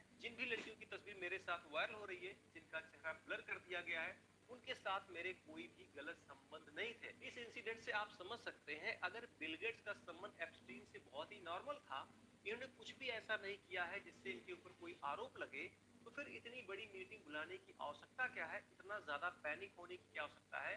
क्योंकि कहीं न कहीं बिल गेट्स का बैड पीआर हो रहा था। बिल गेट्स का जो सोशल स्टेटस है उसको बनाए रखने के लिए कई सारी इनके लिए पीआर एजेंसियां काम करती हैं, साथ में इनके जो एनजीओ हैं वो भी काम करते हैं। इनके कई सारे एनजीओ हैं जो महिला शिक्षा के लिए काम करते हैं, महिला स्वास्थ्य के लिए काम करते हैं, गरीबी उन्मूलन के लिए काम करते हैं। तो कहीं न कहीं एप्स्टीन फाइल में इनका नाम आने के बाद और इनके ऊपर जब कई सारे गंभीर आरोप लगे, जिसके बाद लगातार ये सोशल मीडिया पे ट्रोल हो रहे थे, उसके बाद इनके ऊपर दबाव बढ़ा, तो अपनी छवि को सुधारने के लिए इन्होंने अपने एम्प्लॉइज को बुलाया और कहा कि आप एप्स्टीन फाइल से संबंधित कोई भी सवाल कर सकते हैं। हालांकि मेरा एप्स्टीन से संबंध रहा है, लेकिन उसके किसी भी कृत्य में मेरा कोई भी हाथ नहीं है। अमेरिका के पूर्व राष्ट्रपति बिल क्लिंटन और उनकी पत्नी हिलेरी क्लिंटन का भी नाम एप्स्टीन फाइल में आ चुका है। हाउस ओवरसाइट कमेटी बनाई गई जिसको एप्स्टीन फाइल के मामले में और दूसरे मामलों में क्लिंटन फैमिली से पूछताछ करनी थी, लेकिन क्लिंटन फैमिली बार बार इस चीज को अवॉइड कर रही थी। जिसके बाद कमेटी के चीफ जेम्स कोमर ने कहा कि अगर आप कमेटी के सामने उपस्थित नहीं होते हैं और हमारे सवालों का जवाब नहीं देते हैं तो ये अवमानना का आपके ऊपर केस लगेगा और आपकी गिरफ्तारी होगी। और ये भी घटना ईरान के ऊपर हमला होने से पहले हुई थी, यानी कि 26-27 फरवरी को हुई थी। इसी क्रम में 26 फरवरी को एक और घटना हुई थी। वर्ल्ड इकोनॉमिक फोरम के प्रेसिडेंट बोर्गे ब्रेंडे ने अपने पद से इस्तीफा दे दिया। इनका नाम भी एप्स्टीन के साथ आया, कई तस्वीरें वायरल हुई जिसमें ये पता चलता है कि कई बार एप्स्टीन के साथ डिनर शेयर किए थे और तमाम सारे इनके ऊपर आरोप लगे। इसी के साथ 27 फरवरी को एक और घटना होती है, पेंटागन और क्लाड की एक डील टूट जाती है। 27 फरवरी को पेंटागन और क्लाड के बीच एक डील उस वक्त खत्म हो गई जब पेंटागन ने ये कहा कि हमको क्लाड के एआई का पूरा एक्सेस चाहिए। उस वक्त क्लाड ने ये कह के मना कर दिया कि हम आपको पूरा एक्सेस नहीं दे सकते हैं, हम आपको ये स्वतंत्रता नहीं दे सकते हैं कि आप लोगों को सर्विलांस पर लगाइए और ना ही आप ऑटोनॉमस वेपन का यूज कर सकते। पेंटागन जो कि अमेरिका का डिफेंस ऑफिस है, जहां पे उनकी आर्मी, उनकी नेवी, उनकी एयरफोर्स बैठ के रणनीतियां बनाती हैं। अब यहाँ पर समझने वाली बात ये है कि 28 फरवरी को ईरान के ऊपर एयर स्ट्राइक होता है और मैंने आपको जितनी घटनाएं बताई हैं वो सारी की सारी घटनाएं 28 फरवरी से पहले हुई थी। अब ये सारी घटनाएं कोइंसिडेंट तो नहीं हो सकती हैं, वो भी लगातार इतनी सारी घटनाएं। तो कहीं न कहीं दुनिया की बड़ी हस्तियों का बैड पीआर हो रहा था, एप्स्टीन फाइल की वजह से उनकी छवि खराब हो रही थी। तो एक ये बहुत बड़ा कारण है ईरान के ऊपर अटैक करने का, जिससे पूरी दुनिया का जो centre of focus Epstein file थी वो हटके ईरान वॉर हो जाए, और वही हुआ। हालांकि ईरान के ऊपर जो एयर स्ट्राइक हुआ है उसके लिए सिर्फ एप्स्टीन फाइल रीजन नहीं हो सकता है, क्योंकि उसके कॉन्फ्लिक्ट लगातार इजराइल और अमेरिका से चल रहे थे। लेकिन हो सकता है दुनिया के बड़े बड़े लीडरों का नाम एप्स्टीन फाइल में आने के बाद उनको यही सबसे सही टाइम लगा हो लोगों को डाइवर्ट करने का, पूरी दुनिया का अपने ऊपर से फोकस हटाने का। हालांकि आप क्या सोचते हैं, ईरान के ऊपर अमेरिका इजराइल ने किस वजह से अटैक किया होगा? क्या कारण हो सकते हैं? क्या उसमें एक एप्स्टीन फाइल वजह है, या फिर ये सिर्फ सोशल मीडिया पे चल रही कहानी है, इसमें सत्यता कुछ भी नहीं है? क्योंकि आप अगर इसके एविडेंस खोजने बैठेंगे तो आपको कोई सीधा प्रमाण नहीं मिलेगा, लेकिन कहीं न कहीं ये घटनाएं कोरिलेट होती है। एक ऐसा देश जो कभी आधुनिकता की ओर बहुत तेजी से बढ़ रहा था, लेकिन आज वही देश सड़कों पर खड़ा है अपनी ही सरकार के खिलाफ। ईरान एक टाइम पर मॉडर्न देश था, लेकिन आज उसकी पहचान एक इस्लामिक देश के रूप में होती है। ईरान में खासकर उस समय जब मोहम्मद रजा शाह की सरकार थी, उस समय ईरान बहुत तेजी से औद्योगिकरण की तरफ बढ़ रहा था, बहुत तेजी से पश्चिमी सभ्यताओं को अडॉप्ट कर रहा था। और ये सब जब कुछ ईरान में बहुत तेजी से हो रहा था तो बहुत सारे लोगों को ये लगा कि ये उनके धर्म के खिलाफ है, ये उनकी परंपरा के खिलाफ है। हम बहुत तेजी से पश्चिमी सभ्यताओं को अडॉप्ट कर रहे हैं और बहुत तेजी से हमारी निर्भरता उनकी तरफ बढ़ती जा रही है। और इसी वजह से 1978 के आसपास मोहम्मद शाह की सरकार के खिलाफ लोगों का गुस्सा बढ़ता है और मोहम्मद रजा शाह की सरकार को उखाड़ के फेंक दिया जाता है, जिसके बाद ईरान की सत्ता पे कंट्रोल रुहुल्लाह खुमैनी का हो जाता है और इसी के बाद ईरान में इस्लामिक रिपब्लिक का रास्ता भी साफ हो जाता है। ईरान में खुमैनी की पहचान एक धार्मिक कट्टर नेता के रूप में होती है। 1979 में जैसे ही खुमैनी के हाथ में ईरान की सत्ता जाती है, वैसे ही वहां पर वो इस्लामिक रूल रेगुलेशन को लागू करते हैं, जैसे कि ड्रेस कोड निर्धारित किया गया, महिलाओं के लिए हिजाब अनिवार्य कर दिया गया। अगर कोई महिला घर के बाहर निकलती है तो उसको हिजाब पहनना जरूरी है। हालांकि ईरान के लोगों ने खुमैनी की सरकार के पहले ये सारी चीजें नहीं देखी थी, वो बहुत ही ओपन होकर रहते थे। खुमैनी के आने के बाद जैसे ही ये चीजें लागू होती हैं, लोगों में असंतोष फैलता है और सरकार के शुरुआती दौरान ही इनके खिलाफ विद्रोह शुरू हो जाता है। महिलाओं के साथ साथ कई राजनीतिक पार्टियां, बहुत सारे छात्रों के संगठन खैमे के खिलाफ प्रोटेस्ट करना शुरू करते हैं। अभी कुछ दिन पहले 28 दिसंबर 2025 को ईरान की राजधानी तेहरान में आर्थिक संकट को लेकर कुछ व्यापारी आंदोलन कर रहे थे। रीजन क्या था कि ईरान की अर्थव्यवस्था में भारी गिरावट होती है, जिसकी वजह से बेरोजगारी बहुत तेजी से बढ़ती है। जो गुड्स थे, जो प्रोडक्ट थे, उनके दाम बहुत तेजी से बढ़ते हैं, इन्फ्लेशन बहुत ज्यादा होता है, जिसकी वजह से जो व्यापारी वर्ग रहता है, आम जनता रहती है, वो बहुत ज्यादा नाराज हो जाती है। साथ में जो बैंकिंग सेक्टर था उसमें भी बहुत ज्यादा गड़बड़ी देखने को मिली, जिसकी वजह से लोगों में असंतोष फैलने लगा। जो दुकानदार थे उन्होंने दुकानों को बंद कर दिया, जो आम लोग थे वो सड़क पर उतर गए और खैमनी के खिलाफ प्रोटेस्ट करना शुरू कर दिए। जब ये प्रोटेस्ट दिन पे दिन बढ़ता गया तो खैमे की गवर्नमेंट ने इस प्रोटेस्ट को दबाने की कोशिश की, जिसकी वजह से ये प्रोटेस्ट जहां तेहरान तक ही सीमित था, ये पूरे देश में फैल गया। अब इस प्रोटेस्ट के दौरान ना ही वहां की गवर्नमेंट पीछे हटने को तैयार है, ना ही वहां के आम लोग पीछे हटने को तैयार हैं, जिसकी वजह से पुलिस कार्रवाई में लगभग 2400 लोगों की जान चली गई है। ये एक सरकारी आंकड़ा है, लेकिन कई रिपोर्ट ये दावा कर रही हैं ईरान में लगभग 15 से 20 हजार लोगों को मौत के घाट उतार दिया गया। ईरान में कई जगह लोग पर्शियन झंडे को लहरा रहे हैं और कह रहे हैं कि हम पर्शियन हैं, हम कोई मुस्लिम नहीं है। ईरान की तमाम महिलाओं ने भी इस आंदोलन में हिस्सा लिया है, उन्होंने नकाब को उतार कर फेंक दिया है। उनका कहना है कि हमारी संस्कृति का नकाब कभी हिस्सा ही नहीं था, ये हम पर थोपा गया है, ये हमारी ना तो संस्कृति थी ना ही ये सभ्यता थी। खैमेई का कहना है कि अमेरिका और इजराइल कभी नहीं चाहते हैं कि ईरान में शांति रहे और ईरान में जो भी कुछ हो रहा है यही दोनों देश इसके जिम्मेदार हैं। अभी हाल ही में अमेरिका ने वेनेजुएला के राष्ट्रपति को गिरफ्तार कर लिया, जिसके बाद तमाम न्यूज एजेंसियां ये कयास लगा रही हैं कि अमेरिका ने ये सब कुछ वहां के नेचुरल रिसोर्सेज के लिए किया। और साथ में ईरान के लिए भी तमाम एजेंसियां ये कह रही हैं कि ईरान के पास रूस के बाद सबसे ज्यादा गैस का रिसोर्स है, और उस पर अमेरिका की नजर बनी हुई है। लेकिन अमेरिका की नजर ईरान के सिर्फ नेचुरल रिसोर्सेज पर नहीं है, साथ में उसके न्यूक्लियर पावर प्लांट पर है, स्ट्रेट ऑफ हॉर्मुज पे है, जहां से 20 से 25% ऑयल का बिजनेस होता है। वहीं पर इजराइल की अपनी मंशा है। इजराइल कभी नहीं चाहता कि ईरान एक परमाणु संपन्न देश बने, क्योंकि इजराइल के कई सारे देशों के साथ विवाद है, उनमें से ईरान भी एक है। अगर ईरान एक परमाणु संपन्न देश बनता है तो ये इजराइल के लिए सबसे बड़ा खतरा होगा। इसलिए जो खैमेई का कहना है कि जो कुछ ईरान में हो रहा है उसके लिए इजराइल और अमेरिका दोषी हैं, ये बात काफी हद तक सच हो सकती है। लेकिन ईरान में ईरान की गिरती हुई अर्थव्यवस्था, अनएम्प्लॉयमेंट, इन्फ्लेशन और साथ में खैमेई की धार्मिक कट्टरता की वजह से इस आंदोलन को बल मिला। तो हो सकता है जो भी कुछ ईरान में हो रहा हो उसमें अमेरिका और इजराइल का हाथ हो, क्योंकि अमेरिका का नाम तब भी आता है जब बांग्लादेश में प्रोटेस्ट होता है, जब नेपाल में प्रोटेस्ट होता है, जब श्रीलंका में प्रोटेस्ट होता है। तो अमेरिका ईरान को अस्थिर करने के लिए बिल्कुल ऐसा कर सकता है। साथ में आपने एक चीज और नोटिस किया होगा, जब भी इजराइल का विवाद गजा और फिलिस्तीन से होता है तो भारत के बहुत सारे लिबरल हैं जो तख्ती प्लेट लेके सामने आ जाते हैं कि गजा में अत्याचार हो रहा है, फिलिस्तीन में अत्याचार हो रहा है, बेकसूर मारे जा रहे हैं।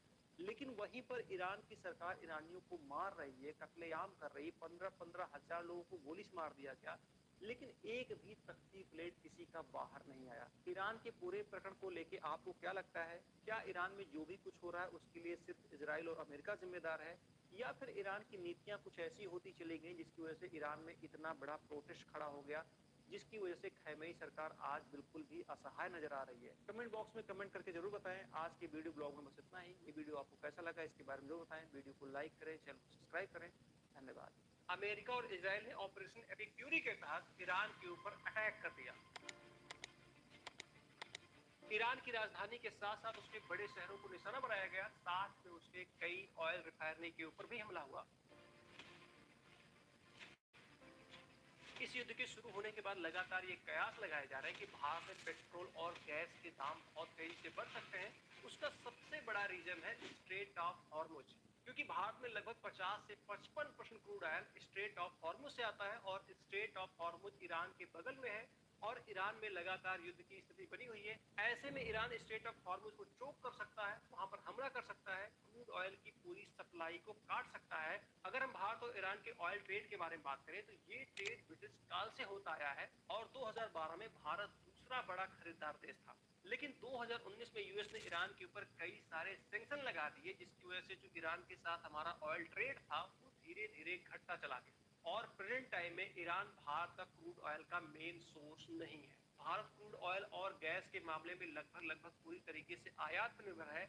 80 से 90% के आसपास क्रूड ऑयल आयात करता है और लगभग 50% गैस का आयात करता है। प्रेजेंट टाइम में भारत रूस से 35% क्रूड ऑयल लेता है, इराक से 11% लेता है, सऊदी अरेबिया से 9% लेता है, यूएई से 5 से 7% लेता है, यूएस से 6 से 8% लेता है। और ये जो 50% गैस का आयात करता है उसमें से 42% गैस सिर्फ कतर से लेता है। लेकिन भारत जितना भी क्रूड ऑयल और गैस आयात करता है उसमें से लगभग 35 से 50% क्रूड ऑयल और गैस स्ट्रेट ऑफ हॉर्मुज के रास्ते होकर भारत पहुंचते हैं, जो कि ईरान के साउथ में है और ईरान वॉर में फंसा हुआ है। ऐसी कंडीशन में कयास लगाया जा रहा है कि अगर स्ट्रेट ऑफ हॉर्मुज चोक होता है तो निश्चित तौर पर क्रूड ऑयल सप्लाई बाधित होगी, जिसकी वजह से इंडिया में तेल और गैस के दाम बढ़ सकते हैं। हालांकि 35% क्रूड ऑयल की सप्लाई जो भारत में होती है वो केप ऑफ गुड होप से होती है, वहां से ज्यादातर रूस से क्रूड ऑयल भारत पहुंचता है। युद्ध के हालात हमेशा से कुछ ऐसे होते हैं कि पता नहीं होता है कि युद्ध कितने दिन तक खिंचेगा और अगर ये लंबा खिंचता है तो पूरी दुनिया के ऊपर इसका प्रभाव पड़ता है। भारत ये बात अच्छे से जानता था कि अगर खाड़ी देशों में वॉर शुरू होता है तो सबसे पहले जो समस्या खड़ी होगी वो क्रूड ऑयल और गैस को लेके होगी और कोई भी देश बिना ईंधन के आगे नहीं चल सकता है। और भारत जैसा देश जो लगभग पूरी तरीके से गैस और क्रूड ऑयल के लिए आयात पर डिपेंड है, उसके लिए तो और बड़ी समस्या होती है। इसीलिए भारत ने इस तरह की इमरजेंसी से निपटने के लिए स्ट्रेटेजिक पेट्रोलियम रिजर्व बनाया, जो कि पेट्रोलियम मिनिस्ट्री के अंडर काम करती है। भारत ने यूएई की company Abu Dhabi national oil company के साथ समझौता किया और ये कहा कि आप अपने क्रूड ऑयल को भारत में स्टोर कर सकते हैं और पास के देशों में आप उसको बेच सकते हैं। साथ ही समझौते में भारत ने एक और लाइन जोड़ा और ये कहा कि इस क्रूड ऑयल को आप यहाँ पर स्टोर करिए, आप पास के देशों में बेचिए, लेकिन अगर कोई इमरजेंसी की कंडीशन आती है तो उस ऑयल को भारत इस्तेमाल करेगा। भारत ने इसी तरीके का समझौता सऊदी अरब के साथ भी किया है, यानी कि अगर कोई वॉर होता है, कोई इमरजेंसी की कंडीशन होती है, खाड़ी देशों में तनाव पैदा होता है और तेल की सप्लाई बंद होती है, तो ऐसी कंडीशन में जो वहां का रिजर्व भारत में किया गया है, उस ऑयल को भारत अपने लिए इस्तेमाल कर सकता है। अब यहाँ पर एक सवाल खड़ा होता है कि आखिरकार सऊदी अरब ने और यूएई ने भारत के साथ ऐसा समझौता क्यों किया? क्योंकि सऊदी अरब यूएई दोनों ही देश जानते हैं कि भारत 80 से 90% क्रूड ऑयल आयात करता है, और अगर हम भारत के साथ ऐसा समझौता करते हैं तो भारत हमारा लंबे समय तक ग्राहक बनेगा। और अगर बाद में तेल के दाम बढ़ते हैं, जापान और दक्षिण कोरिया जैसे देशों में डिमांड बढ़ती है, तो भारत से आसानी से तेल बेचा जा सकता है। इससे ट्रांसपोर्ट की लागत कम होगी, डिलीवरी तेज होगी और मुनाफा भी ज्यादा होगा। इसके साथ साथ भारत और रूस के भी संबंध अच्छे हैं। जब से रूस और यूक्रेन की लड़ाई चल रही है, रूस के ऊपर भी कई सारे सैंक्शन लगे हुए हैं और रूस सस्ते दाम पर भारत को अपने तेल बेच रहा है और भारत उसको स्टोर कर रहा है किसी भी इमरजेंसी की कंडीशन में उसको यूज करने के लिए। हालांकि अमेरिका ने भारत और रूस के व्यापार को लेकर कई बार टैरिफ बढ़ाया, लेकिन हाल ही में ट्रंप ने ऐलान किया है कि भारत रूस के साथ ऑयल बिजनेस कर सकता है। अगर किसी भी तरीके से भारत में क्रूड ऑयल और गैस की सप्लाई चेन टूट जाए, तो भी भारत के पास इतना रिजर्व है कि लगभग वो 70 से 80 दिन तक सरवाइव कर सकता है। हालांकि ऐसी कंडीशन आना नामुमकिन है, लेकिन अगर खाड़ी देशों में युद्ध लंबा खिंचा तो निश्चित तौर पे गैस और पेट्रोल के दाम बढ़ेंगे, जिसकी वजह से आम जनता को परेशानी उठानी पड़ेगी। आखिरकार इजराइल के पास ऐसा क्या है कि उसके साथ जब भी कोई बड़ा विवाद होता है, तो हर एक विवाद में उसके साथ अमेरिका खड़ा दिखाई पड़ता है। क्या अभी हाल में जो अमेरिका और इजराइल ने ईरान के ऊपर अटैक किया है, क्या वो एक रिलीजियस वार है, या ये सिर्फ नेचुरल रिसोर्सेज, पावर और जियोपॉलिटिक्स की जंग है? अमेरिका और इजराइल के रिलेशन को लेके एक बड़ा सवाल तो खड़ा होता है कि आखिरकार हर एक बड़े मामले में अमेरिका इजराइल के साथ क्यों खड़ा होता है? क्योंकि अमेरिका एक ऐसा देश है, बिना अपने फायदे के वो किसी को सपोर्ट नहीं कर सकता है, क्योंकि वो अमेरिका फर्स्ट की पॉलिसी को फॉलो करता है। और इस पॉलिसी के बीच में अगर कोई आड़े आता है तो निश्चित तौर पे वो अमेरिका उसको एक दुश्मन की तरह देखता है। लेकिन रिकॉर्ड है कि शायद ही अमेरिका ने कभी इजराइल का विरोध किया हो। आपने एक चीज नोटिस किया होगा, अमेरिका उस हर देश में एंटर किया जहां पर नेचुरल रिसोर्स है। जिन देशों ने उसके साथ उसके स्तर पर समझौता किया, उसको अमेरिका ने अपना दोस्त बनाया, और जिन देशों ने उसका विरोध किया, वहां पर उसने हमले किए, उनके सुप्रीम लीडर को किडनैप किया, उनकी हत्या की। जितनी भी गल्फ कंट्री हैं, सभी गल्फ कंट्री के पास नेचुरल रिसोर्सेज हैं, और अमेरिका की हमेशा से वहां के नेचुरल रिसोर्स पर रही है। सेकेंड वर्ल्ड वॉर समाप्त होने के बाद 1947 में यूएन ने एक योजना बनाई जिसे यूनाइटेड नेशन पार्टीशन फॉर फिलिस्तीन कहा जाता है। इस प्लान के तहत फिलिस्तीन को दो देशों में बांटना था, एक यहूदी देश, एक अरब देश, यानी कि एक इजराइल और एक फिलिस्तीन। जिसके बाद इजराइल को 14 मई 1948 को एक देश के रूप में मान्यता मिल जाती है, और सबसे पहले इसको मान्यता अमेरिका देता है।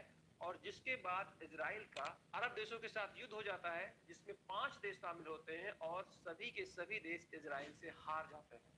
अमेरिका ने मिडिल ईस्ट में सोवियत संघ के प्रभाव को रोकने के लिए इजराइल को मान्यता दी और इजराइल को सपोर्ट किया।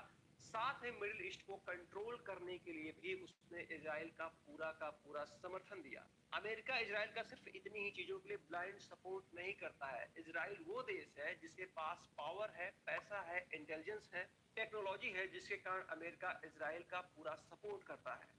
2025 के डाटा के अनुसार अमेरिका में लगभग 902 अरबपति थे, जिनमें से 150 से लेकर 180 यहूदी अरबपति हैं, जो कि अमेरिका के कुल अरबपतियों के 18 से 20% अरबपति यहूदी मूल के हैं। साथ में कई ऐसे यहूदी बिजनेसमैन हैं जिनकी कंपनियां दुनिया में अपने सेक्टर में मोनोपोली रखती हैं, जैसे फेसबुक इंस्टा के मालिक मार्क जुकरबर्ग, गूगल के मालिक लैरी पेज, डेल टेक्नोलॉजी के मालिक माइकल डेल। साथ में इजराइल की खुफिया एजेंसी मोसाद के बारे में कहा जाता है कि मोसाद दुनिया की सबसे ज्यादा खतरनाक खुफिया एजेंसी है, और अमेरिका को जब भी जरूरत पड़ती है तो अपने किसी भी सीक्रेट मिशन में मोसाद की हेल्प जरूर लेता है। अभी हाल ही में आपने एप्स्टीन फाइल के बारे में सुना होगा। उस फाइल में तमाम दुनिया के बड़े लीडरों का नाम है, जिनके कृत्य को आप ना तो सुन सकते हैं, ना ही बर्दाश्त कर सकते हैं। ना आपने कभी ऐसा सोचा होगा कि इंसान क्या अपने हवस के आगे इतना भी गिर सकता है। वो सब कुछ एप्स्टीन फाइल में दफन है। अब एप्स्टीन फाइल के बारे में कहा जाता है, इसका जो सरगना था जेफरी एप्स्टीन एक यहूदी था, और वो एक मोसाद का एजेंट था। यानी कि इजराइल ने जेफरी एप्स्टीन के थ्रू दुनिया के बड़े बड़े लीडर, बड़े बड़े पावरफुल लोग सबको अपने ट्रैप में फंसाया, जिससे वो कभी भी इजराइल के खिलाफ ना जा पाए। और एप्स्टीन फाइल में अमेरिका की कई बड़ी हस्तियों का नाम है। इससे ये कयास लगाया जा रहा है कि इजराइल ने सब कुछ ये इसलिए किया था कि इजराइल को ये बात पता है कि हो सकता है अमेरिका इन फ्यूचर उसका साथ छोड़ दे, तो उसके पास कुछ ऐसा रहे जिसके आधार पर वो अमेरिका को ब्लैकमेल कर सके। हालांकि ये सोशल मीडिया पे तैरती हुई कहानी है, अभी तक इसका कोई भी ऑथेंटिक सोर्स नहीं है, ना ही ये कहा जा रहा है कि ये घटना सत्य है। एक चीज आपने नोटिस किया होगा, जैसे ही अमेरिका और इजराइल ने ईरान के ऊपर एयर स्ट्राइक किया, दुनिया के कई ऐसे देश ये कहना शुरू कर दिए कि ये एक रिलीजियस वार है। भारत में तो कई लोग मार्च करने लगे, रोड पे आ गए, आंदोलन करने लगे कि ये इस्लाम के खिलाफ वॉर है, एक रिलीजियस वार है। क्या ये सच में एक रिलीजियस वार है? तो इसके पहले हमको समझना पड़ेगा, कई ऐसे देश हैं जिनका रिलीजन एक है, फिर भी वो कट्टर दुश्मन है। जैसे हम दुनिया के सबसे पावरफुल देश अमेरिका और रूस को ले लें, अमेरिका और रूस दोनों जगह पर जो मोस्टली रिलीजियस लोग हैं वो क्रिश्चियन है, फिर भी वो एक दूसरे के कट्टर दुश्मन है। आपने देखा ही होगा, लंबे समय से यूक्रेन और रूस का वॉर चल रहा है, दोनों ही एक क्रिश्चियन देश है। इसी तरीके से हमेशा से सऊदी अरब और ईरान के बीच कॉन्फ्लिक्ट रहा है, और दोनों के ही दोनों देश मुस्लिम राष्ट्र हैं। हालांकि एक शिया राष्ट्र है, एक सुन्नी राष्ट्र है। अमेरिका और इजराइल ने मिलकर जो ईरान के ऊपर एयर स्ट्राइक किया है, उसका समर्थन सऊदी अरब करता है, यूएई करता है, कतर करता है, और ये सारे के सारे देश मुस्लिम राष्ट्र हैं। अगर ये रिलीजियस वॉर होता तो शायद ये देश कभी भी अमेरिका और इजराइल का समर्थन नहीं करते। तो जो हम लोग ये देख रहे हैं कि रिलीजियस वॉर है, ये बिल्कुल भी रिलीजियस वॉर नहीं है। ये वॉर जो शुरू हुआ है सिर्फ मिडिल ईस्ट को कंट्रोल करने के लिए, ईरान के न्यूक्लियर बम के प्लान को लेके, वहां के नेचुरल रिसोर्सेज के लिए। तो हम इस वॉर को किसी भी तरीके से रिलीजियस एंगल से नहीं देख सकते हैं, ना ही ये कोई रिलीजियस वॉर है। तो आज के इस वीडियो ब्लॉग में बस इतना ही। ये वीडियो आपको कैसा लगा कमेंट बॉक्स में कमेंट करके जरूर बताएं। वीडियो को लाइक करें, चैनल को सब्सक्राइब करें। धन्यवाद। क्या अमेरिका और इजराइल के द्वारा ईरान पर अटैक करने की सिर्फ यही वजह थी कि उसे मिडिल ईस्ट को कंट्रोल करना है, वहां के नेचुरल रिसोर्सेज को कंट्रोल करना है और ईरान के न्यूक्लियर प्लांट को बर्बाद करना है? आपको याद ही होगा, जब तक ईरान के ऊपर इजराइल और अमेरिका ने अटैक नहीं किया था, उससे पहले एप्स्टीन फाइल की चर्चा बहुत ज्यादा थी। ये एक ग्लोबल न्यूज बनी हुई थी और दुनिया के बड़े से बड़े हस्तियों का बैड पीआर हो रहा था, उनका जो सोशल स्टेटस था वो खराब हो रहा था और बहुत ज्यादा उनके ऊपर पब्लिक प्रेशर भी बन रहा था। 28 फरवरी को ईरान के ऊपर इजराइल और अमेरिका ने एयर स्ट्राइक कर दिया, और उसके सिर्फ 10 दिन पहले यानी कि 18 फरवरी को प्रिंस एंड्रू को गिरफ्तार किया जाता है और उनके ऊपर आरोप लगता है पब्लिक ऑफिस का मिसयूज किया है। इसका खुलासा तब होता है जब 30 जनवरी को प्रिंस एंड्रू का नाम एप्स्टीन फाइल में आता है, और उस फाइल से पता चलता है कि 2010 में हांगकांग, वियतनाम, सिंगापुर में जो इन्होंने यात्राएं की थी, उसकी जो सीक्रेट फाइल थी उसको एप्स्टीन को इन्होंने ट्रांसफर की थी। प्रिंस एंड्रू की गिरफ्तारी का मामला 18 फरवरी का है, और महज उसके एक हफ्ते बाद यानी कि 24-25 फरवरी को माइक्रोसॉफ्ट के ऑनर बिल गेट्स अपने एम्प्लॉय की एक मीटिंग बुलाते हैं, उनके साथ एक मीटिंग करते हैं और उनसे कहते हैं कि आप एप्स्टीन फाइल से संबंधित कोई भी सवाल हमसे कर सकते हैं। जिन भी लड़कियों की तस्वीर मेरे साथ वायरल हो रही है, जिनका चेहरा ब्लर कर दिया गया है, उनके साथ मेरे कोई भी गलत संबंध नहीं थे। इस इंसिडेंट से आप समझ सकते हैं, अगर बिल गेट्स का संबंध एप्स्टीन से बहुत ही नॉर्मल था, इन्होंने कुछ भी ऐसा नहीं किया है जिससे इनके ऊपर कोई आरोप लगे, तो फिर इतनी बड़ी मीटिंग बुलाने की आवश्यकता क्या है, इतना ज्यादा पैनिक होने की क्या आवश्यकता है? क्योंकि कहीं न कहीं बिल गेट्स का बैड पीआर हो रहा था। बिल गेट्स का जो सोशल स्टेटस है उसको बनाए रखने के लिए कई सारी इनके लिए पीआर एजेंसियां काम करती हैं, साथ में इनके जो एनजीओ हैं वो भी काम करते हैं। इनके कई सारे एनजीओ हैं जो महिला शिक्षा के लिए काम करते हैं, महिला स्वास्थ्य के लिए काम करते हैं, गरीबी उन्मूलन के लिए काम करते हैं। तो कहीं न कहीं एप्स्टीन फाइल में इनका नाम आने के बाद और इनके ऊपर जब कई सारे गंभीर आरोप लगे, इसके बाद लगातार ये सोशल मीडिया पे ट्रोल हो रहे थे, उसके बाद इनके ऊपर दबाव बढ़ा, तो अपनी छवि को सुधारने के लिए इन्होंने अपने एम्प्लॉइज को बुलाया और कहा कि आप एप्स्टीन फाइल से संबंधित कोई भी सवाल कर सकते हैं। हालांकि मेरा एप्स्टीन से संबंध रहा है, लेकिन उसके किसी भी कृत्य में मेरा कोई भी हाथ नहीं है। अमेरिका के पूर्व राष्ट्रपति बिल क्लिंटन और उनकी पत्नी हिलेरी क्लिंटन का भी नाम एप्स्टीन फाइल में आ चुका है। हाउस ओवरसाइट कमेटी बनाई गई जिसको एप्स्टीन फाइल के मामले में और दूसरे मामलों में क्लिंटन फैमिली से पूछताछ करनी थी, लेकिन क्लिंटन फैमिली बार बार इस चीज को अवॉइड कर रही थी, जिसके बाद कमेटी के चीफ जेम्स कोमर ने कहा कि अगर आप कमेटी के सामने उपस्थित नहीं होते हैं और हमारे सवालों का जवाब नहीं देते हैं, तो ये अवमानना का आपके ऊपर केस लगेगा और आपकी गिरफ्तारी होगी। और ये भी घटना ईरान के ऊपर हमला होने से पहले हुई थी, यानी कि 26-27 फरवरी को हुई थी। इसी क्रम में 26 फरवरी को एक और घटना हुई थी। वर्ल्ड इकोनॉमिक फोरम के प्रेसिडेंट बोर्गे ब्रेंडे ने अपने पद से इस्तीफा दे दिया। इनका नाम भी एप्स्टीन के साथ आया। कई तस्वीरें वायरल हुई जिसमें ये पता चलता है कि कई बार एप्स्टीन के साथ डिनर शेयर किए थे और तमाम सारे इनके ऊपर आरोप लगे। इसी के साथ 27 फरवरी को एक और घटना होती है। पेंटागन और क्लाड की एक डील टूट जाती है। 27 फरवरी को पेंटागन और क्लाड के बीच एक डील उस वक्त खत्म हो गई जब पेंटागन ने ये कहा कि हमको क्लाड के एआई का पूरा एक्सेस चाहिए। उस वक्त क्लाड ने ये कह के मना कर दिया कि हम आपको पूरा एक्सेस नहीं दे सकते हैं, हम आपको ये स्वतंत्रता नहीं दे सकते हैं कि आप लोगों को सर्विलांस पर लगाइए और ना ही आप ऑटोनॉमस वेपन का यूज कर सकते। पेंटागन जो कि अमेरिका का डिफेंस ऑफिस है, जहां पे उनकी आर्मी, उनकी नेवी, उनकी एयरफोर्स बैठ के रणनीतियां बनाती हैं। अब यहाँ पर समझने वाली बात ये है कि 28 फरवरी को ईरान के ऊपर एयर स्ट्राइक होता है और मैंने आपको जितनी घटनाएं बताई हैं वो सारी की सारी घटनाएं 28 फरवरी से पहले हुई थी। अब ये सारी घटनाएं कोइंसिडेंट तो नहीं हो सकती, वो भी लगातार इतनी सारी घटनाएं। तो कहीं न कहीं दुनिया की बड़ी हस्तियों का बैड पीआर हो रहा था। एप्स्टीन फाइल की वजह से उनकी छवि खराब हो रही थी। तो एक ये बहुत बड़ा कारण है ईरान के ऊपर अटैक करने का, जिससे पूरी दुनिया का जो centre of focus Epstein file थी वो हटके ईरान वॉर हो जाए, और वही हुआ। हालांकि ईरान के ऊपर जो एयर स्ट्राइक हुआ है उसके लिए सिर्फ एप्स्टीन फाइल रीजन नहीं हो सकता है, क्योंकि उसके कॉन्फ्लिक्ट लगातार इजराइल और अमेरिका से चल रहे थे। लेकिन हो सकता है दुनिया के बड़े बड़े लीडरों का नाम एप्स्टीन फाइल में आने के बाद उनको यही सबसे सही टाइम लगा हो लोगों को डाइवर्ट करने का, पूरी दुनिया का अपने ऊपर से फोकस हटाने का। हालांकि आप क्या सोचते हैं ईरान के ऊपर अमेरिका इजराइल ने किस वजह से अटैक किया होगा? क्या कारण हो सकते हैं? क्या उसमें एक एप्स्टीन फाइल वजह है, या फिर ये सिर्फ सोशल मीडिया पे चल रही कहानी है, इसमें सत्यता कुछ भी नहीं है? क्योंकि आप अगर इसके एविडेंस खोजने बैठेंगे तो आपको कोई सीधा प्रमाण नहीं मिलेगा, लेकिन कहीं न कहीं ये घटनाएं कोरिलेट होती हैं। एक ऐसा देश जो कभी आधुनिकता की ओर बहुत तेजी से बढ़ रहा था, लेकिन आज वही देश सड़कों पर खड़ा है अपनी ही सरकार के खिलाफ।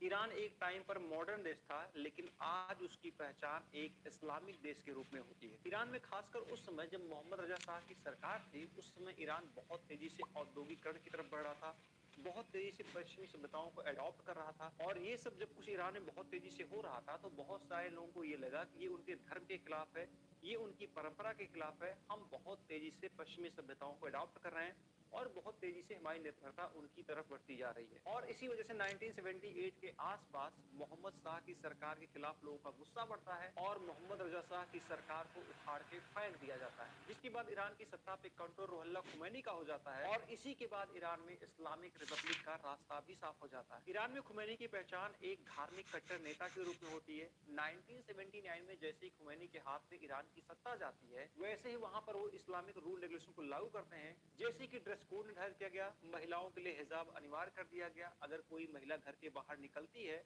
तो उसको हिजाब पहनना जरूरी है। हालांकि ईरान के लोगों ने खुमैनी की सरकार के पहले ये सारी चीजें नहीं देखी थी, वो बहुत ही ओपन होकर रहते थे। खुमैनी के आने के बाद जैसे ही ये चीजें लागू होती हैं, लोगों में असंतोष फैलता है और सरकार के शुरुआती दौरान ही इनके खिलाफ विद्रोह शुरू हो जाता है। महिलाओं के साथ साथ कई राजनीतिक पार्टियां, बहुत सारे छात्रों के संगठन खैमे के खिलाफ प्रोटेस्ट करना शुरू करते हैं। अभी कुछ दिन पहले 28 दिसंबर 2025 को ईरान की राजधानी तेहरान में आर्थिक संकट को लेकर कुछ व्यापारी आंदोलन कर रहे थे। रीजन क्या था कि ईरान की अर्थव्यवस्था में भारी गिरावट होती है, जिसकी वजह से बेरोजगारी बहुत तेजी से बढ़ती है।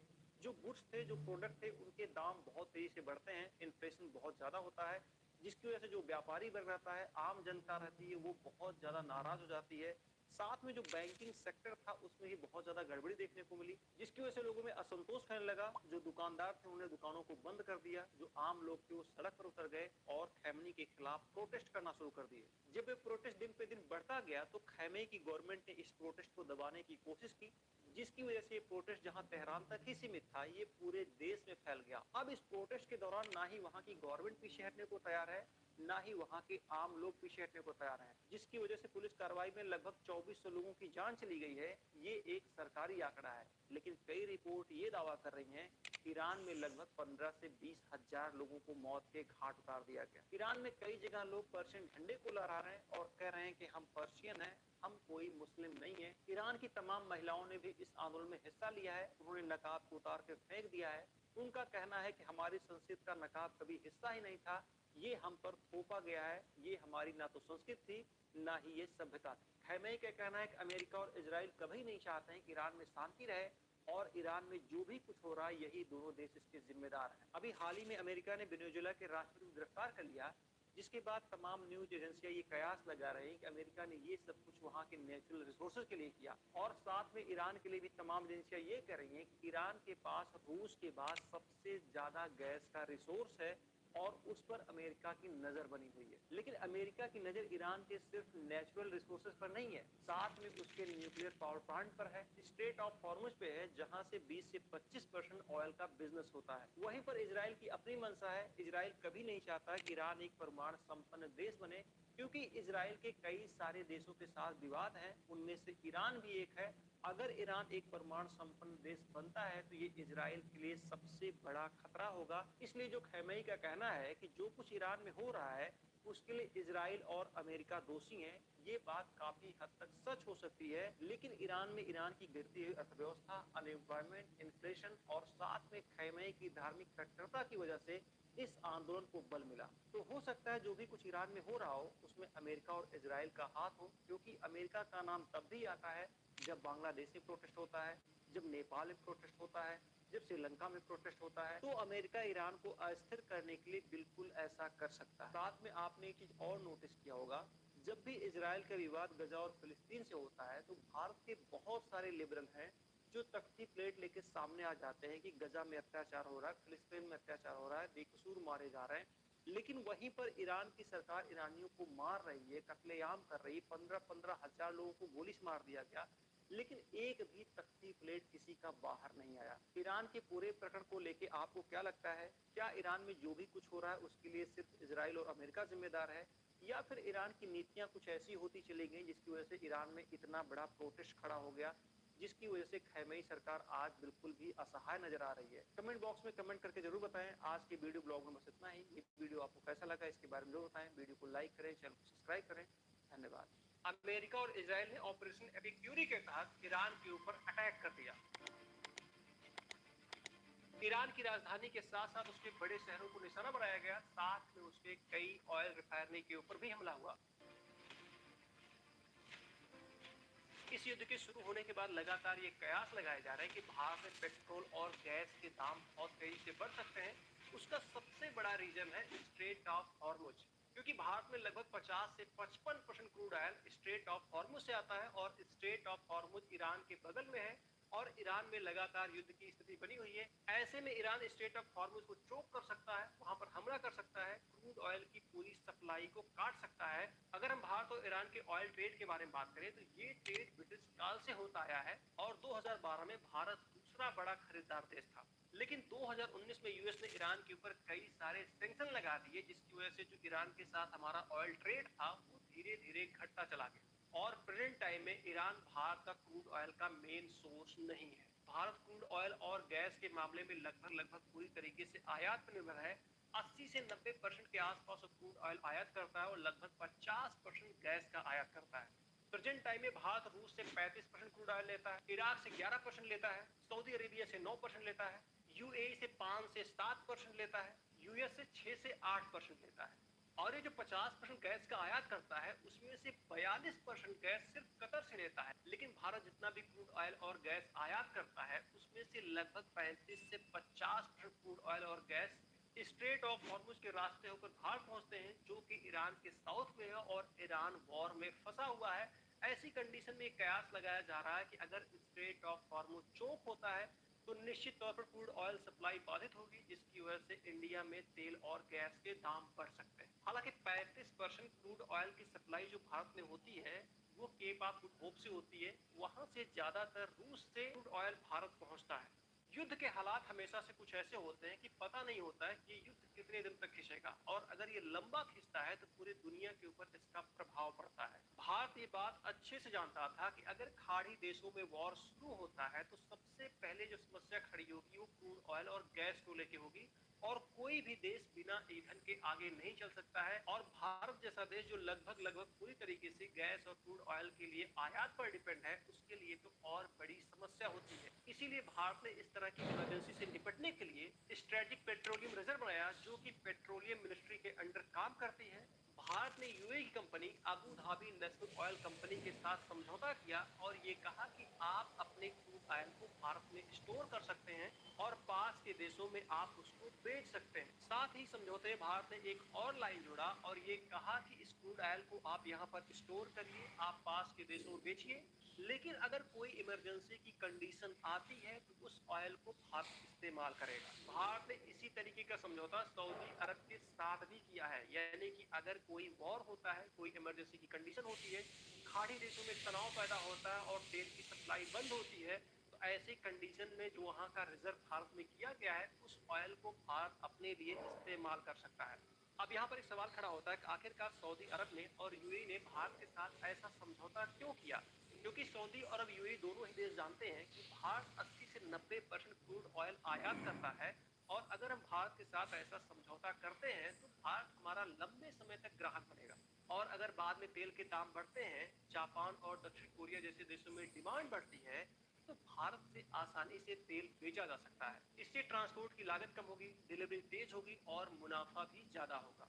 इसके साथ साथ भारत और रूस के भी संबंध अच्छे हैं। जब से रूस और यूक्रेन की लड़ाई चल रही है, रूस के ऊपर भी कई सारे सैंक्शन लगे हुए हैं और रूस सस्ते दाम पर भारत को अपने तेल बेच रहा है और भारत उसको स्टोर कर रहा है किसी भी इमरजेंसी की कंडीशन में उसको यूज करने के लिए। हालांकि अमेरिका ने भारत और रूस के व्यापार को लेकर कई बार टैरिफ बढ़ाया, लेकिन हाल ही में ट्रंप ने ऐलान किया है कि भारत रूस के साथ ऑयल बिजनेस कर सकता है। अगर किसी भी तरीके से भारत में क्रूड ऑयल और गैस की सप्लाई चेन टूट जाए, तो भी भारत के पास इतना रिजर्व है कि लगभग वो 70 से 80 दिन तक सरवाइव कर सकता है। हालांकि ऐसी कंडीशन आना नामुमकिन है, लेकिन अगर खाड़ी देशों में युद्ध लंबा खिंचा तो निश्चित तौर पे गैस और पेट्रोल के दाम बढ़ेंगे, जिसकी वजह से आम जनता को परेशानी उठानी पड़ेगी। आखिरकार इजराइल के पास ऐसा क्या है कि उसके साथ जब भी कोई बड़ा विवाद होता है तो हर एक विवाद में उसके साथ अमेरिका खड़ा दिखाई पड़ता है। क्या अभी हाल में जो अमेरिका और इजराइल ने ईरान के ऊपर अटैक किया है, क्या वो एक रिलीजियस वार है या ये सिर्फ नेचुरल रिसोर्सेज, पावर और जियोपॉलिटिक्स की जंग है? अमेरिका और इजराइल के रिलेशन को लेके एक बड़ा सवाल तो खड़ा होता है कि आखिरकार हर एक बड़े मामले में अमेरिका इजराइल के साथ क्यों खड़ा होता है? क्योंकि अमेरिका एक ऐसा देश है, बिना अपने फायदे के वो किसी को सपोर्ट नहीं कर सकता है, क्योंकि वो अमेरिका फर्स्ट की पॉलिसी को फॉलो करता है और इस पॉलिसी के बीच में अगर कोई आड़े आता है तो निश्चित तौर पे वो अमेरिका उसको एक दुश्मन की तरह देखता है। लेकिन रिकॉर्ड है कि शायद ही अमेरिका ने कभी इजराइल का विरोध किया हो। आपने एक चीज नोटिस किया होगा, अमेरिका उस हर देश में एंटर किया जहां पर नेचुरल रिसोर्स है। जिन देशों ने उसके साथ उसके स्तर पर समझौता किया, उसको अमेरिका ने अपना दोस्त बनाया और जिन देशों ने उसका विरोध किया, वहां पर उसने हमले किए, उनके सुप्रीम लीडर को किडनैप किया, उनकी हत्या की। जितनी भी गल्फ कंट्री हैं, सभी गल्फ कंट्री के पास नेचुरल रिसोर्सेज हैं और अमेरिका की हमेशा से वहां के नेचुरल रिसोर्स पर रही है। सेकेंड वर्ल्ड वॉर समाप्त होने के बाद 1947 में यूएन ने एक योजना बनाई जिसे यूनाइटेड नेशन पार्टीशन फॉर फिलिस्तीन कहा जाता है। इस प्लान के तहत फिलिस्तीन को दो देशों में बांटना था, एक यहूदी देश, एक अरब देश, यानी कि एक इजराइल और एक फिलिस्तीन। जिसके बाद इजराइल को 14 मई 1948 को एक देश के रूप में मान्यता मिल जाती है और सबसे पहले इसको मान्यता अमेरिका देता है। और जिसके बाद इजराइल का अरब देशों के साथ युद्ध हो जाता है, जिसमें 5 देश शामिल होते हैं और सभी के सभी देश इजराइल से हार जाते हैं। अमेरिका ने मिडिल ईस्ट में सोवियत संघ के प्रभाव को रोकने के लिए इजराइल को मान्यता दी और इजराइल को सपोर्ट किया। साथ ही मिडिल ईस्ट को कंट्रोल करने के लिए भी उसने इजराइल का पूरा समर्थन दिया। अमेरिका इजराइल का सिर्फ इतनी ही चीजों के लिए ब्लाइंड सपोर्ट नहीं करता है। इजराइल वो देश है जिसके पास पावर है, पैसा है, इंटेलिजेंस है, टेक्नोलॉजी है, जिसके कारण अमेरिका इजराइल का पूरा सपोर्ट करता है। 2025 के डाटा के अनुसार अमेरिका में लगभग 902 अरबपति थे, जिनमें से 150 से लेकर 180 यहूदी अरबपति हैं, जो कि अमेरिका के कुल अरबपतियों के 18 से 20% अरबपति यहूदी मूल के हैं। साथ में कई ऐसे यहूदी बिजनेसमैन हैं जिनकी कंपनियां दुनिया में अपने सेक्टर में मोनोपोली रखती हैं, जैसे फेसबुक इंस्टा के मालिक मार्क जुकरबर्ग, गूगल के मालिक लैरी पेज, डेल टेक्नोलॉजी के मालिक माइकल डेल। साथ में इजराइल की खुफिया एजेंसी मोसाद के बारे में कहा जाता है कि मोसाद दुनिया की सबसे ज्यादा खतरनाक खुफिया एजेंसी है और अमेरिका को जब भी जरूरत पड़ती है तो अपने किसी भी सीक्रेट मिशन में मोसाद की हेल्प जरूर लेता है। अभी हाल ही में आपने एप्स्टीन फाइल के बारे में सुना होगा। उस फाइल में तमाम दुनिया के बड़े लीडरों का नाम है जिनके कृत्य को आप ना तो सुन सकते हैं ना ही बर्दाश्त कर सकते हैं। ना आपने कभी ऐसा सोचा होगा कि इंसान क्या अपने हवस के आगे इतना भी गिर सकता है। वो सब कुछ एप्स्टीन फाइल में दफन है। अब एप्स्टीन फाइल के बारे में कहा जाता है इसका जो सरगना था जेफरी एप्स्टीन एक यहूदी था और वो एक मोसाद का एजेंट था। यानी कि इजराइल ने जेफरी एप्स्टीन के थ्रू दुनिया के बड़े बड़े लीडर, बड़े बड़े पावरफुल लोग सबको अपने ट्रैप में फंसाया जिससे वो कभी भी इजराइल के खिलाफ ना जा पाए। और एप्स्टीन फाइल में अमेरिका की कई बड़ी हस्तियों का नाम है। इससे ये कयास लगाया जा रहा है कि इजराइल ने सब कुछ ये इसलिए किया था कि इजराइल को ये बात पता है कि हो सकता है अमेरिका इन फ्यूचर उसका साथ छोड़ दे तो उसके पास कुछ ऐसा रहे जिसके आधार पर वो अमेरिका को ब्लैकमेल कर सके। हालांकि ये सोशल मीडिया पे तैरती हुई कहानी है, अभी तक इसका कोई भी ऑथेंटिक सोर्स नहीं है, ना ही ये कहा जा रहा है कि ये घटना सत्य है। एक चीज आपने नोटिस किया होगा, जैसे ही अमेरिका और इजराइल ने ईरान के ऊपर एयर स्ट्राइक किया, दुनिया के कई ऐसे देश ये कहना शुरू कर दिए कि ये एक रिलीजियस वार है। भारत में तो कई लोग मार्च करने लगे, रोड पे आ गए, आंदोलन करने लगे कि ये इस्लाम के खिलाफ वॉर है, एक रिलीजियस वार है। क्या ये सच में एक रिलीजियस वार है? तो इसके पहले हमको समझना पड़ेगा कई ऐसे देश हैं जिनका रिलीजन एक है फिर भी वो कट्टर दुश्मन है। जैसे हम दुनिया के सबसे पावरफुल देश अमेरिका और रूस को ले लें, अमेरिका और रूस दोनों जगह पर जो मोस्टली रिलीजियस लोग हैं वो क्रिश्चियन है, फिर भी वो एक दूसरे के कट्टर दुश्मन है। आपने देखा ही होगा लंबे समय से यूक्रेन और रूस का वॉर चल रहा है, दोनों ही एक क्रिश्चियन देश है। इसी तरीके से हमेशा से सऊदी अरब और ईरान के बीच कॉन्फ्लिक्ट रहा है और दोनों के ही दोनों देश मुस्लिम राष्ट्र हैं। हालांकि एक शिया राष्ट्र है, एक सुन्नी राष्ट्र है। अमेरिका और इजराइल ने मिलकर जो ईरान के ऊपर एयर स्ट्राइक किया है उसका समर्थन सऊदी अरब करता है, यूएई करता है, कतर करता है और ये सारे के सारे देश मुस्लिम राष्ट्र हैं। अगर ये रिलीजियस वॉर होता तो शायद ये देश कभी भी अमेरिका और इजराइल का समर्थन नहीं करते। तो जो हम लोग ये देख रहे हैं कि रिलीजियस वॉर है, ये बिल्कुल भी रिलीजियस वॉर नहीं है। ये वॉर जो शुरू हुआ है सिर्फ मिडिल ईस्ट को कंट्रोल करने के लिए, ईरान के न्यूक्लियर बम के प्लान को लेके, वहां के नेचुरल रिसोर्सेज के लिए। तो हम इस वॉर को किसी भी तरीके से रिलीजियस एंगल से नहीं देख सकते हैं, ना ही ये कोई रिलीजियस वॉर है। तो आज के इस वीडियो ब्लॉग में बस इतना ही। ये वीडियो आपको कैसा लगा कमेंट बॉक्स में कमेंट करके जरूर बताएं। वीडियो को लाइक करें, चैनल को सब्सक्राइब करें। धन्यवाद। क्या अमेरिका और इजराइल के द्वारा ईरान पर अटैक करने की सिर्फ यही वजह थी कि उसे मिडिल ईस्ट को कंट्रोल करना है, वहां के नेचुरल रिसोर्सेज को कंट्रोल करना है और ईरान के न्यूक्लियर प्लांट को बर्बाद करना है?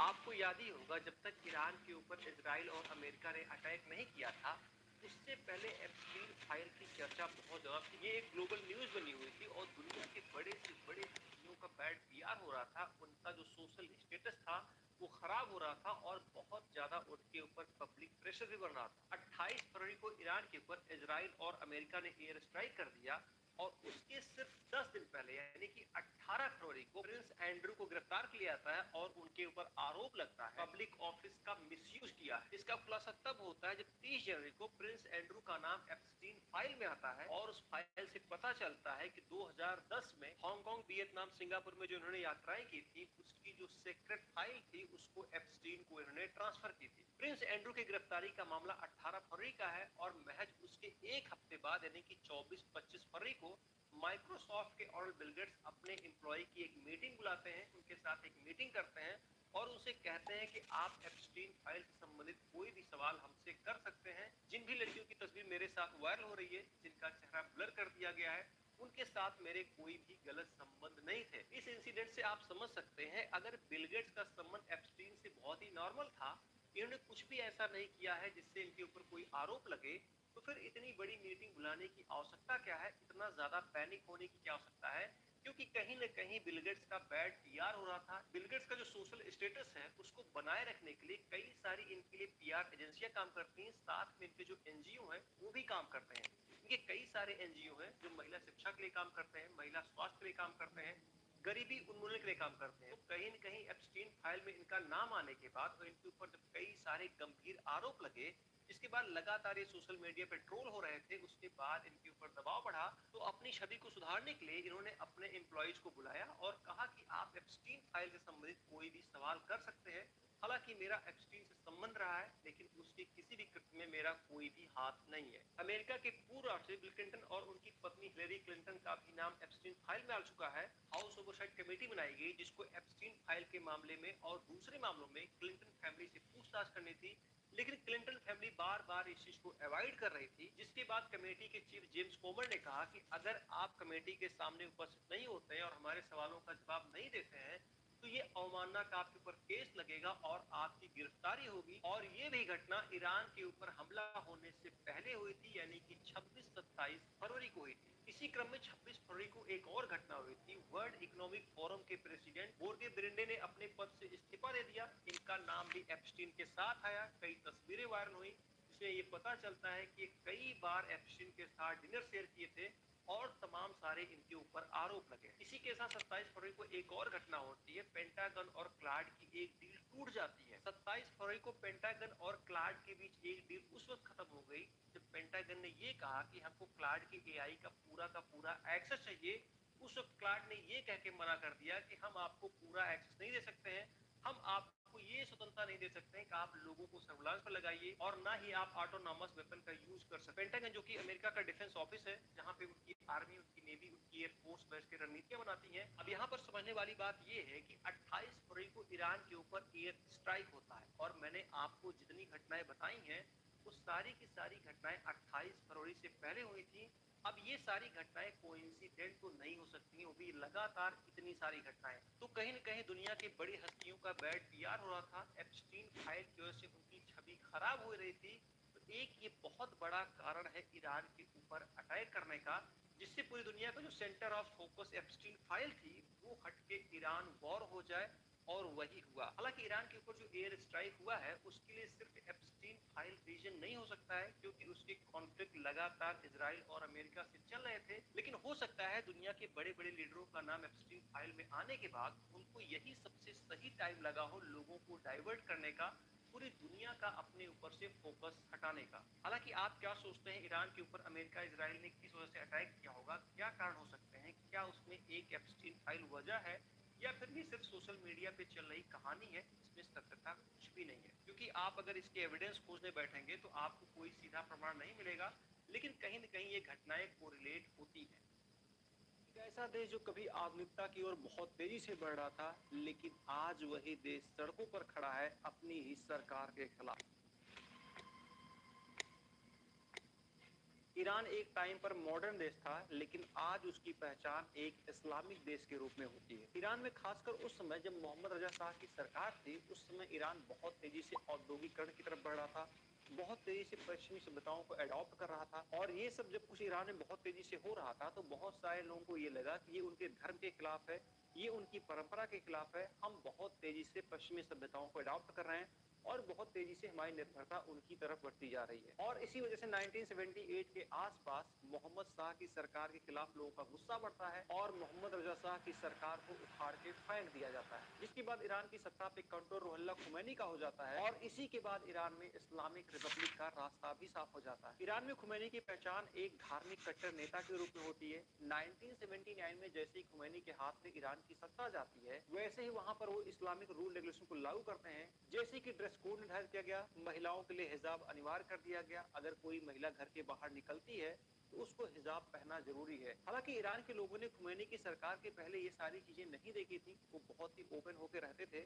खुमैनी के आने के बाद जैसे ही ये चीजें लागू होती हैं, लोगों में असंतोष फैलता है और सरकार के शुरुआती दौरान ही इनके खिलाफ विद्रोह शुरू हो जाता है। महिलाओं के साथ साथ कई राजनीतिक पार्टियां, बहुत सारे छात्रों के संगठन खैमे के खिलाफ प्रोटेस्ट करना शुरू करते हैं। अभी कुछ दिन पहले 28 दिसंबर 2025 को ईरान की राजधानी तेहरान में आर्थिक संकट को लेकर कुछ व्यापारी आंदोलन कर रहे थे। रीजन क्या था कि ईरान की अर्थव्यवस्था में भारी गिरावट होती है, जिसकी वजह से बेरोजगारी बहुत तेजी से बढ़ती है। जो गुड्स थे, जो प्रोडक्ट थे, उनके दाम बहुत तेजी से बढ़ते हैं, इन्फ्लेशन बहुत ज्यादा होता है, जिसकी वजह से जो व्यापारी वर्ग रहता है, आम जनता रहती है, वो बहुत ज्यादा नाराज हो जाती है। साथ में जो बैंकिंग सेक्टर था उसमें भी बहुत ज्यादा गड़बड़ी देखने को मिली, जिसकी वजह से लोगों में असंतोष फैलने लगा। जो दुकानदार थे उन्होंने दुकानों को बंद कर दिया, जो आम लोग थे वो सड़क पर उतर गए और खैमनी के खिलाफ प्रोटेस्ट करना शुरू कर दिए। जब ये प्रोटेस्ट दिन पे दिन बढ़ता गया तो खैमे की गवर्नमेंट ने इस प्रोटेस्ट को दबाने की कोशिश की, जिसकी वजह से ये प्रोटेस्ट जहां तेहरान तक ही सीमित था, ये पूरे देश में फैल गया। अब इस प्रोटेस्ट के दौरान ना ही वहां की गवर्नमेंट पीछे हटने को तैयार है, ना ही वहां के आम लोग पीछे हटने को तैयार हैं, जिसकी वजह से पुलिस कार्रवाई में लगभग 2400 लोगों की जान चली गई है। ये एक सरकारी आंकड़ा है, लेकिन कई रिपोर्ट ये दावा कर रही हैं ईरान में लगभग 15 से 20 हजार लोगों को मौत के घाट उतार दिया गया। ईरान में कई जगह लोग पर्शियन झंडे को लहरा रहे हैं और कह रहे हैं कि हम पर्शियन हैं, हम कोई मुस्लिम नहीं है। ईरान की तमाम महिलाओं ने भी इस आंदोलन में हिस्सा लिया है, उन्होंने नकाब को उतार के फेंक दिया है। उनका कहना है कि हमारी संस्कृति का नकाब कभी हिस्सा ही नहीं था, ये हम पर थोपा गया है, ये हमारी ना तो संस्कृति थी ना ही ये सभ्यता थी। खैमेई का कहना है कि अमेरिका और इजराइल कभी नहीं चाहते हैं कि ईरान में शांति रहे और ईरान में जो भी कुछ हो रहा है यही दोनों देश इसके जिम्मेदार हैं। अभी हाल ही में अमेरिका ने वेनेजुएला के राष्ट्रपति को गिरफ्तार कर लिया, जिसके बाद तमाम न्यूज एजेंसियां ये कयास लगा रहे हैं कि अमेरिका ने ये सब कुछ वहां के नेचुरल रिसोर्सेज के लिए किया। और साथ में ईरान के लिए भी तमाम एजेंसियां ये कह रही हैं कि ईरान के पास रूस के बाद सबसे ज्यादा गैस का रिसोर्स है और उस पर अमेरिका की नजर बनी हुई है। लेकिन अमेरिका की नजर ईरान के सिर्फ नेचुरल रिसोर्सेज पर नहीं है, साथ में उसके न्यूक्लियर पावर प्लांट पर है, स्ट्रेट ऑफ हॉर्मुज पे है, जहां से 20 से 25% ऑयल का बिजनेस होता है। वहीं पर इजराइल की अपनी मंशा है। इजराइल कभी नहीं चाहता कि ईरान एक परमाणु संपन्न देश बने, क्योंकि इजराइल के कई सारे देशों के साथ विवाद है, उनमें से ईरान भी एक है। अगर ईरान एक परमाणु संपन्न देश बनता है तो ये इजराइल के लिए सबसे बड़ा खतरा होगा। इसलिए जो खैमेई का कहना है कि जो कुछ ईरान में हो रहा है उसके लिए इजराइल और अमेरिका दोषी हैं, ये बात काफी हद तक सच हो सकती है। लेकिन ईरान में ईरान की गिरती हुई अर्थव्यवस्था, अनएम्प्लॉयमेंट, इन्फ्लेशन और साथ में खैमेई की धार्मिक कट्टरता की वजह से इस आंदोलन को बल मिला। तो हो सकता है जो भी कुछ ईरान में हो रहा हो उसमें अमेरिका और इजराइल का हाथ हो, क्योंकि अमेरिका का नाम तब भी आता है जब बांग्लादेश में प्रोटेस्ट होता है, जब नेपाल में प्रोटेस्ट होता है, जब श्रीलंका में प्रोटेस्ट होता है। तो अमेरिका ईरान को अस्थिर करने के लिए बिल्कुल ऐसा कर सकता है। साथ में आपने एक चीज और नोटिस किया होगा, जब भी इजराइल का विवाद गजा और फिलिस्तीन से होता है तो भारत के बहुत सारे लिबरल हैं जो तख्ती प्लेट लेके सामने आ जाते हैं कि गजा में अत्याचार हो रहा है, फिलिस्तीन में अत्याचार हो रहा है, बेकसूर मारे जा रहे हैं। लेकिन वहीं पर ईरान की सरकार ईरानियों को मार रही है, कत्लेआम कर रही है, 15-15 हजार लोगों को गोली से मार दिया गया, लेकिन एक भी तख्ती प्लेट किसी का बाहर नहीं आया। ईरान के पूरे प्रकरण को लेके आपको क्या लगता है? क्या ईरान में जो भी कुछ हो रहा है उसके लिए सिर्फ इजराइल और अमेरिका जिम्मेदार है, या फिर ईरान की नीतियां कुछ ऐसी होती चली गई जिसकी वजह से ईरान में इतना बड़ा प्रोटेस्ट खड़ा हो गया, जिसकी वजह से खैमेई सरकार आज बिल्कुल भी असहाय नजर आ रही है? कमेंट बॉक्स में कमेंट करके जरूर बताएं। आज के वीडियो ब्लॉग में बस इतना ही। ये वीडियो आपको कैसा लगा इसके बारे में जरूर बताएं। वीडियो को लाइक करें, चैनल को सब्सक्राइब करें। धन्यवाद। अमेरिका और इजराइल ने ऑपरेशन एपिक फ्यूरी के तहत ईरान के ऊपर अटैक कर दिया। ईरान की राजधानी के साथ साथ उसके बड़े शहरों को निशाना बनाया गया, साथ में उसके कई ऑयल रिफाइनरी के ऊपर भी हमला हुआ। इस युद्ध के शुरू होने के बाद लगातार ये कयास लगाए जा रहे हैं कि भारत में पेट्रोल और गैस के दाम बहुत तेजी से बढ़ सकते हैं। उसका सबसे बड़ा रीजन है स्ट्रेट ऑफ हॉर्मुज, क्योंकि भारत में लगभग 50 से 55% crude oil straight of Hormuz से आता है और स्ट्रेट ऑफ हॉर्मुज ईरान के बगल में है और ईरान में लगातार युद्ध की स्थिति बनी हुई है। ऐसे में ईरान स्ट्रेट ऑफ हॉर्मुज को चोक कर सकता है, वहां पर हमला कर सकता है, क्रूड ऑयल की पूरी सप्लाई को काट सकता है। अगर हम भारत और ईरान के ऑयल ट्रेड के बारे में बात करें तो ये ट्रेड ब्रिटिश काल से होता आया है और 2012 में भारत दूसरा बड़ा खरीदार देश था। लेकिन 2019 में यूएस ने ईरान के ऊपर कई सारे सैंक्शन लगा दिए, जिसकी वजह से जो ईरान के साथ हमारा ऑयल ट्रेड था वो धीरे धीरे घटता चला गया और प्रेजेंट टाइम में ईरान भारत का क्रूड ऑयल का मेन सोर्स नहीं है। भारत में है 80 से 90% के आसपास क्रूड ऑयल आयात करता है और लगभग 50% गैस का आयात करता है। प्रेजेंट टाइम में भारत रूस से 35% क्रूड ऑयल लेता है, इराक से 11% लेता है, सऊदी अरेबिया से 9% लेता है, यूएई से 5 से 7% लेता है, यूएस से 6 से 8% लेता है।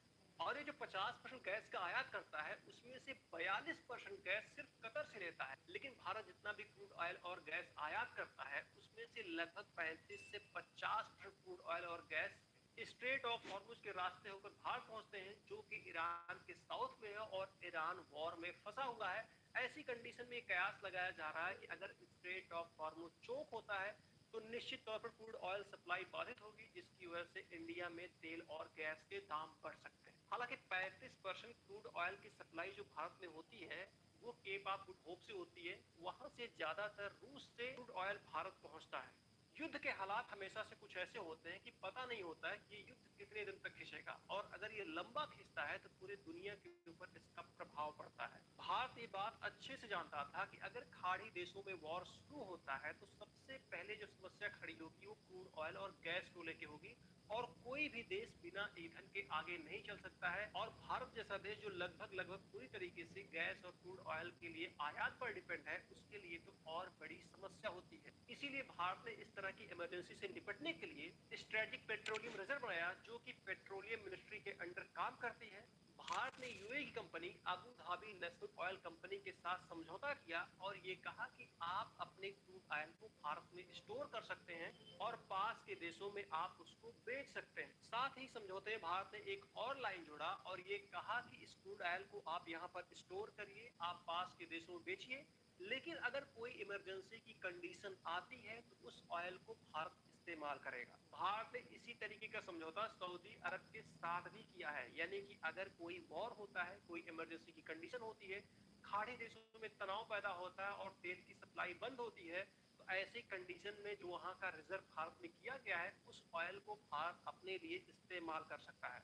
अब यहाँ पर एक सवाल खड़ा होता है कि आखिरकार सऊदी अरब ने और यूएई ने भारत के साथ ऐसा समझौता क्यों किया, क्योंकि सऊदी अरब यूएई दोनों ही देश जानते हैं कि भारत 80 से 90% क्रूड ऑयल आयात करता है, और अगर हम भारत के साथ ऐसा समझौता करते हैं तो भारत हमारा लंबे समय तक ग्राहक बनेगा।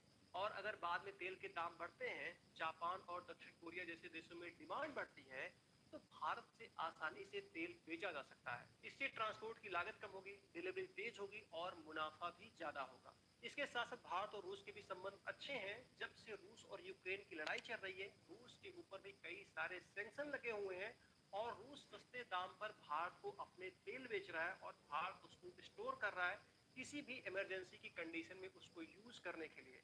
हालांकि अमेरिका ने भारत और रूस के व्यापार को लेकर कई बार टैरिफ बढ़ाया, लेकिन हाल ही में ट्रंप ने ऐलान किया है कि भारत रूस के साथ ऑयल बिजनेस कर सकता है। अगर किसी भी तरीके से भारत में क्रूड ऑयल और गैस की सप्लाई चेन टूट जाए तो भी भारत के पास इतना रिजर्व है कि लगभग वो 70 से 80 दिन तक सरवाइव कर सकता है। हालांकि ऐसी कंडीशन आना नामुमकिन है, लेकिन अगर खाड़ी देशों में युद्ध लंबा खिंचा तो निश्चित तौर पे गैस और पेट्रोल के दाम बढ़ेंगे, जिसकी वजह से आम जनता को परेशानी उठानी पड़ेगी।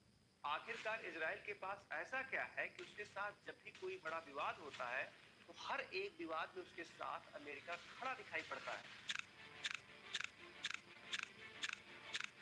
क्या अभी हाल में जो अमेरिका और इजराइल ने ईरान के ऊपर अटैक किया है, क्या वो एक रिलीजियस वार है या ये सिर्फ नेचुरल रिसोर्सेज, पावर और जियोपॉलिटिक्स की जंग है? अमेरिका और इजराइल के रिलेशन को लेके एक बड़ा सवाल तो खड़ा होता है कि आखिरकार हर एक बड़े मामले में अमेरिका इजराइल के साथ क्यों खड़ा होता है, क्योंकि अमेरिका एक ऐसा देश है बिना अपने फायदे के वो किसी को सपोर्ट नहीं कर सकता है, क्योंकि वो अमेरिका फर्स्ट की पॉलिसी को फॉलो करता है। और इस पॉलिसी के बीच में अगर कोई आड़े आता है तो निश्चित तौर पे वो अमेरिका उसको एक दुश्मन की तरह देखता है। लेकिन रिकॉर्ड है कि शायद ही अमेरिका ने कभी इजराइल का विरोध किया हो। आपने एक चीज नोटिस किया होगा, अमेरिका उस हर देश में एंटर किया जहां पर नेचुरल रिसोर्स है। जिन देशों ने उसके साथ उसके स्तर पर समझौता किया उसको अमेरिका ने अपना दोस्त बनाया, और जिन देशों ने उसका विरोध किया वहां पर उसने हमले किए, उनके सुप्रीम लीडर को किडनैप किया, उनकी हत्या की। जितनी भी गल्फ कंट्री हैं, सभी गल्फ कंट्री के पास नेचुरल रिसोर्सेज हैं और अमेरिका की हमेशा से वहां के नेचुरल रिसोर्स पर रही है। सेकेंड वर्ल्ड वॉर समाप्त होने के बाद 1947 में यूएन ने एक योजना बनाई जिसे यूनाइटेड नेशन पार्टीशन फॉर फिलिस्तीन कहा जाता है। इस प्लान के तहत फिलिस्तीन को दो देशों में बांटना था, एक यहूदी देश, एक अरब देश, यानी कि एक इजराइल और एक फिलिस्तीन। जिसके बाद इजराइल को 14 मई 1948 को एक देश के रूप में मान्यता मिल जाती है और सबसे पहले उसको मान्यता अमेरिका देता है, और जिसके बाद इजराइल का अरब देशों के साथ युद्ध हो जाता है जिसमें 5 देश शामिल होते हैं और सभी के सभी देश इजराइल से हार जाते हैं। अमेरिका ने मिडिल ईस्ट में सोवियत संघ के प्रभाव को रोकने के लिए इजराइल को मान्यता दी और इजराइल को सपोर्ट किया। साथ में मिडिल ईस्ट को कंट्रोल करने के लिए भी उसने इजराइल का पूरा समर्थन दिया। अमेरिका इजराइल का सिर्फ इतनी ही चीजों के लिए ब्लाइंड सपोर्ट नहीं करता है। इजराइल वो देश है जिसके पास पावर है, पैसा है, इंटेलिजेंस है, टेक्नोलॉजी है, जिसके कारण अमेरिका इजराइल का पूरा सपोर्ट करता है। 2025 के डाटा के अनुसार अमेरिका में लगभग 902 अरबपति थे, जिनमें से 150 से लेकर 180 यहूदी अरबपति हैं, जो कि अमेरिका के कुल अरबपतियों के 18 से 20% अरबपति यहूदी मूल के हैं। साथ में कई ऐसे यहूदी बिजनेसमैन हैं जिनकी कंपनियां दुनिया में अपने सेक्टर में मोनोपोली रखती हैं, जैसे फेसबुक इंस्टा के मालिक मार्क जुकरबर्ग, गूगल के मालिक लैरी पेज, डेल टेक्नोलॉजी के मालिक माइकल डेल।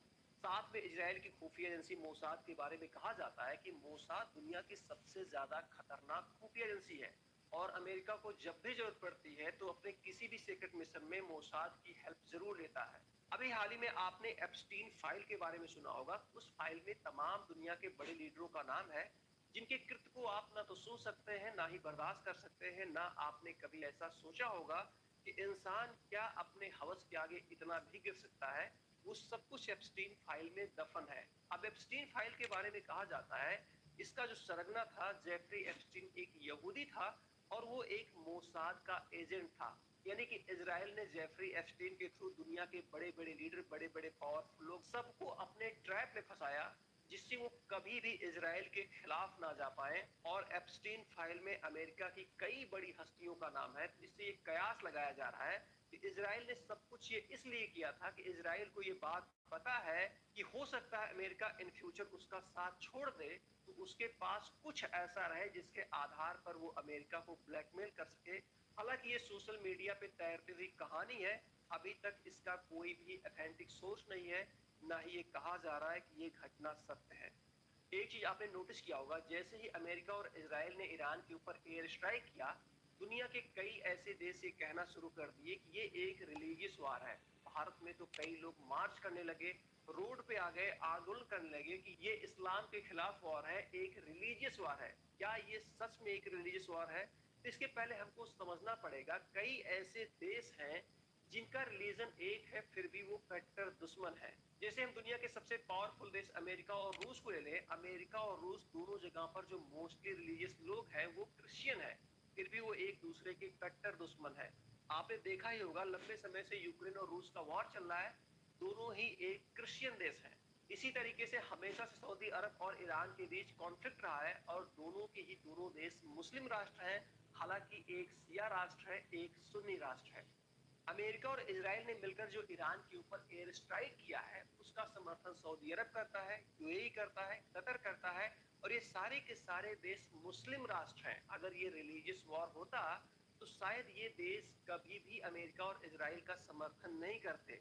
तो जो हम लोग ये देख रहे हैं कि रिलीजियस वॉर है, ये बिल्कुल भी रिलीजियस वॉर नहीं है। ये वॉर जो शुरू हुआ है सिर्फ मिडिल ईस्ट को कंट्रोल करने के लिए, ईरान के न्यूक्लियर बम के प्लान को लेके, वहां के नेचुरल रिसोर्सेज के लिए। तो हम इस वॉर को किसी भी तरीके से रिलीजियस एंगल से नहीं देख सकते हैं, ना ही ये कोई रिलीजियस वॉर है। तो आज के इस वीडियो ब्लॉग में बस इतना ही। ये वीडियो आपको कैसा लगा कमेंट बॉक्स में कमेंट करके जरूर बताएं। वीडियो को लाइक करें, चैनल को सब्सक्राइब करें। धन्यवाद। क्या अमेरिका और इजराइल के द्वारा ईरान पर अटैक करने की सिर्फ यही वजह थी कि उसे मिडिल ईस्ट को कंट्रोल करना है, वहां के नेचुरल रिसोर्सेज को कंट्रोल करना है और ईरान के न्यूक्लियर प्लांट को बर्बाद करना है? आपको याद ही होगा, जब तक ईरान के ऊपर इजराइल और अमेरिका ने अटैक नहीं किया था, उससे पहले एप्स्टीन फाइल की चर्चा बहुत ज्यादा थी। ये एक ग्लोबल न्यूज बनी हुई थी और दुनिया के बड़े से बड़े हस्तियों का बैड पीआर हो रहा था, उनका जो सोशल स्टेटस था वो खराब हो रहा था और बहुत ज्यादा उनके ऊपर पब्लिक प्रेशर भी बन रहा था। 28 फरवरी को ईरान के ऊपर इजराइल और अमेरिका ने एयर स्ट्राइक कर दिया और उसके सिर्फ 10 दिन पहले यानी कि 18 फरवरी को प्रिंस एंड्रू को गिरफ्तार किया जाता है और उनके ऊपर आरोप लगता है पब्लिक ऑफिस का मिसयूज किया है। इसका खुलासा तब होता है जब 30 जनवरी को प्रिंस एंड्रू का नाम एप्स्टीन फाइल में आता है और उस फाइल से पता चलता है कि 2010 में हांगकांग, वियतनाम, सिंगापुर में जो इन्होंने यात्राएं की थी, उसकी जो सीक्रेट फाइल थी उसको एप्स्टीन को इन्होंने ट्रांसफर की थी। प्रिंस एंड्रू की गिरफ्तारी का मामला 18 फरवरी का है और महज उसके एक हफ्ते बाद यानी कि 24-25 फरवरी को माइक्रोसॉफ्ट के और बिल गेट्स अपने एम्प्लॉय की एक मीटिंग बुलाते हैं, उनके साथ एक मीटिंग करते हैं और उनसे कहते हैं कि आप एप्स्टीन फाइल से संबंधित कोई भी सवाल हमसे कर सकते हैं। जिन भी लड़कियों की तस्वीर मेरे साथ वायरल हो रही है, जिनका चेहरा ब्लर कर दिया गया है, उनके साथ मेरे कोई भी गलत संबंध नहीं थे। इस इंसिडेंट से आप समझ सकते हैं, अगर बिल गेट्स का संबंध एप्स्टीन से बहुत ही नॉर्मल था, इन्होंने कुछ भी ऐसा नहीं किया है जिससे इनके ऊपर कोई आरोप लगे, तो फिर इतनी बड़ी मीटिंग बुलाने की आवश्यकता क्या है, इतना ज्यादा पैनिक होने की क्या आवश्यकता है? क्योंकि कहीं न कहीं बिल गेट्स का बैड पीआर हो रहा था। बिल गेट्स का जो सोशल स्टेटस है उसको बनाए रखने के लिए कई सारी इनके लिए पीआर एजेंसियां काम करती हैं, साथ में इनके जो एनजीओ हैं वो भी काम करते हैं। इनके कई सारे एनजीओ हैं जो महिला शिक्षा के लिए काम करते हैं, महिला स्वास्थ्य के लिए काम करते हैं, गरीबी उन्मूलन के लिए काम करते हैं। तो कहीं न कहीं एप्स्टीन फाइल में इनका नाम आने के बाद और इनके ऊपर जब कई सारे गंभीर आरोप लगे, इसके बाद लगातार ये सोशल मीडिया पे ट्रोल हो रहे थे, उसके बाद इनके ऊपर दबाव बढ़ा, तो अपनी छवि को सुधारने के लिए इन्होंने अपने एम्प्लॉइज को बुलाया और कहा कि आप एप्स्टीन फाइल से संबंधित कोई भी सवाल कर सकते हैं। हालांकि मेरा एप्स्टीन से संबंध रहा है, लेकिन उसके किसी भी कृत्य में मेरा कोई भी हाथ नहीं है। अमेरिका के पूर्व राष्ट्रपति बिल क्लिंटन और उनकी पत्नी हिलेरी क्लिंटन का भी नाम एप्स्टीन फाइल में आ चुका है। हाउस ओवरसाइट कमेटी बनाई गई जिसको एप्स्टीन फाइल के मामले में और दूसरे मामलों में क्लिंटन फैमिली से पूछताछ करनी थी, लेकिन क्लिंटन फैमिली बार बार इस चीज को अवॉइड कर रही थी, जिसके बाद कमेटी के चीफ जेम्स कोमर ने कहा कि अगर आप कमेटी के सामने उपस्थित नहीं होते हैं और हमारे सवालों का जवाब नहीं देते हैं, तो ये अवमानना का आपके ऊपर केस लगेगा और आपकी गिरफ्तारी होगी। और ये भी घटना ईरान के ऊपर हमला होने से पहले हुई थी, यानी कि 26-27 फरवरी को हुई थी। इसी क्रम में 26 फरवरी को एक और घटना हुई थी। वर्ल्ड इकोनॉमिक फोरम के प्रेसिडेंट होर्गे ब्रिंडे ने अपने पद से इस्तीफा दे दिया। इनका नाम भी एप्स्टीन के साथ आया, कई तस्वीरें वायरल हुई, इससे ये पता चलता है कि कई बार एप्स्टीन के साथ डिनर शेयर किए थे और तमाम सारे इनके ऊपर आरोप लगे। इसी के साथ 27 फरवरी को एक और घटना होती है, पेंटागन और क्लाड की एक डील टूट जाती है। 27 फरवरी को पेंटागन और क्लाड के बीच एक डील उस वक्त खत्म हो गई जब पेंटागन ने ये कहा कि हमको क्लाड के एआई का पूरा एक्सेस चाहिए। उस वक्त क्लाड ने ये कह के मना कर दिया कि हम आपको पूरा एक्सेस नहीं दे सकते हैं, हम आपको ये स्वतंत्रता नहीं दे सकते हैं कि आप लोगों को सर्विलांस पर लगाइए और ना ही आप ऑटोनॉमस वेपन का यूज कर सकते। पेंटागन जो कि अमेरिका का डिफेंस ऑफिस है, जहां पे उनकी आर्मी, उनकी नेवी, उनकी एयरफोर्स बैठ के रणनीतियां बनाती है। अब यहाँ पर समझने वाली बात ये है कि 28 फरवरी को ईरान के ऊपर एयर स्ट्राइक होता है और मैंने आपको जितनी घटनाएं बताई हैं वो सारी की सारी घटनाएं 28 फरवरी से पहले हुई थी। अब ये सारी घटनाएं कोइंसिडेंट तो नहीं हो सकती, वो भी लगातार इतनी सारी घटनाएं, तो कहीं न कहीं दुनिया की बड़ी हस्तियों का बैड पीआर हो रहा था। एप्स्टीन फाइल की वजह से उनकी छवि खराब हो रही थी। तो एक ये बहुत बड़ा कारण है ईरान के ऊपर अटैक करने का, जिससे पूरी दुनिया का जो centre of focus Epstein file थी वो हटके ईरान वॉर हो जाए, और वही हुआ। हालांकि ईरान के ऊपर जो एयर स्ट्राइक हुआ है उसके लिए सिर्फ एप्स्टीन फाइल रीजन नहीं हो सकता है, क्योंकि उसके कॉन्फ्लिक्ट लगातार इजराइल और अमेरिका से चल रहे थे। लेकिन हो सकता है दुनिया के बड़े बड़े लीडरों का नाम एप्स्टीन फाइल में आने के बाद उनको यही सबसे सही टाइम लगा हो लोगों को डाइवर्ट करने का, पूरी दुनिया का अपने ऊपर से फोकस हटाने का। हालांकि आप क्या सोचते हैं, ईरान के ऊपर अमेरिका इजराइल ने किस वजह से अटैक किया होगा, क्या कारण हो सकते हैं? क्या उसमें एक एप्स्टीन फाइल वजह है, या फिर ये सिर्फ सोशल मीडिया पे चल रही कहानी है, इसमें सत्यता कुछ भी नहीं है? क्योंकि आप अगर इसके एविडेंस खोजने बैठेंगे तो आपको कोई सीधा प्रमाण नहीं मिलेगा, लेकिन कहीं न कहीं ये घटनाएं कोरिलेट होती हैं। ऐसा देश जो कभी आधुनिकता की ओर बहुत तेजी से बढ़ रहा था, लेकिन आज वही देश सड़कों पर खड़ा है अपनी ही सरकार के खिलाफ। ईरान एक टाइम पर मॉडर्न देश था, लेकिन आज उसकी पहचान एक इस्लामिक देश के रूप में होती है। ईरान में खासकर उस समय जब मोहम्मद रजा शाह की सरकार थी, उस समय ईरान बहुत तेजी से औद्योगिकरण की तरफ बढ़ रहा था, बहुत तेजी से पश्चिमी सभ्यताओं को अडॉप्ट कर रहा था। और ये सब जब कुछ ईरान में बहुत तेजी से हो रहा था, तो बहुत सारे लोगों को ये लगा कि ये उनके धर्म के खिलाफ है, ये उनकी परंपरा के खिलाफ है। हम बहुत तेजी से पश्चिमी सभ्यताओं को अडॉप्ट कर रहे हैं और बहुत तेजी से हमारी निर्भरता उनकी तरफ बढ़ती जा रही है। और इसी वजह से 1978 के आसपास मोहम्मद शाह की सरकार के खिलाफ लोगों का गुस्सा बढ़ता है और मोहम्मद रजा शाह की सरकार को उखाड़ के फेंक दिया जाता है, जिसके बाद ईरान की सत्ता पे कंट्रोल रुहुल्लाह खुमैनी का हो जाता है और इसी के बाद ईरान में इस्लामिक रिपब्लिक का रास्ता भी साफ हो जाता है। ईरान में खुमैनी की पहचान एक धार्मिक कट्टर नेता के रूप में होती है। 1979 में जैसे ही खुमैनी के हाथ में ईरान की सत्ता जाती है, वैसे ही वहां पर वो इस्लामिक रूल रेगुलेशन को लागू करते हैं, जैसे कि ड्रेस कोड निर्धारित किया गया, महिलाओं के लिए हिजाब अनिवार्य कर दिया गया। अगर कोई महिला घर के बाहर निकलती है तो उसको हिजाब पहनना जरूरी है। हालांकि ईरान के लोगों ने खुमैनी की सरकार के पहले ये सारी चीजें नहीं देखी थी, वो बहुत ही ओपन होकर रहते थे। खुमैनी के आने के बाद जैसे ये चीजें लागू होती हैं, लोगों में असंतोष फैलता है और सरकार के शुरुआती दौरान ही इनके खिलाफ विद्रोह शुरू हो जाता है। महिलाओं के साथ साथ कई राजनीतिक पार्टियां, बहुत सारे छात्रों के संगठन खैमेनी के खिलाफ प्रोटेस्ट करना शुरू करते हैं। अभी कुछ दिन पहले 28 दिसंबर 2025 को ईरान की राजधानी तेहरान में आर्थिक संकट को लेकर कुछ व्यापारी आंदोलन कर रहे थे। रीजन क्या था कि ईरान की अर्थव्यवस्था में भारी गिरावट होती है, जिसकी वजह से बेरोजगारी बहुत तेजी से बढ़ती है। जो गुड्स थे, जो प्रोडक्ट थे, उनके दाम बहुत तेजी से बढ़ते हैं, इन्फ्लेशन बहुत ज्यादा होता है, जिसकी वजह से जो व्यापारी वर्ग रहता है, आम जनता रहती है, वो बहुत ज्यादा नाराज हो जाती है।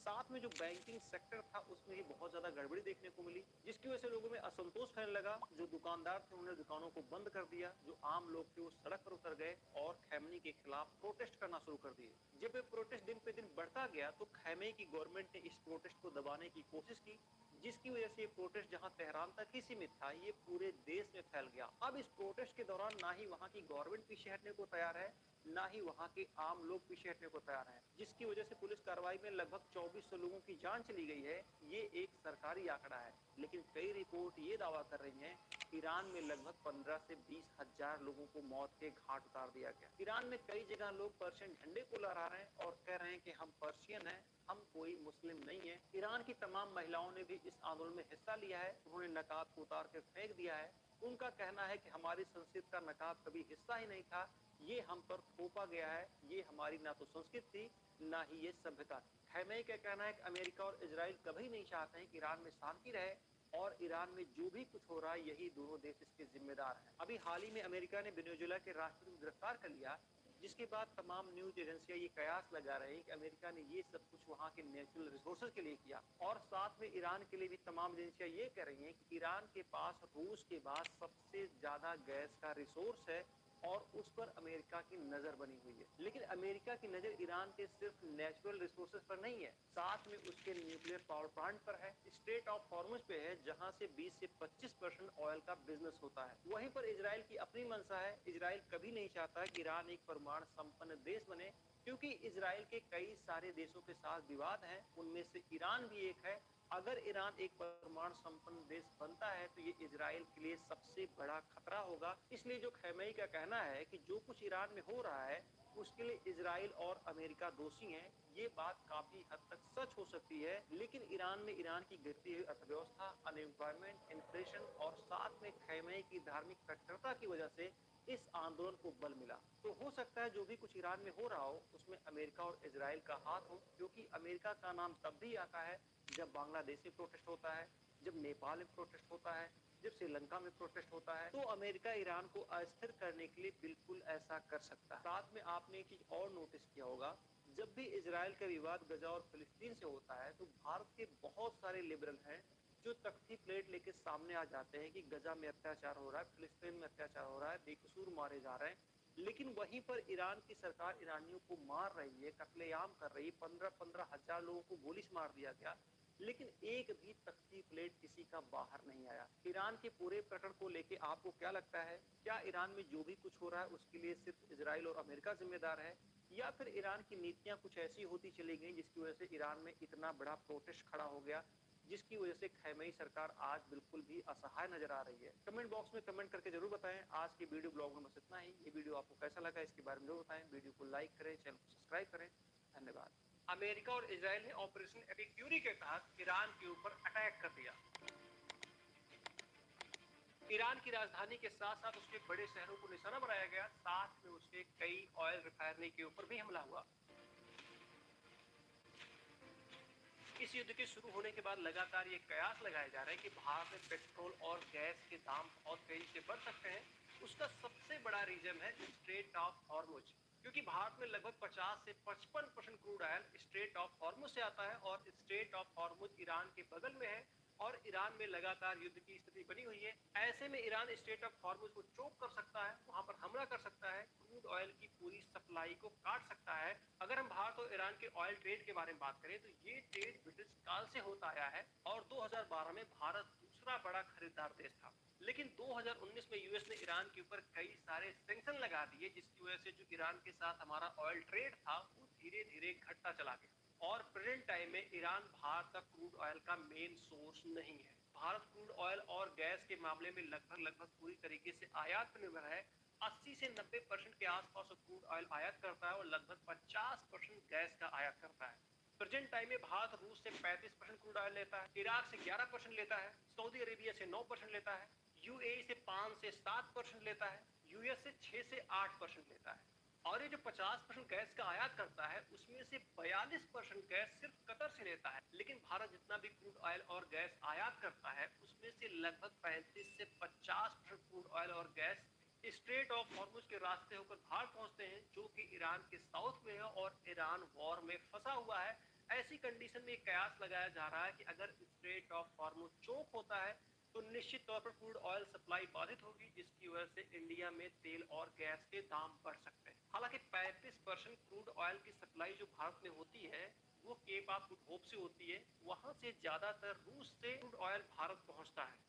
युद्ध के हालात हमेशा से कुछ ऐसे होते हैं कि पता नहीं होता है कि युद्ध कितने दिन तक खिंचेगा, और अगर ये लंबा खिंचता है तो पूरी दुनिया के ऊपर इसका प्रभाव पड़ता है। भारत ये बात अच्छे से जानता था कि अगर खाड़ी देशों में वॉर शुरू होता है तो सबसे पहले जो समस्या खड़ी होगी वो क्रूड ऑयल और गैस को लेके होगी, और कोई भी देश बिना ईंधन के आगे नहीं चल सकता है। और भारत जैसा देश जो लगभग पूरी तरीके से गैस और क्रूड ऑयल के लिए आयात पर डिपेंड है, उसके लिए तो और बड़ी समस्या होती है। इसीलिए भारत ने इस तरह की इमरजेंसी से निपटने के लिए स्ट्रेटेजिक पेट्रोलियम रिजर्व बनाया, जो कि पेट्रोलियम मिनिस्ट्री के अंडर काम करती है। भारत ने यूएई की company Abu Dhabi national oil company के साथ समझौता किया और ये कहा कि आप अपने क्रूड ऑयल को भारत में स्टोर कर सकते हैं और पास के देशों में आप उसको बेच सकते हैं। साथ ही समझौते में भारत ने एक और लाइन जोड़ा और ये कहा कि इस क्रूड ऑयल को आप यहाँ पर स्टोर करिए, आप पास के देशों में बेचिए, लेकिन अगर कोई इमरजेंसी की कंडीशन आती है तो उस ऑयल को भारत इस्तेमाल करेगा। भारत ने इसी तरीके का समझौता सऊदी अरब के साथ भी किया है, यानी कि अगर कोई वॉर होता है, कोई इमरजेंसी की कंडीशन होती है, खाड़ी देशों में तनाव पैदा होता है और तेल की सप्लाई बंद होती है, तो ऐसी कंडीशन में जो वहां का रिजर्व भारत में किया गया है उस ऑयल को भारत अपने लिए इस्तेमाल कर सकता है। अब यहाँ पर एक सवाल खड़ा होता है कि आखिरकार सऊदी अरब ने और यूएई ने भारत के साथ ऐसा समझौता क्यों किया, क्योंकि सऊदी अरब यूएई दोनों ही देश जानते हैं कि भारत 80 से 90% क्रूड ऑयल आयात करता है, और अगर हम भारत के साथ ऐसा समझौता करते हैं तो भारत हमारा लंबे समय तक ग्राहक बनेगा। और अगर बाद में तेल के दाम बढ़ते हैं, जापान और दक्षिण कोरिया जैसे देशों में डिमांड बढ़ती है, तो भारत से आसानी से तेल बेचा जा सकता है। इससे ट्रांसपोर्ट की लागत कम होगी, डिलीवरी तेज होगी और मुनाफा भी ज्यादा होगा। इसके साथ साथ भारत और रूस के भी संबंध अच्छे हैं। जब से रूस और यूक्रेन की लड़ाई चल रही है, रूस के ऊपर भी कई सारे सैंक्शन लगे हुए हैं और रूस सस्ते दाम पर भारत को अपने तेल बेच रहा है और भारत उसको स्टोर कर रहा है किसी भी इमरजेंसी की कंडीशन में उसको यूज करने के लिए। हालांकि अमेरिका ने भारत और रूस के व्यापार को लेकर कई बार टैरिफ बढ़ाया, लेकिन हाल ही में ट्रंप ने ऐलान किया है कि भारत रूस के साथ ऑयल बिजनेस कर सकता है। अगर किसी भी तरीके से भारत में क्रूड ऑयल और गैस की सप्लाई चेन टूट जाए तो भी भारत के पास इतना रिजर्व है कि लगभग वो 70 से 80 दिन तक सरवाइव कर सकता है। हालांकि ऐसी कंडीशन आना नामुमकिन है, लेकिन अगर खाड़ी देशों में युद्ध लंबा खिंचा तो निश्चित तौर पे गैस और पेट्रोल के दाम बढ़ेंगे, जिसकी वजह से आम जनता को परेशानी उठानी पड़ेगी। आखिरकार इजराइल के पास ऐसा क्या है कि उसके साथ जब भी कोई बड़ा विवाद होता है तो हर एक विवाद में उसके साथ अमेरिका खड़ा दिखाई पड़ता है। क्या अभी हाल में जो अमेरिका और इजराइल ने ईरान के ऊपर अटैक किया है, क्या वो एक रिलीजियस वार है या ये सिर्फ नेचुरल रिसोर्सेज, पावर और जियोपॉलिटिक्स की जंग है? अमेरिका और इजराइल के रिलेशन को लेके एक बड़ा सवाल तो खड़ा होता है कि आखिरकार हर एक बड़े मामले में अमेरिका इजराइल के साथ क्यों खड़ा होता है? क्योंकि अमेरिका एक ऐसा देश है बिना अपने फायदे के वो किसी को सपोर्ट नहीं कर सकता है, क्योंकि वो अमेरिका फर्स्ट की पॉलिसी को फॉलो करता है और इस पॉलिसी के बीच में अगर कोई आड़े आता है तो निश्चित तौर पे वो अमेरिका उसको एक दुश्मन की तरह देखता है। लेकिन रिकॉर्ड है कि शायद ही अमेरिका ने कभी इजराइल का विरोध किया हो। आपने ये चीज नोटिस किया होगा, अमेरिका उस हर देश में एंटर किया जहां पर नेचुरल रिसोर्स है। जिन देशों ने उसके साथ उसके स्तर पर समझौता किया उसको अमेरिका ने अपना दोस्त बनाया, और जिन देशों ने उसका विरोध किया वहां पर उसने हमले किए, उनके सुप्रीम लीडर को किडनैप किया, उनकी हत्या की।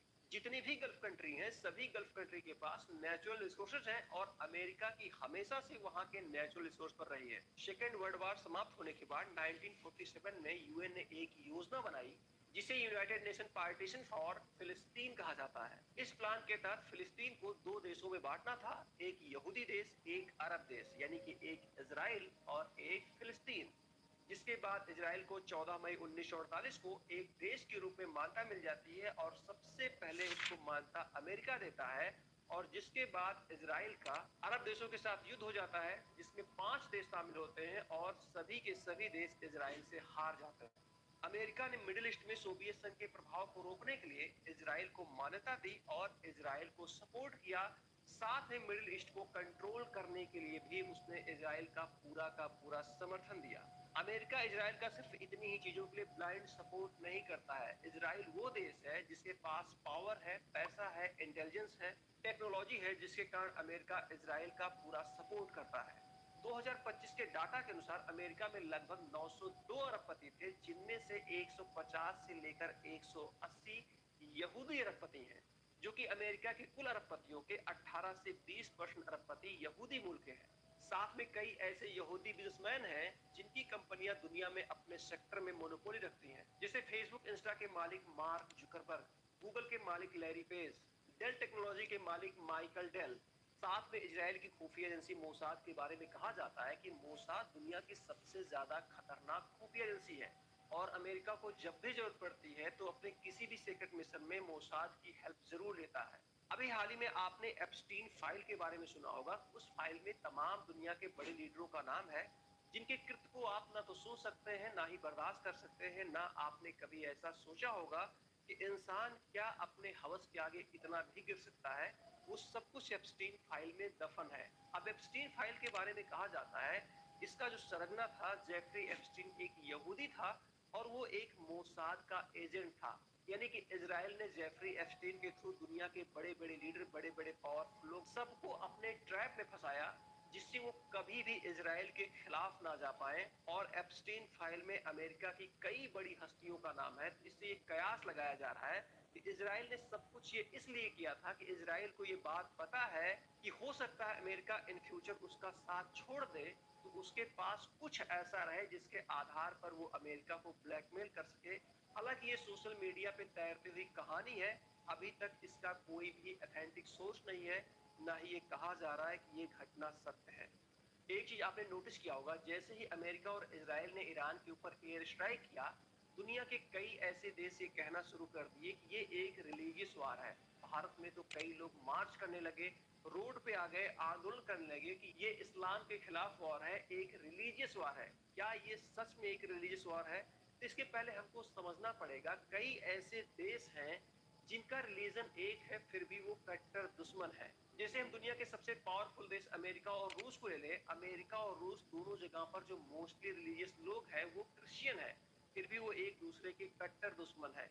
आपने देखा ही होगा, लंबे समय से यूक्रेन और रूस का वॉर चल रहा है, दोनों ही एक क्रिश्चियन देश है। इसी तरीके से हमेशा से सऊदी अरब और ईरान के की एक शिया राष्ट्र है, एक सुन्नी राष्ट्र है। अमेरिका और इजराइल ने मिलकर जो ईरान के ऊपर एयर स्ट्राइक किया है, उसका समर्थन सऊदी अरब करता है, वे इजराइल का समर्थन नहीं करते। तो जो हम लोग ये देख रहे हैं कि रिलीजियस वॉर है, ये बिल्कुल भी रिलीजियस वॉर नहीं है। ये वॉर जो शुरू हुआ है सिर्फ मिडिल ईस्ट को कंट्रोल करने के लिए। वीडियो को लाइक करें, चैनल को सब्सक्राइब करें। धन्यवाद। क्या अमेरिका और इजराइल के द्वारा ईरान पर अटैक करने की सिर्फ यही वजह थी कि उसने मिडिल ईस्ट को कंट्रोल करना है, वहां के नेचुरल रिसोर्सेज को कंट्रोल करना है और ईरान के न्यूक्लियर प्लांट को बर्बाद करना है? आपको याद ही होगा, जब तक ईरान के ऊपर इजराइल और अमेरिका ने अटैक नहीं किया था, उससे पहले एप्स्टीन फाइल की चर्चा बहुत ज्यादा थी। ये एक ग्लोबल न्यूज बनी हुई थी और दुनिया के बड़े से बड़े हस्तियों का बैड पीआर हो रहा था, उनका जो सोशल स्टेटस था वो खराब हो रहा था और बहुत ज्यादा उनके ऊपर पब्लिक प्रेशर भी बन रहा था। 28 फरवरी को ईरान के ऊपर लगता है पब्लिक ऑफिस का मिसयूज किया है। इसका खुलासा तब होता है जब 30 जनवरी को प्रिंस एंड्रू का नाम एप्स्टीन फाइल में आता है और उस फाइल से पता चलता है कि 2010 में हांगकांग, वियतनाम, सिंगापुर में जो इन्होंने यात्राएं की थी, उसकी जो सीक्रेट फाइल थी उसको एप्स्टीन को इन्होंने ट्रांसफर की थी। प्रिंस एंड्रू की गिरफ्तारी का और उनसे कहते हैं कि आप एप्स्टीन फाइल से संबंधित कोई भी सवाल हमसे कर सकते हैं। जिन भी लड़कियों की तस्वीर मेरे साथ वायरल हो रही है, जिनका चेहरा ब्लर कर दिया गया है, उनके साथ मेरे कोई भी गलत संबंध नहीं थे। इस इंसिडेंट से आप समझ सकते हैं, अगर बिल गेट्स का संबंध एप्स्टीन से बहुत ही नॉर्मल था, इन्होंने कुछ भी ऐसा नहीं किया है जिससे इनके ऊपर कोई आरोप लगे, तो फिर इतनी बड़ी मीटिंग बुलाने की आवश्यकता क्या है, इतना ज्यादा पैनिक होने की क्या आवश्यकता है? क्योंकि कहीं न कहीं बिल गेट्स का बैड एजेंसियां काम करती हैं, साथ में इनके जो एनजीओ हैं वो भी काम करते हैं। इनके कई सारे एनजीओ हैं जो महिला शिक्षा के लिए काम करते हैं, महिला स्वास्थ्य के लिए काम करते हैं, गरीबी उन्मूलन के लिए काम करते हैं। तो कहीं न कहीं एप्स्टीन फाइल में इनका नाम आने के बाद और इनके ऊपर जब कई सारे गंभीर आरोप लगे, जिसके बाद लगातार ये सोशल मीडिया पे ट्रोल हो रहे थे, उसके बाद इनके ऊपर दबाव बढ़ा, तो अपनी छवि को सुधारने के लिए इन्होंने अपने एम्प्लॉइज को बुलाया और कहा कि आप एप्स्टीन फाइल से संबंधित कोई भी सवाल कर सकते हैं। हालांकि मेरा एप्स्टीन से संबंध रहा है, लेकिन उसके किसी भी कृत्य में मेरा कोई भी हाथ नहीं है। अमेरिका के पूर्व राष्ट्रपति बिल क्लिंटन और उनकी पत्नी हिलेरी क्लिंटन का भी नाम एप्स्टीन फाइल में आ चुका है। हाउस ओवरसाइट कमेटी बनाई गई जिसको एप्स्टीन फाइल के मामले में और दूसरे मामलों में क्लिंटन फैमिली से पूछताछ करनी थी, लेकिन क्लिंटन फैमिली बार बार इस चीज को अवॉइड कर रही थी, जिसके बाद कमेटी के चीफ जेम्स कोमर ने कहा कि अगर आप कमेटी के सामने उपस्थित नहीं होते हैं और हमारे सवालों का जवाब नहीं देते हैं, तो ये अवमानना का आपके ऊपर केस लगेगा और आपकी गिरफ्तारी होगी। और ये भी घटना ईरान के ऊपर हमला होने से पहले हुई थी, यानी कि 26-27 फरवरी को हुई थी। इसी क्रम में 26 फरवरी को एक और घटना हुई थी। वर्ल्ड इकोनॉमिक फोरम के प्रेसिडेंट बोर्गे ब्रेंडे ने अपने पद से इस्तीफा दे दिया। इनका नाम भी एप्स्टीन के साथ आया। कई तस्वीरें वायरल हुई जिसमें ये पता चलता है कि कई बार एप्स्टीन के साथ डिनर शेयर किए थे और तमाम सारे इनके ऊपर आरोप लगे। इसी के साथ 27 फरवरी को एक और घटना होती है। पेंटागन और क्लाड की एक डील टूट जाती है। 27 फरवरी को पेंटागन और क्लाड के बीच एक डील उस वक्त खत्म हो गई जब पेंटागन ने ये कहा कि हमको क्लाड के एआई का पूरा एक्सेस चाहिए। उस वक्त क्लाड ने ये कह के मना कर दिया कि हम आपको पूरा एक्सेस नहीं दे सकते हैं, हम आपको ये स्वतंत्रता नहीं दे सकते हैं कि आप लोगों को सर्विलांस पर लगाइए और ना ही आप ऑटोनॉमस वेपन का यूज कर सकते। पेंटागन जो कि अमेरिका का डिफेंस ऑफिस है, जहां पे उनकी आर्मी, उनकी नेवी, उनकी एयरफोर्स बैठ के रणनीतियां बनाती हैं। अब यहाँ पर समझने वाली बात ये है कि 28 फरवरी को ईरान के ऊपर एयर स्ट्राइक होता है और मैंने आपको जितनी घटनाएं बताई हैं वो सारी की सारी घटनाएं 28 फरवरी से पहले हुई थी। अब ये सारी घटनाएं कोइंसिडेंट तो नहीं हो सकती, वो भी लगातार इतनी सारी घटनाएं। तो कहीं न कहीं दुनिया की बड़ी हस्तियों का बैड पीआर हो रहा था। एप्स्टीन फाइल की वजह से उनकी छवि खराब हो रही थी। तो एक ये बहुत बड़ा कारण है ईरान के ऊपर अटैक करने का, जिससे पूरी दुनिया का जो centre of focus Epstein file थी वो हट के ईरान वॉर हो जाए, और वही हुआ। हालांकि ईरान के ऊपर जो एयर स्ट्राइक हुआ है उसके लिए सिर्फ एप्स्टीन फाइल रीजन नहीं हो सकता है, क्योंकि उसके कॉन्फ्लिक्ट लगातार इजराइल और अमेरिका से चल रहे थे। लेकिन हो सकता है दुनिया के बड़े बड़े लीडरों का नाम एप्स्टीन फाइल में आने के बाद उनको यही सबसे सही टाइम लगा हो लोगों को डाइवर्ट करने का, पूरी दुनिया का अपने ऊपर से फोकस हटाने का। हालांकि आप क्या सोचते हैं, ईरान के ऊपर अमेरिका, इजराइल ने किस वजह से अटैक किया होगा? क्या कारण हो सकते हैं? क्या उसमें एक एप्स्टीन फाइल वजह है, या फिर ये सिर्फ सोशल मीडिया पे चल रही कहानी है, इसमें सत्यता कुछ भी नहीं है? क्योंकि आप अगर इसके एविडेंस खोजने बैठेंगे तो आपको कोई सीधा प्रमाण नहीं मिलेगा, लेकिन कहीं न कहीं ये घटनाएं कोरिलेट होती हैं।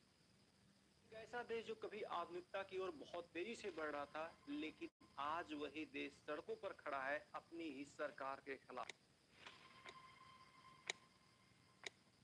ईरान एक टाइम पर मॉडर्न देश था, लेकिन आज उसकी पहचान एक इस्लामिक देश के रूप में होती है। ईरान में खासकर उस समय जब मोहम्मद रजा शाह की सरकार थी, उस समय ईरान बहुत तेजी से औद्योगिकरण की तरफ बढ़ रहा था, बहुत तेजी से पश्चिमी सभ्यताओं को अडॉप्ट कर रहा था। और ये सब जब कुछ ईरान में बहुत तेजी से हो रहा था, तो बहुत सारे लोगों को ये लगा कि ये उनके धर्म के खिलाफ है, ये उनकी परंपरा के खिलाफ है। हम बहुत तेजी से पश्चिमी सभ्यताओं को अडॉप्ट कर रहे हैं और बहुत तेजी से हमारी निर्भरता उनकी तरफ बढ़ती जा रही है। और इसी वजह से 1978 के आसपास मोहम्मद शाह की सरकार के खिलाफ लोगों का गुस्सा बढ़ता है और मोहम्मद रजा शाह की सरकार को उखाड़ के फेंक दिया जाता है, जिसके बाद ईरान की सत्ता पे कंट्रोल रुहुल्लाह खुमैनी का हो जाता है और इसी के बाद ईरान में इस्लामिक रिपब्लिक का रास्ता भी साफ हो जाता है। ईरान में खुमैनी की पहचान एक धार्मिक कट्टर नेता के रूप में होती है। 1979 में जैसे ही खुमैनी के हाथ में ईरान की सत्ता जाती है, वैसे ही वहां पर वो इस्लामिक रूल रेगुलेशन को लागू करते हैं, जैसे कि ड्रेस कोड निर्धारित किया गया, महिलाओं के लिए हिजाब अनिवार्य कर दिया गया। अगर कोई महिला घर के बाहर निकलती है तो उसको हिजाब पहनना जरूरी है। हालांकि ईरान के लोगों ने खुमैनी की सरकार के पहले ये सारी चीजें नहीं देखी थी, वो बहुत ही ओपन होकर रहते थे। खुमैनी के आने के बाद जैसे ही ये चीजें लागू होती हैं, लोगों में असंतोष फैलता है और सरकार के शुरुआती दौरान ही इनके खिलाफ विद्रोह शुरू हो जाता है। महिलाओं के साथ साथ कई राजनीतिक पार्टियां, बहुत सारे छात्रों के संगठन खैमे के खिलाफ प्रोटेस्ट करना शुरू करते हैं। अभी कुछ दिन पहले 28 दिसंबर 2025 को ईरान की राजधानी तेहरान में आर्थिक संकट को लेकर कुछ व्यापारी आंदोलन कर रहे थे। रीजन क्या था कि ईरान की अर्थव्यवस्था में भारी गिरावट होती है, जिसकी वजह से बेरोजगारी बहुत तेजी से बढ़ती है। जो गुड्स थे, जो प्रोडक्ट थे, उनके दाम बहुत तेजी से बढ़ते हैं, इन्फ्लेशन बहुत ज्यादा होता है, जिसकी वजह से जो व्यापारी वर्ग रहता है, आम जनता रहती है, वो बहुत ज्यादा नाराज हो जाती है। साथ में जो बैंकिंग सेक्टर था, उसमें ही बहुत ज्यादा गड़बड़ी देखने को मिली, जिसकी वजह से लोगों में असंतोष फैलने लगा। जो दुकानदार थे, उन्होंने दुकानों को बंद कर दिया। जो आम लोग थे, वो सड़क पर उतर गए और खैमनी के खिलाफ प्रोटेस्ट करना शुरू कर दिए। जब ये प्रोटेस्ट दिन पे दिन बढ़ता गया, तो खैमे की गवर्नमेंट ने इस प्रोटेस्ट को दबाने की कोशिश की, जिसकी वजह से ये प्रोटेस्ट जहां तेहरान तक ही सीमित था, ये पूरे देश में फैल गया। अब इस प्रोटेस्ट के दौरान ना ही वहां की गवर्नमेंट पीछे हटने को तैयार है, ना ही वहां के आम लोग पीछे हटने को तैयार हैं, जिसकी वजह से पुलिस कार्रवाई में लगभग 2400 लोगों की जान चली गई है। ये एक सरकारी आंकड़ा है, लेकिन कई रिपोर्ट ये दावा कर रही हैं ईरान में लगभग 15 से 20 हजार लोगों को मौत के घाट उतार दिया गया। ईरान में कई जगह लोग पर्शियन झंडे को लहरा रहे हैं और कह रहे हैं कि हम पर्शियन हैं, हम कोई मुस्लिम नहीं है। ईरान की तमाम महिलाओं ने भी इस आंदोलन में हिस्सा लिया है। उन्होंने नकाब को उतार कर फेंक दिया है। उनका कहना है कि हमारी संस्कृति का नकाब कभी हिस्सा ही नहीं था, ये हम पर थोपा गया है। ये हमारी ना तो संस्कृति थी, ना ही ये सभ्यता थी। खैमेनी का कहना है कि अमेरिका और इजराइल कभी नहीं चाहते हैं कि ईरान में शांति रहे, और ईरान में जो भी कुछ हो रहा है, यही दोनों देश इसके जिम्मेदार हैं। अभी हाल ही में अमेरिका ने वेनेजुएला के राष्ट्रपति को गिरफ्तार कर लिया, जिसके बाद तमाम न्यूज एजेंसियां ये कयास लगा रही हैं कि अमेरिका ने ये सब कुछ वहां के नेचुरल रिसोर्सेज के लिए किया, और साथ में ईरान के लिए भी तमाम एजेंसियां ये कह रही हैं कि ईरान के पास रूस के बाद सबसे ज्यादा गैस का रिसोर्स है और उस पर अमेरिका की नजर बनी हुई है। लेकिन अमेरिका की नजर ईरान के सिर्फ नेचुरल रिसोर्सेज पर नहीं है, साथ में उसके न्यूक्लियर पावर प्लांट पर है, स्ट्रेट ऑफ हॉर्मुज पे है, जहां से 20 से 25% ऑयल का बिजनेस होता है। वहीं पर इजराइल की अपनी मंशा है। इजराइल कभी नहीं चाहता कि ईरान एक परमाणु संपन्न देश बने, क्योंकि इजराइल के कई सारे देशों के साथ विवाद है, उनमें से ईरान भी एक है। अगर ईरान एक परमाणु संपन्न देश बनता है, तो ये इजराइल के लिए सबसे बड़ा खतरा होगा। इसलिए जो खैमेनी का कहना है कि जो कुछ ईरान में हो रहा है, उसके लिए इजराइल और अमेरिका दोषी हैं, ये बात काफी हद तक सच हो सकती है। लेकिन ईरान में ईरान की गिरती हुई अर्थव्यवस्था,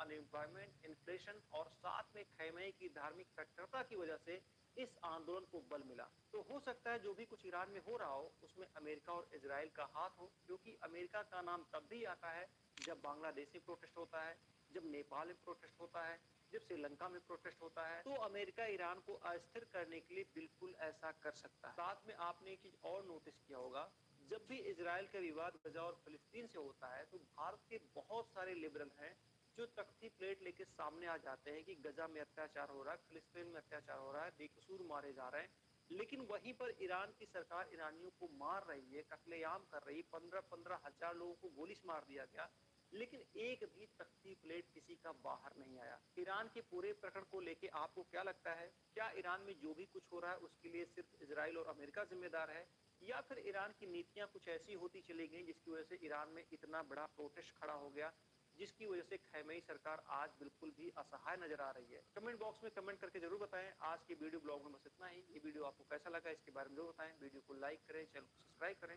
धन्यवाद। अमेरिका और इजराइल ने ऑपरेशन एपिक फ्यूरी के तहत ईरान के ऊपर अटैक कर दिया। ईरान की राजधानी के साथ साथ उसके बड़े शहरों को निशाना बनाया गया, साथ में उसके कई ऑयल रिफाइनरी के ऊपर भी हमला हुआ। इस युद्ध के शुरू होने के बाद लगातार ये कयास लगाए जा रहे हैं कि भारत में पेट्रोल और गैस के दाम बहुत तेजी से बढ़ सकते हैं। उसका सबसे बड़ा रीजन है स्ट्रेट ऑफ हॉर्मुज, क्योंकि भारत में लगभग 50 से 55% crude oil straight of Hormuz से आता है, और स्ट्रेट ऑफ हॉर्मुज ईरान के बगल में है और ईरान में लगातार युद्ध की स्थिति बनी हुई है। ऐसे में ईरान स्ट्रेट ऑफ हॉर्मुज को चोक कर सकता है, वहां पर हमला कर सकता है, क्रूड ऑयल की पूरी सप्लाई को काट सकता है। अगर हम भारत और ईरान के ऑयल ट्रेड के बारे में बात करें, तो ये ट्रेड ब्रिटिश काल से होता आया है और 2012 में भारत दूसरा बड़ा खरीदार देश था। लेकिन 2019 में यूएस ने ईरान के ऊपर कई सारे सैंक्शन लगा दिए, जिसकी वजह से जो ईरान के साथ हमारा ऑयल ट्रेड था, वो धीरे धीरे घटता चला गया। और प्रेजेंट टाइम में ईरान भारत का क्रूड ऑयल का मेन सोर्स नहीं है। भारत क्रूड ऑयल और गैस के मामले में लगभग पूरी तरीके से आयात पर निर्भर है। 80 से 90% के आसपास क्रूड ऑयल आयात करता है और लगभग 50% गैस का आयात करता है। प्रेजेंट टाइम में भारत रूस से 35% क्रूड ऑयल लेता है, इराक से 11% लेता है, सऊदी अरेबिया से 9% लेता है, यूएई से 5 से 7% लेता है, यूएस से 6 से 8% लेता है। और ये जो 50% गैस का आयात करता है उसमें से 42% गैस सिर्फ कतर से लेता है। लेकिन भारत जितना भी क्रूड ऑयल और गैस आयात करता है उसमें से लगभग 35 से 50% क्रूड ऑयल और गैस स्ट्रेट ऑफ हॉर्मुज के रास्ते होकर भारत पहुंचते हैं, जो कि ईरान के साउथ में है और ईरान वॉर में फंसा हुआ है। ऐसी कंडीशन में कयास लगाया जा रहा है कि अगर स्ट्रेट ऑफ हॉर्मुज चोक होता है तो निश्चित तौर पर क्रूड ऑयल सप्लाई बाधित होगी, जिसकी वजह से इंडिया में तेल और गैस के दाम बढ़ सकते हैं। हालांकि 35% क्रूड ऑयल की सप्लाई जो भारत में होती है वो केप ऑफ गुड होप से होती है। वहां से ज्यादातर रूस से क्रूड ऑयल भारत पहुंचता है। युद्ध के हालात हमेशा से कुछ ऐसे होते हैं कि पता नहीं होता है कि ये युद्ध कितने दिन तक खिंचेगा, और अगर ये लंबा खिंचता है तो पूरी दुनिया के ऊपर इसका प्रभाव पड़ता है। भारत ये बात अच्छे से जानता था कि अगर खाड़ी देशों में वॉर शुरू होता है तो सबसे पहले जो समस्या खड़ी होगी वो क्रूड ऑयल और गैस को लेके होगी, और कोई भी देश बिना ईंधन के आगे नहीं चल सकता है। और भारत जैसा देश जो लगभग पूरी तरीके से गैस और क्रूड ऑयल के लिए आयात पर डिपेंड है, उसके लिए तो और बड़ी समस्या होती है। इसीलिए भारत ने इस तरह की इमरजेंसी से निपटने के लिए स्ट्रेटेजिक पेट्रोलियम रिजर्व बनाया, जो कि पेट्रोलियम मिनिस्ट्री के अंडर काम करती है। भारत ने यूएई की company Abu Dhabi national oil company के साथ समझौता किया और ये कहा कि आप अपने क्रूड ऑयल को भारत में स्टोर कर सकते हैं और पास के देशों में आप उसको बेच सकते हैं। साथ ही समझौते में भारत ने एक और लाइन जोड़ा और ये कहा कि इस क्रूड ऑयल को आप यहाँ पर स्टोर करिए, आप पास के देशों में बेचिए, लेकिन अगर कोई इमरजेंसी की कंडीशन आती है तो उस ऑयल को भारत इस्तेमाल करेगा। भारत ने इसी तरीके का समझौता सऊदी अरब के साथ भी किया है, यानी कि अगर कोई वॉर होता है, कोई इमरजेंसी की कंडीशन होती है, खाड़ी देशों में तनाव पैदा होता है और तेल की सप्लाई बंद होती है, तो ऐसे कंडीशन में जो वहां का रिजर्व भारत में किया गया है उस ऑयल को भारत अपने लिए इस्तेमाल कर सकता है। अब यहाँ पर एक सवाल खड़ा होता है कि आखिरकार सऊदी अरब ने और यूएई ने भारत के साथ ऐसा समझौता क्यों किया, क्योंकि सऊदी अरब यूएई दोनों ही देश जानते हैं कि भारत 80 से 90% क्रूड ऑयल आयात करता है, और अगर हम भारत के साथ ऐसा समझौता करते हैं तो भारत हमारा लंबे समय तक ग्राहक बनेगा। और अगर बाद में तेल के दाम बढ़ते हैं, जापान और दक्षिण कोरिया जैसे देशों में डिमांड बढ़ती है, तो भारत से आसानी से तेल बेचा जा सकता है। इससे ट्रांसपोर्ट की लागत कम होगी, डिलीवरी तेज होगी और मुनाफा भी ज्यादा होगा। इसके साथ साथ भारत और रूस के भी संबंध अच्छे हैं। जब से रूस और यूक्रेन की लड़ाई चल रही है, रूस के ऊपर भी कई सारे सैंक्शन लगे हुए हैं और रूस सस्ते दाम पर भारत को अपने तेल बेच रहा है और भारत उसको स्टोर कर रहा है किसी भी इमरजेंसी की कंडीशन में उसको यूज करने के लिए। हालांकि अमेरिका ने भारत और रूस के व्यापार को लेकर कई बार टैरिफ बढ़ाया, लेकिन हाल ही में ट्रंप ने ऐलान किया है कि भारत रूस के साथ ऑयल बिजनेस कर सकता है। अगर किसी भी तरीके से भारत में क्रूड ऑयल और गैस की सप्लाई चेन टूट जाए तो भी भारत के पास इतना रिजर्व है कि लगभग वो 70 से 80 दिन तक सरवाइव कर सकता है। हालांकि ऐसी कंडीशन आना नामुमकिन है, लेकिन अगर खाड़ी देशों में युद्ध लंबा खिंचा तो निश्चित तौर पे गैस और पेट्रोल के दाम बढ़ेंगे, जिसकी वजह से आम जनता को परेशानी उठानी पड़ेगी। आखिरकार इजराइल के पास ऐसा क्या है कि उसके साथ जब भी कोई बड़ा विवाद होता है तो हर एक विवाद में उसके साथ अमेरिका खड़ा दिखाई पड़ता है। क्या अभी हाल में जो अमेरिका और इजराइल ने ईरान के ऊपर अटैक किया है, क्या वो एक रिलीजियस वार है या ये सिर्फ नेचुरल रिसोर्सेज, पावर और जियोपॉलिटिक्स की जंग है? अमेरिका और इजराइल के रिलेशन को लेके एक बड़ा सवाल तो खड़ा होता है कि आखिरकार हर एक बड़े मामले में अमेरिका इजराइल के साथ क्यों खड़ा होता है, क्योंकि अमेरिका एक ऐसा देश है बिना अपने फायदे के वो किसी को सपोर्ट नहीं कर सकता है, क्योंकि वो अमेरिका फर्स्ट की पॉलिसी को फॉलो करता है और इस पॉलिसी के बीच में अगर कोई आड़े आता है तो निश्चित तौर पर वो अमेरिका उसको एक दुश्मन की तरह देखता है। लेकिन रिकॉर्ड है कि शायद ही अमेरिका ने कभी इजराइल का विरोध किया हो। आपने एक चीज नोटिस किया होगा, अमेरिका उस हर देश में एंटर किया जहां पर नेचुरल रिसोर्स है। जिन देशों ने उसके साथ उसके स्तर पर समझौता किया उसको अमेरिका ने अपना दोस्त बनाया, और जिन देशों ने उसका विरोध किया वहां पर उसने हमले किए, उनके सुप्रीम लीडर को किडनैप किया, उनकी हत्या की। जितनी भी गल्फ कंट्री हैं, सभी गल्फ कंट्री के पास नेचुरल रिसोर्सेज हैं और अमेरिका की हमेशा से वहां के नेचुरल रिसोर्स पर रही है। सेकेंड वर्ल्ड वॉर समाप्त होने के बाद 1947 में यूएन ने एक योजना बनाई जिसे यूनाइटेड नेशन पार्टीशन फॉर फिलिस्तीन कहा जाता है। इस प्लान के तहत फिलिस्तीन को दो देशों में बांटना था, एक यहूदी देश, एक अरब देश, यानी कि एक इजराइल और एक फिलिस्तीन। जिसके बाद इजराइल को 14 मई 1948 को एक देश के रूप में मान्यता मिल जाती है और सबसे पहले इसको मान्यता अमेरिका देता है। और जिसके बाद इजराइल का अरब देशों के साथ युद्ध हो जाता है जिसमें 5 देश शामिल होते हैं और सभी के सभी देश इजराइल से हार जाते हैं। अमेरिका ने मिडिल ईस्ट में सोवियत संघ के प्रभाव को रोकने के लिए इजराइल को मान्यता दी और इजराइल को सपोर्ट किया। साथ में मिडिल ईस्ट को कंट्रोल करने के लिए भी उसने इतनी ही चीजों के लिए ब्लाइंड सपोर्ट नहीं करता है। इजराइल वो देश है जिसके पास पावर है, पैसा है, इंटेलिजेंस है, टेक्नोलॉजी है, जिसके कारण अमेरिका इजराइल का पूरा सपोर्ट करता है। 2025 के 150 से लेकर 180 यहूदी अरबपति हैं, जो कि अमेरिका के कुल अरबपतियों के 18 से 20% अरबपति यहूदी मूल के हैं।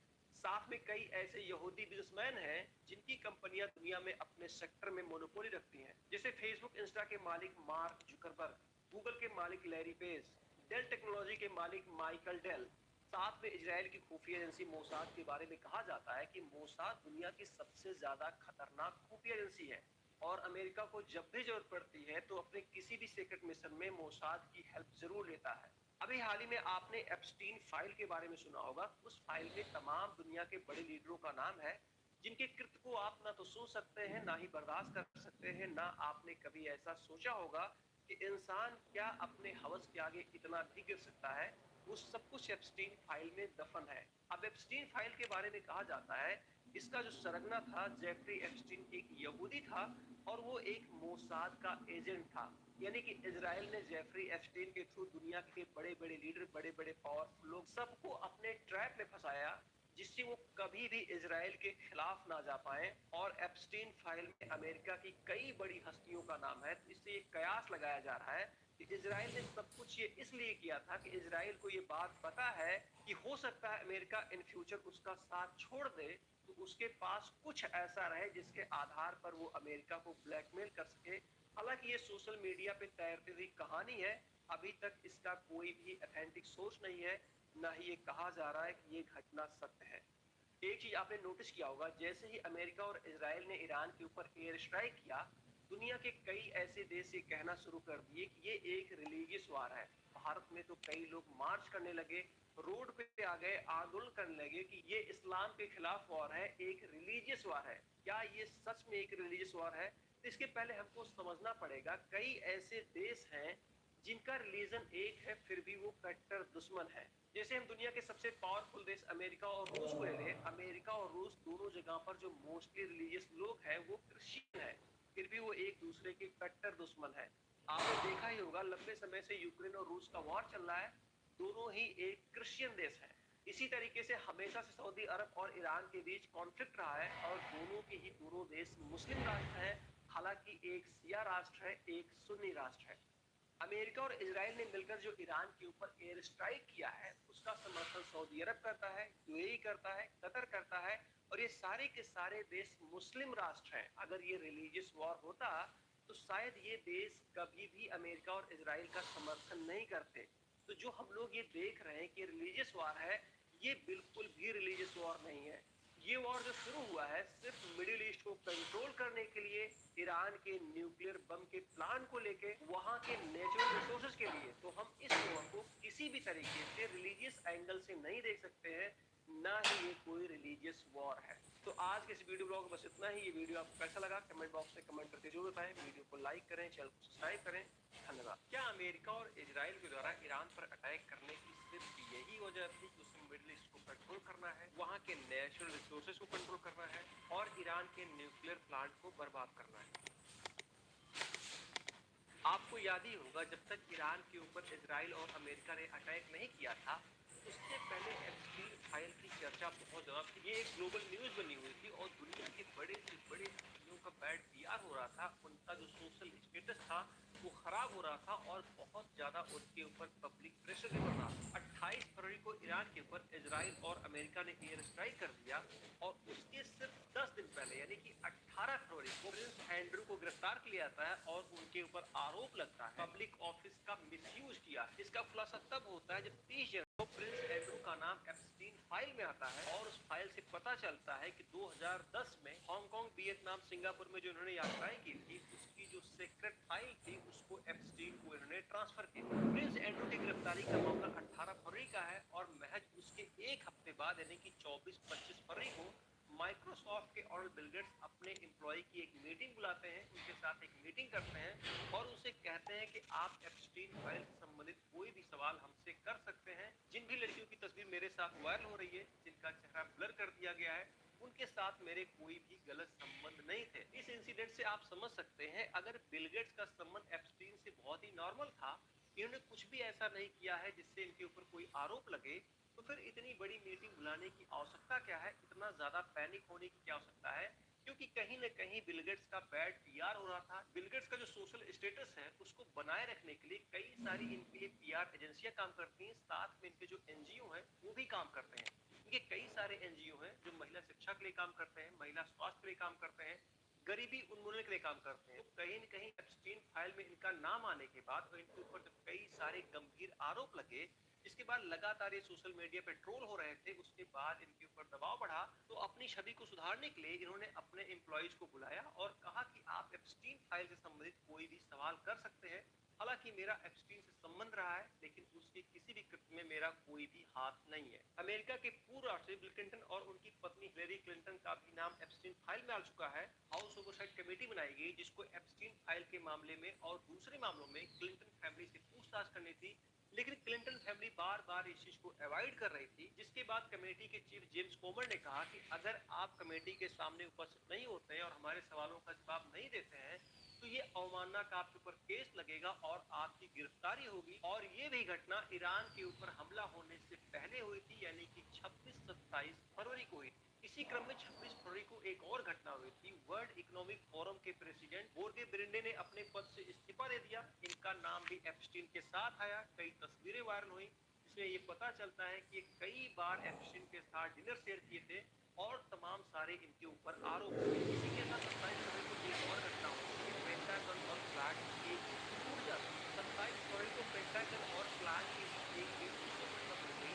पेंटागन ने ये कहा कि हमको फ्लैग की रिहाई का पूरा एक्सेस चाहिए। उस वक्त फ्लैग ने ये कह के मना कर दिया कि हम आपको पूरा एक्सेस नहीं दे सकते हैं, हम आपको ये स्वतंत्रता नहीं दे सकते हैं कि आप लोगों को सर्विलांस पर लगाइए और ना ही आप ऑटोनॉमस वेपन का यूज कर सकते। पेंटागन जो कि अमेरिका का डिफेंस ऑफिस है, जहां पे उनकी आर्मी, उनकी नेवी, उनकी एयरफोर्स बेस की रणनीतियां बनाती हैं। अब यहाँ पर समझने वाली बात ये है कि 28 फरवरी को ईरान के ऊपर एयर स्ट्राइक होता है और मैंने आपको जितनी घटनाएं बताई हैं वो सारी की सारी घटनाएं 28 फरवरी से पहले हुई थी। अब ये सारी घटनाएं कोइंसिडेंट तो नहीं हो सकती, होगी लगातार इतनी सारी घटनाएं, तो कहीं न कहीं दुनिया की बड़ी हस्तियों का बेकार हो रहा था। एप्स्टीन फाइल की वजह से उनकी छवि खराब हो रही थी।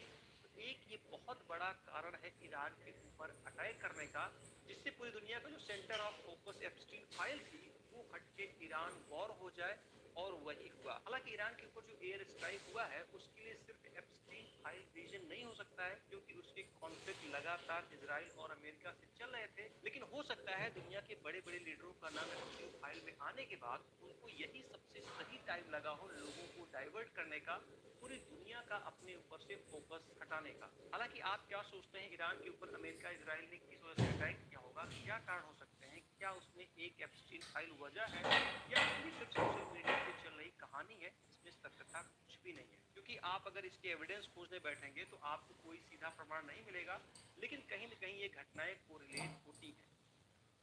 ऐसा देश कभी आधुनिकता की ओर बहुत तेजी से बढ़ रहा था, लेकिन आज वही देश सड़कों पर खड़ा है अपनी ही सरकार के खिलाफ। ईरान एक टाइम पर मॉडर्न देश था, लेकिन आज उसकी पहचान एक इस्लामिक देश के रूप में होती है। ईरान में खासकर उस समय जब मोहम्मद रजा शाह की सरकार थी, उस समय ईरान बहुत तेजी से औद्योगिकरण बढ़ रहा था, बहुत तेजी से पश्चिमी सभ्यताओं को अडॉप्ट कर रहा था, और ये सब जब कुछ ईरान ईरान में बहुत तेजी से हो रहा था तो बहुत सारे लोगों को ये लगा कि ये उनके धर्म के खिलाफ है, ये उनकी परंपरा के खिलाफ है, हम बहुत तेजी से पश्चिमी सभ्यताओं को अडॉप्ट कर रहे हैं और बहुत तेजी से हमारी निर्भरता उनकी तरफ बढ़ती जा रही है। और इसी वजह से 1978 के आसपास मोहम्मद शाह की सरकार के खिलाफ लोगों का गुस्सा बढ़ता है और मोहम्मद रजा शाह की सरकार को उखाड़ के फेंक दिया जाता है, जिसके बाद ईरान की सत्ता पे कंट्रोल खुमैनी का हो जाता है और इसी के बाद ईरान में इस्लामिक रिपब्लिक का रास्ता भी साफ हो जाता है। ईरान में खुमैनी की पहचान एक धार्मिक कट्टर नेता के रूप में होती है। 1979 में जैसे ही खुमैनी के हाथ में ईरान की सत्ता जाती है, वैसे ही वहां पर वो इस्लामिक रूल रेगुलेशन को लागू करते हैं। जैसे कि ड्रेस कोड निर्धारित किया गया, महिलाओं के लिए हिजाब अनिवार्य कर दिया गया, अगर कोई महिला घर के बाहर निकलती है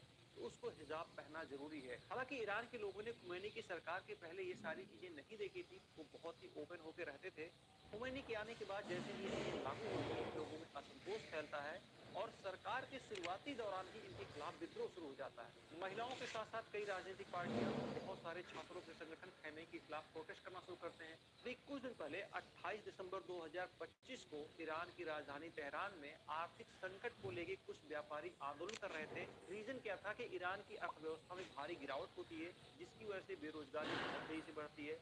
जो गुड्स थे, जो प्रोडक्ट थे, उनके दाम बहुत तेजी से बढ़ते हैं, इन्फ्लेशन बहुत ज्यादा होता है, जिसकी वजह से जो व्यापारी वर्ग रहता है, आम जनता रहती है, वो बहुत ज्यादा नाराज हो जाती है। साथ में जो बैंकिंग सेक्टर था उसमें भी बहुत ज्यादा गड़बड़ी देखने को मिली, जिसकी वजह से लोगों में असंतोष फैलने लगा। जो दुकानदार थे उन्होंने दुकानों को बंद कर दिया, जो आम लोग थे वो सड़क पर उतर गए और खैमनी के खिलाफ प्रोटेस्ट करना शुरू कर दिया। जब ये प्रोटेस्ट दिन पे दिन बढ़ता गया तो खैमे की गवर्नमेंट ने इस प्रोटेस्ट को दबाने की कोशिश की, जिसकी वजह से प्रोटेस्ट जहां तेहरान तक ही सीमित था, ये पूरे देश में फैल गया। अब इस प्रोटेस्ट के दौरान ना ही वहां की गवर्नमेंट पीछे हटने को तैयार है, ना ही वहां के आम लोग पीछे हटने को तैयार है, जिसकी वजह से पुलिस कार्रवाई में लगभग 2400 लोगों की जान चली गई है। ये एक सरकारी आंकड़ा है, लेकिन कई रिपोर्ट ये दावा कर रही हैं ईरान में लगभग 15 से 20 हजार लोगों को मौत के घाट उतार दिया गया। ईरान में कई जगह लोग पर्शियन झंडे को लहरा रहे हैं और कह रहे हैं कि हम पर्शियन हैं, हम कोई मुस्लिम नहीं है। ईरान की तमाम महिलाओं ने भी इस आंदोलन में हिस्सा लिया है, उन्होंने नकाब को उतार कर फेंक दिया है। उनका कहना है कि हमारी संस्कृति का नकाब कभी हिस्सा ही नहीं था, ये हम पर थोपा गया है, ये हमारी संस्कृति थी, ना कि ये सभ्यता थी। खैमेनी का कहना है कि अमेरिका और इजराइल कभी नहीं चाहते हैं कि ईरान में शांति रहे और ईरान में जो भी कुछ हो रहा है यही दोनों देश इसके जिम्मेदार हैं। अभी हाल ही में अमेरिका ने वेनेजुएला के राष्ट्रपति को गिरफ्तार कर लिया, जिसके बाद तमाम न्यूज एजेंसियां ये प्रयास की जा रही है कि अमेरिका ने ये सब कुछ वहां के नेचुरल रिसोर्सेज के लिए किया और साथ में ईरान के लिए भी तमाम एजेंसियां ये कह रही हैं कि ईरान के पास रूस के बाद सबसे ज्यादा गैस का रिसोर्स है और उस पर अमेरिका की नजर बनी है। लेकिन अमेरिका की नजर ईरान के सिर्फ नेचुरल रिसोर्सेज पर नहीं है, साथ में उसके न्यूक्लियर पावर प्लांट पर है, स्ट्रेट ऑफ हॉर्मुज पे है, जहां से 20 से 25% ऑयल का बिजनेस होता है। वहीं पर इजराइल की अपनी मंशा है, इजराइल कभी नहीं चाहता कि ईरान एक परमाणु संपन्न देश बने, क्योंकि इजराइल के कई सारे देशों के साथ विवाद है, उनमें से ईरान भी एक है। अगर ईरान एक परमाणु संपन्न देश बनता है तो ये इजराइल के लिए सबसे बड़ा खतरा होगा। इसलिए जो खैमेनी का कहना है कि जो कुछ ईरान में हो रहा है उसके लिए इजराइल और अमेरिका दोषी हैं, ये बात काफी हद तक सच हो सकती है। लेकिन ईरान में ईरान की गिरती हुई अर्थव्यवस्था, अनएम्प्लॉयमेंट, इन्फ्लेशन और साथ में खैमेनी की धार्मिक कट्टरता की वजह से इस आंदोलन को बल मिला। तो हो सकता है जो भी कुछ ईरान में हो रहा हो उसमें अमेरिका और इजराइल का हाथ हो, क्योंकि अमेरिका का नाम तब भी आता है जब बांग्लादेश में प्रोटेस्ट होता है, जब नेपाल में प्रोटेस्ट होता है, जब श्रीलंका में प्रोटेस्ट होता है। तो अमेरिका ईरान को अस्थिर करने के लिए बिल्कुल ऐसा कर सकता है। साथ में आपने एक चीज और नोटिस किया होगा, जब भी इजराइल का विवाद गजा और फिलिस्तीन से होता है तो भारत के बहुत सारे लिबरल हैं जो तख्ती प्लेट लेके सामने आ जाते हैं कि गजा में अत्याचार हो रहा है, फिलिस्तीन में अत्याचार हो रहा है, बेकसूर मारे जा रहे हैं। लेकिन वहीं पर ईरान की सरकार ईरानियों को मार रही है, कत्लेआम कर रही है, 15-15 हजार लोगों को गोली से मार दिया गया, लेकिन एक भी तख्ती प्लेट किसी का बाहर नहीं आया। ईरान के पूरे प्रकरण को लेके आपको क्या लगता है? क्या ईरान में जो भी कुछ हो रहा है उसके लिए सिर्फ इजराइल और अमेरिका जिम्मेदार है, या फिर ईरान की नीतियां कुछ ऐसी होती चली गई जिसकी वजह से ईरान में इतना बड़ा प्रोटेस्ट खड़ा हो गया, जिसकी वजह से खैमेनी सरकार आज बिल्कुल भी असहाय नजर आ रही है? कमेंट बॉक्स में कमेंट करके जरूर बताएं। आज के वीडियो ब्लॉग में बस इतना ही। ये वीडियो आपको कैसा लगा इसके बारे में जरूर बताएं। वीडियो को लाइक करें, चैनल को सब्सक्राइब करें। धन्यवाद। अमेरिका और इजराइल ने ऑपरेशन एपिक फ्यूरी के तहत ईरान के ऊपर अटैक कर दिया। ईरान की राजधानी के साथ साथ उसके बड़े शहरों को निशाना बनाया गया, साथ में उसके कई ऑयल रिफाइनरी के ऊपर भी हमला हुआ। इस युद्ध के शुरू होने के बाद लगातार ये कयास लगाए जा रहे हैं कि भारत में पेट्रोल और गैस के दाम बहुत तेजी से बढ़ सकते हैं। उसका सबसे बड़ा रीजन है स्ट्रेट ऑफ हॉर्मुज, क्योंकि भारत में लगभग 50 से 55% crude oil straight of Hormuz से आता है और स्ट्रेट ऑफ हॉर्मुज ईरान के बगल में है और ईरान में लगातार युद्ध की स्थिति बनी हुई है। ऐसे में ईरान स्ट्रेट ऑफ हॉर्मुज को चोक कर सकता है, वहां पर हमला कर सकता है, क्रूड ऑयल की पूरी सप्लाई को काट सकता है।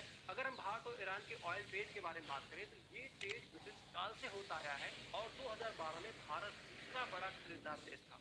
लेकिन 2019 में यूएस ने ईरान के ऊपर कई सारे सैंक्शन लगा दिए, जिसकी वजह से जो ईरान के साथ हमारा ऑयल ट्रेड था वो धीरे धीरे घटता चला गया और प्रेजेंट टाइम में ईरान भारत का क्रूड ऑयल का मेन सोर्स नहीं है। भारत क्रूड ऑयल और गैस के मामले में लगभग पूरी तरीके से आयात पर निर्भर है। 80 से 90% के आसपास क्रूड ऑयल आयात करता है और लगभग 50% गैस का आयात करता है। प्रेजेंट टाइम में भारत रूस से 35% क्रूड ऑयल लेता है, इराक से 11% लेता है, सऊदी अरेबिया से 9% लेता है, यूएई से 5 से 7% लेता है, यूएस से 6 से 8% लेता है।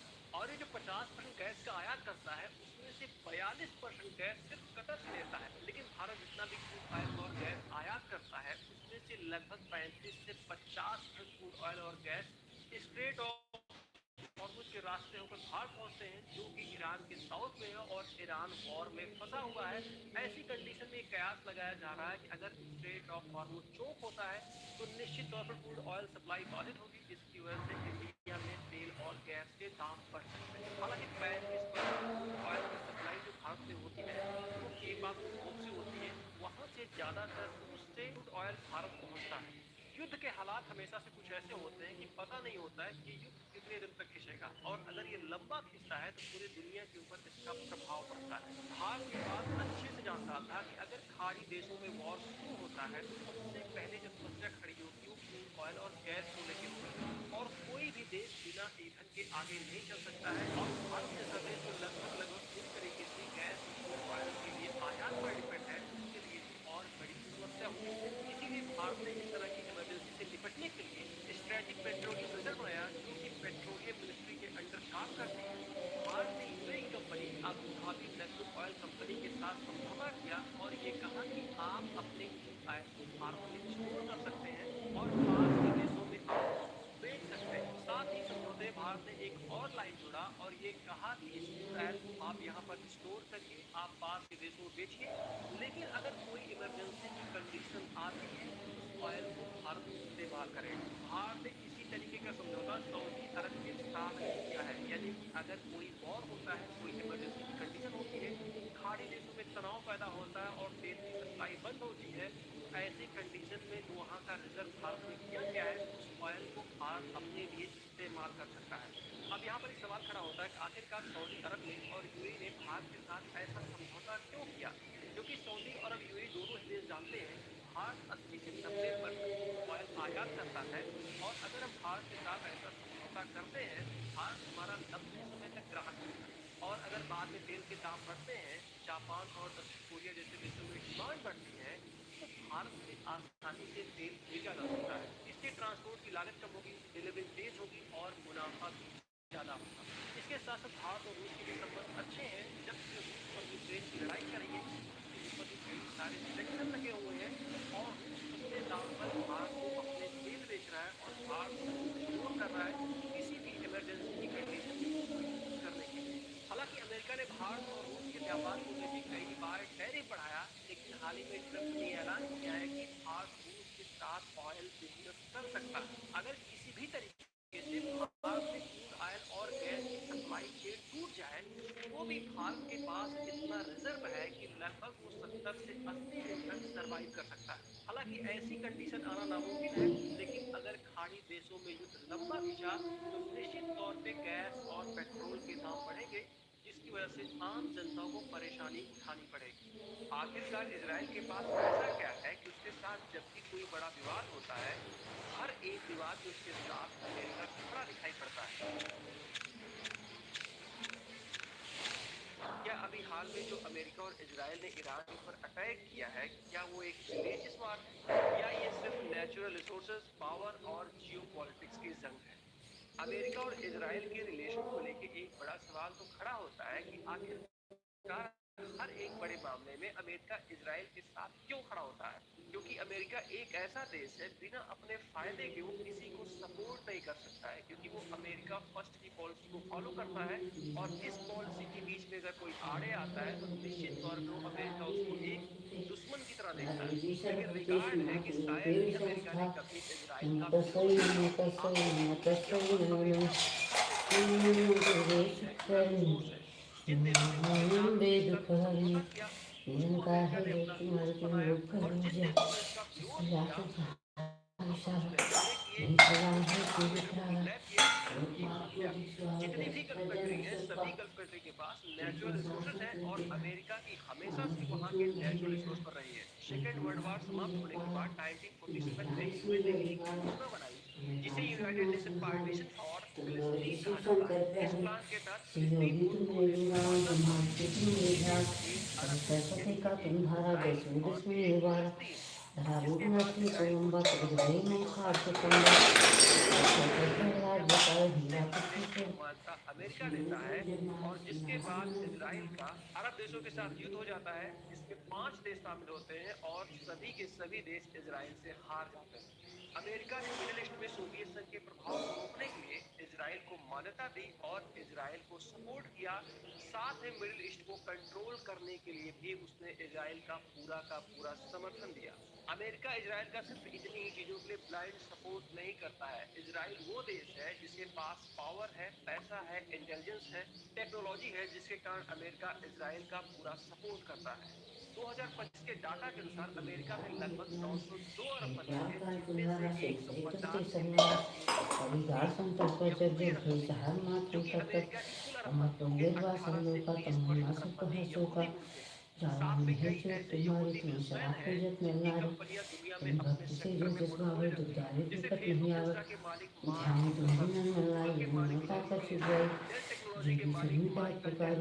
साथ में इजराइल की खुफिया एजेंसी मोसाद के बारे में कहा जाता है कि मोसाद दुनिया की सबसे ज्यादा खतरनाक खुफिया एजेंसी है, और अमेरिका को जब भी जरूरत पड़ती है तो अपने किसी भी सीक्रेट मिशन में मोसाद की हेल्प जरूर लेता है। अभी हाल ही में आपने एप्स्टीन फाइल के बारे में सुना होगा। उस फाइल में तमाम दुनिया के बड़े लीडरों का नाम है, जिनके कृत्य को आप ना तो सुन सकते हैं, ना ही बर्दाश्त कर सकते हैं। ना आपने कभी ऐसा सोचा होगा कि इंसान क्या अपने हवस के आगे इतना भी गिर सकता है।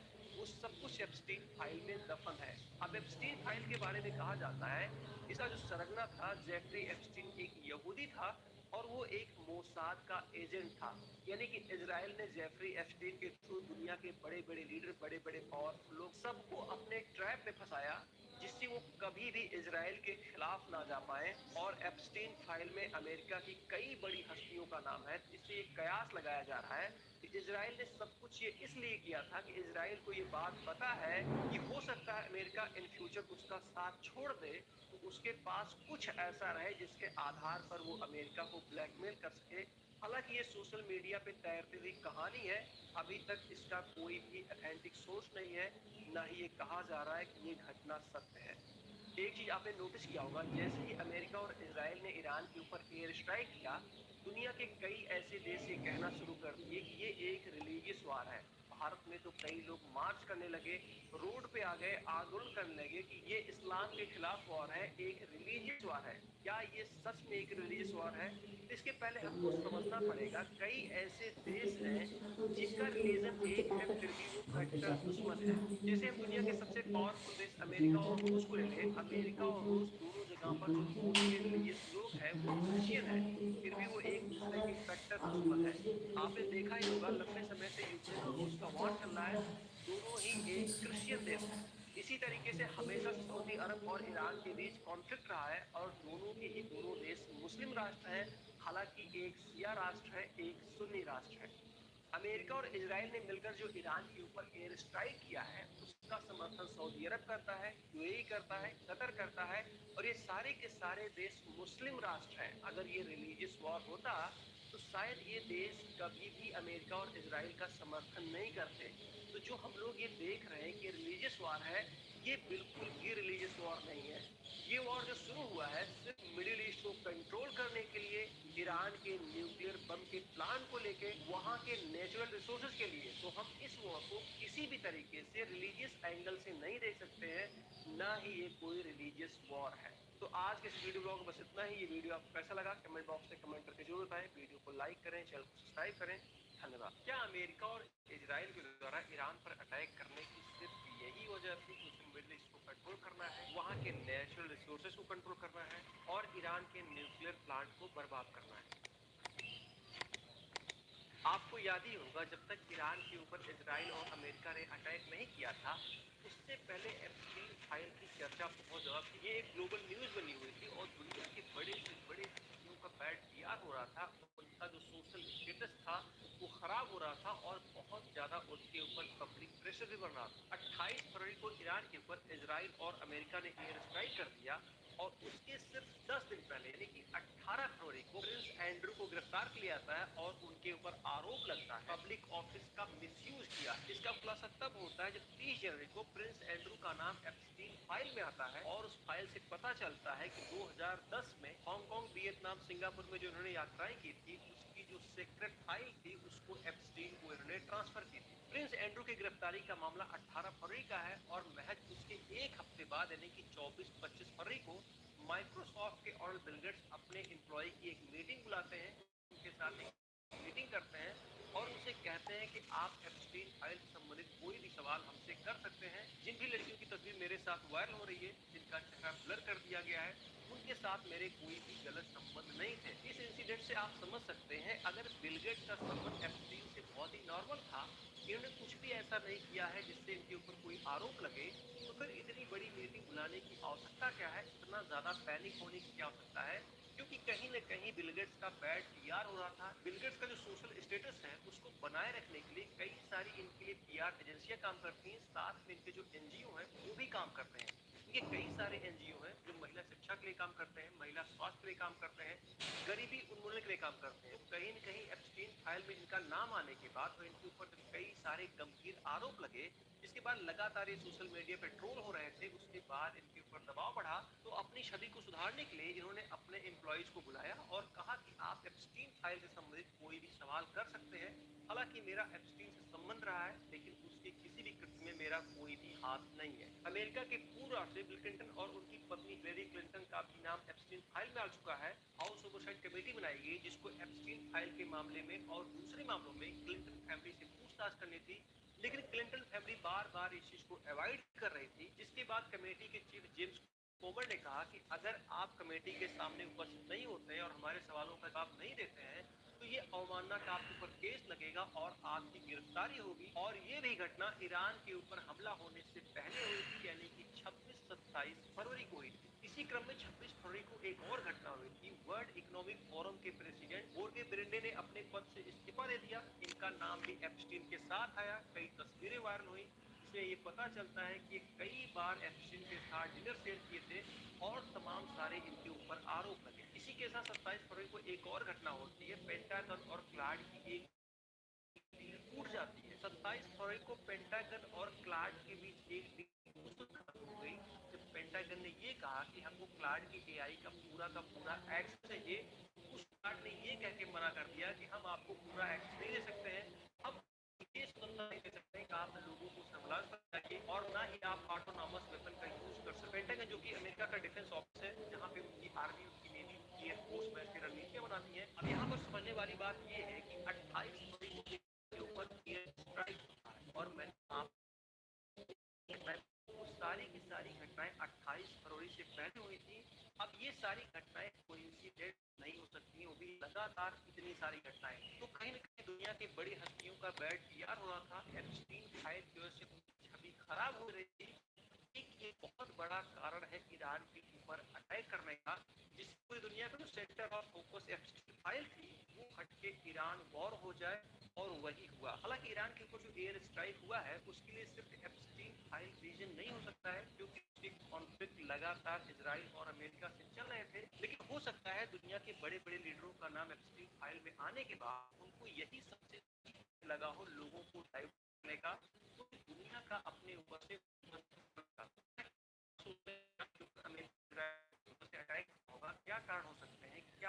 एक एप्स्टीन फाइल वजह है या फिर ये सिर्फ सोशल मीडिया पे चल रही कहानी है, इसमें सत्यता कुछ भी नहीं है। क्योंकि आप अगर इसके एविडेंस खोजने बैठेंगे तो आपको कोई सीधा प्रमाण नहीं मिलेगा, लेकिन कहीं न कहीं ये घटनाएं कोरिलेट होती हैं।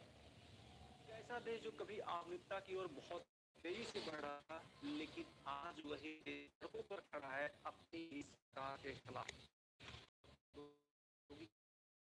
बड़ा बहुत तेजी से पश्चिमी सभ्यताओं को अडॉप्ट कर रहा था, बहुत तेजी से हो रहा था। बहुत सारे लोगों को ये लगा कि ये उनके धर्म के खिलाफ है, ये उम्र के खिलाफ है। हम बहुत तेजी से पश्चिमी सभ्यता को अडॉप्ट कर रहे हैं, उनकी तरफ बढ़ती जा रही है। और इसी वजह से 1978 के आसपास मोहम्मद शाह की सरकार के खिलाफ लोगों का गुस्सा बढ़ता है और मोहम्मद रजा शाह की सरकार को उखाड़ के फेंक दिया जाता है। इसके बाद ईरान की सत्ता पे कठोर खुमैनी का हो जाता है और इसी के बाद ईरान में इस्लामिक रिपब्लिक हो जाता है। ईरान में खुमैनी की पहचान एक धार्मिक सत्ता के रूप में होती है। 1979 में जैसे ही खुमैनी ईरान की सत्ता जाती है, वैसे ही वहां पर वो इस्लामिक रूल रेगुलेशन को लागू करते हैं। जैसे कि ड्रेस कोड निर्धारित किया गया, महिला के हिजाब अनिवार्य कर दिया गया। अगर कोई महिला घर के बाहर निकलती है तो उसको हिजाब पहनना जरूरी है। हालांकि ईरान के लोगों ने खुमैनी की सरकार के पहले ये सारी चीजें नहीं देखी थी, वो बहुत ही ओपन होकर रहते थे। खुमैनी के आने के बाद जैसे ये चीजें लागू होती हैं, लोगों का खिलाफ विद्रोह शुरू हो जाता है। महिलाओं के साथ साथ कई राजनीतिक पार्टियां, बहुत सारे छात्रों के संगठन कहने के खिलाफ प्रोटेस्ट करना शुरू करते हैं। कुछ दिन पहले 28 दिसंबर 2025 को ईरान की राजधानी तेहरान में आर्थिक संकट को लेकर कुछ व्यापारी आंदोलन कर रहे थे। रीजन ये था कि ईरान की अर्थव्यवस्था में भारी गिरावट होती है, बेरोजगारी बहुत तेजी से बढ़ती है, गुड्स से जो प्रोडक्ट है इनके दाम बहुत तेजी से बढ़ते हैं, इन्फ्लेशन बहुत ज्यादा होता है, जिसकी वजह से जो व्यापारी बन जाता है आम जनता वो बहुत ज्यादा नाराज हो जाती है। साथ में जो बैंकिंग सेक्टर था उसमें भी बहुत ज्यादा जिसकी वजह से लोगों में असंतोष रहने लगा। जो दुकानदार थे उन्होंने दुकानों को बंद कर दिया, तो आम लोग जो सड़क पर उतर गए, प्रोटेस्ट को दबाने की कोशिश की। इस वजह से जहाँ तेहरान ये आम लोग पेशेंट बताया, इसकी वजह से पुलिस कार्रवाई में लगभग 2400 लोगों की जान चली गई है। ये एक सरकारी, लेकिन ये रिपोर्ट ये दावा कर रहे हैं ईरान में लगभग 15 से 20 हजार लोग हड़ताल किया। ईरान और कह रहे हैं कि कोई नहीं है। ईरान की तमाम महिलाओं ने भी इस आंदोलन में हिस्सा लिया है। उन्होंने नकाब को उतार के फेंक दिया है। उनका कहना है कि हमारी संस्कृति का नकाब हिस्सा ही नहीं था, ये हम पर थोपा गया है, ये हमारी नापसंद प्रयास में जा रहे हैं कि अमेरिका ने ये सब कुछ वहाँ के रिसोर्सेज के लिए किया। और साथ में ईरान के लिए भी तमाम एजेंसियां ये कह रही हैं कि ईरान के पास रूस के बाद सबसे ज्यादा गैस का रिसोर्स, लेकिन अमेरिका की नजर ईरान के सिर्फ नेचुरल पावर प्लांट पर है, स्ट्रेट ऑफ हॉर्मुज पे है, बिजनेस होता है। वहीं पर इजराइल की अपनी मंशा है